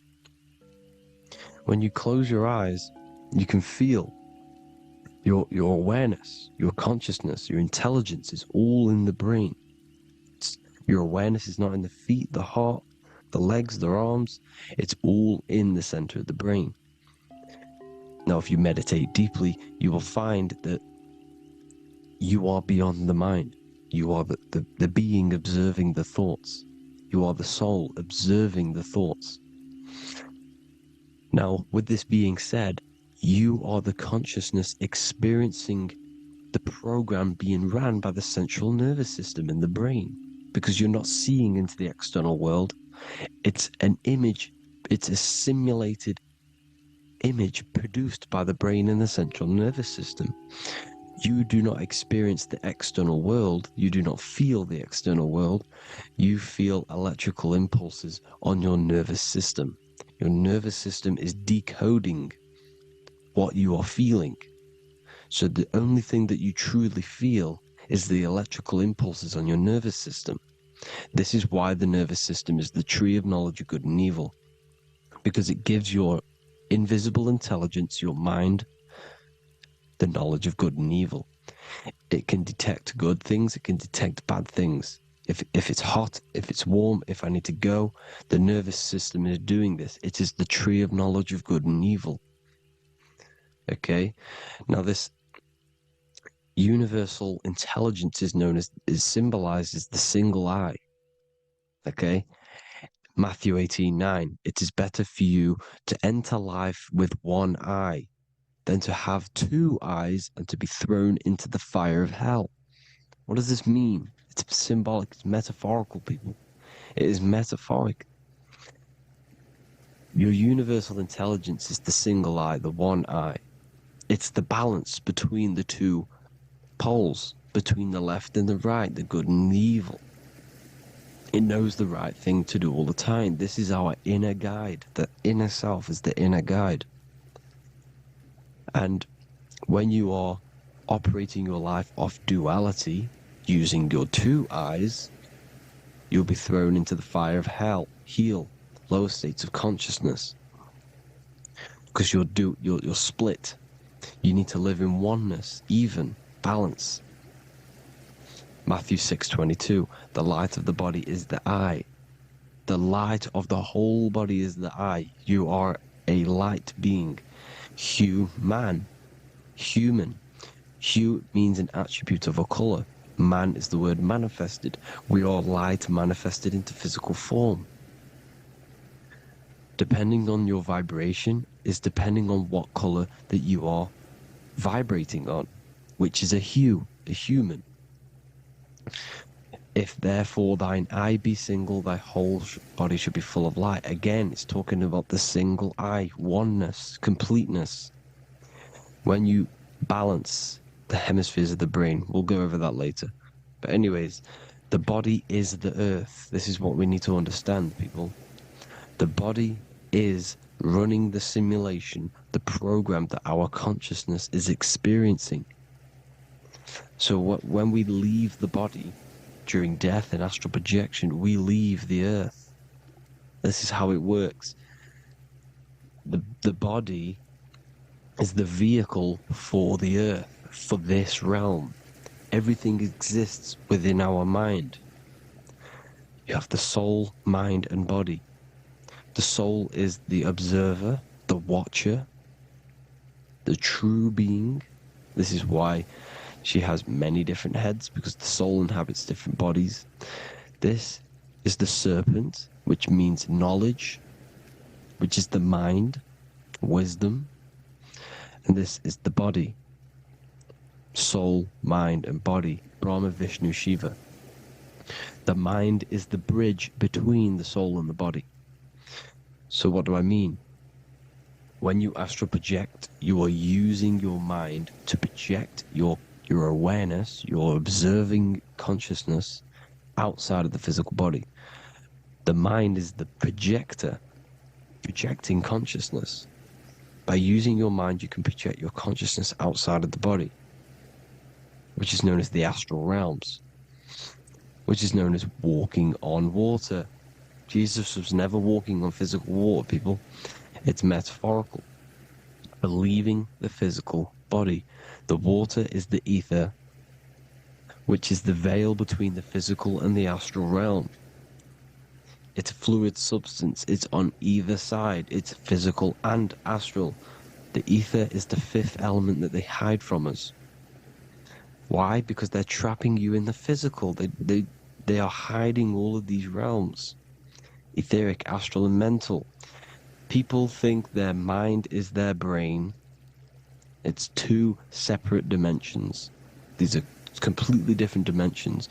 The mind is way more intelligent. The mind is formless. There is no form to the mind. You can think anything you want. You can manifest anything you want within your mind. It is not a physical object.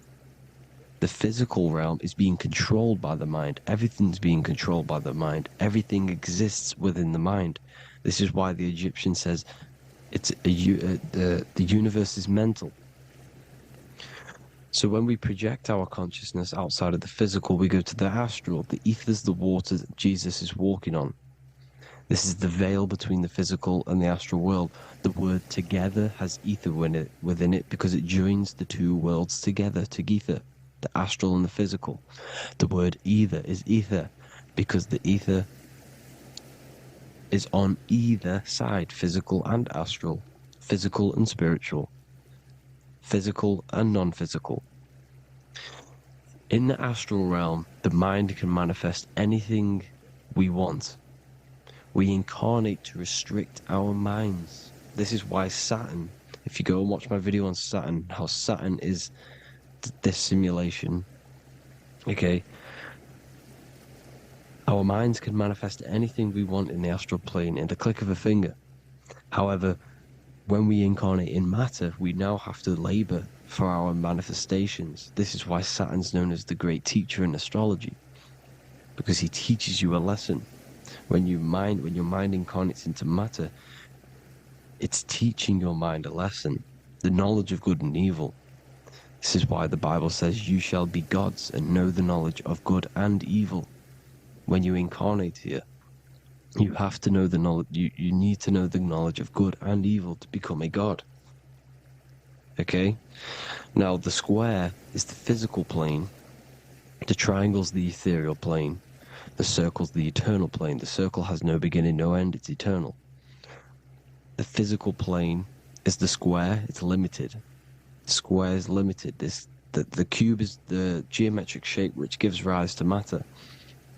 Now, the term think outside the box has truth in plain sight.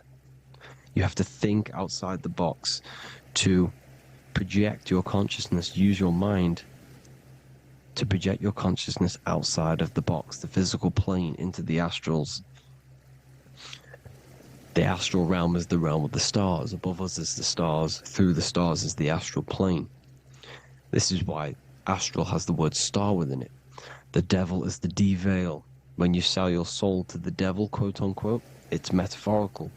The devil exists in the physical plane. It's the lowest state of consciousness. The de-veil, you de-veil yourself into the physical when you are the devil. The de-veil. The ethereal plane. Now, we all know what the famous symbol of the all-seeing eye, right? The all-seeing eye with the eye in the triangle. Look at the Masonic artwork showing you the triangle above in the sky. This is symbolizing the ethereal planes. The eye in the triangle symbolizes your invisible intelligence, your mind, which has the ability to see on either side. Because the triangle's the ethereal plane, the eye is your consciousness, your intelligence, and this intelligence has the ability to see in the physical plane and to see in the ethereal planes, in the astral planes. This is why it's above the earth, it's above the ground, because it can see here, it can see in the heavenly realms. Now, the stars are, well, this is known as heaven, the realms of the astral planes. This is some quotes from the Emerald Tablets of Thoth. Out of the darkness ye must rise upwards, one with the light and one with the stars. Man is in process of changing to forms that are not of this world. Grows he in time to the formless, a plane on the cycle above. So there's other worlds. The Bible's telling you there's other worlds, there's other realms. Know ye, ye must become formless before ye are one with the light, the astral light above, which shining through the stars. Not of the earth are ye, earthy, but a child of the infinite cosmic light. You are the invisible intelligence controlling the physical body. The body's not you. It's the vehicle that your soul lands in when your mind projects your consciousness into that realm. Free from the body, I flashed through the night. Unlocked at last for me was the star space. Wow, that's powerful. The star space, the astral planes. This is what he's talking about. We are all a star. We descended from the astrals, which is the star. We are all a star. Look at the ancient paintings of Jesus' birth. It's the star beaming his consciousness down into the physical plane. Here's another one. Here's some Freemasonic artwork showing you, again, the ether, that invisible intelligence, the I, manifesting itself inside of here, in the physical realm, where the people are. You see? It's the same here. This is Jesus. Here's the bird symbolizes the Holy Spirit, your invisible intelligence, descending into the waters, the ether, the ethereal, everything. The ether's the base of all physical matter. Here's Truth in Plain Sight. Mr. Bean, the famous TV program in England, in the UK. He begins the program like we all begin the program from falling from the stars. He falls down with a beam of light. And this is Truth in Plain Sight. This is false. The aliens don't exist. They're a lie, alien. But this symbolizes the star beaming our consciousness. And when we die, this star will suck us back up. Just like this UFO is doing. It's Truth in Plain Sight. So, this is some more Freemasonic artwork. Going from duality to singularity. Sun, moon, masculine, feminine.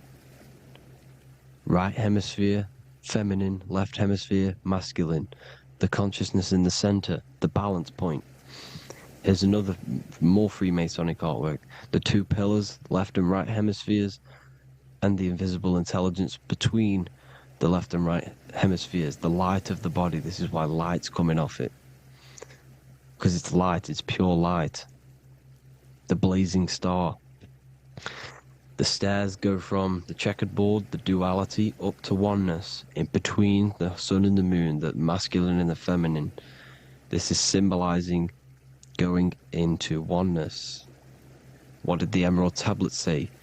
You've got to become one with the stars, one with the one with the self. Balancing the two hemispheres so that you can gain, because when the two hemispheres are balanced, you can gain a more deeper connection with your invisible intelligence. Same with the chakras.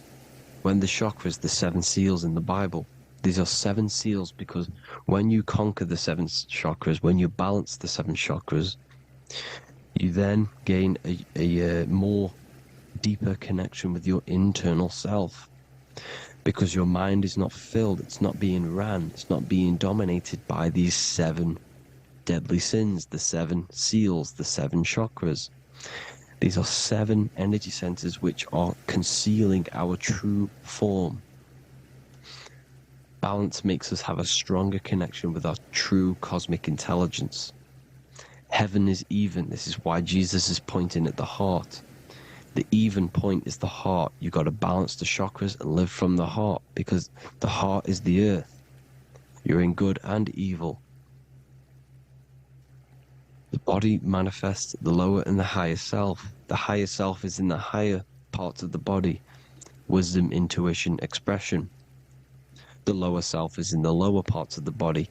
Sex, food, and power. This is how they are trapping your soul, people. Like I said, the mind is the bridge between the soul and the body. So by tricking the mind, not giving it the right knowledge, and keeping the mind stuck in the lower three centers, thinking about power, food, and sex, this is low vibrating energy. It's going to keep your mind addicted to the physical realms. Okay? This is why you need to go even, balance, heaven. Okay? I will explain the soul trap in a second, how it fully works. But I'm telling you all the science behind it so you can understand. When you are doomed, you are domed. This is the dome. The firmament, the firmament, the mind. Ment is mind, firm is firm. A firmament is doomed under the firmament. You must have a loose mind, an open mind to expand your consciousness beyond the stars, beyond the ethereal barrier. You have to vibrate higher than this world. Your consciousness must be expanded more than the physical plane. You need to learn how to astral project. You need to learn how to leave the body, how to operate outside of the body, so that when you do leave the body, you will have recognition, you'll have knowledge, you'll have practice. But this is as above, so below. The woman's belly is the earth. It's as above, so below. It's a microcosm of the macrocosm.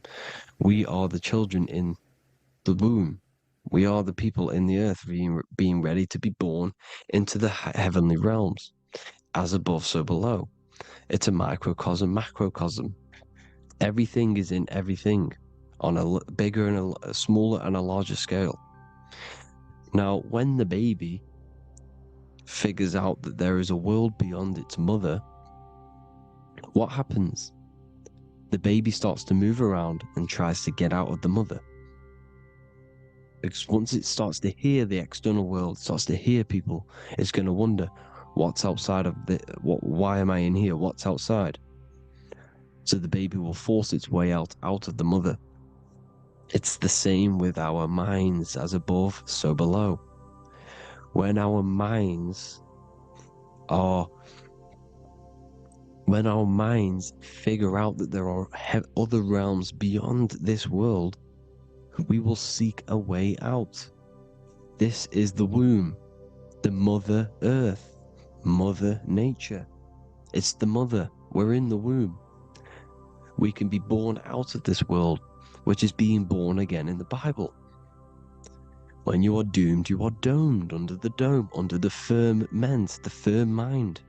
The firm mind will keep you under the firmament.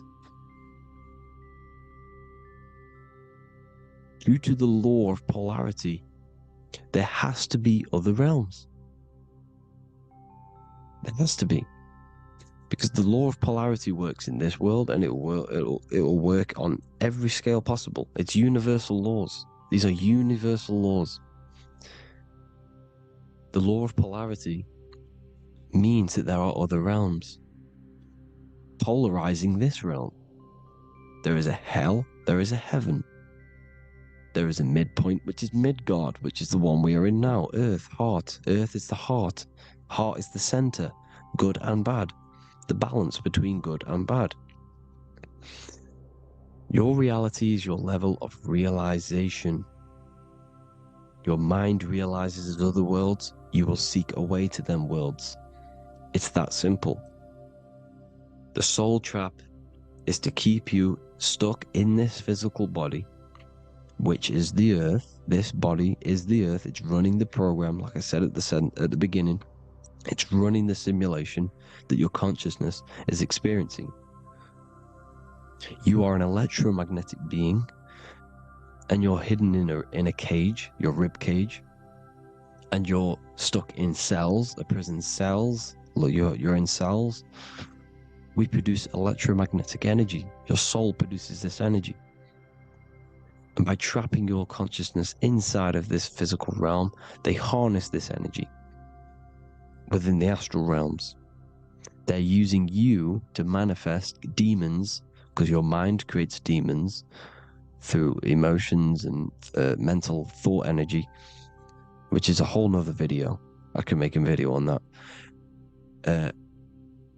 You're manifesting everything for them because they're trying to create a hive mind. This is why they want everyone to believe in one belief system, one government, one belief system, one religion, because they're creating a hive mind. This hive mind will manifest and be summoned within the astral planes, because the mind manifests the astral plane. The astral plane is the realm of imagination. The mental plane is the realm of just thought alone. The etheric plane is the energy. The physical plane is the matter. So all of our minds together are manifesting these demons within these subconscious realms, the astral. Now, how are they keeping you stuck to this realm? Well, when you die and you're stuck in your lower three chakras, okay, when your mind and soul detaches from the body, which is the earth, when you leave the earth, you're still going to have these mental addictions to the food, the sex, the materialism, the phone, the cigarettes, everything. This is why they get you addicted to everything possible. The TikTok, the YouTube, they get you addicted to as many things possible. Because when your mind is addicted to these things, and when this mind leaves the physical body, you're still gonna have these addictions. Okay? You're still gonna have these thoughts. And you will be manifested into the lower astral realms because you're thinking materialistic, you're thinking negative, because your level of realization was your reality. You were manifesting hell on the earth. When you leave the body, you're going to manifest hell in the astral planes, which means you'll be vibrating on the very low, which will put you in the lower astral realms. So guess what? You're going to come back. You're going to come back into materialism. You're going to reincarnate. Because you haven't prepared for life after death. You must detach from the external world. Okay? Moon is mind. The sun is the soul, the earth is the body, the moon is the mind. This is why we say lunatic. In your mind, you have a specific mood. Moon. Money, M-O-N, is the moon. Money exists in the mind. They get you addicted to the money. The Bible's telling you this.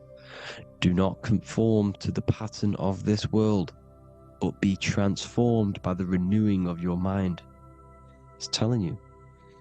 Of this world, but be transformed by the renewing of your mind. Who knew that the Bible was this deep?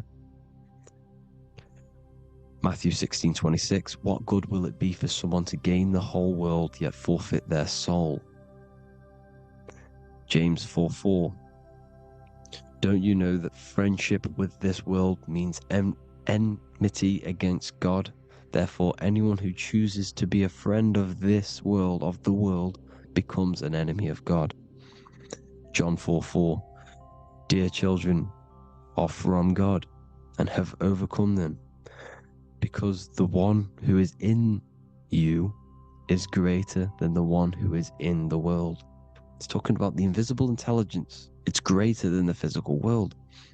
John 2:15, do not love this world, nor the things it offers you.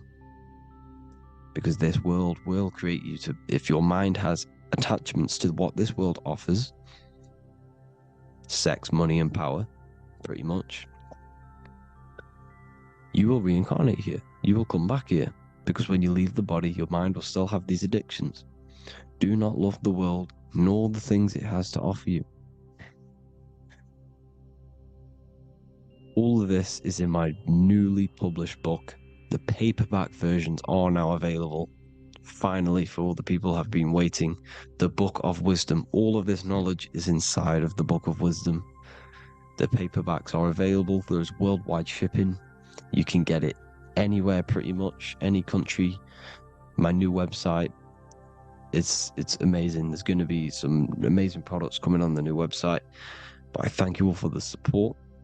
Before I leave, I need to explain what is going on with the soul trap. Like I said at the beginning, the mind's the bridge between the soul and the body's the realm. By tricking your mind with false knowledge, they are keeping your soul stuck to this realm. They get you addicted to all the physical things, and that is it. As soon as you're addicted and you die, you're going to come back. So by tricking your mind, which is the bridge between the realms, they keep your mind stuck within this body. They keep you in physicality. They deveil you, the devil, the deveil. Thank you all for the support, people. If you do want to join the Academy, all the links will be posted below this video for the book, The Academy. Thank you all for the support, and have an amazing day.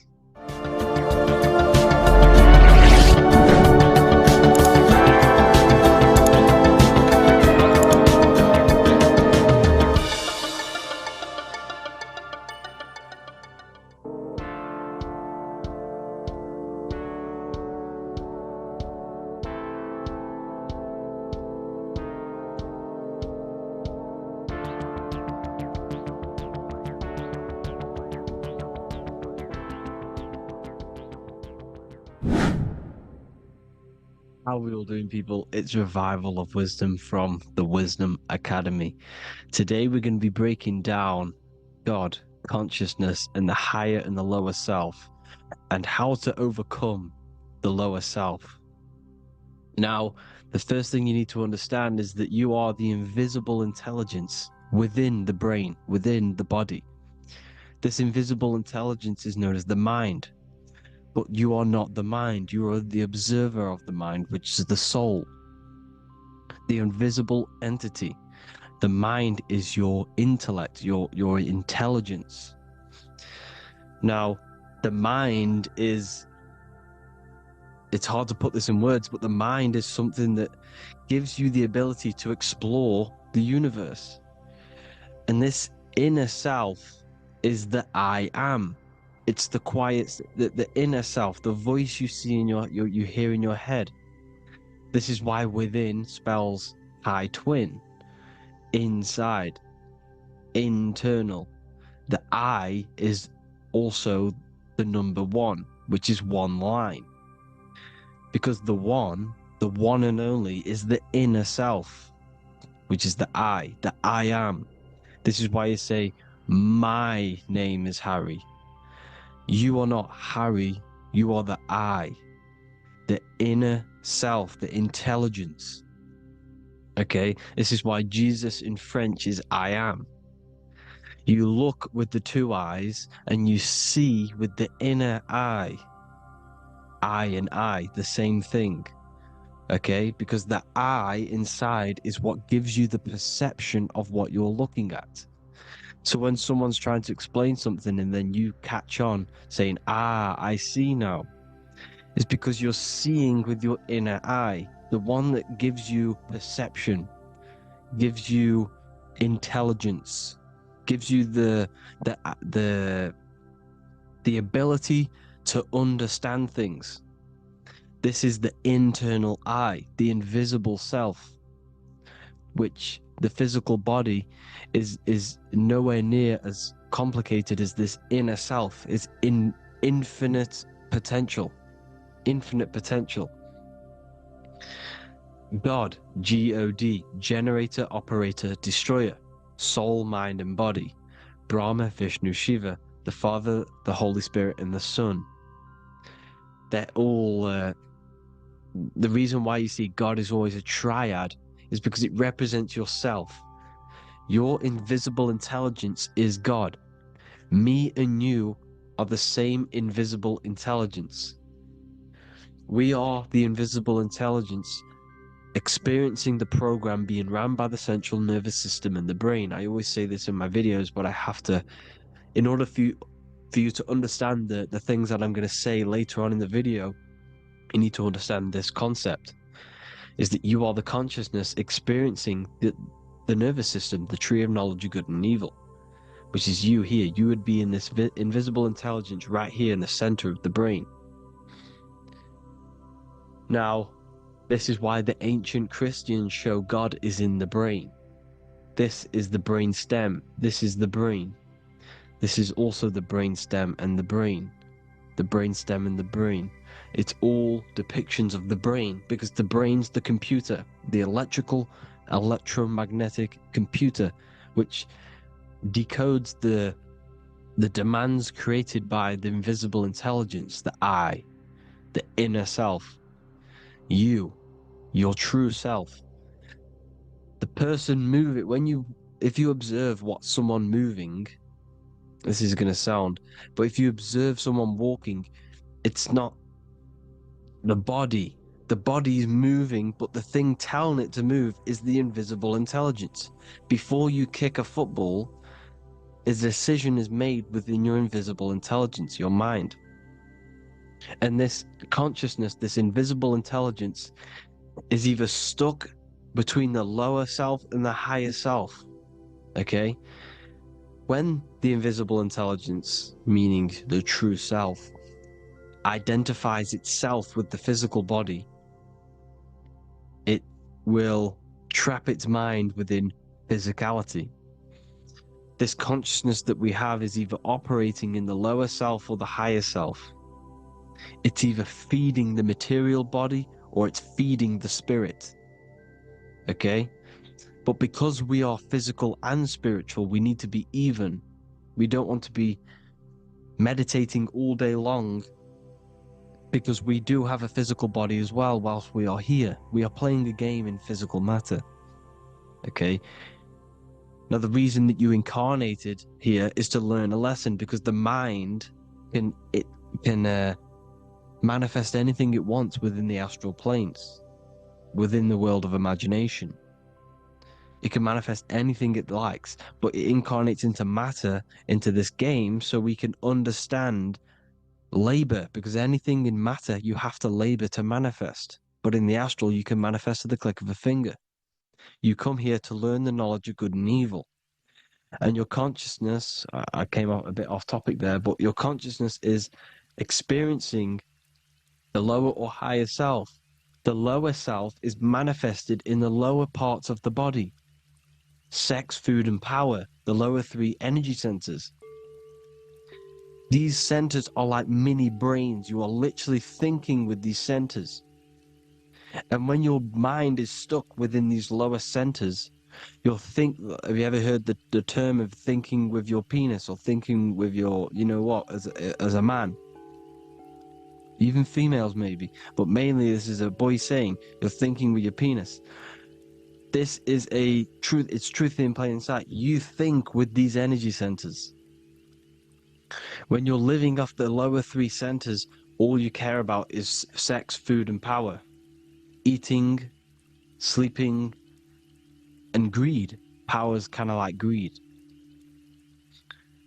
Now, when we move up to the higher parts of the body, when we live our life within the higher parts of the body, this is considered heaven. Love, expression, intuition, and wisdom. This is what we need to be aiming to do, moving out of the lower half of the body and living our life within the higher self, the higher parts of the body, thinking with the higher energy centers, thinking with love, expression, intuition, and wisdom, spreading love, expression, intuition, and wisdom to others. Heaven is even. This is why Jesus is pointing at the heart chakra, always pointing at the heart. Earth rearranged his heart because in earth you're manifested as a physical being. You're in the heart, good and bad. You need to be balanced between the good and bad. Because love can be a demon too. That's a whole nother video, but love can be a demon. Now the seven chakras are known as the seven seals in the Bible. When the Lamb opened the seventh seal, there was silence in the heaven for about half an hour. This is a verse from the Bible. The Lamb is Aries, which is the higher brain, the cerebrum, Ram, Aries. Because when the Ram opens the seven seals, you enter the kingdom of heaven.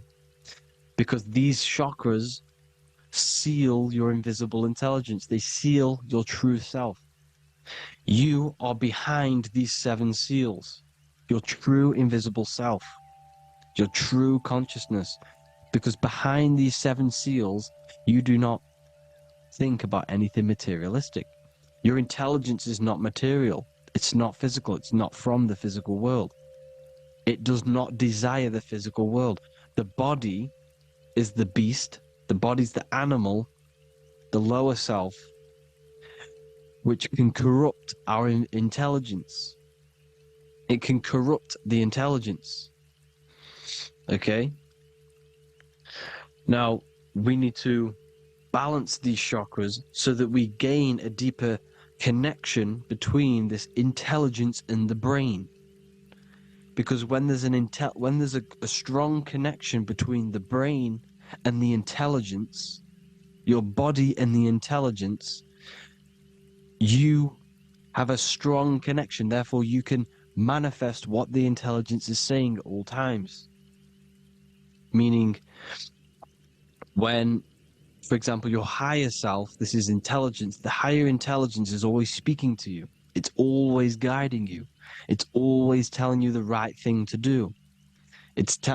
You can feel it when you're doing something wrong. You can feel that you're doing something wrong, because this higher self, this intelligence knows what it needs to do here. And when there's no connection between the body and this our intelligence, our true self, when we strip away, when you close your eyes for long periods of time, you will figure out you are this invisible, infinite, creative being. There's no words that I can't describe what it is, but it's the voice inside of your head that you can feel when you close your eyes. You are this being inside of the head, heaven, because this is heaven, this intelligence. And when there's a strong connection between the body, you can manifest everything it's saying. When everything is balanced, when you're no longer thinking with the lower centers, when they're all balanced, you're not thinking in particular with every center, you balance them all, you can manifest everything it says. Your body will act out what the intelligence is always saying. This is God in the brain, the intelligence, trying to touch Adam, representing the lower self. This is why they're not touching. Notice how Adam is resting, but the intelligence is always reaching out, stretching, symbolizing metaphorically saying it's guiding. I'm always reaching out. The intelligence, your intelligence is always guiding you. It's always reaching out to you. But Adam is ignorant of it. The lower self is ignorant of it. And that's why he's so relaxed and God is so stretching out. Because at our highest self, that when you think of when you want to better your life, that highest true version of yourself is God. When you're manifesting this, your highest self, this is God. Your truest form, your most perfect form, that is God. Your highest version of yourself, that is God. Emotions are not what you've been taught. Emotions are not something that should be reactive, okay? You should not let the emotion be you, except that you should experience them instead of letting them become you. You need to understand there's a separation in our consciousness. You have the soul, which is the person who is observing your thoughts. When you think a thought, who's the one observing that thought? The soul, you. The I am, the I, the inner self, the one and only. And inside of every single body, inside of me, inside of you watching this video, there is this same intelligence that is inside of me, inside of you. And it's the exact same intelligence, experiencing a different body. And this is what we mean by the universe is mental. We are all sharing the same ball of consciousness in a different body. The animals, the fish, the cells, all expressing this one consciousness. Me and you are the same. This is why the golden rule is treat others like others should be treated, because I am you and you are me in a different body. Now, going back, you need to identify that there's different levels of consciousness: soul, mind, emotion, and body. Okay? Your emotions are on a separate layer than the body, the mind, and the soul. So when you identify there's a difference between all of these, you do not let them become you. You do not let your mind rule you, because your mind can be corrupted. Your soul is the one that is pure good, pure love, but your mind can be corrupted. Okay? Your emotions can be corrupted. The body can be corrupted, but the soul can never be corrupted, only layered on top. You can only throw piles of programs within the subconscious, layering the soul down, but deep, deep down inside of every single one of you, there is a loving being. Because the love comes from the heart. Love is the universal emotion, expression. Now, your thoughts can become bondage, your emotions can become bondage. Now, what do I mean by bondage?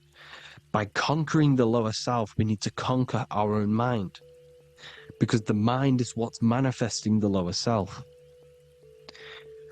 When you're thinking with the lower half of the body, when you're becoming your emotions, you need to experience the emotion, not become the emotion. Do not let the emotion become you. Do not let your thoughts become you, because your thoughts are tools that you can manifest. Your thoughts are the idea. Your emotion is the energy that you can use to manifest that thought. Your emotion is energy in motion, emotion. You use emotion to manifest, to feel as if you already have the thought. Therefore, you become that vibration. Therefore, your emotions are actually a creational force that is given to you to manifest things, because you're a human, a manifester.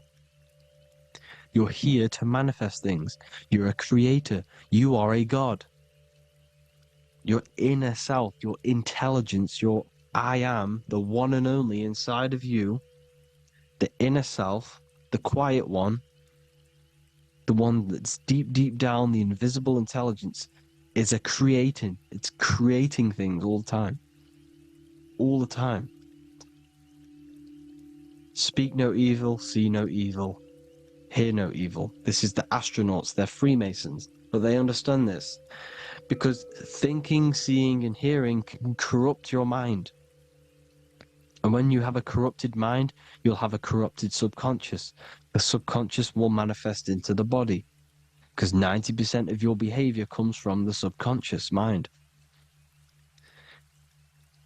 So you got to speak, see, and hear no evil. But sin, what is a sin?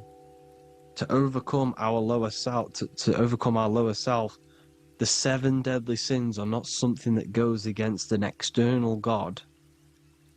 A sin is something that goes against your inner guide, your inner conscience, the inner self that is always speaking to you. It's always telling you the right thing to do. A sin is something that goes against this inner guide. And this is why you can feel something where you can feel you're doing something wrong, because the inner guide is speaking constantly. And when you commit these 7 deadly sins, which are 7 internal states which keep your invisible intelligence bound to your physical body. Because evil, right? Evil love bondage. This is why they stay in this realm and they control this realm, because they love the bondage of the body. They like matter. They want to stay in matter for eternal life. They don't want to ascend back into the heavenly realms where you do not have a physical body. You can explore the universe within the astral planes. They stay bounded to the body, bounded to the 3D construct of the physical world. They have greed, lust, envy, gluttony, wrath, sloth, pride. They want all of this. And if you want that, that's okay. But deep, deep down, you don't want that because your soul is always telling you the right thing to do. Your soul knows what to do to get out of here. It needs to detach from the external world. Detach from all of these 7 internal states which bound you to your lower self, your lower centers. That's what a sin is. You know, you have a left and right brain.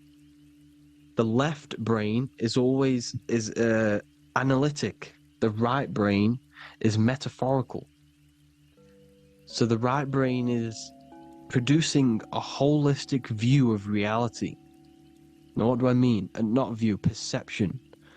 When you see, because your eyes are parts of the brain, when you look at something and you look, that image is produced in the back of the brain in the visual cortex. And then the right brain produces a perception, a holistic, it breaks down what you're seeing into a holistic image, a holistic perception. So for example, if you're in a woods, the right brain sees the whole woods as one big woods. The left brain is breaking that perception down into individual trees, branches, and leaves. So the left brain's to do with duality, the right brain's to do with wholeness, unified.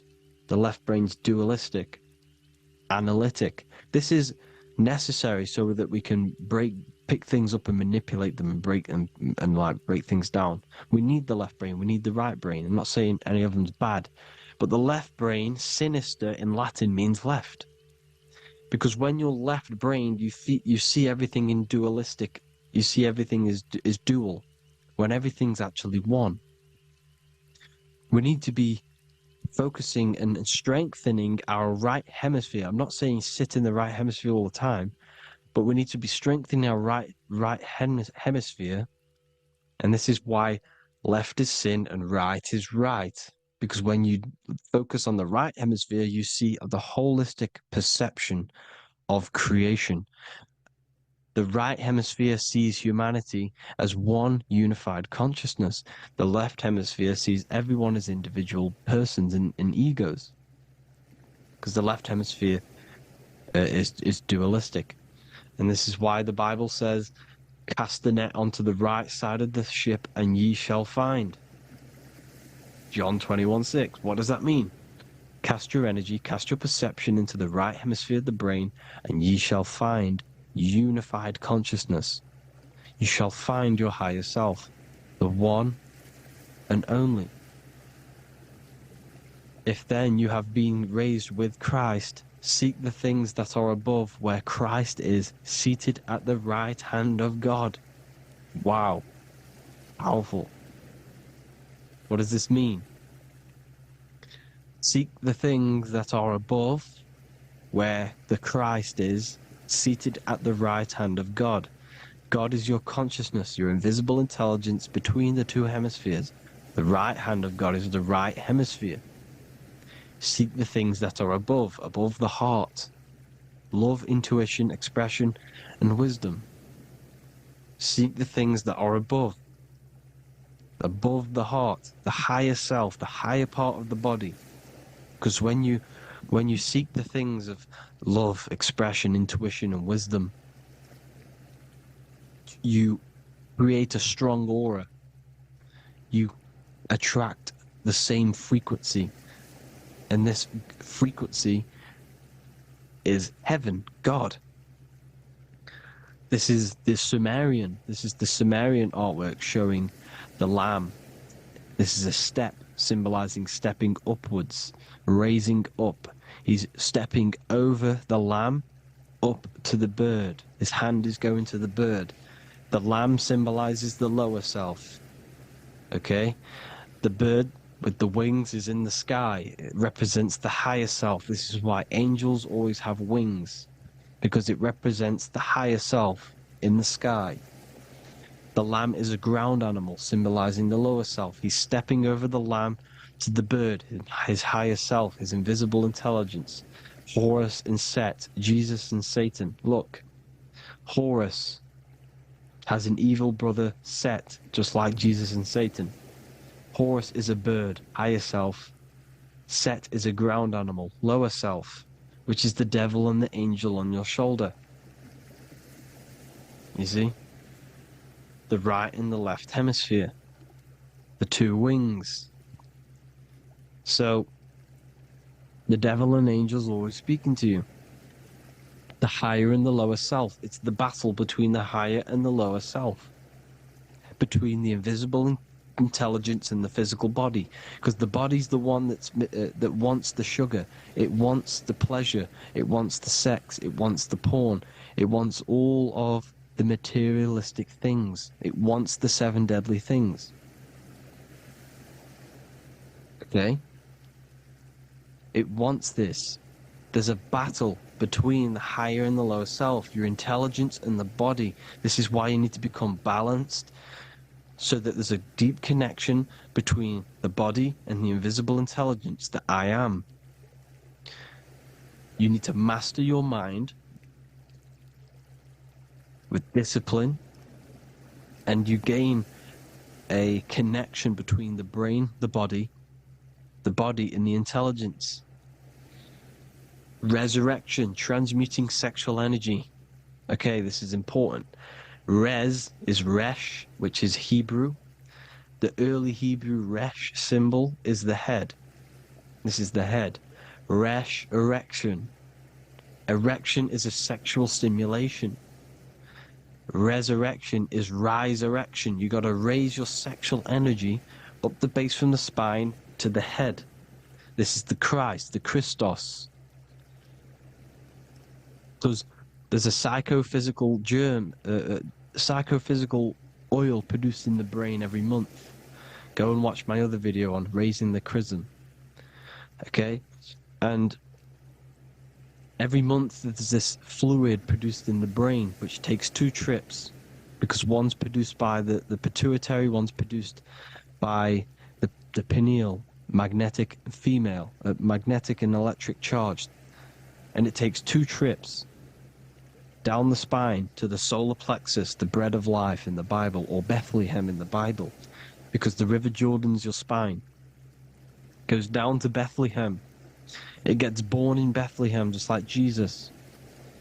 Because when this oil travels to the solar plexus, it creates the seed, the seed of life, and it feeds the body, all the central nervous system, all the cells. It regulates the blood, does all sorts of good things for the body, this oil. Now, when you save your sexual energy and you raise your resurrection, you awake the Christ, you raise it from the solar plexus or the sacrum bone up to the brain, you activate 100% of the brain, and this is the true resurrection of Christ. Instead of wasting the energy and giving away your sexual fluids, because behind the fluids is the energy. So when you release that fluid, the energy is out there. You've released the energy. Your sexual energy is the most potent emotional force a human could possibly feel. Same with any animal or anything. The sexual urge, the sexual emotion is the most powerful, potent emotion that you can feel. It takes over the whole body. When you feel sexually aroused, it takes over everything because it's so potent. And when you fight the serpent, when you fight the sexual energy, which is shown here in the Egyptians, the cat cutting off the head of the serpent, or Hercules fighting the serpent, or in the Greek mythology fighting the 7-headed dragon, the 7 chakras. The serpent is your sexual energy because it symbolizes your kundalini. When you fight it and you transmute this energy, instead of releasing it, instead of acting sexually on it, You can transmute the energy, transfer it from the solar plexus up to the brain. You can also do this with other tasks. Instead of raising it from the solar plexus to the brain, you can use it for other things. So, for example, you want to think critically. You can use it for critical thinking. You can use it for going to do exercise. You can transmute sexual energy into anything. But you can do this, you can raise the sexual energy, and you can use this energy to push the cerebrospinal fluid from the solar plexus up through the spine, up the 33 vertebrae to the brain, and it'll activate 100% of the brain. And this is the resurrection of Christ. Jesus was never dead. Jesus was never rose from the dead. It symbolizes the Christ, Jesus Christ. Christ is Christos, which means oil in Greek. The resurrection of the Christ, the Christos, the oil. When it activates 100% of the brain when it's raised, and it can regulate all the systems, it can regulate all the blood, it can regenerate the body.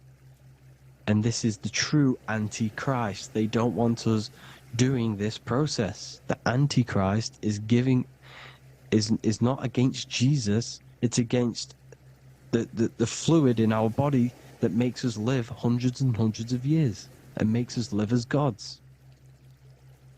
This is the true resurrection. And when you fight the serpent, you fight your sexual urges, your sexual emotion, the most strong emotion that you could ever feel. You can do this process. And this is the true secret of transmuting sexual energy. Because when you transmute the sexual energy, you can become a god. And this is why Hercules is fighting the serpent. Notice how the serpent is low. He's reaching down to it. It represents the lower self. Because the lower self wants the lust. It desires sex. The body desires sex. There's a fight between the higher and the lower self. But when there's balance, there's even. Heaven is even. When there's evenness between these, this is the kingdom of heaven. This is when heaven is on earth. So at our highest levels of ourselves, the highest level of our intelligence, this is God. God is something that we manifest. We need to achieve Christ consciousness by battling the body. There is no battle outside of the physical body. It's an internal battle. Jesus and Satan have been externalized. Nothing exists outside of you, because I explained in the beginning how you are the consciousness experiencing the central nervous system. Therefore, there is nothing outside of you. It's all internal. Jesus and Satan have been externalized. Why?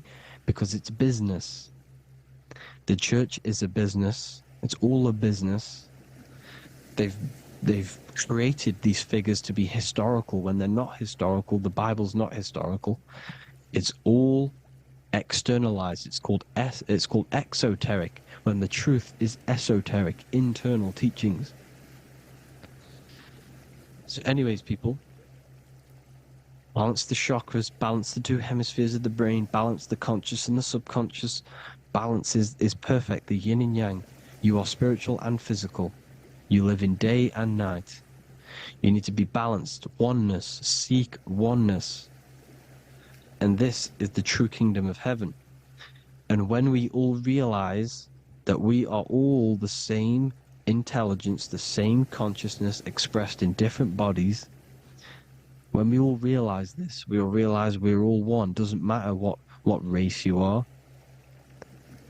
It doesn't matter what race you are, where you're from, your nationality, because none of you are actually from here. None of you are from the physical world. You're manipulating the physical world through the physical body. You are the I am. We all have a soul. Every single one of you has a soul. We all have souls. The reason why they say some people don't have souls is because they're trying to suppress your mind. They don't want you to know that you have a mind. That sounds crazy, I know. But a lot of people haven't realized that they have an infinite intelligence called a mind. And behind that mind, if you can observe your thoughts, the person who is observing the thoughts, you have a soul. Everyone has a soul. Don't listen to all these people saying some people don't have a soul, some people do. We all have a soul. Every single one of us. So anyway, you need to break the lower nature of yourself. At our highest levels, we are gods. Our intelligence, our universal intelligence, the I am, the intelligence that's inside of the brain, is God. Our minds are being corrupted within believing that you are the body, and by the result of this is a society like today, because everyone thinks they're the body, and everyone's living in the lower nature of self, where everyone only cares about themselves. But when we realize we're all one big consciousness ball, we're all the same consciousness expressed in different bodies, there will be peace. So thank you all, people. If you do want to learn more, if you do want to read my book, it's called The Book of Wisdom. I'll put it in the description. It's an amazing book, people. It's going to give you the best understanding possible about creation, yourself, and the world. It's amazing. The Bible, everything. I have just launched a new cymatic library. A friend of mine has just added this to the website. He creates beats, and he creates the purest beats, so they are actually the frequency that it tells you. Most of the stuff on YouTube and Spotify and Apple Music is all, it says it's a certain frequency, but we know these major platforms are all playing with the frequencies of the apps. So if you want a real binaural beats, solfeggio scale frequencies to meditate on or listen to throughout the day, join the Occult Library. You can get a 2-day free trial. I'll put the link in the description. Thank you all, people.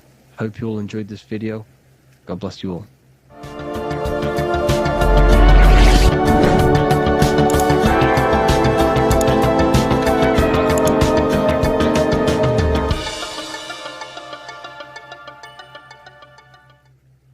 You are not breathing correctly. 98% of people only use a third of their lungs capacity, which is shallow breathing, which ages you, lowers your brain capacity, and also lowers your state of consciousness.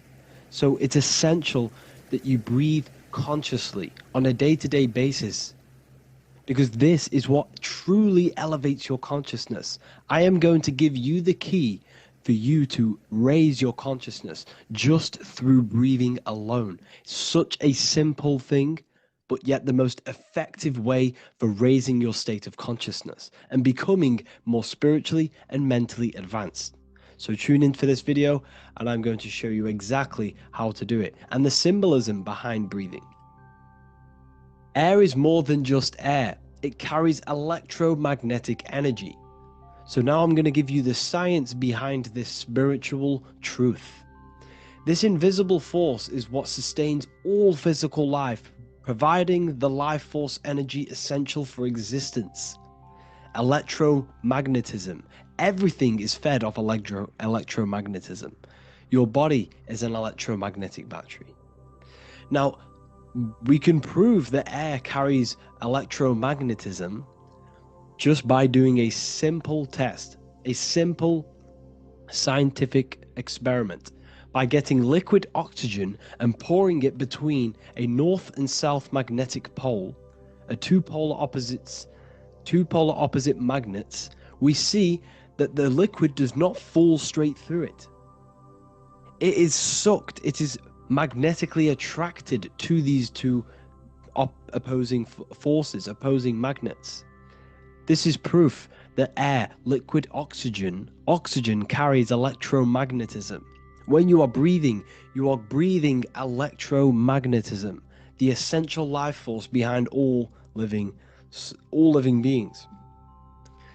This is known as energy or prana, chi, ether or spirit. This is all the same thing. Air is not just empty space, it is energy, it is prana, it is life force, it is spirit, it is ether, chi, prana. You are an electromagnetic being. Your consciousness is in direct correlation with your electromagnetic aura or biofield around your body. Your state of consciousness is mirrored within this field around your body. Now, your breath, when you breathe in, you're breathing electromagnetism or life force. Breath is the vital link between the physical and the spiritual, bridging the body with the soul. Through breath, we connect with both tangible world and deeper, the unseen realms of energy and consciousness. Breathing deeply and properly elevates our consciousness, enhancing the brain's functions, heightening the sensitivity of our five senses.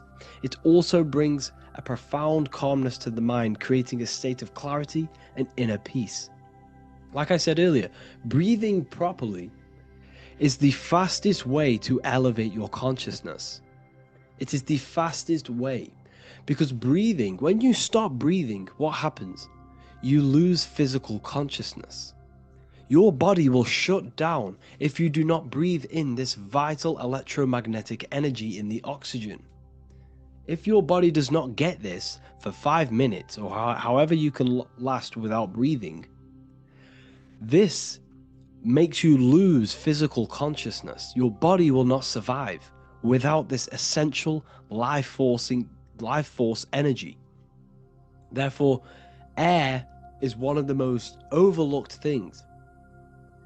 This is why we see the symbolism of Buddha having a big belly. Why does he have a big belly? Because it's symbolizing breath work, proper spiritual breath work, the certain teachings of breath work, of when you breathe in through the nose, you have to breathe in through the nose. You don't want to breathe in through the mouth, because the nose acts as a filter which catches dust particles and filters out the air before it enters the lungs. The mouth does not do that. The nose is for breathing inward. We breathe in through the nose, and when we breathe in, we breathe into our belly, not our lungs. When we breathe into our belly and our belly expands outwards, we are then moving this energy down from the nose down the spinal column. And when we breathe back out, the belly goes in, which is raising the energy up the spinal column, back out through the mouth. This is the true way of breathing, because when we breathe, we are moving energy. We are moving electromagnetic energy. When we breathe in through the nose, the energy travels down the spinal column. And when we breathe out, we are raising this energy back up the spine, some of it going out the mouth, and some of it reaching the brain, activating dormant brain cells in the brain. But when we breathe, we need to make sure we are using 100% of our lungs' capacity, because the lungs is what transforms this special energy into consciousness, physical consciousness. So this is why Buddha has a big belly. It's not because he was fat. It's not because he was overweight. It's symbolism. It's symbolism of breath work. So try this. Do this for 2 minutes while you watch this video. Breathe in through the mouth as hard as you can until you no longer can fill any more air into your lungs and belly. Breathe it into your belly, not your lungs. And breathe out through the mouth. Do this for 5 minutes or 2 minutes, however long. I promise you, breath affects your consciousness. You will notice the difference. If you do it quicker, the quicker it'll affect your consciousness, and you might go lightheaded. But that lightheaded is you activating your spirit, your energy body. So try this just when watching this video. When you breathe consciously, you are renewing both your energy body and astral body, aligning your consciousness with a higher state. This practice feeds new life force energy into the body, revitalizing and enhancing your overall well-being. Like I said, your brain requires the most amount of oxygen. When we have shallow breathing, this is reducing the brain's capacity. Because when we are not breathing properly, which 98% of people are only using a third of their lungs capacity, we are essentially only using a third of our consciousness, because your breath is directly correlated to your consciousness, your state of consciousness. When you breathe in through the mouth, out through the mouth, out in through the nose, out through the mouth, consciously and deeply for 5 minutes, you will notice that your senses are more powerful and sensitive. Your brain is quicker.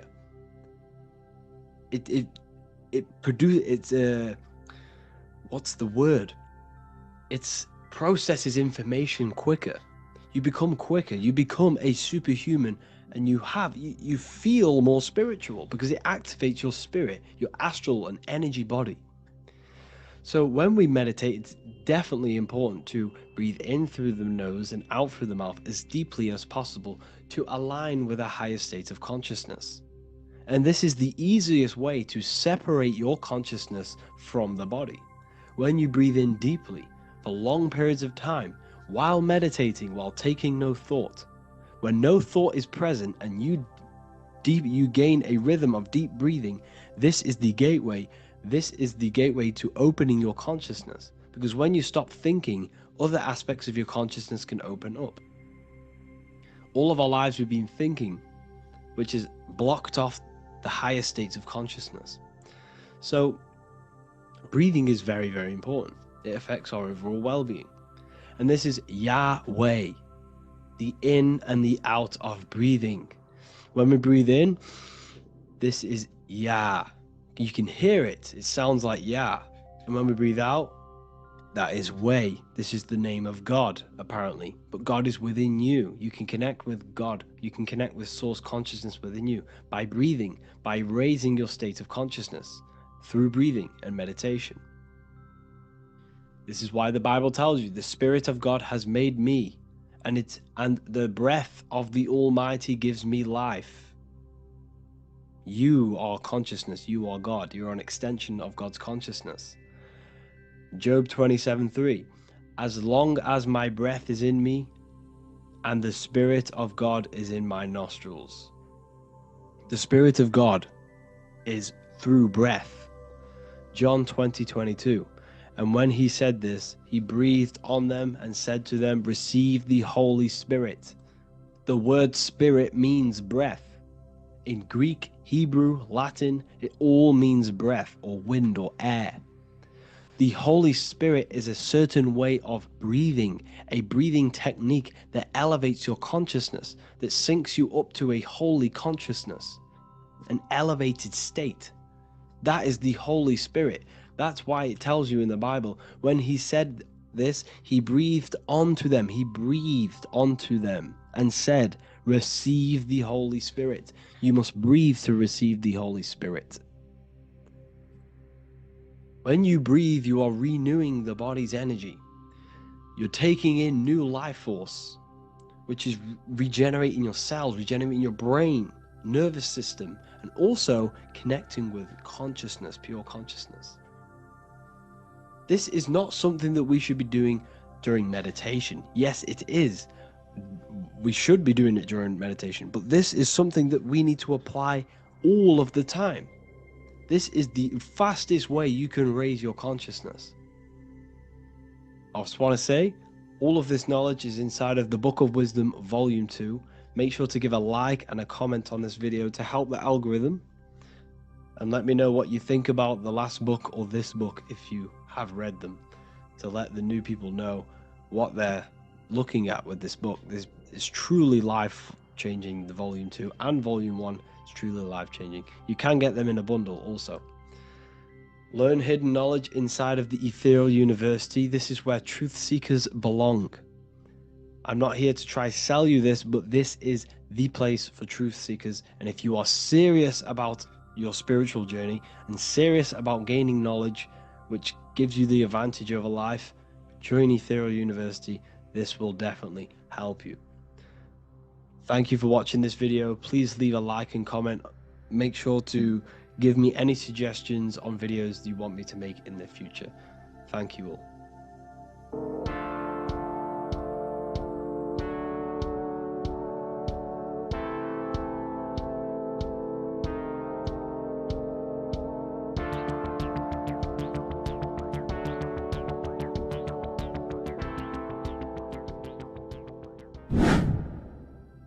Welcome back, people, to another occult lecture by Revival of Wisdom. Today we're going to be talking about magic and how it's being used on us for the New World Order. Magic has the word mag within it, which is magnetism. Magnetism is the force. Magic is influencing forces, natural or supernatural forces, and using it for a certain agenda to gain something out of it. Now, magic is not what everyone's being thought. It's not some sort of fantasy thing. It's actually very common, and we all do it, whether you believe it or not. Magic is all to do with the mind. As I said, always say in my lectures, your mind is what creates matter. Your mind is what creates your external world. So it's all about manipulating and planting seeds within the mind, because your mind is a garden, and thoughts and words are seeds which are being planted in that garden. Your life, your physical life, the people you have in your life, your friends, your car you own, the job you have, is all a reflection of the thoughts that you've been thinking in the past. You are where you are in life because of the thoughts that you've been thinking. Therefore, your life is a direct reflection and manifestation of your mind. The Garden of Eden. Okay? The mind is what they are targeting. What you see, say, and hear has a direct effect on your mind. Me talking to you is influencing you. The words I'm saying is planting seeds within your mind. Now it's up to you to consciously act on these thoughts or these words, or to maintain these words. As above, so below. As within, so without. What's inside of me is outside of me. What comes into the storehouse comes out of the storehouse. You have the left, you have the right, you have the up and you have the down. As above, so below. Whatever is in your mind will be expressed in some sort of way, consciously or subconsciously, spiritually or physically. The mind is what manifests everything. And this is what we need to understand. We need to understand is that the mind is not physical. All things spiritual manifest physical. All things seen come from the unseen. The words you're thinking, that everything you have is coming from the unseen. The actions that you do come from the unseen mind. Another expression for as above, so below is you are the universe itself. You are a universe, a mini universe. But just because you are mini does not mean you are the whole thing. If I take a little piece of infinite, let's say there's an infinite light source. Let's say I take a little chunk of that infinite light source. That little chunk I took is still infinite because it's been taken from infinite. You are the universe. Your awareness, your mind is the universe. It's information. You are the universe experiencing itself. This is why we say we are all God. As above, so below. What is in me is outside of me. The sun, the physical manifestation of the sun, is your soul. The 12 constellations are manifested in the physical body. The 5 elements are manifested in the physical body. They're manifested in the 5 fingers you have. As above, so below. This is manifested, well, this is a symbolized in Freemasonry and secret societies as the 2 pillars. The mirroring reflection, the reflection of reality, the mirror. As above, so below. What happens in the mind, what happens in the astral, happens in the physical. This is Aleister Crowley. This is all symbolism. This is the two pillars with the all-seeing eye and the triangle at the top. Aleister Crowley was a master magician, very powerful dark magician, black magician. There's two types of magic. You have white and black, just like the checkered board, the Masonic checkered board. You have white and black. You have good and evil. White magic is influencing natural forces to gain something that will help the collective consciousness, help the collective, help the earth, help other people. Black magic is something you manipulate something so you can get something personal out of it. Doesn't matter if it's good or bad. It's still considered as black magic because you're being selfish. Everything you do should be contributing towards the collective consciousness and helping others. And this is why the ancients lived in a system where everything was in unity. We understood that I am you and you are me. What I do to you happens to me because I am you and you are me. We are the same mind substance on the inside.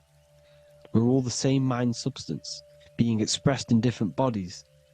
So what I do to your mind will have a ripple effect on my mind because all of our minds are connected within the mental plane. So this is why they know all this knowledge. They know all this knowledge. So yeah, this is the mirroring effect of reality, the two pillars, or symbolizes the number 11. The number 11. We'll go deeper into that. The technology we're using is magic. It's a form of magic. Television is tell a vision. They're telling a vision into your subconscious mind, into your memory. And when you turn on the television, you get a program because they're telling a vision to create a program within your subconscious mind. You see, the conscious mind is only 10% of your mind, which is to do with your, what you're aware of, your five senses. What are you consciously aware of? Well, I'm aware I'm here, I'm talking. I'm aware of what I'm wearing, the five senses, what I can hear, taste, smell, hear. What I'm wearing, I'm aware of what I think of. But the subconscious mind is the 90% of your mind. It's the hidden part of the mind, which is telling your heart to beat, telling your body to breathe. It's storing all of your emotions. It's storing everything you see, storing all the belief systems that you have. It has everything. It stores all of the habits you have, the values. It stores everyone's name that you know. All the words that I'm speaking right now is all coming out of the subconscious. Everything is subconscious. And it literally manipulates 90% of your daily basis behavior. Most people don't know this. What you did yesterday is what you will do today because of these beliefs and mental programs within the subconscious, stored within the subconscious. So the subconscious is what they're aiming at. They're trying to create programs within the subconscious because the subconscious manifests 90% of your thought patterns, 90% of your actions and words. They know all this stuff. So the subconscious mind is the most powerful part of the mind. Another way the subconscious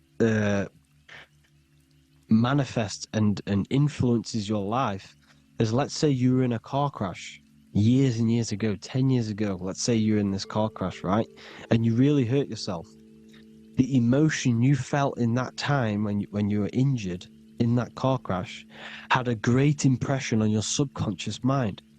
You see, the stronger you feel something emotionally, the stronger impact it has on the subconscious.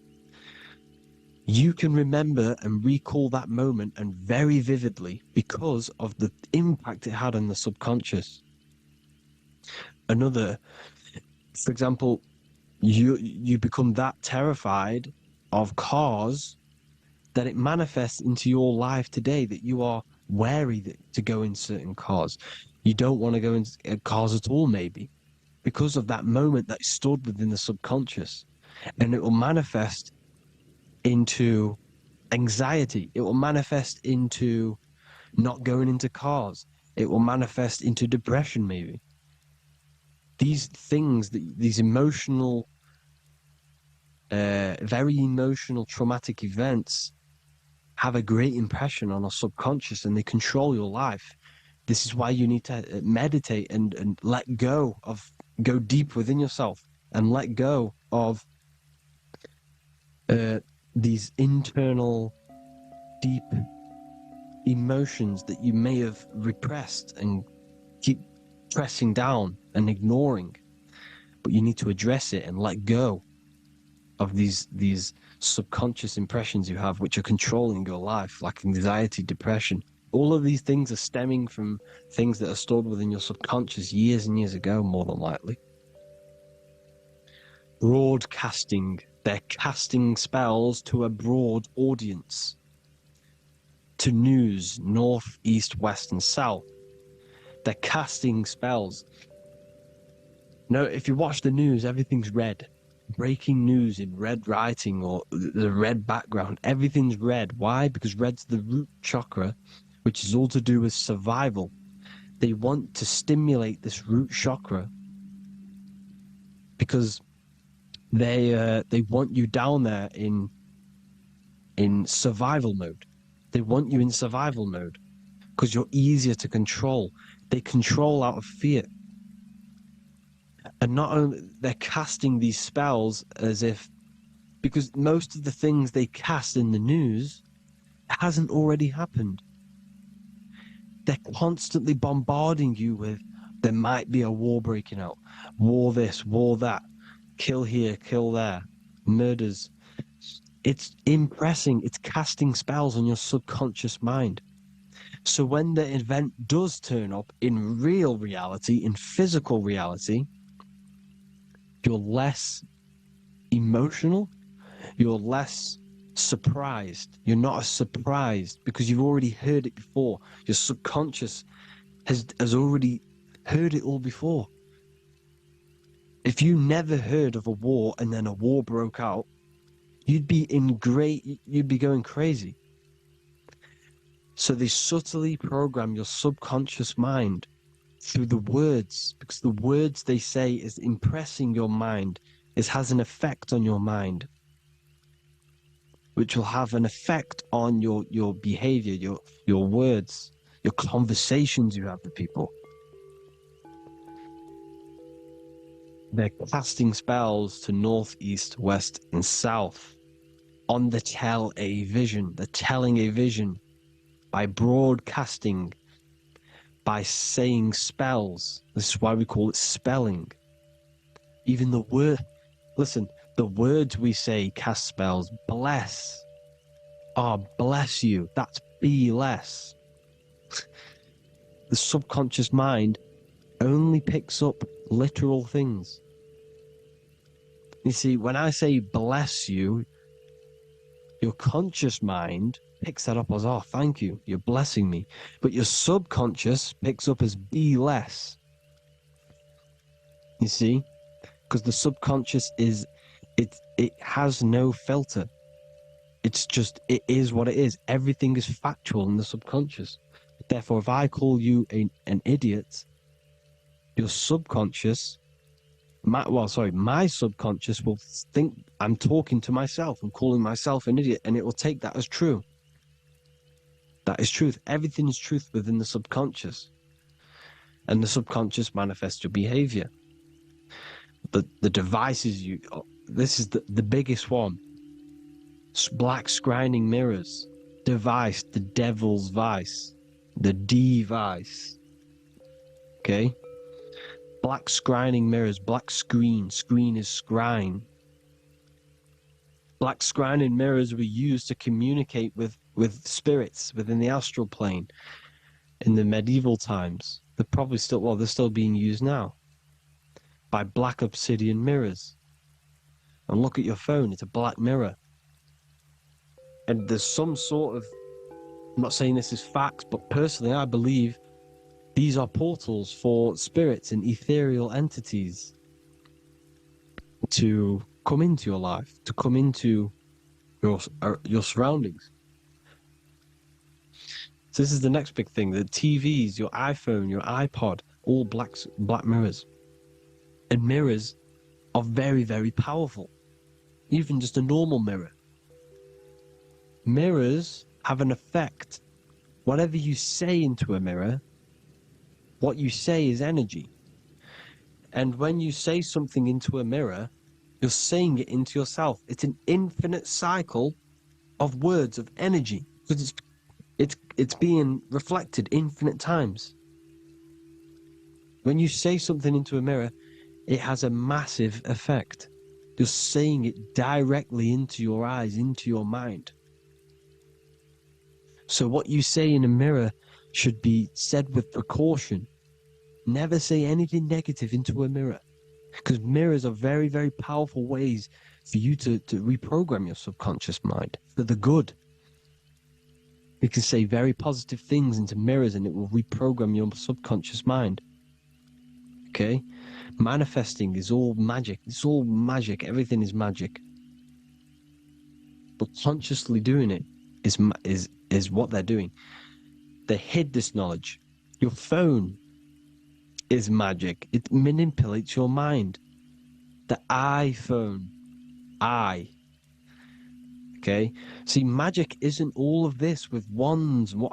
See, Harry Potter, okay, that was created to give you this perception of a mystical and amazing form of magic with magic wands and all sorts of stuff like that. Yes, that stuff was true when the collective conscious minds were on a higher level and our belief systems believed in these things, because the universal mind, all of our minds contribute to reality. If the masses don't believe in magic, if the masses don't believe in a certain thing, it's going to have an effect on physical reality. So when the collective minds are higher and have more open minds, things like Harry Potter can come true. See, it's all in the mind. The iPhone, the I is the symbol for the mind, the invisible intelligence. The triangle is the ethereal plane. Okay? So the eye in the triangle is the eye that sees into the beyond the ethereal planes. The square is the physical plane. So the iPhone, your phone, is a black box, just like the Saturn black cube. It's a black mirror. It's taking photos of you every 2 seconds. And it's your mind. Your mind is in that phone. Everything you like, everything you text, everything you type in Google, everything you say to someone, every conversation is all recorded on the phone. Therefore, it is a direct reflection of your mind.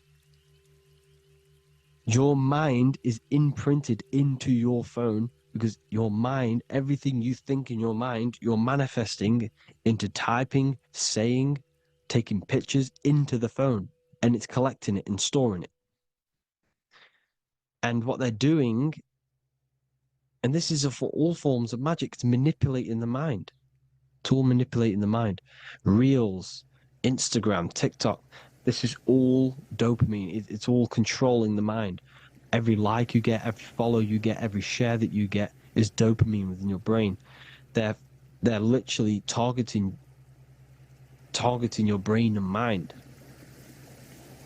It's all manipulating, because what they're pushing through the phones, through the media, through the news, through the televisions, is visions and programs. You are the one manifesting the New World Order. They're not manifesting the New World Order. They're giving you the information so you can manifest the New World Order. Everything they say is contributing to your mind. For example, digital money and all the information they put out for you to see is contributing to your enslavement. Your mind is manifesting the New World Order. They know this. They don't manifest it. There's billions of us. We could easily run over them physically. But on a mental level, these people have the knowledge and they hide it from us and they let us manifest reality because we are the collective. They give us the information which manifests their agenda. It's all magic through the phones, the media, the television. So your phone is a manifestation of your mind. It's a record of your mind. Hollywood, holly tree, holy tree. They used to make wands out of holy trees, because it was the most holiest wood, the best for casting and transmitting energy. So they used holly trees to cast spells. That's what Hollywood is.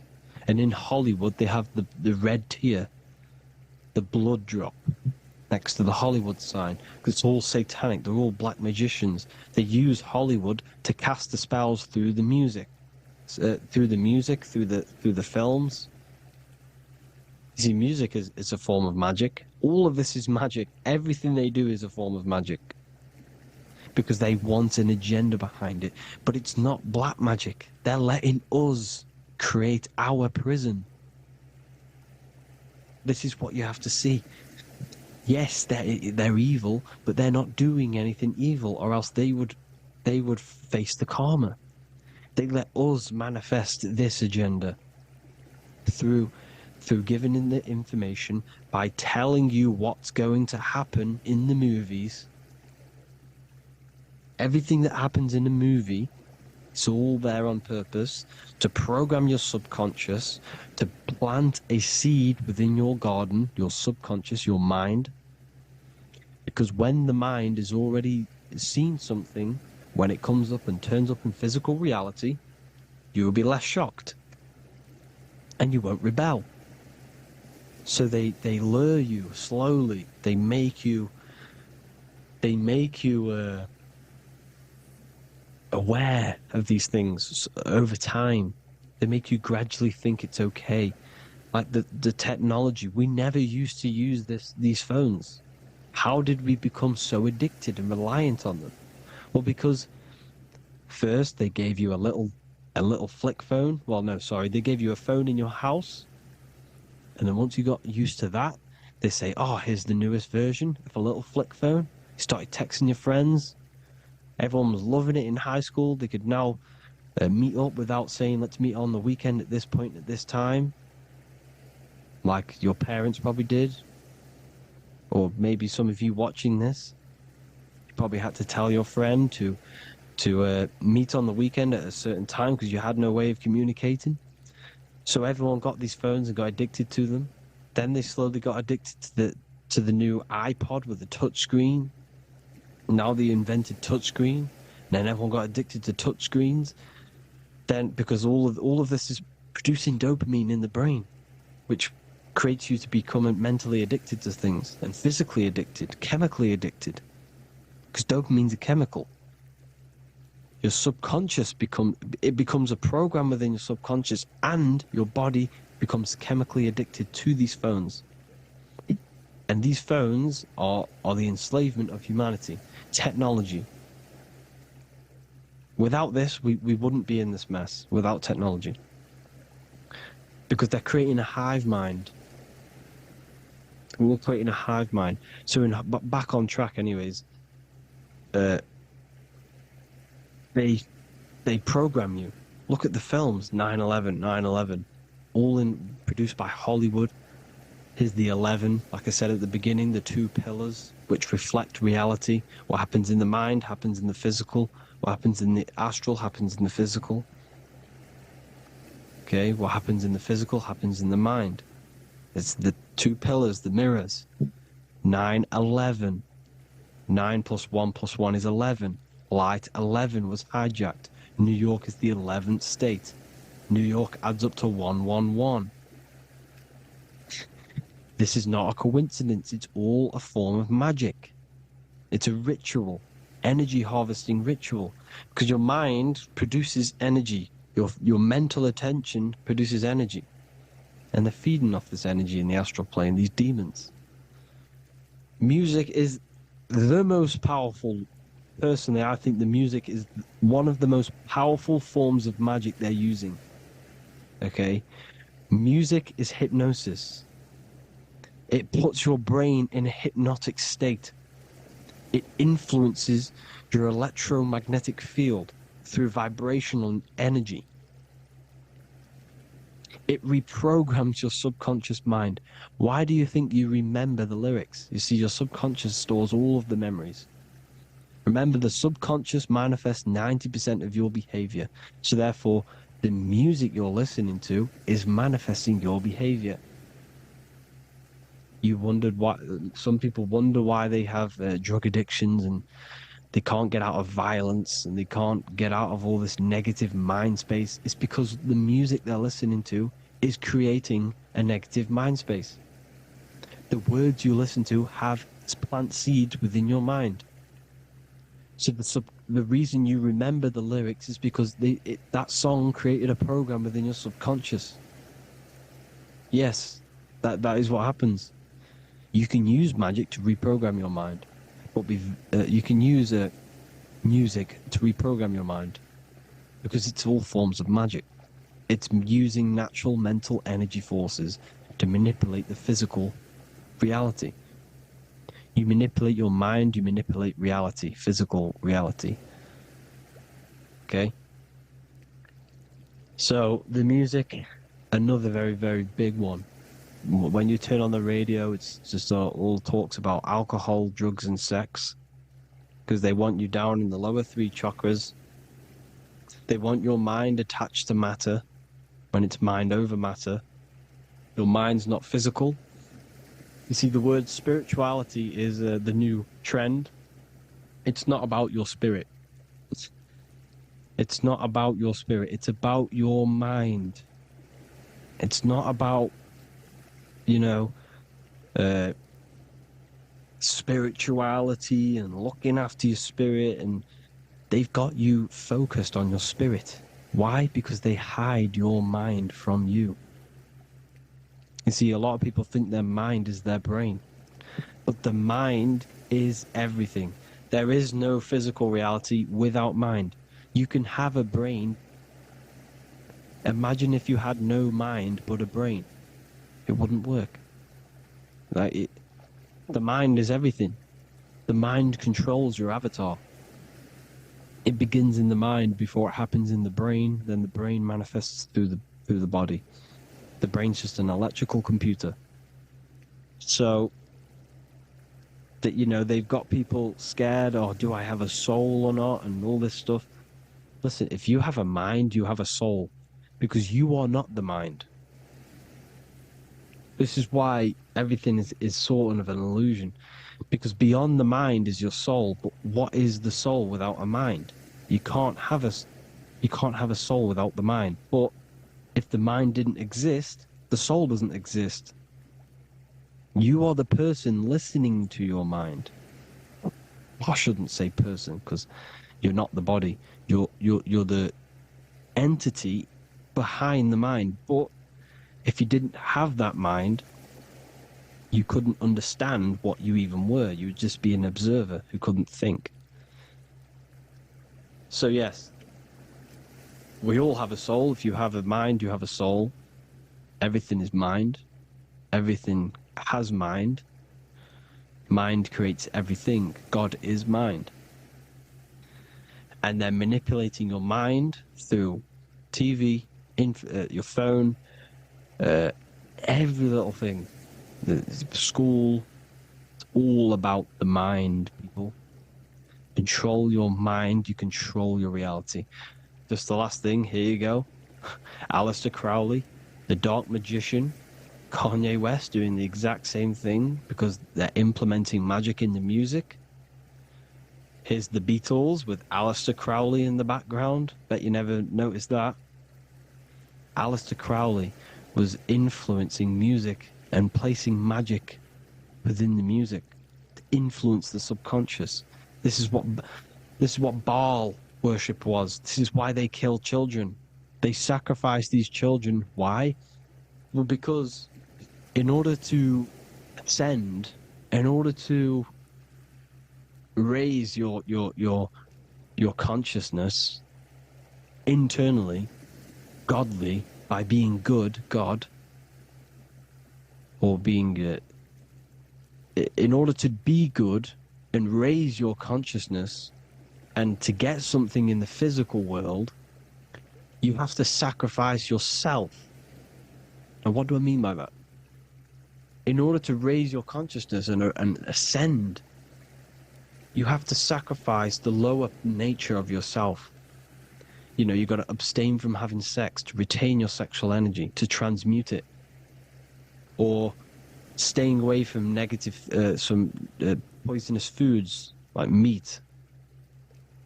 So, staying away from blood. We shouldn't be consuming other animals' blood. We should be keeping our blood pure.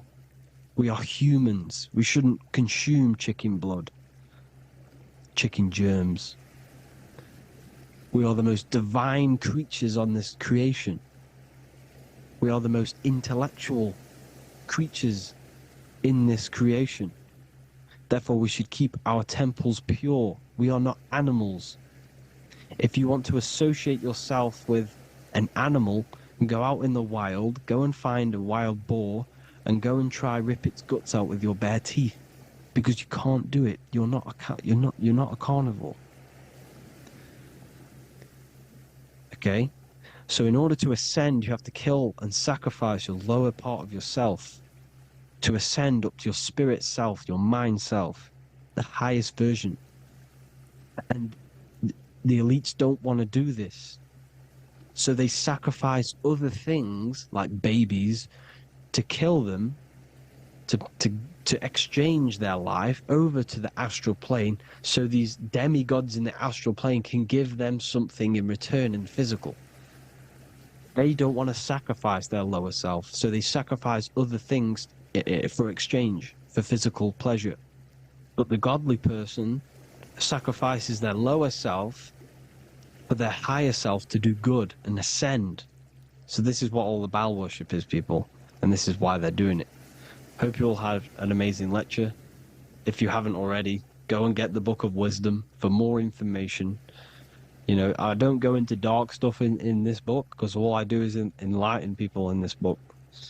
You can get it in Spanish, English, German, Italian, and French. Worldwide shipping. You can get the PDF or paperback. Or there is also a new one called the Human Health Guide 2.0. It gives you a list of all the foods, grains, oils, and nuts. You know, everything that's alkaline and positive for the body and not man-made and hybrid. It tells you all the products to stay away from, how to fast, how to improve vision, how to improve everything, literally. So the Human Health Guide has been released. If you want that, I'll put all the links in the bottom of the description. Hope you all enjoyed the lecture, people. God bless you all.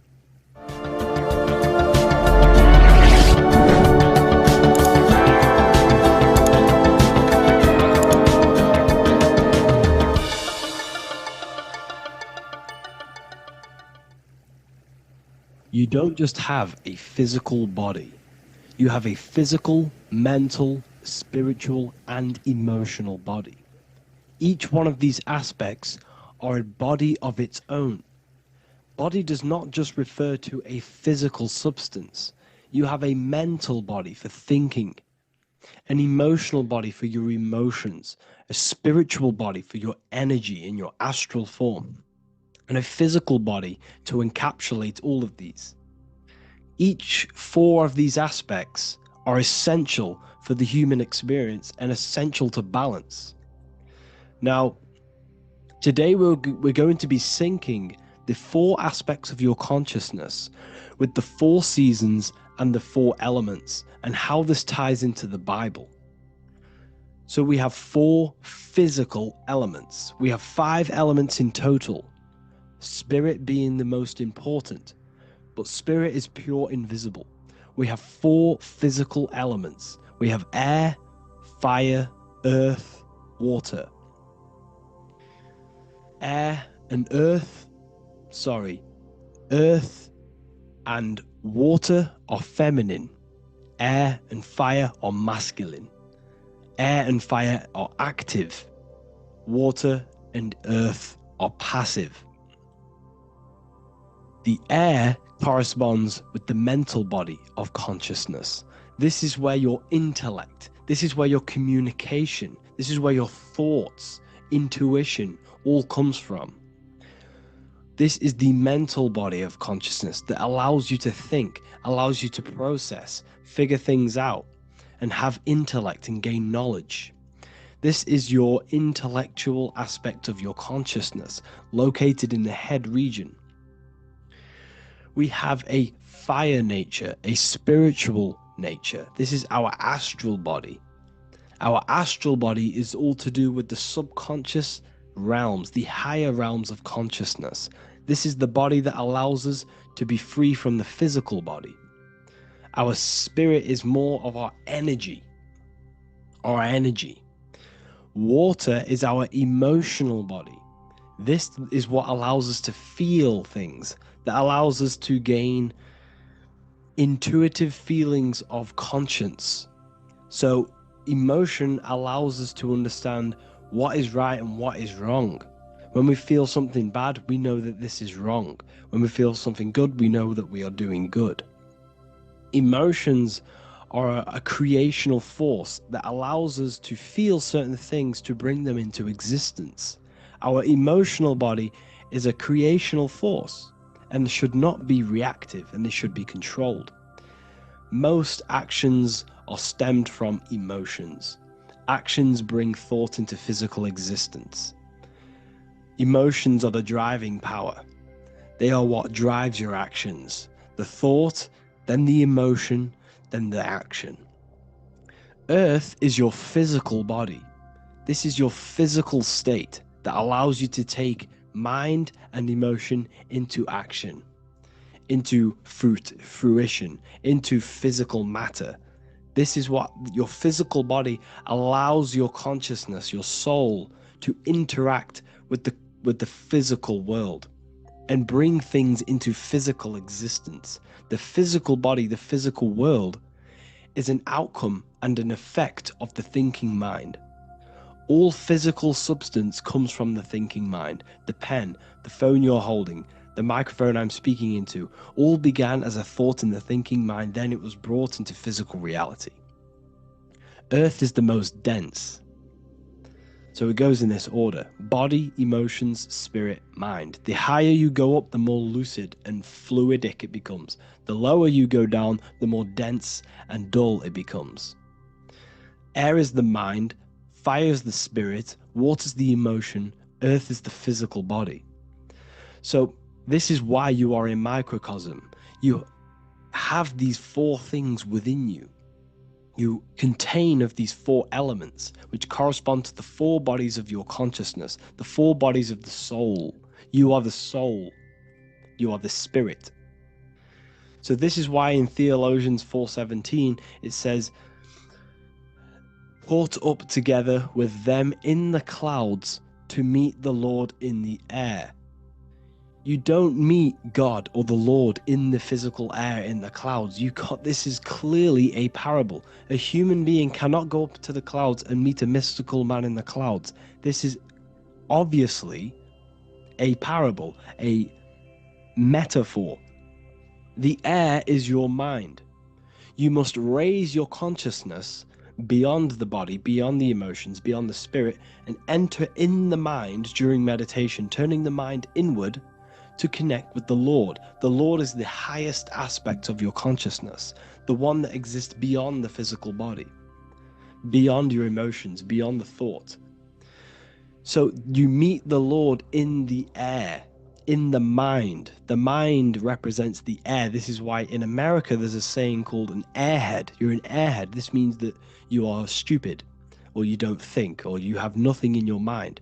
You have nothing in your head. When someone's very stupid, you call them an airhead, because air represents the mind. The air is elevated. The air is invisible. The mind is totally invisible to the human eyes. It is a metaphysical substance. In fact, it's not a substance at all. It's so fluidic, it's everywhere. The mind can be everywhere at all times. It can be anything. Nothing is impossible within the mind. Now, this is synced with the 4 seasons.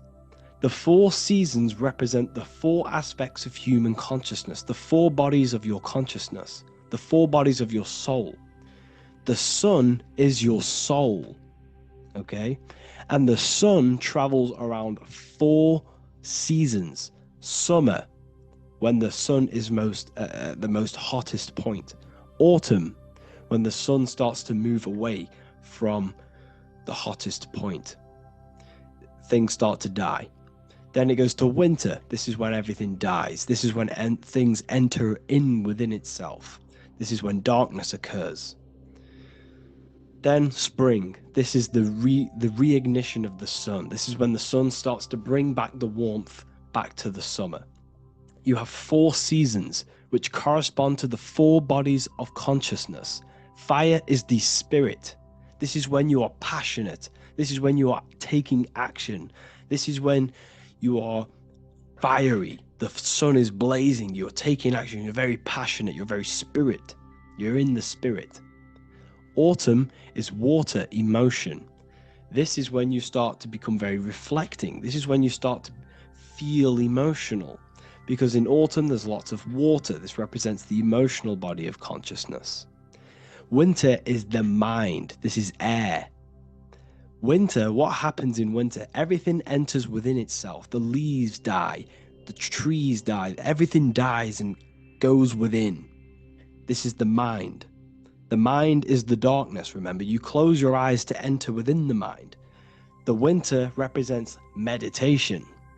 In the winter, what do people do? They stay inside of their house. They research more. They read more books. They become more intellectual. They think more in the winter because we are so we're stuck inside. So we're more reflective. We're thinking more. We're more communicative. We're more intellectual. In the spring, this represents the earth, the body. This is when we start to come out of the mind and we awaken to the body and things start to grow again. The plants start to grow. The earth is growing again and reborn again. This is the body. This is when you become more active in the spring.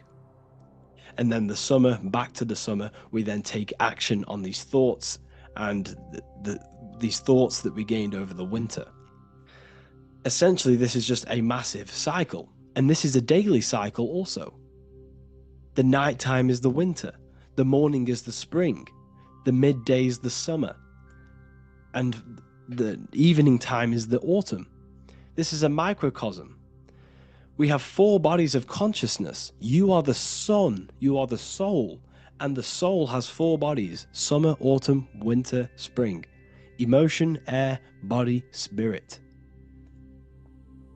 Sorry, emotion, mind, body, spirit.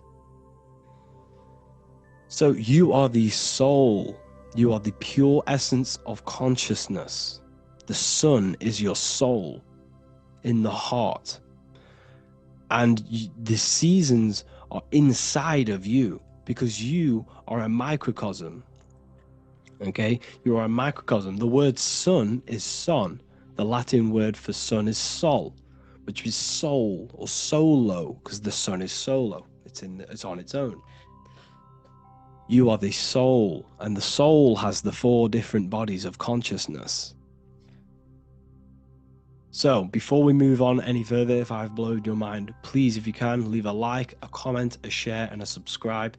Let me know what videos you want me to make in the future. Please drop a like. It definitely will help me. You are a microcosm of the macrocosm. Man is a miniature universe that goes through its own cycles. The seasons of the summer, winter, spring, and autumn do not occur merely outside of him, but within him as well. The summer is within you. You feel different in the summer. You feel different in the winter. You feel, depending on the body of consciousness, it's your soul's interacting with. So the sun in the sky is your soul inside, and the sun goes through these cycles, which is affecting your bodies of consciousness, because the cycles represent your bodies of consciousness. Now, this ties in with the Bible. This is why we have 4 Gospels. This is why Matthew, Mark, Luke, and John are always seen with the 4 different zodiac sign animals or symbols. So you always see each one of the Gospels. If you just type in on Google Matthew, Mark, Luke, and John, type in ancient pictures, paintings or pictures of them, and you will find these 4 zodiac signs are always standing with each one. Taurus, the bull; Leo, the lion; Scorpio, the eagle. An old symbol for Scorpio was the eagle, and a man for Aquarius. Here you see very, very ancient paintings and artwork. Here we see Matthew, the man, Aquarius. Here we see John, the Scorpio. The same here. We also see it on the tarot cards, on the world card. We see the 4 fixed zodiac signs. Here we see it as well. These are called the 4 fixed zodiac signs. Now, when we look at the zodiac, we're no longer looking at the sky, because what you must understand is as above, so below. What is above you is inside of you. What is above is what is below. What is outside of you is within you. The zodiac is inside of you. The zodiac revolves around the sun. The sun is your soul. These are different energies of your soul. Like I said earlier, the 4 seasons are the 4 bodies of your consciousness. And in each body of consciousness, you have these different energetic energies that you can work with. Okay, so this is the true astrology. This is the true astrology, the internal esoteric astrology. You can't find much information on this at all. Very hard to find. So what we're looking at are the 4 bodies of consciousness. Obviously, when you look in the middle of each, when we look in the middle of each season, spring, the middle of spring is Taurus. The middle of winter is Aquarius. The middle of autumn is Scorpio. The middle of summer is Leo. These 4 signs are known as the 4 fixed signs. Okay, Scorpio is fixed. It's the middle of autumn. Scorpio is a water sign, emotion. Aquarius is the air sign, the mind. Taurus is an earth sign, the body. Leo is a fire sign, the spirit. This is why we see Matthew, Mark, Luke, and John with the 4 fixed signs of the zodiac, which represent the 4 bodies of consciousness. Leo, the spirit, fire. Luke, Taurus, earth, body. Matthew, Aquarius, air, mind. John, Scorpio, water, emotion. Each gospel is depicting Jesus and showing Jesus in each gospel. Each one of these gospels is showing and depicting Jesus according to the different body of consciousness. In John, this is when Jesus starts to turn water into wine. Water is emotion, wine is transmuted emotion. This is when he does miracles with his emotions, water into wine. Aquarius, which is Matthew, air, the mind. Inside of the Gospel of Matthew, this depicts Jesus as an intellectual person, a person who's communicating and using his mind, his mental body a lot inside of the Gospel of Matthew. Go and read it, and you will see this. Luke, Taurus, earth, the body. Luke shows and depicts Jesus according to the body of consciousness, the physical body. He shows Jesus as a human, being a human being, helping people physically and helping people's physical needs, like giving away food and doing all sorts of good things for other people.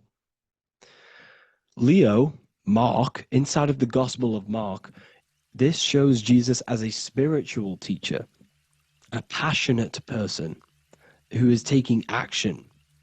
Each gospel is showing Jesus according to the different body of consciousness. And Jesus represents you, the Son. That's why it's called the Son of God, the light of the world. Jesus represents your soul, and your soul has these four gospels, the four bodies of consciousness, the four fixed signs, the four elements, and the four seasons. These things all correspond to your consciousness. So this is Leonardo da Vinci showing you the exact same thing. Jesus is the I am, the Son, the soul, in the middle, on his own. Luke, spring, earth, body. There are three people in each group. There are four groups, and there are three people in each group. 1, 2, 3. 1, 2, 3, 1, 2, 3, 1, 2, 3. Fall, winter, summer, spring. These are according to the four bodies of consciousness. Here we see Aries, which rules the head region. He's on the head of the table. Gemini, he's holding up the two hands because Gemini rules the two hands, the two arms. Gemini is the two twins, which is the two arms and two hands, and the two lungs. Here we see the beginning of summer, which is Cancer. You see the big knife here? Cancer, him here, this grey-haired guy, holding a knife for the crab. Cancer, they pinch. You have a knife, symbolizing the crab. Leo, the middle of summer, showing dominance. The sun is very dominant. He's got his elbow on the table, showing dominance. Virgo has no Adam's apple. Cancer here is pointing at this woman's neck, saying there's no Adam's apple. This is Virgo, the virgin, the only woman. Jesus, the sun. This is Libra, the balancing. He's holding his arms out, balanced, showing the balancing of the sun, because when the sun enters Libra, the sun is balanced between winter and summer. So it's balanced. This is all astrology, but this is internal. Okay? This is Ezekiel's vision. Ezekiel had a vision in the Bible, and he saw the face of a man, the face of a lion, the face of an ox, and the face of an eagle.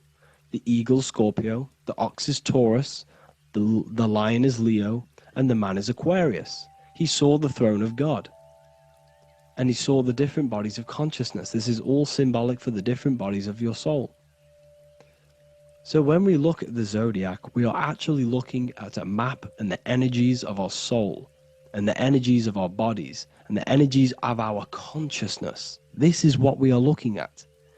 Each zodiac is an aspect of our consciousness and an energy that we can work with and that we must purify.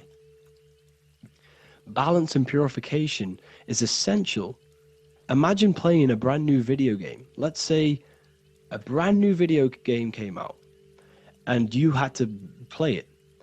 What happens when you play that game? You don't know the controls. You cause chaos in that game. You can't really run properly. You can't do anything properly. You're getting destroyed by other people who are playing that game. It's the same with your physical body. When you are born, you must learn how to play the game. You must learn how to balance the mind, learn how to balance the spirit, the emotions, and the physical body. We must balance and purify each body of our consciousness, which we must look after our physical body with our physical health by eating physical, electrical food like fruits and veg. We must look after our minds by being conscious of what enters our eyes, enters our ears, enters everything. Whatever enters our five senses is affecting our mind, our mental health, our environment, mental. We need to look after our thoughts. Control our thoughts by purifying our thoughts, only positive thoughts. Then we must purify our emotions, feeling only gratitude and love and not feeling these negative, dull emotions. Then we must look after our spiritual body through meditation and looking after our spirit. But remember, when we look after our mind, it all begins in the mind. Each body of consciousness is interlocked with the other. If you have an unhealthy body, you have an unhealthy mind, spirit, and emotions. If you have an unhealthy mind, you have an unhealthy body, spirit, and emotions. If you have an unhealthy emotions, you have an unhealthy spirit, mind, and physical body. They're all interlocked. You must balance each one of them. Look after your physical body, look after your thoughts, look after your emotions, look after your spirit. But remember, the mind is the most powerful one. It's mind over matter. Once we look after the mind, because once we start to control our minds and control every thought we think, this will then turn into discipline in our physical body. Because once we learn how to discipline the mind, we learn how to discipline what we eat, we learn how to discipline what we feel, we learn how to discipline our spirit. This is all interlocked, but work on the mind first. Work on the mind first. All of this knowledge is inside of the brand new Book of Wisdom, Volume 2. This is a revolution of human consciousness. If you've read it, please leave a review down below. If you've read Volume 1, leave a review down below. This is the next revolution. I don't see this information anywhere. This is the next revolution of human consciousness. And of course, if you are serious about this and you truly want to gain enlightenment and join an amazing community where you can connect with me on live calls, lectures, the Manifestation Mastery course, you can gain access to my library with over 45 PDFs plus my books. And if you do join the university, you can order a Volume 2 free of charge. All you have to do is to pay for shipping. If you truly take your knowledge serious and you want to take advantage of life, join the university. This is where truth seekers belong. Just want to say thank you all. Please leave a comment. Please leave a like. It's going to help me a lot spread this knowledge to the world. And yeah, share this with a friend and subscribe. Thank you all.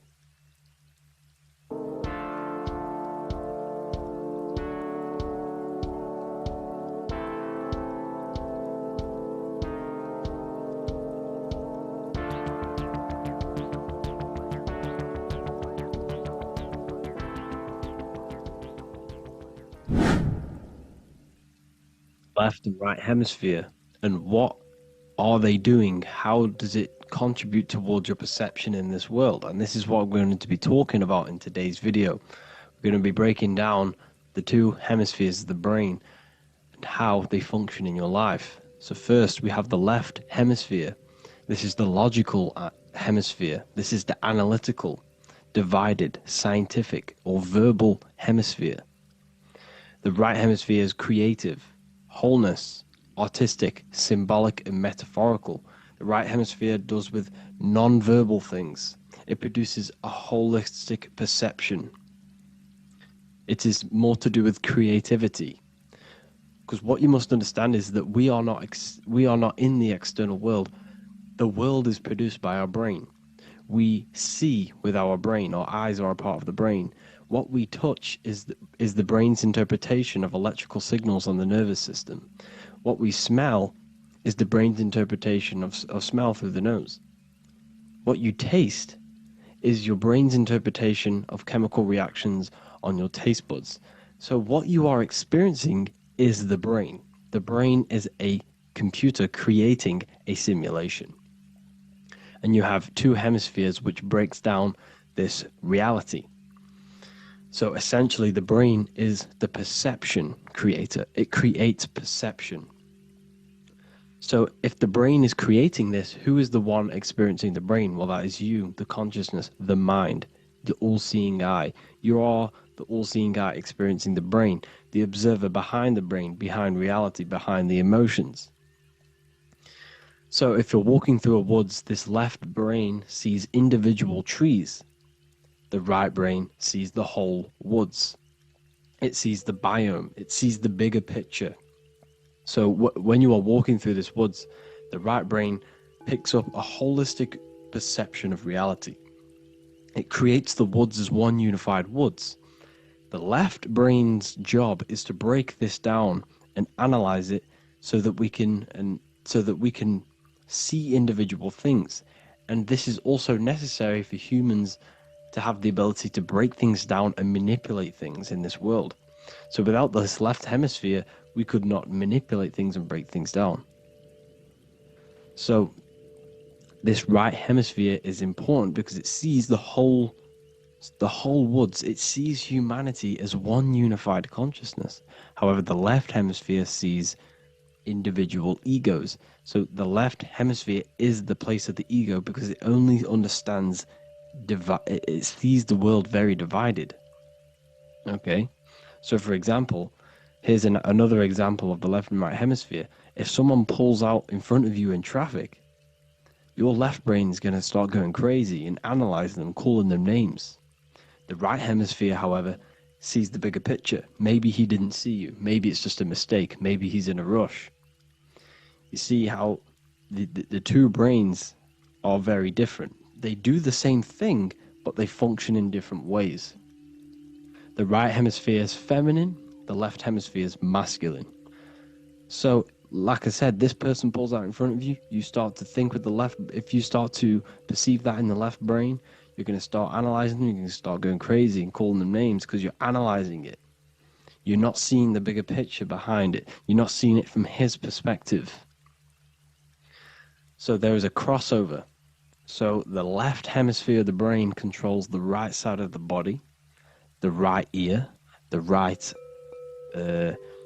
eye. Everything to do with the right side of the body is connected to the left hemisphere, and the right hemisphere controls everything on the left side of the body, including your eyes, your arms, your legs.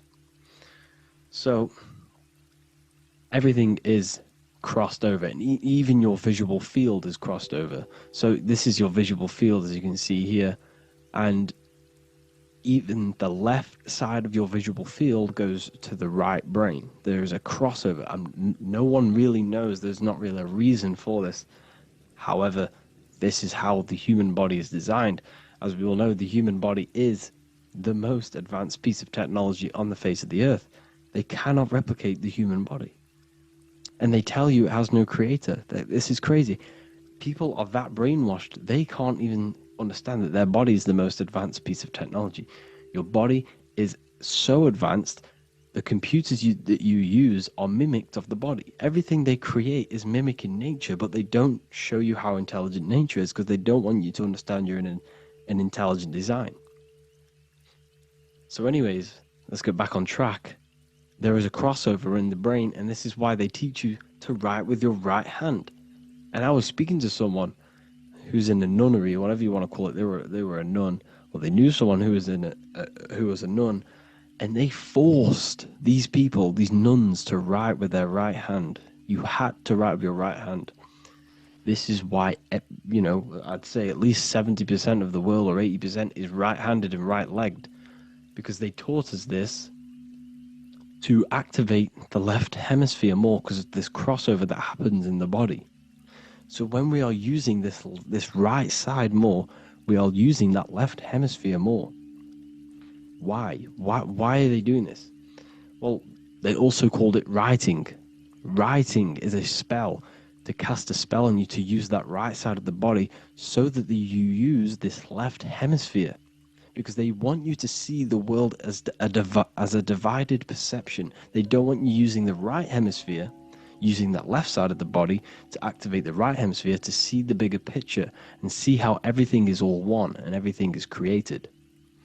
This left hemisphere domination keeps you from seeing the connections between everything, because that left hemisphere analyzes, it breaks things down. So when we are left hemisphere dominated by using the right side of the body, we are essentially seeing everything as divided. And this is why so many people will not understand my work, because my work connects dots and connects fields of knowledge, and makes you see the bigger picture. So people who are left hemisphere dominated will see my work and think this guy's crazy. But everything, it's all about activating that right hemisphere. So they called it writing, because every word you say is molding your mind in some sort of way. The things you see is molding your mind. Everything you take in through the five senses is molding your mind. And language is a massive spell, especially the English language. They called it writing so that you use that right side. It's a spell, because your subconscious mind picks up everything you say. And 90% of your daily basis behavior and thought patterns is produced by these subconscious programs within the subconscious mind. Essentially, your conscious mind is only the 10% of you. The conscious mind is just what you're aware of. You know, what you're wearing, how you're feeling, what you're thinking. That's your conscious mind. The subconscious mind is controlling every system in your body. It's telling your heart to beat without you being conscious of it. So essentially, this is what they're programming. They're programming this system in the back of the mind, which is controlling everything through the words. And this is what spells are, because it's all about creating perception in the subconscious. So they want you to use that right side more.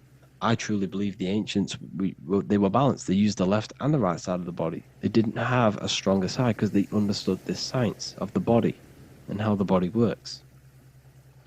So this is actually called phonetics. It's not etymology. Etymology is the study of root words. Phonetics is the study of how words sound similar. The way words are spoken. So phonetics, phone, is why we call them a phone. Because you speak into a phone. So this is write and writing, to use that right side to activate the left hemisphere more.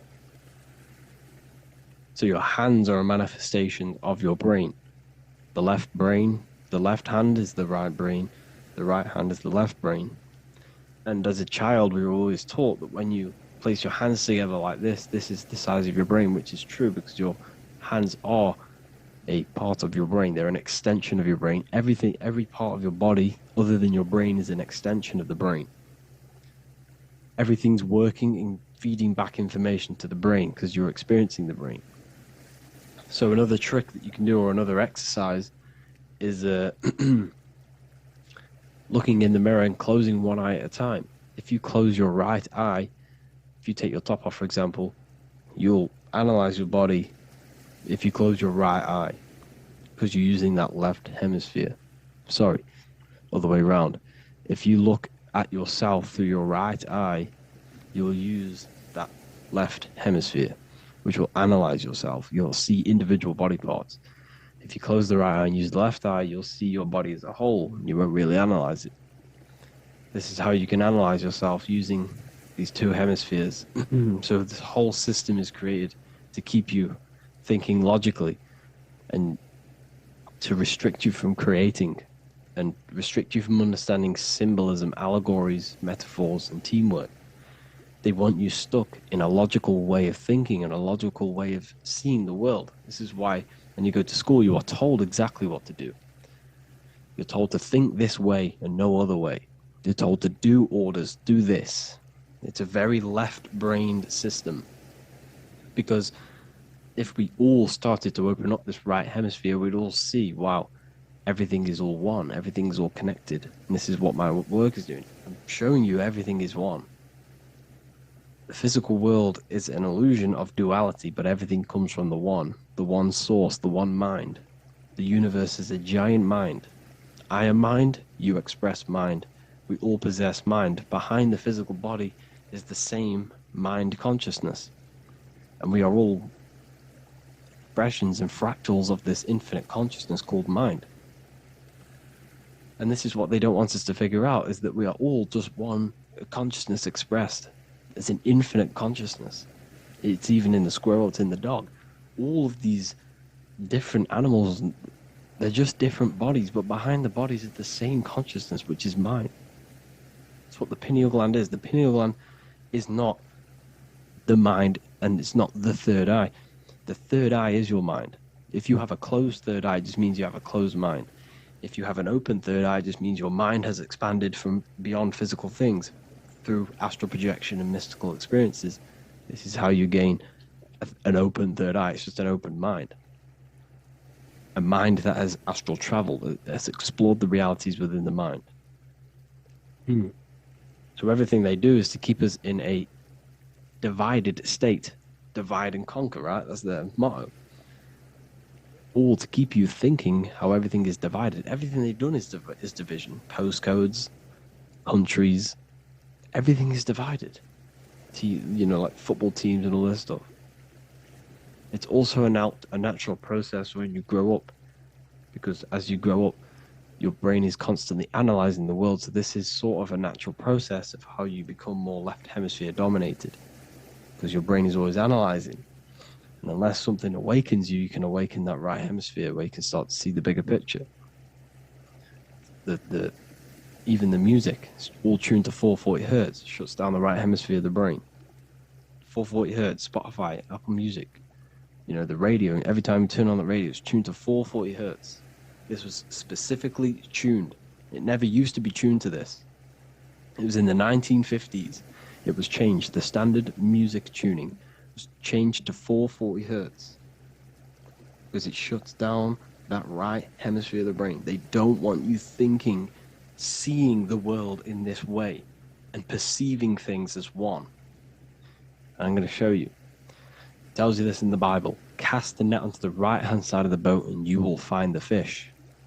What was Jesus saying? You see, people read the Bible and they don't understand it. If the Bible is not talking about you, then it has no meaning. The Bible, everything you read in the Bible is about you and how it can better your life. It occurs to you. So if Jesus says, cast the net onto the right-hand side of the boat, this is an allegory. The boat is your body. Cast the net, it's the awareness, the perception, onto the right hemisphere of the brain, and you will find the fish. What's fish? What do fish do? They swim deep in the ocean. It represents the knowledge. Deep knowledge. Cast the net onto the right-hand side of the boat and you will find fish. You will find the wisdom. You'll gain understanding when you cast that your awareness into that right hemisphere. You will see that I am you and you are me. We are all one consciousness. You will see everything. You'll see that the trees are the same patterns as the nerves in your body. You'll see everything is connected. Everything is a fractal of the one infinite consciousness. And how many fish did they catch? 153. That adds up to 9. This is now numerology. The Bible's filled with numerology. Adds up to 9. What's 9? Human consciousness. It represents consciousness. You're in the womb for 9 months. Feminine. It's all about consciousness. And in Revelation 14, and I looked and behold, the Lamb standing on Mount Zion. That's the spines, the mountain. With him, 144,000. 144 adds up to 9. It represents consciousness on top of the spine. You see? And he had his name the name of his Father written on the forehead. What's the Father? The higher mind, the higher consciousness within you. Where is that? In the forehead, the pineal gland. The pineal gland is the radio receiver for the higher consciousness. Because every body part of the body has consciousness. Your heart has consciousness. Your gut has consciousness. You are thinking with these different consciousnesses. You think with the gut. You think with your penis. You are thinking with all these consciousness. And it's about raising your consciousness to the higher consciousness, which is the Father, the mind, in the head. Don't think with the lower parts of the body because that is your animal nature. Think with the higher parts of the body. It's all representing consciousness. How to activate the right hemisphere of the brain? Well, it's all to do with non-verbal things. So music will activate the right hemisphere. Make sure it's tuned to the right frequency though. 432 hertz, 528 hertz. Any frequency that adds up to 3, 6, or 9 is good for you. Meditation, turning off the thoughts, and you raise yourself to the higher brain. Symbolism. Symbolism is all right hemisphered. Reading between lines, metaphors, determining the Bible. It's all right hemisphered. Seeing the bigger picture. It's reading between the lines. So tithing in the Bible. These people in the churches are giving 10% of their money to the church. It's nothing but a scam. What these people have done is they have externalized the Bible. They have taken the Bible and literalized it so that they can make a business out of it. So what they're doing is 1/10 of the produce of what it says in the Bible, 1/10 of the produce of the land, whether grain or fruit, is the Lord's and is holy. So what's that saying? The 10th of, it's basically saying give the 10% to the Lord, to God. What does that mean? Well, what's the land and the fruit? This represents physical things, the physical things that you have. The 10th of the physical things that you have. What's that? That's your ego. All the physical things that you have is all to do with your ego. That's the lower self. The ego, what is the ego? It's the mind's perception of the physical self. You had no ego when you were a child. Okay, when you were a child, you had no ego. As you grew older, you created the ego. But the ego is the full self. It's the echo. Ego, echo. It's the echo of the full self. So it's saying, give the ego over. Take away the animal self. In that left hemisphere, that's all to do with the left hemisphere. That left hemisphere sees the ego. It sees individuality. It's divided. So it's saying, give that 10%. Give that 10% of you over to the right hemisphere. The 90%. The 90% of you is in that right hemisphere. The higher self. Now, I'm not saying the left hemisphere is bad. Okay, I'm not saying that at all. But it sees where it sees things divided. It's like I said, the left, the hands are manifestations of the brain. So when these Christians are praying, they're putting their hands together. What are they doing? They're syncing the brain hemisphere is what you're doing, because everything's an extension of your brain. So if you put your hands together, you're putting the two hemispheres together. And what's happening when you place the hands together? All the electricity in the body is now running in a circuit. So once you connect these two hands, the electrical energy is now running in a circuit. And energy can move around the body quicker and more efficiently. So when you pray, when these people are praying, they don't realize that they're engaging in ancient forms of meditation, of balancing the two hemispheres. Mm-hmm. So now we're talking about balancing the hemispheres, not the right hemisphere. This is what Israel is. Look at the symbol for Israel, the up triangle and the downward triangle. What's that? The up triangle represents male. The downward triangle represents female. Okay? This is talking about the brains. Israel is Ra. Isis, which is female, the Egyptian god. Ra, El. El means God. Electricity. That's the force of the physical world. It's the force that runs this world, electricity. It's the force of God. El, consciousness. It means God. Is, Ra, El. Isis, Ra, and El. It's the two hemispheres of the brain, the holy land of Israel. It's the holy land, it's the brain. Once these two hemispheres are synced, this is how you unlock your consciousness. This is the easiest way of astral projecting. Hemisphering, I forgot the word for it. Hemisphere syncretization, something like that. It's about syncing the hemispheres. This is how you unlock your consciousness. Once the brain is running as one electrical system, this is how you balance the two masculine and male opposing energies. Once these opposing energies are no longer in war with each other, the brain, they come together to work as one. You unlock your consciousness. You are born again. What happens when a male and female have sex? It creates a new child. It becomes one. You are born again. Once the two hemispheres of the brain, you are born again. You can then have an out-of-body experiences. So this is why the symbol of the Holy Land, Israel, is the up and down triangle back combined together, because it represents unification of the male and female, unification of the hemispheres. You're born again. You unlock consciousness. And you can get this for free. It's called the Gateway Tapes on my website. Basically, it's a audio track from the government, and they did this in the Gateway Experience. It's a CIA document, and what they do is there are different forms of meditations you go through. I think there's about 5 waves of meditations you do, half an hour each one, and it will teach you. It will sync your hemisphere, because what does it do? They understood that playing one frequency into one ear and another frequency into the other. They understood that the right ear is connected to the left hemisphere, the left ear is connected to the right hemisphere. So when you play 2 different frequencies into both ears, what happens? The brain picks this up, the 2 hemispheres of the brain picks this up, and it syncs it. it syncs these two hemispheres, these two frequencies together. So now the brain is working as one to sync this frequency. So this is how you can sync your hemispheres through listening to these frequencies. Okay, you can get them for free and do the meditations yourself. This will definitely help you. This is an easy way to astral project.